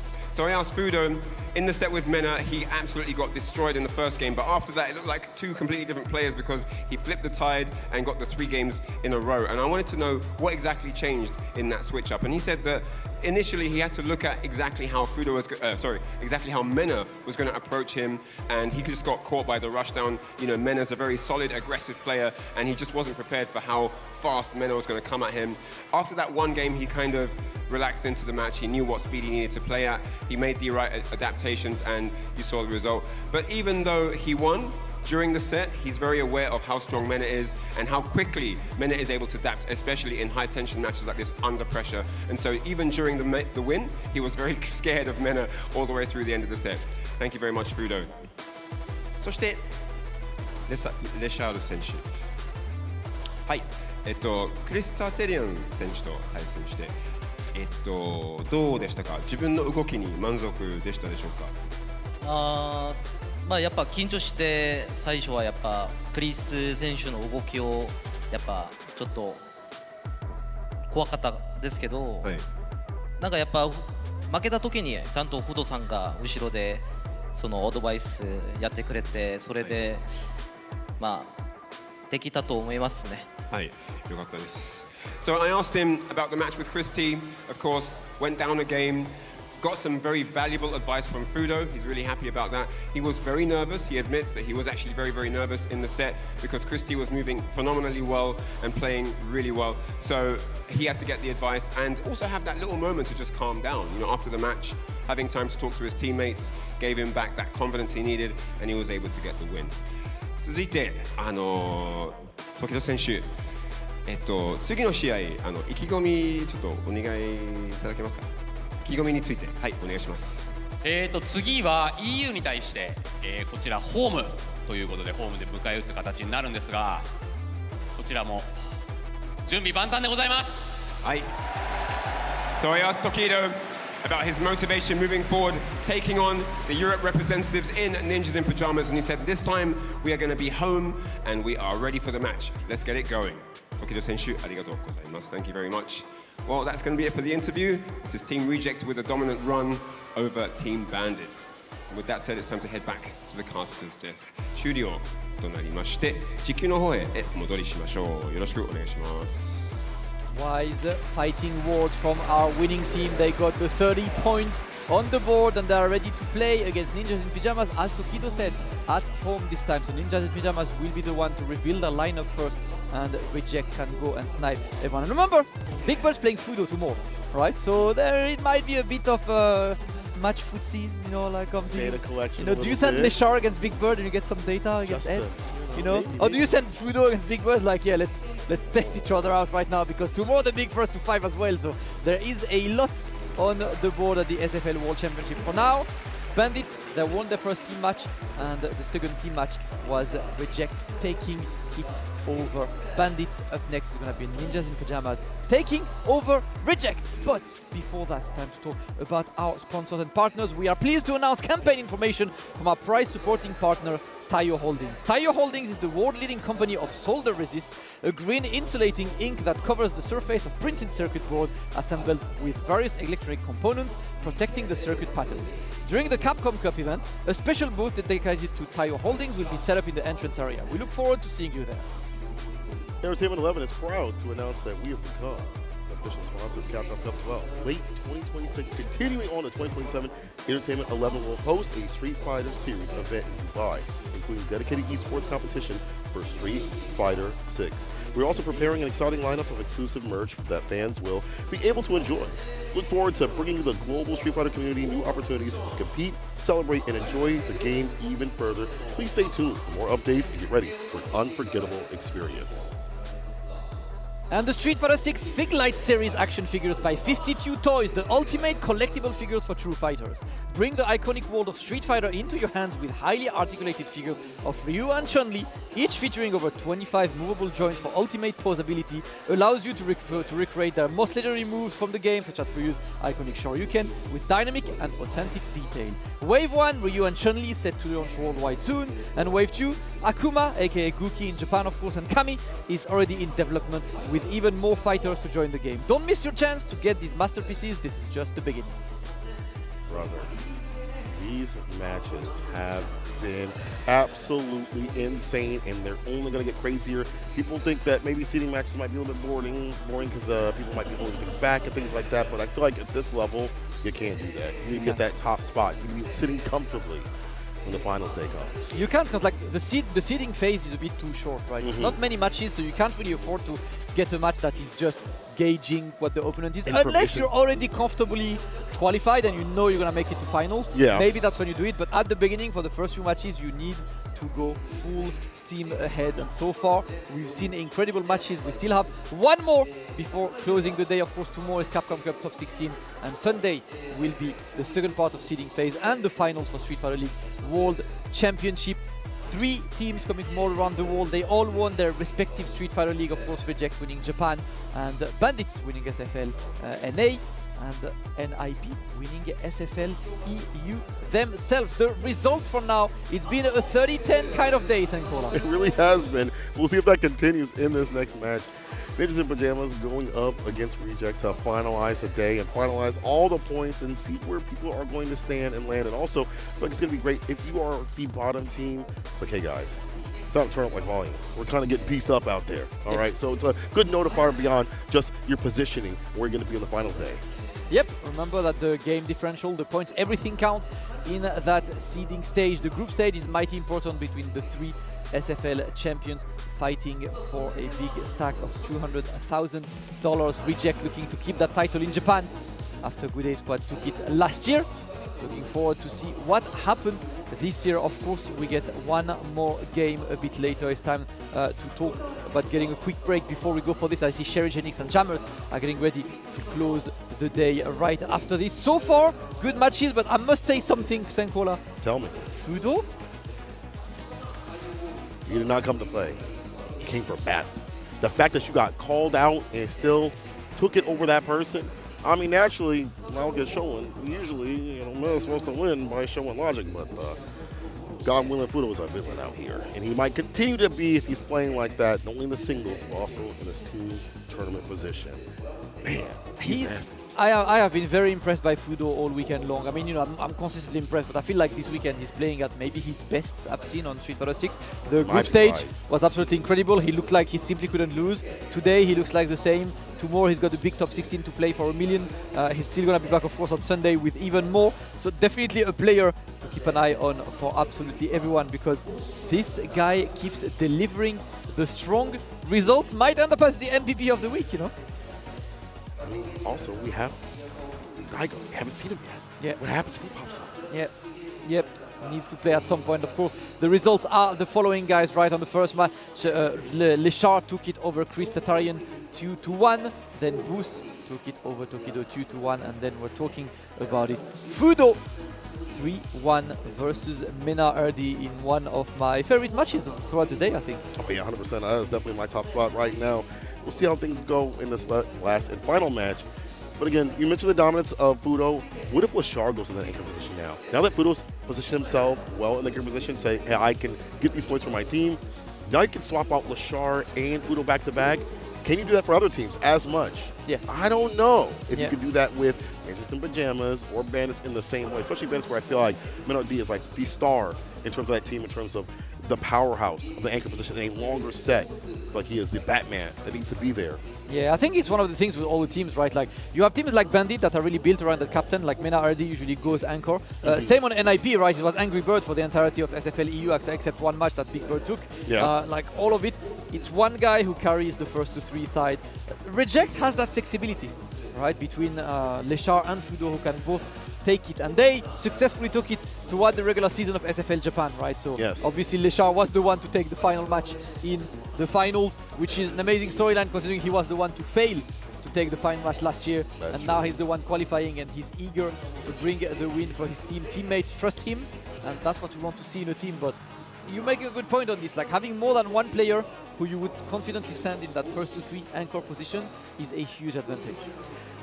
Things I'm wondering if, you know, these losses for Chris Tartarian and Boost, well not Boost, excuse me, for Mena are going to push them. Boost might be emboldened. He's on the stage like, wait a minute, I deserve to be here, and I have even more of that evidence right here with this win against Tokido. You know, that may actually embolden Boost, and then ChristiT and Mena go back to the drawing board just for a little bit, fix some small things, and come back a lot stronger. So these losses, again, could lead to better things in the future. Yeah, I want to see as well more Boost. You know, I feel like Boost is a good wild card as well in this team because against, I feel like on the EU side, right, NIP looks like they will have a hard time against Boost regardless. You know, he's definitely a character and a player who will get them a good run for their money. Same we've seen today, you know, Tokido struggling. I think for the next time, right, the return match where Reject will be at home, they might want to see who they send against Booth, right? Because they've tried Tokido, not successful. Might be time to try either one of the heads, maybe Taigo. Yeah, actually, I want to see the Beast Unleashed, man. We saw him towards the very end be a more prominent point of Street Fighter League Japan's Reject's win, like when he was able to take down Goichi. And at the very end during the playoffs, he did make quite a few appearances out there against victories against like Saban-chan and such. So I want to see him be utilized. Like Kuma's such a strong character, and Daigo, very strong threat when he has that prep time. But Ninja's in pajamas though.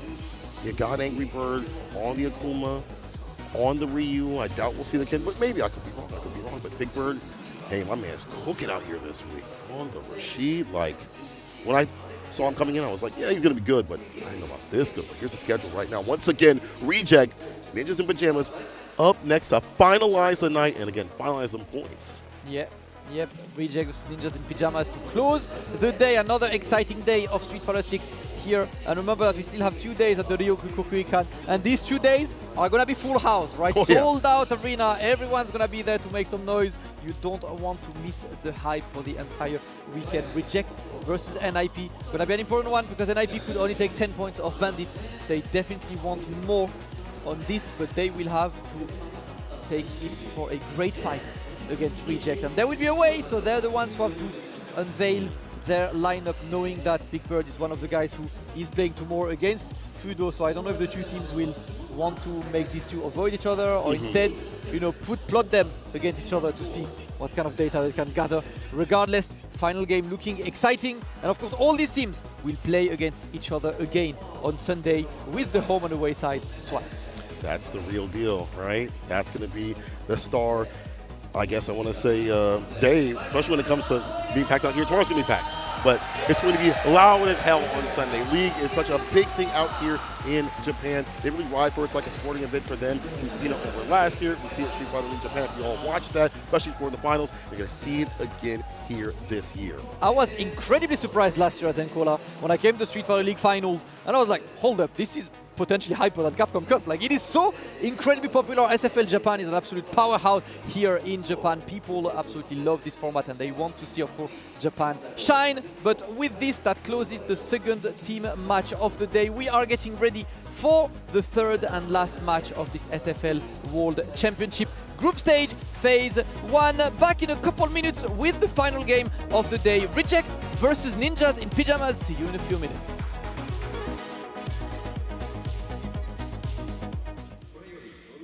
We are back with more Street Fighter League action.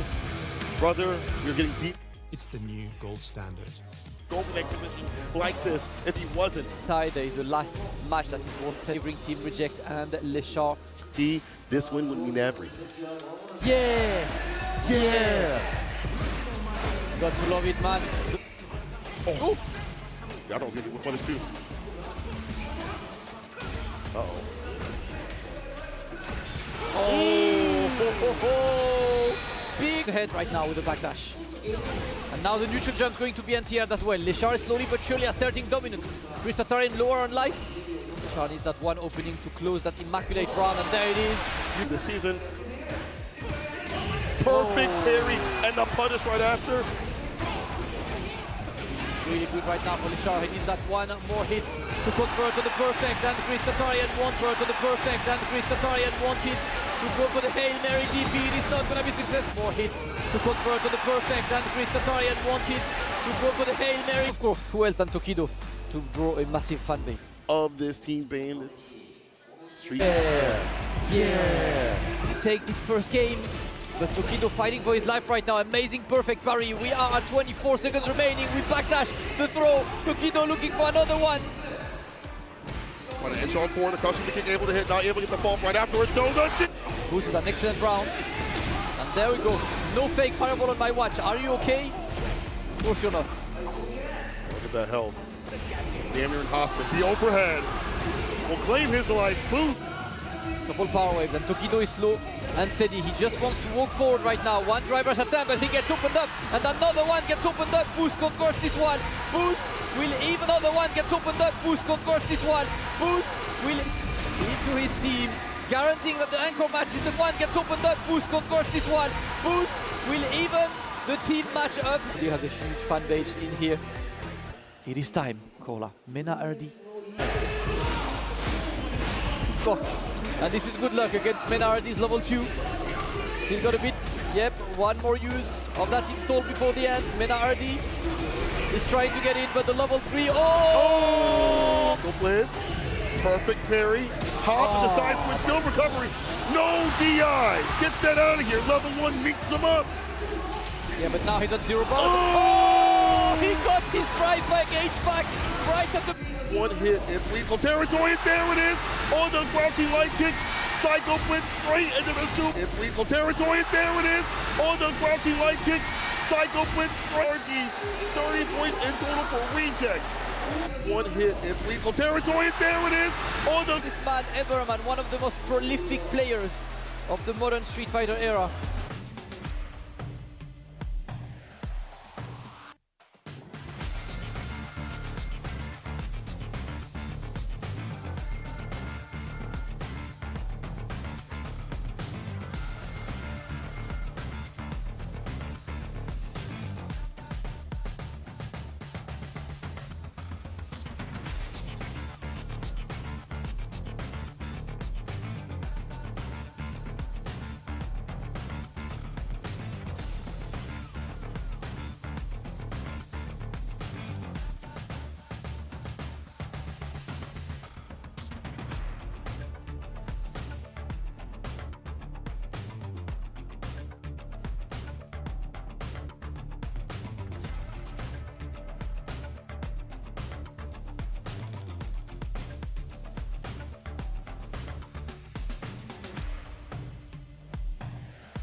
Red Bull gives you wings.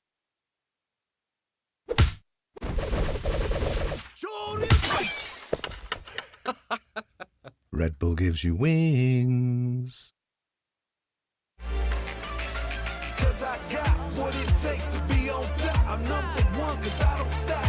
Hard gas, no brakes, high stakes. I don't act tough till I tussle, let them fall shot. Non-stop, you ready or not? When it's all said and done, I'ma be on the top. 3, 2, 1. I'm ahead of the game, y'all remember my name. Non-stop, you ready or not? When it's all said and done, I'ma be on the top. 3, 2, 1. Let's go. I belong in the #1 spot.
manifesting guardian powers?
Arctis Nova 7 Gen 2.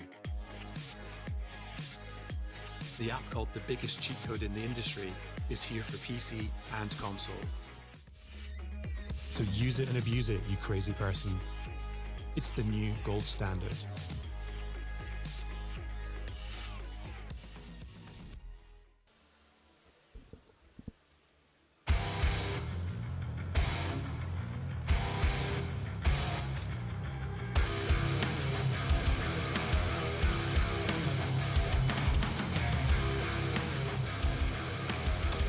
All right, and welcome back to the Street Fighter League World Championships of the 2025 season here. We are continuing on with some of the riveting matches that have transpired thus far, but we still have one more team match for you today. I'm joining the desk, Jammers, and alongside me is Sherry Jennings, having some fun on the Street Fighter League. I saw you guys. I ran away to get some dessert. I didn't tell Capcom I left, but I came back in time. I promise you I came back in time. Talk to me, Sherry. The dessert was worth it. I saw it. I mean, as long as you still tuned into the stream to watch, but the dessert was those like strawberry shortcakes, I understand why you left.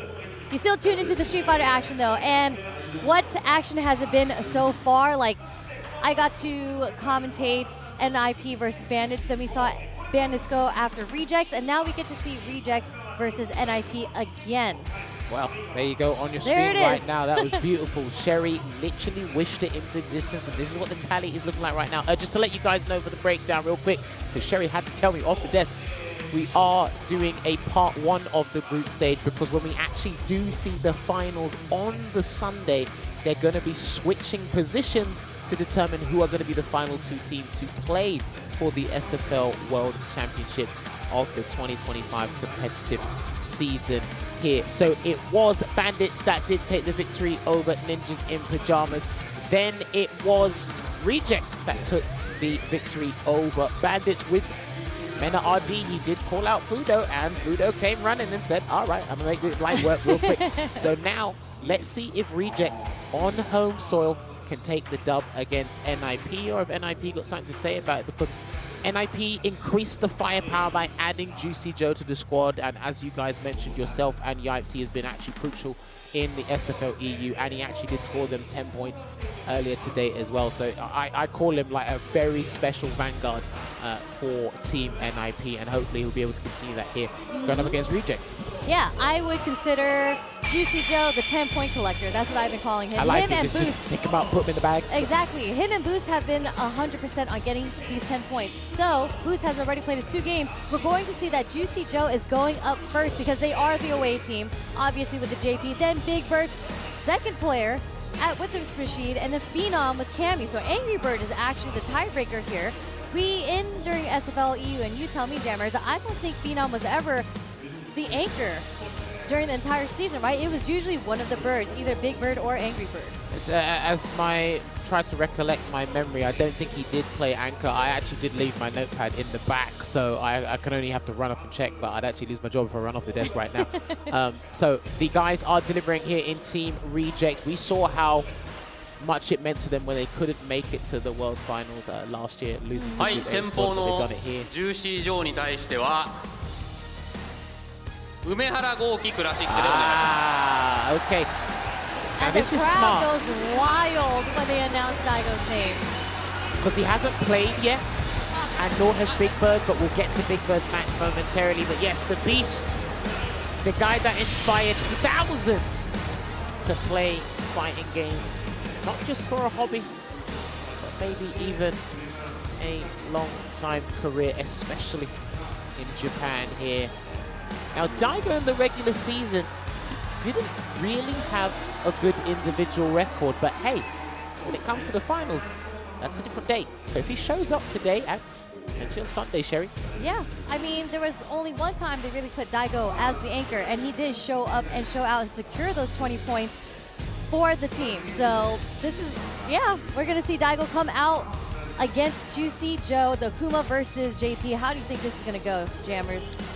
Well, JP does have a hard time against characters with a very prevalent aerial approach. Obviously, we say that about Akuma with the Demon Flip and how he can change the versions of the Blade Kick from that as well. Juicy Joe, he's actually been building the momentum because he was in the Phase 2 round robin for the Capcom Cup earlier today before he transitioned over.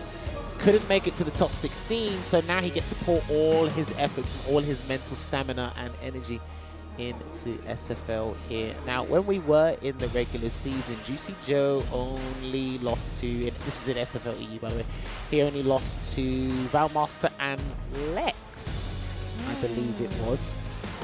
If my memory serves me correctly, other than that, he pretty much got a 90% like win record against him. Or 88%, so pretty much rounded up to your 90%. He did lose to Ending Walker. Yes. But I think that was the only match he lost this season, actually. Juicy Joe. Yes, I believe so. Yeah, he only lost the one because he played 10 matches. Yeah, that's right. That is right. So that's quite the hit record, especially on Street Fighter League. So let's see if he can continue that streak here because, again, he is at 100% hit rate here as well. Although he's only played once, he did secure the 10 points earlier for NIP. Well, we've got Daigo coming up on stage here as well. Listen, he's been very vocal. He's been very connected because, again, he has been part of SFL Japan for a long time, and now he joins forces with Fudo, with Tokido, having the Goldfinger Lashar on there as well. And again, this is where it's going to count. I think Joe has played Daigo, but I think it was 2-1 to Joe. I'm trying to remember, 2024 Summer Dream Hack. Lord. Damn, I'm trying to remember. I'm trying to pull a strand out of my brain to try and remember that, but I could be wrong. If someone could fact check that, that would be beautiful. But yeah, listen, Tokido has got a very competent JP, so this is probably a very strategic move for the teams here. And of course, with today, it's a perfect time to stress test formations.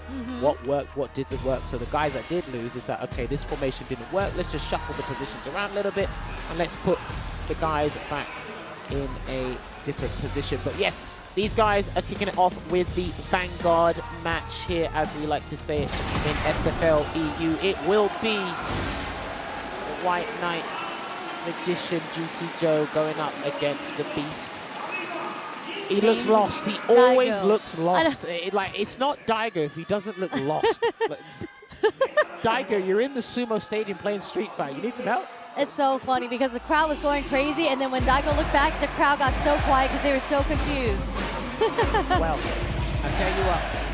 Well, look at this crowd. There's so many Juicy Joe supporters in this crowd. He's greeted so many fans after his performance this weekend, or this whole week. You know what? They picked the right stage for the occasion. Pow Pow Cafe, I like it. Starting things off here, just trying to find and establish that spacing there. No drive rush cancel there from Daigo, and already trying to test the waters with an aerial approach with a regular jump this time round, but pops out the departure to kick things off. Ow, what side was that? Jesus.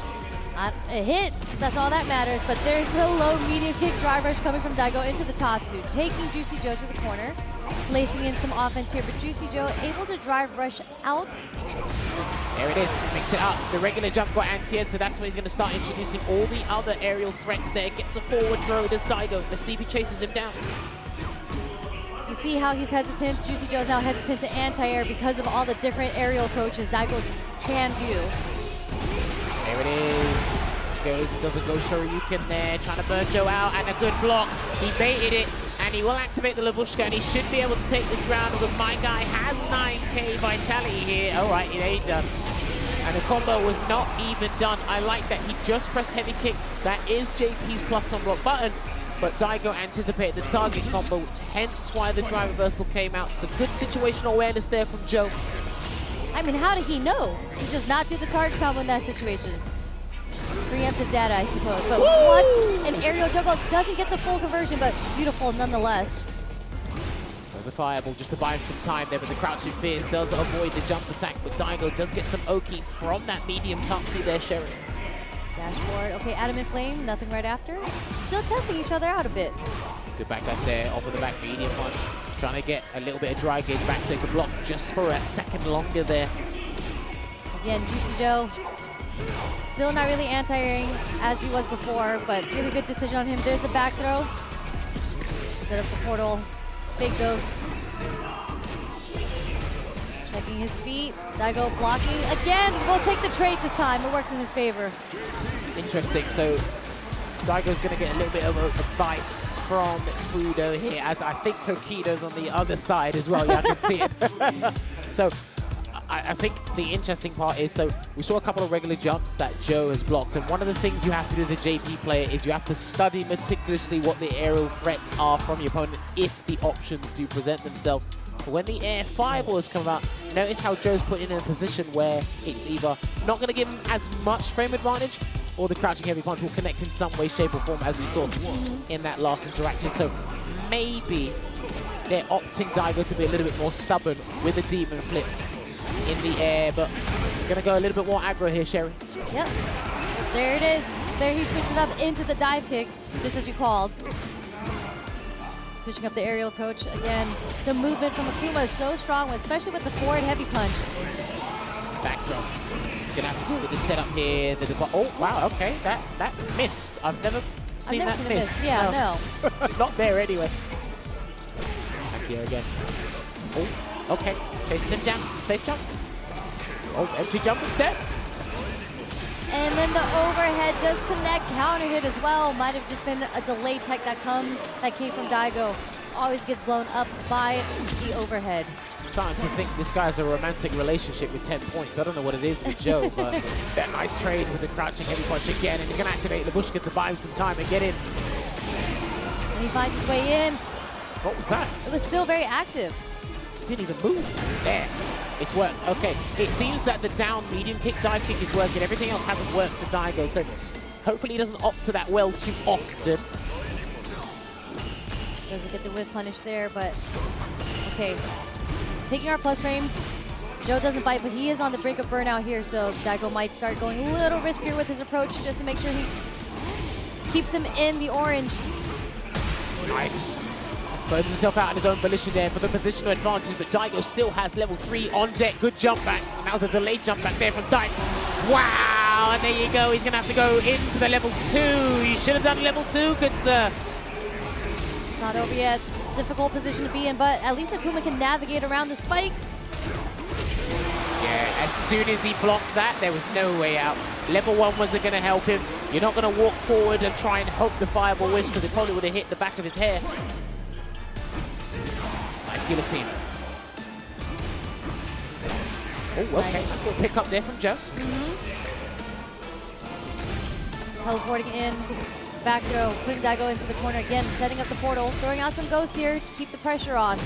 It's where I'm not sure what button that was, but it worked regardless.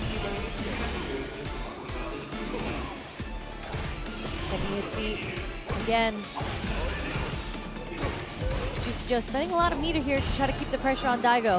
I think he wants to hit him with the Bushka, that's why. I don't think he wants it on block, he wants to hit him with it. Gets the parry, he parried. I think he parried all of those hits of the fireball.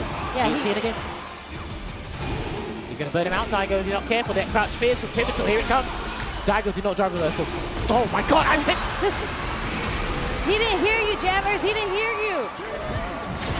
Brody, the drive reversal was his demise there, but an absolute perfect victory for Joe. Acquires 10 points for NIP. Again, I'm telling you, he's turning it into his own private hobby, just collecting these 10 points. But listen, the crowd was still happy to see Daigo play. This will not be the last time you see him here for Team Reject. And it's difficult for them, because even watching him in the regular season, it's where do we shuffle him around? And again, in regular season, it's different because you're trying to build your position to put yourself as close to the grand finals as possible. And in this season that's gone, it is imperative, or it's actually a rule now, that you have to play all 4 members. At some point, you have to play all 4 members. So maybe this is a strategic move, getting Daigo to play first, and then you get the guys to collect the points to get the win later. Yeah, it could be, especially with them having the lead. They're fresh off their win from Bandits, taking so many points. So. 中堅のビッグバード選手にはレシャ Lashar. テリーでお願いします。 Lashar is going to take it, and Lashar is going up against Big Bird. So we're going to see Ed versus Rashid. I don't recall, and this is where you come in, Jammers, if they have played each other before at a tournament. I don't know what the results are head-to-head between these two. I don't remember them playing at least this last competitive season, because Big Bird did qualify for the Cup via his World Warrior, Lashar. He was able to do that consistently, traveling, accumulating the points, obviously winning Evo France as well, but he done it through Combo Breaker. But listen, you're looking at one of the most consistent players in Street Fighter 6 currently in Lashar. And in Japan, he would have encountered Gachikan. He would have encountered Satoru, I believe his name is, the young Rashid player. There's plenty of experience. Look, just like we've got plenty of apps on our phone, I'm pretty sure you can speed dial a player in Japan and find the character, and about 5 of them will crop up willing to play there. But again, we mentioned this before. I'm pretty sure you mentioned it with Yipes earlier. Like Big Bird, I've been able to sit down with this guy, hear him talk with the players, obviously listening to him in his interviews with Team NIP during the regular season. He's actually a really good coach. He's a fantastic player. I love just the fluidity and the smoothness in his Rashid. So hopefully he's able to showcase it here, because NIP didn't do as well as I'd hoped they do in the SFL Worlds last season. So this is a great time to try and redeem themselves. Going into this, Rashid is probably the best pick for him. Maybe Lashar can pick Terry because he's home. So he has the choice of trying to counterplay with maybe a Terry, or stick with the Ed because he won with Ed earlier, right? Yes, I do see a Terry on the screen though, just a little peek there. So you might actually be going with the Terry here, as we saw that he's represented in Street Fighter League Japan multiple times. It was a switch between Ed and the Terry. So maybe he just likes the volatility of Terry, the movement of Terry versus Rashid, instead of having to play with Ed, especially having a true reversal, especially dealing with Rashid's pressure. Also as well, Big Bird, like his record against Rashid's actually not too, his record against Ed is not too bad, because obviously when Ending Walker was actively playing Ed, he was doing pretty fairly well with him, but obviously I think that was more of a player psychological warfare between those two guys. So yeah, just taking a huge sigh of relief here. But yeah, again, these guys have probably mentioned it. It's great to see the birds here because we almost actually couldn't get them to come down to the Capcom Cup. But it will be the Korean Golden Finger going up against the biggest bird. The biggest bird, Big Bird. Buy my mixtape. Just let me put that on the end.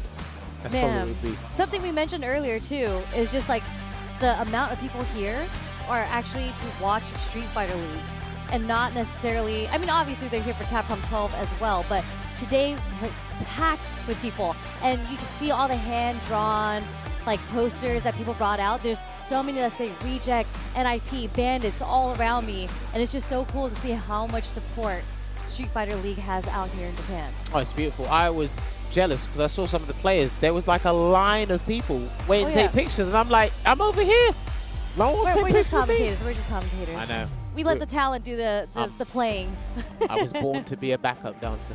Nah, it's all good. I like watching these guys play high level and conversing with them and really watching them showcase what high level competitive Street Fighter is all about here. So yeah, we are moments away from getting into the game. And you know, one thing I love about Team Reject is their slogan, just reject everything. Yes. But victory. That is, if that's not one of the coldest slogans I've heard for a team, then I don't know what is. Seriously. And Tokido's is reject the limit. It's just, you know, when you look at the word reject, you don't really understand where the marketing is behind that. But when you put it with all these different phrases and slogans that they've come out with, it makes so much sense. Do you know what it's like? It's like Discord.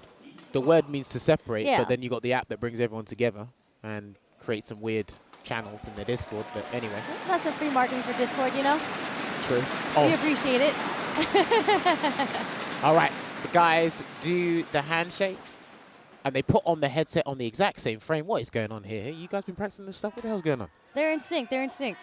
All right, here we go. Oh, yeah, these guys are shouting Lashar's name. I hear Big Bird. Someone shouted a Sherry over there somewhere. All right. They're going to get in, and I see Mr. Terry Bogard on the screen here. There it is, with the white hair and the leather jacket. Hey, this color for the Fatal Fury jacket is actually one of my favorites here. So I'm actually very curious to see how Big Bird's going to navigate the power wave, because I know if he does the light version, Eagle Spike can go over it on reaction, but Big Bird actually has got some exceptional footsies with Rashid up close, Sherry. Really does. And there it is with this low medium kick, able to get it started. Eagle Spike pushing him into the corner, but the corner pressure that Big Bird implements, if we get a chance to see it, burning himself out for the OD mixer here. Still gonna have a chance though if he's able to get some whirlwind shots in the corner. He doesn't. Lashard is able to bird knuckle out of the corner here. And there's what you talked about, the whiff punishes, the buttons that Big Bird has. So strong from his end. Damn, okay, and he's about to replenish his drive, get a good back throw. Can he get the stun? Oh, and I think Big Bird saw it, but he doesn't get the sweep, unfortunately, there. So Lashard may be able to pilfer this round, Sherry. He might, or not at all. Another low medium kick drive rush takes it for Big Bird. That was 3 this round.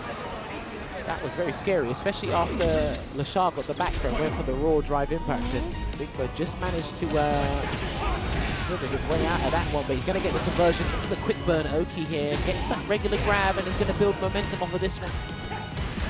There's a late medium punch. We're going to take the back throw. Here comes Jasar. Japan, I was going to say, Japan does a really good job defending it. Oh, I think he missed his buffer. No? Okay, do you know what? And he's going to get the full conversion here as well. Unfortunately, he misses it. I actually think the Geyser actually cancels out this Yasar. So I think he actually wanted to try and catch Big Bird acting while the tornado's near him. That might have been a hard read there. Interesting. Yeah, that's a very hard. I thought he would just miss the buffer and actually got the super, but maybe. It could be a possibility. I have seen that interaction before, so it's just a theory. Chase it down with the Eagles fight. And he said, you know what? You've been playing a bit too nice. Pull the brakes there with that EX Rising tackle. Yeah, too much pressure coming from Big Bird there. Lashard definitely had to represent the reversal there. Nice drive reversal. Thought Big Bird was going to try to check it there. Look how Big Bird's playing up close. He's mainly using crouch medium kick, stand medium kick for the footsies to get the conversion. And when he knows Lashard's going to be second guessing the footsies, then he'll introduce the standing heavy punch. Oh, nice sweep. It did say punish counter, but we'll take it anyway. As he go for the shimmy again. Delayed jab is going to work for Lashar here. Nice cross cut. No level 3 though. Both drive rush at the same time. Lashar wins that interaction, going straight into the Buster Wolf. No power wave to run behind that as well. Gonna get a forward throw here. Big Bird's about to lose this round if he's not careful, and there it is. He did clip him into the power geyser, and he will take that first match in this battle number 2. And again, getting wise words here from Fudo. And this is important because if Lashar is able to take this, that means there won't be a tiebreaker. It will go down into the anchor match. Yes, we haven't seen a tiebreaker. We've seen just basically a bunch of 30-10s today as well. And yep. Look, you are looking at the MVP of the Grand Finals at SFL Japan in the regular season here. So they don't call it the gold finger for nothing. The Korean one at that. Hey. This forward throw. Okay, messes up the timing. Big Bird able to get the defensive back throw in there. Power waves keeping Big Bird out. You could use him as an extended pokes, especially the medium version of Power Wave there, which kind of like thwarts Big Bird's footsies. Gonna get the heavy spinning mixer to just get some damage and kick Lashar out the corner. And recovery on the sweep. Was able to get punished by Lashar. Big Bird. Oh, dude, that was a punish. I'm not sure what he was looking for there, but his reward is going to take a Buster Wolf to the face. Maybe he's trying to go for a spacing trap because the pushback of crouching heavy punch is pretty big, but he's got an exceptional stand light kick, so this is the wrong character to do that against. Yeah, it was definitely very too close there. Wasn't a plus, but Lashar walking away from the throw pressure there, getting the full punish. Lashar capitalizing a lot on Big Bird's mistakes right now. That's all you need to do, especially in an environment as high octane as Street Fighter League Worlds. Gets a delay on the standing heavy punch there, but Big Bird trapped in the corner again. Level 3? No, he chooses not to spend level 3 for the burnout there, Sherry. Interesting choice. Yeah, I guess he wanted to keep it, maybe have Yasar in his back pocket. We're gonna see it here. Good call from Sherry. Yeah, he's trying to get him to tech and he's not doing it. Listen, this man is one of the most patient players when he's trapped in the corner. Doesn't play out of desperation, but he's locked down. There's the stun. He should be able to get rid of him. He's got to spend all the ball, though, and here it comes. I think he's gonna have to spend level 1. I think so, right there. Yep. Nice stuff from Big Bird. Not really able to get too much off the actual Yasar, but the sequence following up after that was able to get him the burnout, leading to the round-winning combo. I think the priority with the Yasar right now is actually to just get as much drive gauge and put them in the corner there. This is going to be a massive punish here for Big Bird. And he jumped away just in case trying to bait something. I'm not sure if it was a level 1. He's still got Lashar boxed in the corner. Hopefully he can continue to badger him here, Sherry. Nice check from Big Bird, getting the counter hit as well. Not going to be enough yet, but might be able to get a single throw. He blocked. He did block. And you know what? I do not blame Lashar for doing that, because if he didn't commit to the empty jump low, that level 3 would have hit. Yeah. Because it's kind of like, it is a safe jump, but it's more of a float. It's more ambiguous.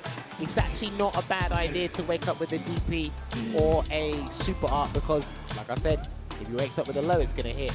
You should have just gone for the roundhouse instead, but that's neither here nor there. It is the mind game with the safe jump, right? Like whether or not you jump with the roundhouse or you go empty low or the empty throw, so. Yeah, empty throw as well. Yeah, I totally forgot about that. That's true. Starting off the round, Big Bird able to fight out of the corner with the back throw. Yeah, keeping the pressure, does catch the backdash on Lashar. Tried to go for the tap parry there from Lashar, gets blown up by the throw. Another throw. Trying to delay and catch him there, but it didn't quite work out, so he's going to reward himself with the same jump. Is he going to go high this time? Yes, he does. Forward throw. Can he make something from Lashar? And he doesn't want to need to, because Lashar is more than content with taking a couple of throws, but if I have to throw you 9 times to get the dub, I will do so. So the biggest bird might get himself some points here. Gets clipped by the low-medium kick coming from Lashar. Counter hit. Oh, that hit. Okay, that was fortuitous, but I think he wanted to get a delayed throw or something, but it hit. It's fine. Yeah. Very, very fortunate there. I also don't really see that in the mid-screen, so... Right reversal. Yeah, he's just going to have to hold this chip damage, and then he finally techs there, Lashar. That's uncharacteristic of him, so Big Bird is definitely doing some justice here for Team NIP. Nice. Beautiful with punish from the stand light kick coming from Lashar. Straight into level 3 is going to be able to get all his drive meter back as well. Big Bird, one hit away. He can run in. Yeah, he can run in. He can throw a power wave now if he wants to as well. Oh, I think a power wave would have been safer there from Lashar, but he backs off to avoid that whirlwind shot. And the chip. And he knew it. That's why he's like, yeah, okay, I like that. So I like that Big Bird threw the whirlwind shot to stop the burn knuckle chip, but then the immediate rebuttal was the EX power wave. That's what you should have done before, just to kind of do skedaddle, skadoodle. Layers, all of it. Lashar's got it down. We're going to take the forward throw. No early Usar. We're going to keep that in the pocket for now. He wants to do it as close to the corner as he possibly can, so maybe after this next interaction, the second win might come. Here it is. Not yet. Yeah, not yet. All right, there you go. He dash forward to close the gap. That's fine. I'm just going to do it to box him in before he kicks it home. He has to kick it home. No. Oh, just on the frame, but he's going to take advantage of the turbulent wind afterwards. Misses the one frame down heavy punch in the air. Perfect parry. That was a very brazen choice there from Big Bird Cherry. That was the first perfect parry as well. Drive reversal. Lashar burning himself out. Just to get the pressure off of him, he's going to have to find a way to level 1. Wait, no, back throw against the DI. Hold on a minute, he's got a buffer, he's got a button into a level 2, but he's going to get chipped, he's not careful. This is it, he's burnt out, and he has a level 2, yeah, he has a level 2, and he did avoid it. Ooh, recovered first, and he mashed the jab anyway. After not recovering first, he was able to somehow nick the win, and the biggest of Bird acquires 10 more points for NIP, and you can see it on Lashar's face, not particularly pleased with that outcome, because I don't think he's ever lost like that before.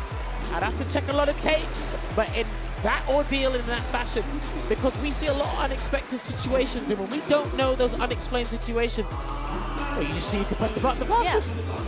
I mean, I've never seen the interaction where the level 1 just kind of whiffs over your super and he lands right in front of each other. And the mash jab, he just so happens to recover quicker than Lashar. So, quite the scramble. Big Bird comes out on top, was able to get those points for the team. That means this is 2020. It's still going to go down to the last player to either get the 20 points for reject and bring it to the tiebreaker, or they're going to do a clean sweep on reject. Well, this is a very interesting scenario because we did see Fudo beat MenaRD in the anchor match 3-1 here, and the players do talk about, at least when we had the interviews back in SFL EU, as we're going to talk about it right now. Yes. It is going to be Fudo on anchor again as predicted. So, just going back to my point, but that was amazing. Can I get that photo real quick? Let's see. I know. These posters are all over the place. Yeah. But yes, sorry, my point I was making is being at the anchor match, the saving grace.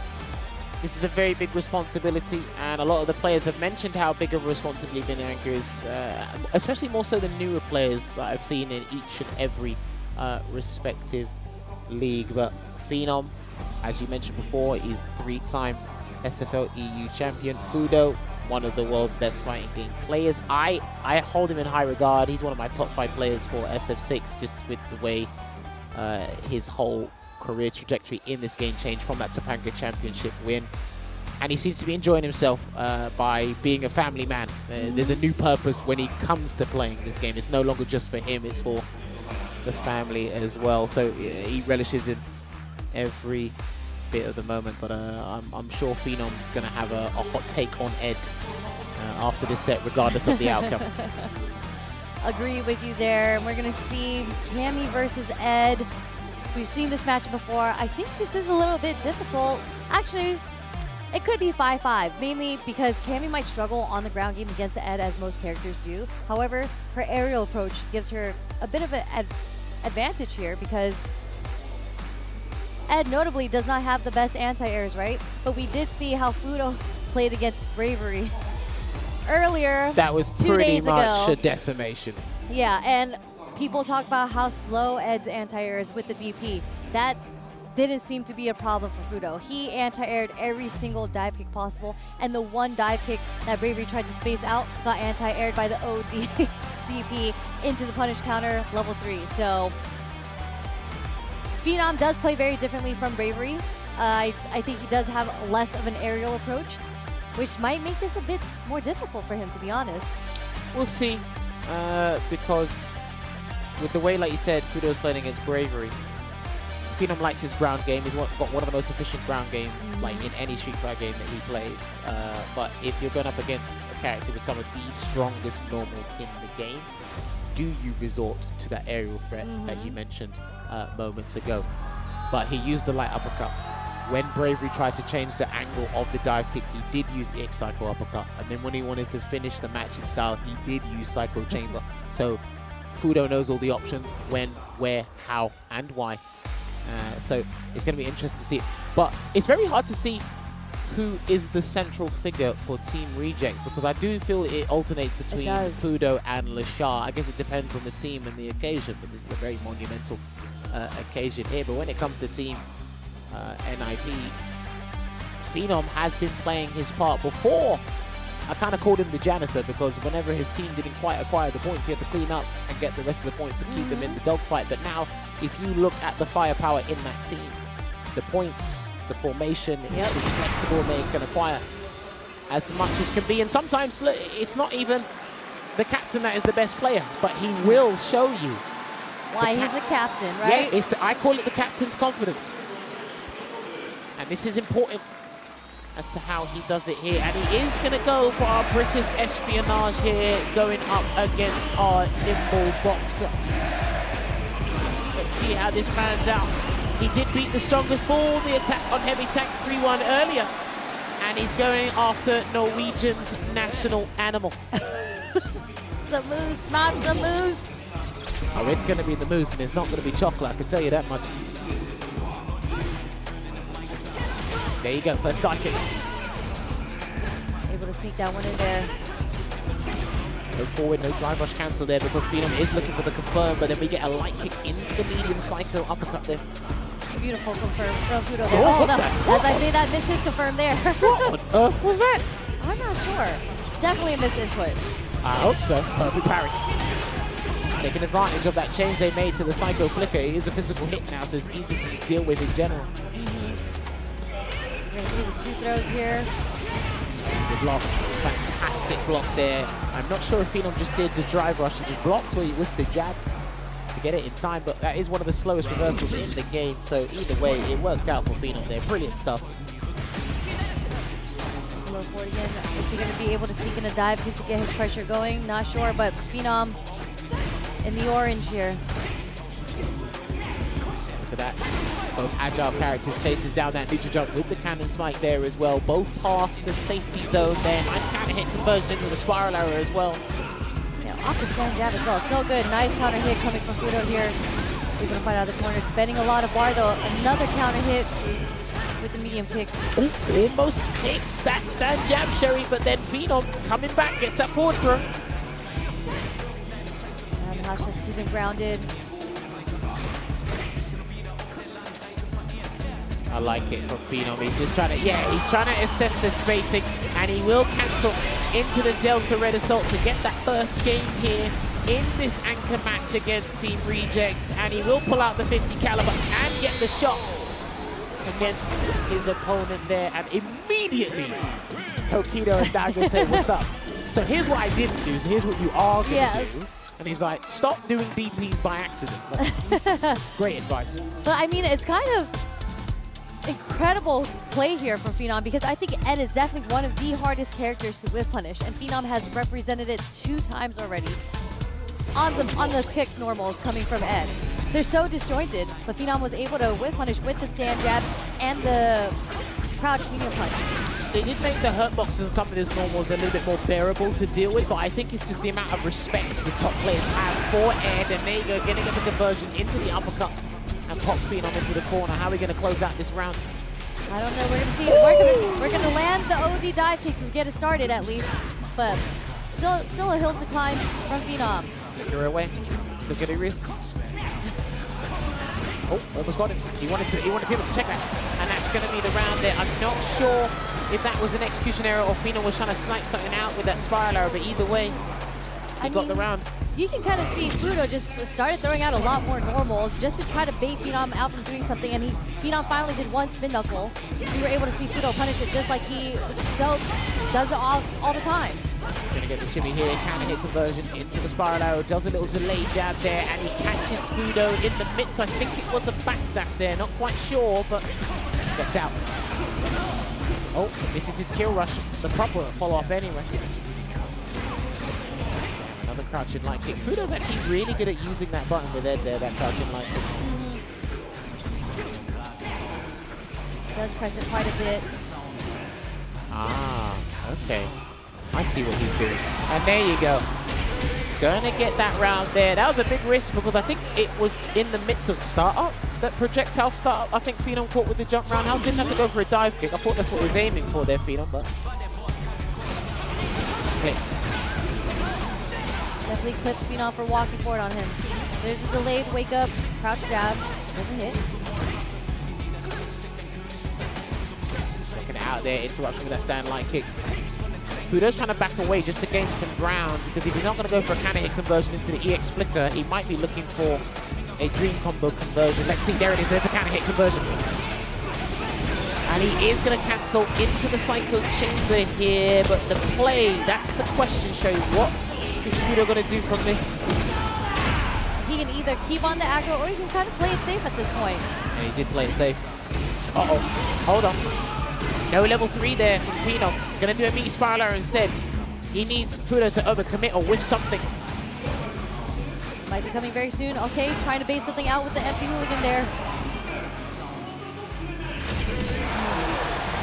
There you go. He clips him with that standing medium kick. And I think this goes back to what Sherry alluded to on commentary earlier. It's the players are just afraid to whiff punish that button, but then again, hey, it's even more difficult to deal with if the person at hand never actually whiffs it. That's the other problem. Yeah, and it just reaches so far. Phenom's been doing a lot of walking in, walking out of spaces. He's actually been able to close the gap on Fudo so many times, but that's when you start representing buttons like the medium kick, like the stand light kick, to clip you from walking forward on edge.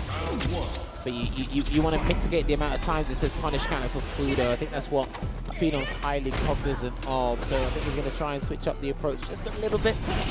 Damn, if he'd done that wrong, that would have been punish counter, charge flicker. It would have been worse for wear. You see Phenom trying to sneak his way in, blocking forward. Oh, okay, no sweep. Gonna get the conversion there. This is the kill rush. Timed follow-up once again. Maybe he actually did that intention. I'm not sure with Fudo. I'll give him the benefit of the doubt. So. Ow. Walking forward doesn't clip. No combo over there, but we are going to take the forward throw out the corner. Nice cross cut, but Fudo is out of the corner now. All that real estate to work with here, so he is going to get a conversion into the Cobra punch there. And he's going to do a couple of delay jabs, walk up throw. How's he going to close out this round? And there it is. He didn't say punish counter, so he's going to go for a back throw instead here. Building on that momentum is Phenom. Again, Fudo's so ready with the defensive medium kicks.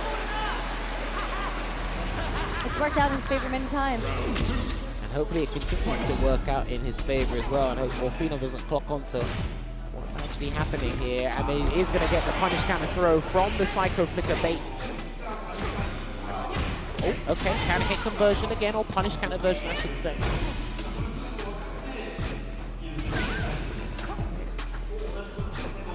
Flicker again.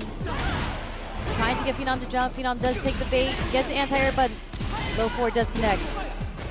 Fudo in the corner. First throw. Second throw. Uh-oh, reversal. There it is. Yeah, he wasn't going to sit there all day. Oh, he's dead. Yeah, I think he's dead. If he gets the full conversion right, and he will lock it up into the Psycho Chamber once again, and he will take the lead here because it is the CA version. There you have it. Big Bird immediately springed out of that seat and said, listen, this is what you're not doing.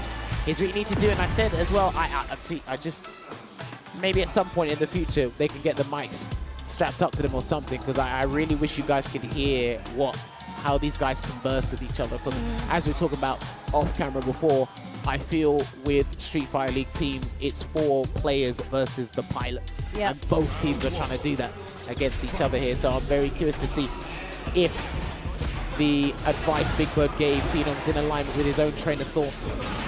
Oh man, that was a lot of meters spent on Phenom's end there. 2 OD dive kicks back to back. No reward for both of them. Nice roundhouse. Gonna throw out that roundhouse with malicious intent. There's the whip punish. That's probably what you should have been doing earlier, just to kick things off and start it safely. Sweet punishes are pretty consistent against Ed across the board, so. We are gonna find the counter hit stand jab as well. That's gonna lead Fudo into the corner. No reversal represented. Another throw. And there's the reversal finally coming out. Cycle upper again. Phenom's got bar, he's got space. He can dive kick at any point if he wants to. That's why I think I saw the neutral jump there from Fudo. He got the backdash here, and he will build the bar for the Psycho Cannon. So let's see if he can get it here, and he will get the D-Sync, and he does get it. And the crowd, they were getting their cheers timed and ready here. And this is it. He eats up Camis for breakfast, and he's about to finish it. I mean, his defense against Phenom has been phenomenal. With the backdash, every single read has been hitting so far. Phenom is able to keep Fudo in the corner, though. Let's just see if he can keep up that momentum. No! Dude, that's not what Phenom wanted there. So unfortunate. But then gets his way out of the corner. They're just still going to buy in some space and replenish some drive gauge here as well, Fudo. A lot of roundhouses coming out for Phenom's end here. It's a good way to get drive gauge back, and it's one of her highest damaging drive gauge moves as well, just to keep Fudo in check. Gonna get a Psycho Blitz there as well, back to the mid-screen. Spend that bar for throw damage. Fudo's kind of okay with that, but no, the roundhouse whips this time. Not gonna spend anything yet. Burns himself out of his own volition. Now it's got to be 1 button into the level 3. That's what Phenom needs. 1 button into the level 3. You see him buffering. Neutral jump medium. He's got no time. There it is, well-spaced dive kick. That was a beautiful dive kick there from Phenom, and he's about to get his drive gauge back online here. Anti-air. Oh, it's going to work. That's going to work. I'm not sure if he's dead because of the scaling, but he's about to build level 1. Not quite. And he might try and bait Phenom into doing the level 3. Oh, good check.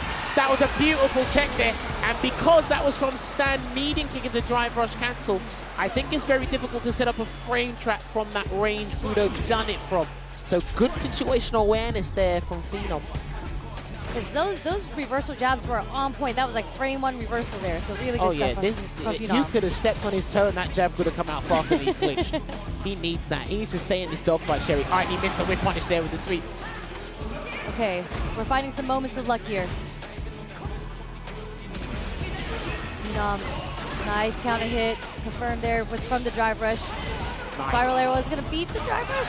Oh, here it comes again. And he should be able to do the entirety of the dream combo here. Take it away, replenish all that drive gauge, and make sure... Oh, okay, plus on block here.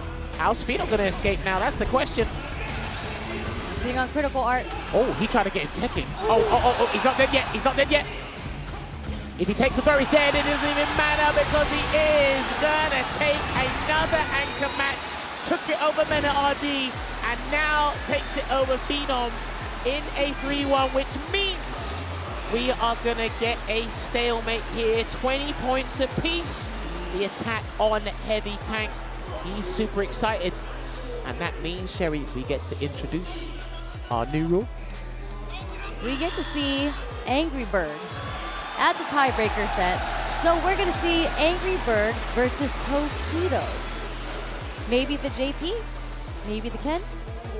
He's got options. It might actually be probably preferable for him to pick the JP. And of course as well, because it's a best of 3, it used to award 5 points, but now it awards 10 points, and it used to be a best of 1, but to make it a little bit more saucy, we've got to make it a best of 3 here as well.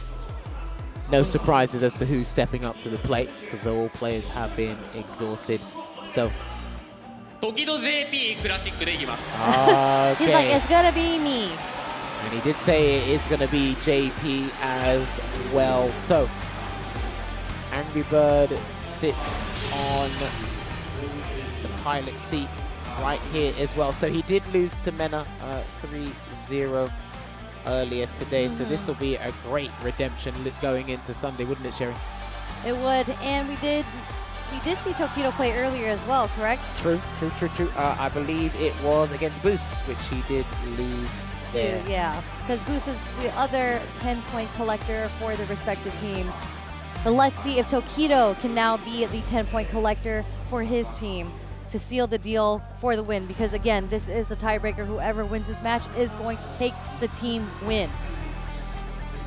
Well, because it's a 10-pointer, both teams have actually drawn out the best players for 10 points, and Angry Bird did play a couple of first to twos. He was using Ryu for a vast majority of the part in SFL EU. He could start with Akuma, then swap to Ryu if he wants to, but sometimes you need to get the best players out of the way, and I do think with Team Reject, Team NIP have got the best players out of the way in Fudo and Lashar. And Logan said this, shouts to Logan wherever you're watching now in the world, he did say, this is a very good observation, in SFL, just in general, you need players that can just pick up points. Every team needs a player, at least, preferably two, but if you've got one that can just pick up points each and every time, it works, and Fudo's been one of those guys that has put them in this position. But Tokido and Angry Bird have the opportunity to seal the deal here. And if NIP win this, that means I think it will be a three-way tie. If NIP wins this? Yeah, because Bandits beat NIP. Reject beat Bandits. That's right. So it should be that three-way tie. Yeah, they'll all have 1 win, 1 losses on their plates. But again, this is just day 1. Yep. We will redo this format on day 5 on finals day in reverse. So who is home and away today will be swapped on the finals day.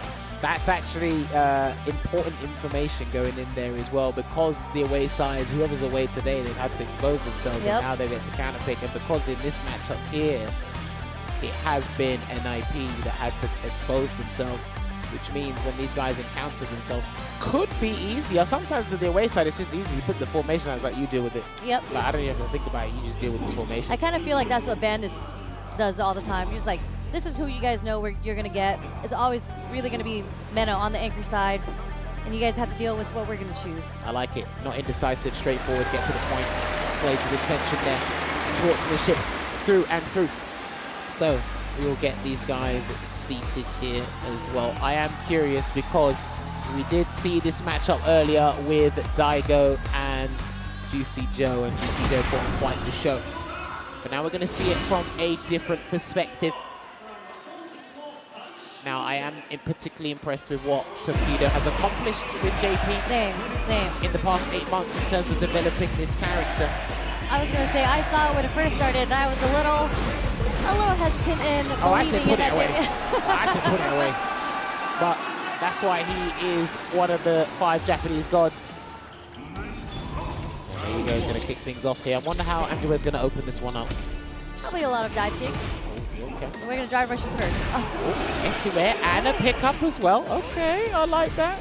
Anti-air jump roundhouse, get the raw drive rush jab. Okay. Okay, with the perfect parry on the late guillotine as well. Sometimes. Not many players do that against Angry Bird, getting the perfect parry on the guillotine. Nice check there with the crouching beating kick and the throw tech there to boot. Oh, okay, sure. All right, Tokido, you got it. Showing Angry Bird that you cannot jump in on me, not with your dive kicks. Or demon flips, I mean. Wow, he is being obstinate with that aerial approach there. And there's a mid-screen. Amnesia gonna get the conversion as well. And pop-up of departure. Damn, he is very adamant on getting back in. There's the Amnesia. Last time he perfect parried. This time he's just gonna play it a little bit safer with that Amnesia sharing. There it is. Angry Bird is having to fight from the brink of 1 hit away from death. Okay, we're gonna MP jump ODDP. All right, why not? Seeking a little damage, extra damage off that raw overhead. Oh, hold on. Okay, that didn't juggle there. So I thought it would have, and he's gonna get an anti-air, and there it is. He tried to get a parry. Maybe thought a safe jump was coming, and Angry Bird chose not to do that. I don't really blame him in a panic situation like that, but Angry Bird takes that first round in this bonus match. Yeah, I mean, Tokido's already represented that he's willing to parry your jump-ins, your aerial approach, so... All right, the true block string, here it comes. He's going to get the jump as well. Let's see if Angry Bird can block it. No, the jump is the part that gets everybody when he does that activation there into Labushka. Not a full conversion, though, so honestly, not too bad for Angry Bird in this situation. Tokido spending the 2 bars, not getting too much off of it. There's the sweep with punish. Keeping Tokido in the corner here. Tries to sneak in that stand light kick.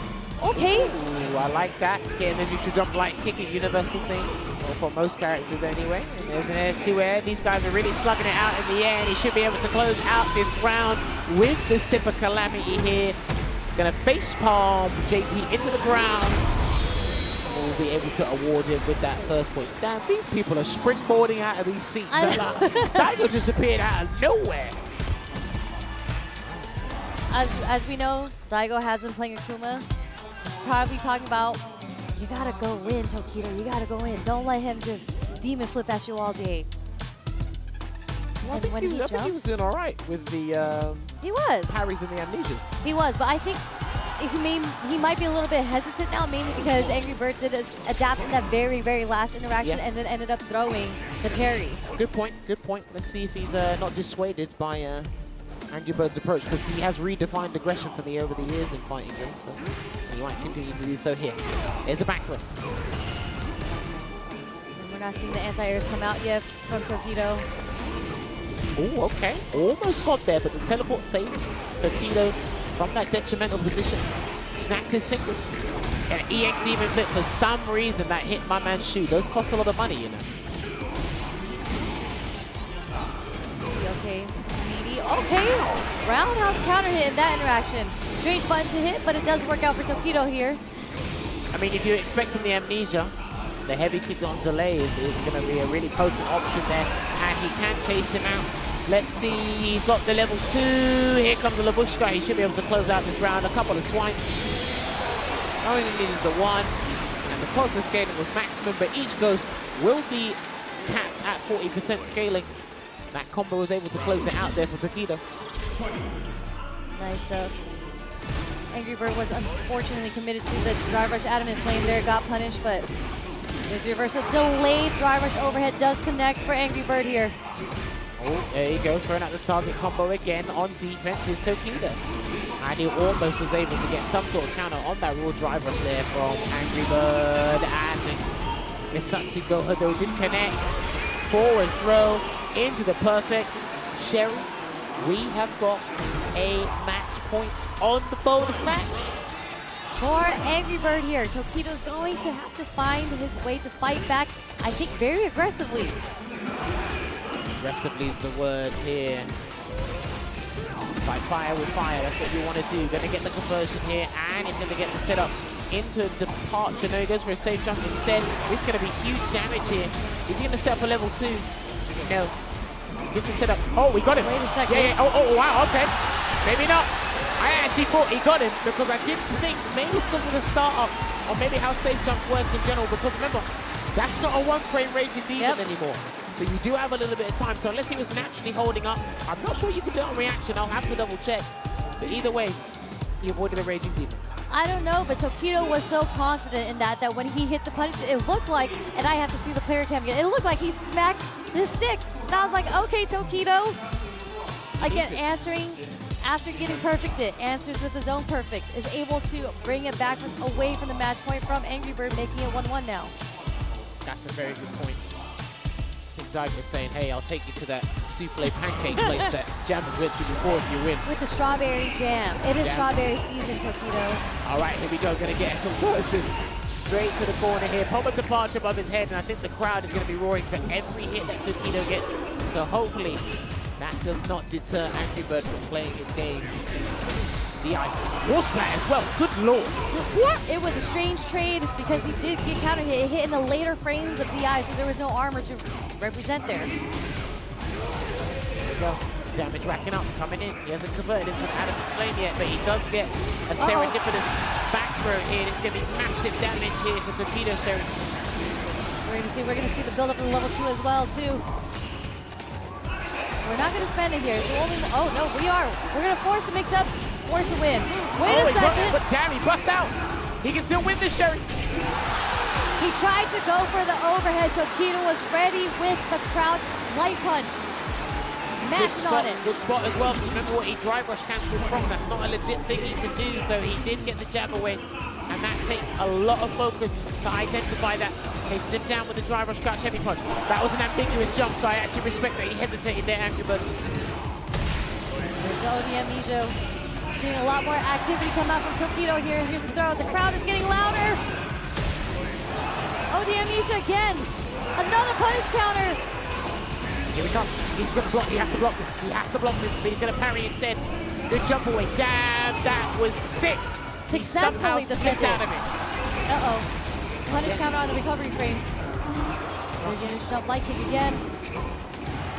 Hold on, he's low on drive gauge here. Angry Bird gets the shimmy, and he is going to go into the Sip of Calamity. It will turn him pale. But this next couple of seconds is crucial for both teams in this bonus match here, Sherry. What's the read here? The block on the overhead. Doesn't commit. Doesn't get shimmied. Trading. Oh my gosh! And there you grab it. He embraces the victory and embraces the 10 points there because he does get the W. And what a time to bring out the command grab because Team Reject get another dub on the board. But this time they took it down to the wire with that bonus match. And you can see it. Not particularly pleased with the outcome of that, but still has to show credit to Tokido there. Reject the limit because they reject everything but victory. Well played, good sir. Amazing time to bust out the command grab. People forget that is an option from JP. And in the very, very last interaction where it's a scramble, it's so good. So good might be an understatement, especially if you're only bringing it out for the one time there as well. But let's take a look at the score sheet here. Sherry, talk to him. We're going to see the 30-20. Again, we just saw the tiebreaker match. Tokido taking the extra 10 points, putting Reject at the 30 points. Ninja and Pyjamas, they were still able to collect 20 points. Juice Joe, Big Bird putting the 10 points on the board each. And again, this isn't over yet. This is just day one of Street Fighter League. But this is not particularly good for NIP because they didn't get a dub on the board today here as well. So they're going to have to rely on results elsewhere. They're going to have to call out, I don't know, the Ninjas in Pyjamas battalion and show up on Sunday because, again, this is what they want. They want to get here because they're good in their respective league, but they want to take it to the World Championship and bring that World Championship back to the European region. But Reject, man, listen, you could tell from the desire when you saw the grand finals there between them and Crazy Raccoon. They brought that energy, they brought that momentum here. We're actually going to hear some words from them on the stage right now here with the whole team. So let's get some words from them. そしてまずは梅原選手。そうですよね。どうでしょうか。もし過去に戻れたら試合で戦略的に何を変えたんですか。今の試合ですか。はい、そうです。でもまたもしかしたら試合するかもしれないんで。そうです。危険ですね。So I asked him if he had the opportunity to go back in time for the set, is there anything he would have done differently? And he said, well, you know, might have to play them again, so can't really give away any tips. そして結局勝つことができて一体どんな気持ちでしょうか。いやちょっと自分がちょっと最初に悪いこうイメージをつけちゃったかなっていうので反省したんですけど、その後大将戦と延長戦で勝つことができてすごい嬉しかったです。はい。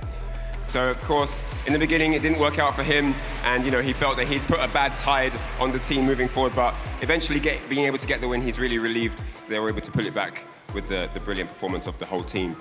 そしてフード選手、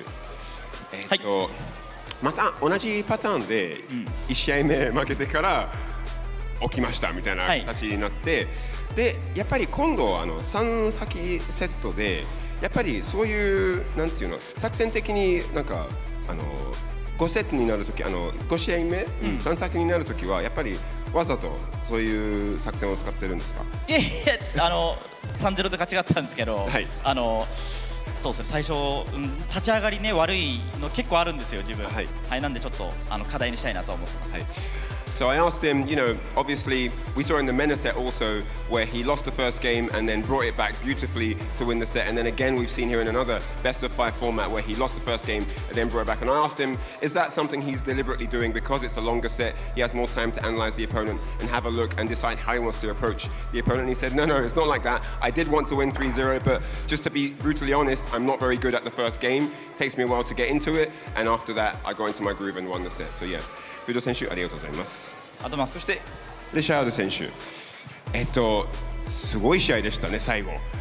そうですね。レベル1を見てから一体パワーゲーザーを狙ったという形で、あれ当たってなかった後にシャガコパン目的は何でしたでしょうか。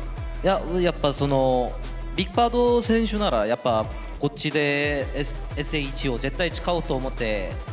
やっぱ僕個人的にはそのテリの SA2 パワーゲージャーが無敵が一番強いそういう印象があったのでまあ SA1 でってパワーゲージ使って勝ったと思ったんですけどだから初めてこういうなんか見たことはないですけど、はい、まあ負けてやっぱ悲しいですけどまあこういう経験もやっぱ必要だと僕は思うので、はい、まあチームが勝ってくれて本当にありがたいです。普段は当たってますよね。普段もSo I asked him about the end of the match versus Big Bird. Of course, we saw that amazing clash where the level 1 came out from Big Bird and then the level 2, the power gazer didn't hit and then the crouching jab into a little bit of a scramble at the end. Didn't work out in the Shah's favor, but he said, you know, he thought the level 2 would be the one that got him the win, went for it, didn't happen. And for him, you know, the team getting the win is what matters, but ultimately that was actually a very good experience for him because learning is part of the process and now he's built one more piece of very important knowledge into the data bank. Thank you very much, Shah.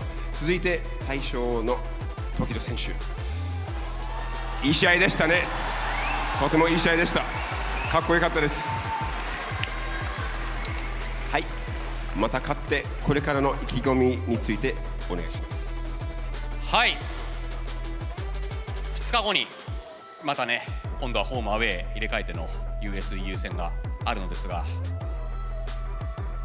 ひとまずはホッとしているところでありますがまたね2日後に向けてみっちりと練習研究積み重ねて我ら万全の状態でいきますので万全すぎちゃうねさらに僕の JP 初勝利です SFL Great! It's his first JP victory. He's very, very happy on the stage when it mattered. And yeah, hey. And so basically, Tokido Senshu said, of course, his first JP win when it mattered as well. Super elated about that. He is looking forward. The home and away will switch. The tactics will switch up as well. They're going to be training, they're going to be practicing, they're going to be researching, and they're going to come bigger and better for the next match. Tokido Senshu, ありがとうございます。はい。あさっても頑張ります。Amazing stuff from the team. Brilliant performance from everyone. Thumbs up all around. That's going to be it from me here. Our last match of the day. And we're going to head on back over to the caster's desk as we wrap up for day 3. はい、これは一旦終了となります。インタビューの方はもう一度実況の方へお戻りしましょう。よろしくお願いします。Great interviews from Ryhan Hart and top-notch translation there. Listen, he is one of a kind. We are blessed to have him in our community. Again, very first victory for JP, especially on the main stage there. I didn't even know that. I didn't know that was his first one. I've seen so many JPs this tournament. I didn't realize that this was his first win as JP. Well, I mean, it's a very big deal for these guys because the mindset has to change. It's no longer about you, it's about the team. Your thought process changes, you know, it's not just 10 points for you, it's 10 points for the team. You have to think larger than life with these sort of things. So the fact that he's wanted to bring JP into SFL Japan has been unsuccessful in getting a dub there, but finally whips out a dub in something as crucial as the World. Hopefully he'll be able to contain that and bring it into Sunday when we do have the remainder of the SFL Worlds here as well. So really good. I love the interview with Fudo as well. But let's take a look back at the scoreboard here. Sherry, these results in your predictions or expectations on? I mean, I don't think it's a surprise that Reject is sitting very, very pretty at first place right now. I mean, they were the undefeated teams as of today. Bandits, I was actually very surprised that the results against Reject was so, you know, on one side, and I thought it would be much closer than that.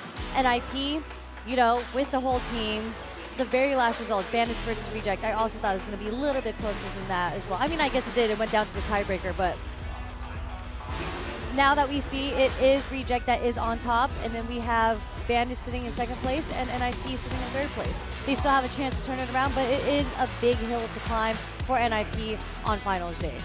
It's not insurmountable, but against competition of this caliber, listen, you're going to have to work for your salary on this one, and I'm pretty sure all the guys know what's going to be happening. You are going to see some of these players, Lashar and Fudo, Mena, and ChristiT, Big Bird as well. Yeah, they are going to be in the top 16 as well, leading up to when we crown our new champion. Because obviously Kakeru is retired. Hopefully he's actually watching on from home. There's no chance he's not watching this. If you're a Street Fighter fan, you get to stick around and watch it regardless, whether it's a Sunday or a Monday or whatever it is for you there as well. But no, honestly, I've enjoyed today. I've enjoyed all the other days as well, and there's still 2 more jam-packed days of a high-level Street Fighter. Yep, definitely. Tomorrow is はい、 when と we いう find ことで、 the こ top ちらステー 16, ジの but 方に before we 戻 got ってまいりまし all た。 that, we are going to throw it back to the stage MC.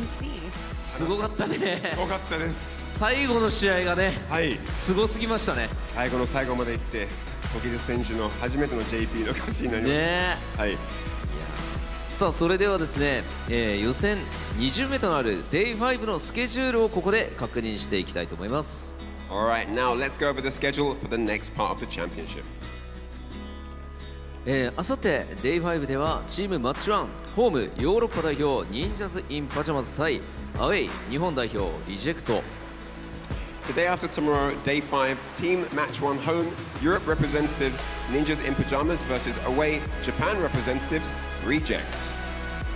チームマッチ2ホームアメリカ代表バンディッツ対アウェイヨーロッパ代表忍者ズ・イン・パジャマズ。 Then after that, it will be time for match 2, where we'll see home US Team Bandits versus away Team Europe Ninjas in Pyjamas. チームマッチ3ホーム日本代表リジェクト対アウェイアメリカ代表バンディッツとなります。 Third match on Day 5 will be home Japan National Team Reject versus away US National Team Bandits. はい、このチームマッチを3つやって、勝利数で、上位2チームが決勝戦への進出となりますね。はい、楽しみです。楽しみです。そして明日の Day4 のスケジュール確認してまいりましょう。明日のカプコンカップ12 Day4 はついにトップ16トーナメント始まります。 It's going to be absolutely insane. Tomorrow, Capcom Cup Day 4 finally kicks off with the top 16 tournament. I can't wait. トップ16からは今までの3先から5先5試合選手の勝負となるので見どころも増すし組み合わせによってはすごい時間かかるかもしれない。しかしもう明日から土曜日日曜日になりますんで、この両国もねまたさらに熱気が上がるかと思います。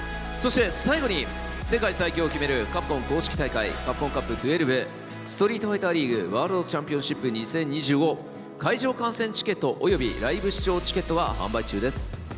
Capcom Cup 12 Street Fighter League World Championships 2025, both in-venue and pay-per-view tickets are on sale. So let's all witness the best games of this year by buying the tickets and enjoying this amazing experience. 最高峰の試合を体感できるチャンスとなりますのでぜひお買い求めください。各種チケットにはそれぞれ特典としてラシードアウトフィット1カラー EX1 秋アウトフィット1カラー EX2 がついてきます。チケットや特典大会の詳細は各種公式サイトをご覧ください。 The ticket also has a purchase exclusive of Rashid's Outfit 1 Color EX1 and also Aki Outfit 1 Color EX2. Please see the official website for more information. そして会場の皆さん遅くまで本当にありがとうございました。明日も来る人まだ終わらないぜ。めっちゃいるじゃん明日も来る人よろしくお願いします。そして配信を見てくださってる方でね明日明後日こちら両国に来られる方本当によろしくお願いいたします。よろしくお願いします。たくさんの方にね長時間毎日見ていただいて、まあ明日カプコンカップ12の優勝者が決定、そしてあさって日曜日にはこのストリートファイターリーグワールドチャンピオンシップの優勝チームが決定となりますので、皆さんどうぞ最後までお見逃しないように一緒に見守っていただければと思います。本日もありがとうございました。明日の日もお楽しみに。 Thank you very much to everyone here and the venue for watching the live stream today. We'll see you tomorrow for day 4. Thank you very much and safe journey back.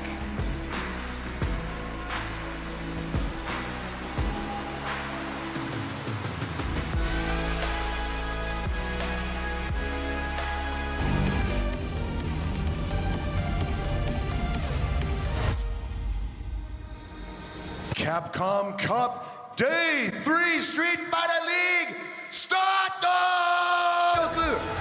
Yeah! Dab up with Destiny before someone gets done. Give a show. Yeah. Too fast to beat, you know what I'm saying? He hasn't done an overhead in a little while here. He tried to do the airball. I think that was an air blankable there. There it is. Blankable there. There it is. And there you have it. MenaRD able to turn it around. There it is. And there you have it. Your golden bust between Jarby and coming into this. Down with the jump fierce, the throw, one more touch, it's going to be a toss, it's Kincho, touch, it's going to be a toss, it's Kincho, moving on, it's going to be a toss, it's Kincho, moving on. Coming all the way from Argentina. As much Street Fighter as you can feel, even more than that, look, that's the highest level of Street Fighter you're gonna get. Dedicated to Tayo Holdings will be set up in the... That does it, how far you can go, mid-best maybe let's go, but on some real stuff, all the matches are gonna be super sick tomorrow. At switching up the game plan, he's always, you're done, so... Oh my lord! My assumptions would definitely lean towards. Yeah, so I feel like Mai should be the good to get any kind of challenge, and this one, he's gonna build that third bar, he's gonna finish the combo. Zerna, who likes the combo? Zerna, who likes says Capcom Cup top 16. Netherlands, Zerna, who likes says Capcom Cup in front of everyone. This is what we fight for all year long, Vicious. Fighting games. What a generation of pressure. Of full silence. Lived in the UK, is American. We still block. We have no choice but to block. We have no choice but to block indeed, Vicious. Block indeed, Vicious, but the grudge Phenom kick saves it. ChristiT, but to block indeed, Vicious, but the grudge Phenom kick. Into Street Fighter 5 and continues to do so. ストリートファイターリーグワールドチャンピオンシップ2025開幕だ! It's all about warm, know how to communicate with each other. Okay. Oh! Look at this, Tokyo. Yo, people love it. Flow state where everything just works out. 20-point game here. He ran up like, yo, bro, look. Oh, no. Oh, my God. Oh, my God. Perfect to steal the deal 3. My God. Perfect. Cola. MenaRD.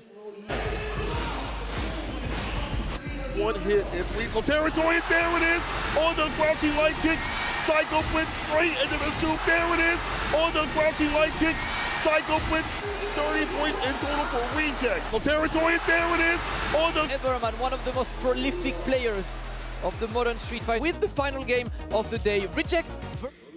We are back with more Street Fighter League action. Already played his 2 games. We're going to see that Juicy Joe is... Going up against Reject. Yeah, I would consider... I think it was Daigo, you're in the sumo stadium playing, so tell you what. Oh, look at this crowd. There's so many Juicy Joe supporters in this... He's going to burn him out, Daigo, if you're not careful. That crouch fierce with pivotal, here it comes. Daigo did not drive reversal. Oh my god, He didn't hear you, Jammers. He didn't hear you. He didn't hear you, Jammers. He didn't hear you. And Tokido's is reject the limit. I see Mr. Terry Bolt. He's got a button into a level 2, but he's going to get chipped. He's going to get chipped if he's not careful. This is it. He's burnt out, and he has a level 2. Yeah, he has a level 2, and he did avoid it. Ooh, recovered. He did avoid it. Ooh, recovered first, and he mastered. Did avoid it. Ooh, recovered first, and he mastered jab. I call it the captain's confidence. Let's see how this pans out. Sitting on critical art. Oh, he tried to get a tech in. Oh, he's not dead yet. He's not dead yet. If he takes the throw, he's dead. It doesn't even matter because he is. It doesn't even matter because he is gonna take another. If he takes the throw, he's dead. It doesn't even matter because he is. Now I was gonna say I saw for most characters anyway. And there's an air to where these guys are really slugging it out in the air, and he should be able to close out this round with safe jump instead. This is gonna be huge damage here. Is he gonna set up a level 2? No. He can set up. Oh, we got him. Wait a second. Yeah. Oh, wow. Okay. Maybe not. What's the read here? The block on the overhead. Doesn't commit. Doesn't get shimmied. Trading. Oh my god! Trading. Oh my god! And there you grab it. Trading. Oh my god! And he took it down to the wire. He embraces the victor. Still has to show credit to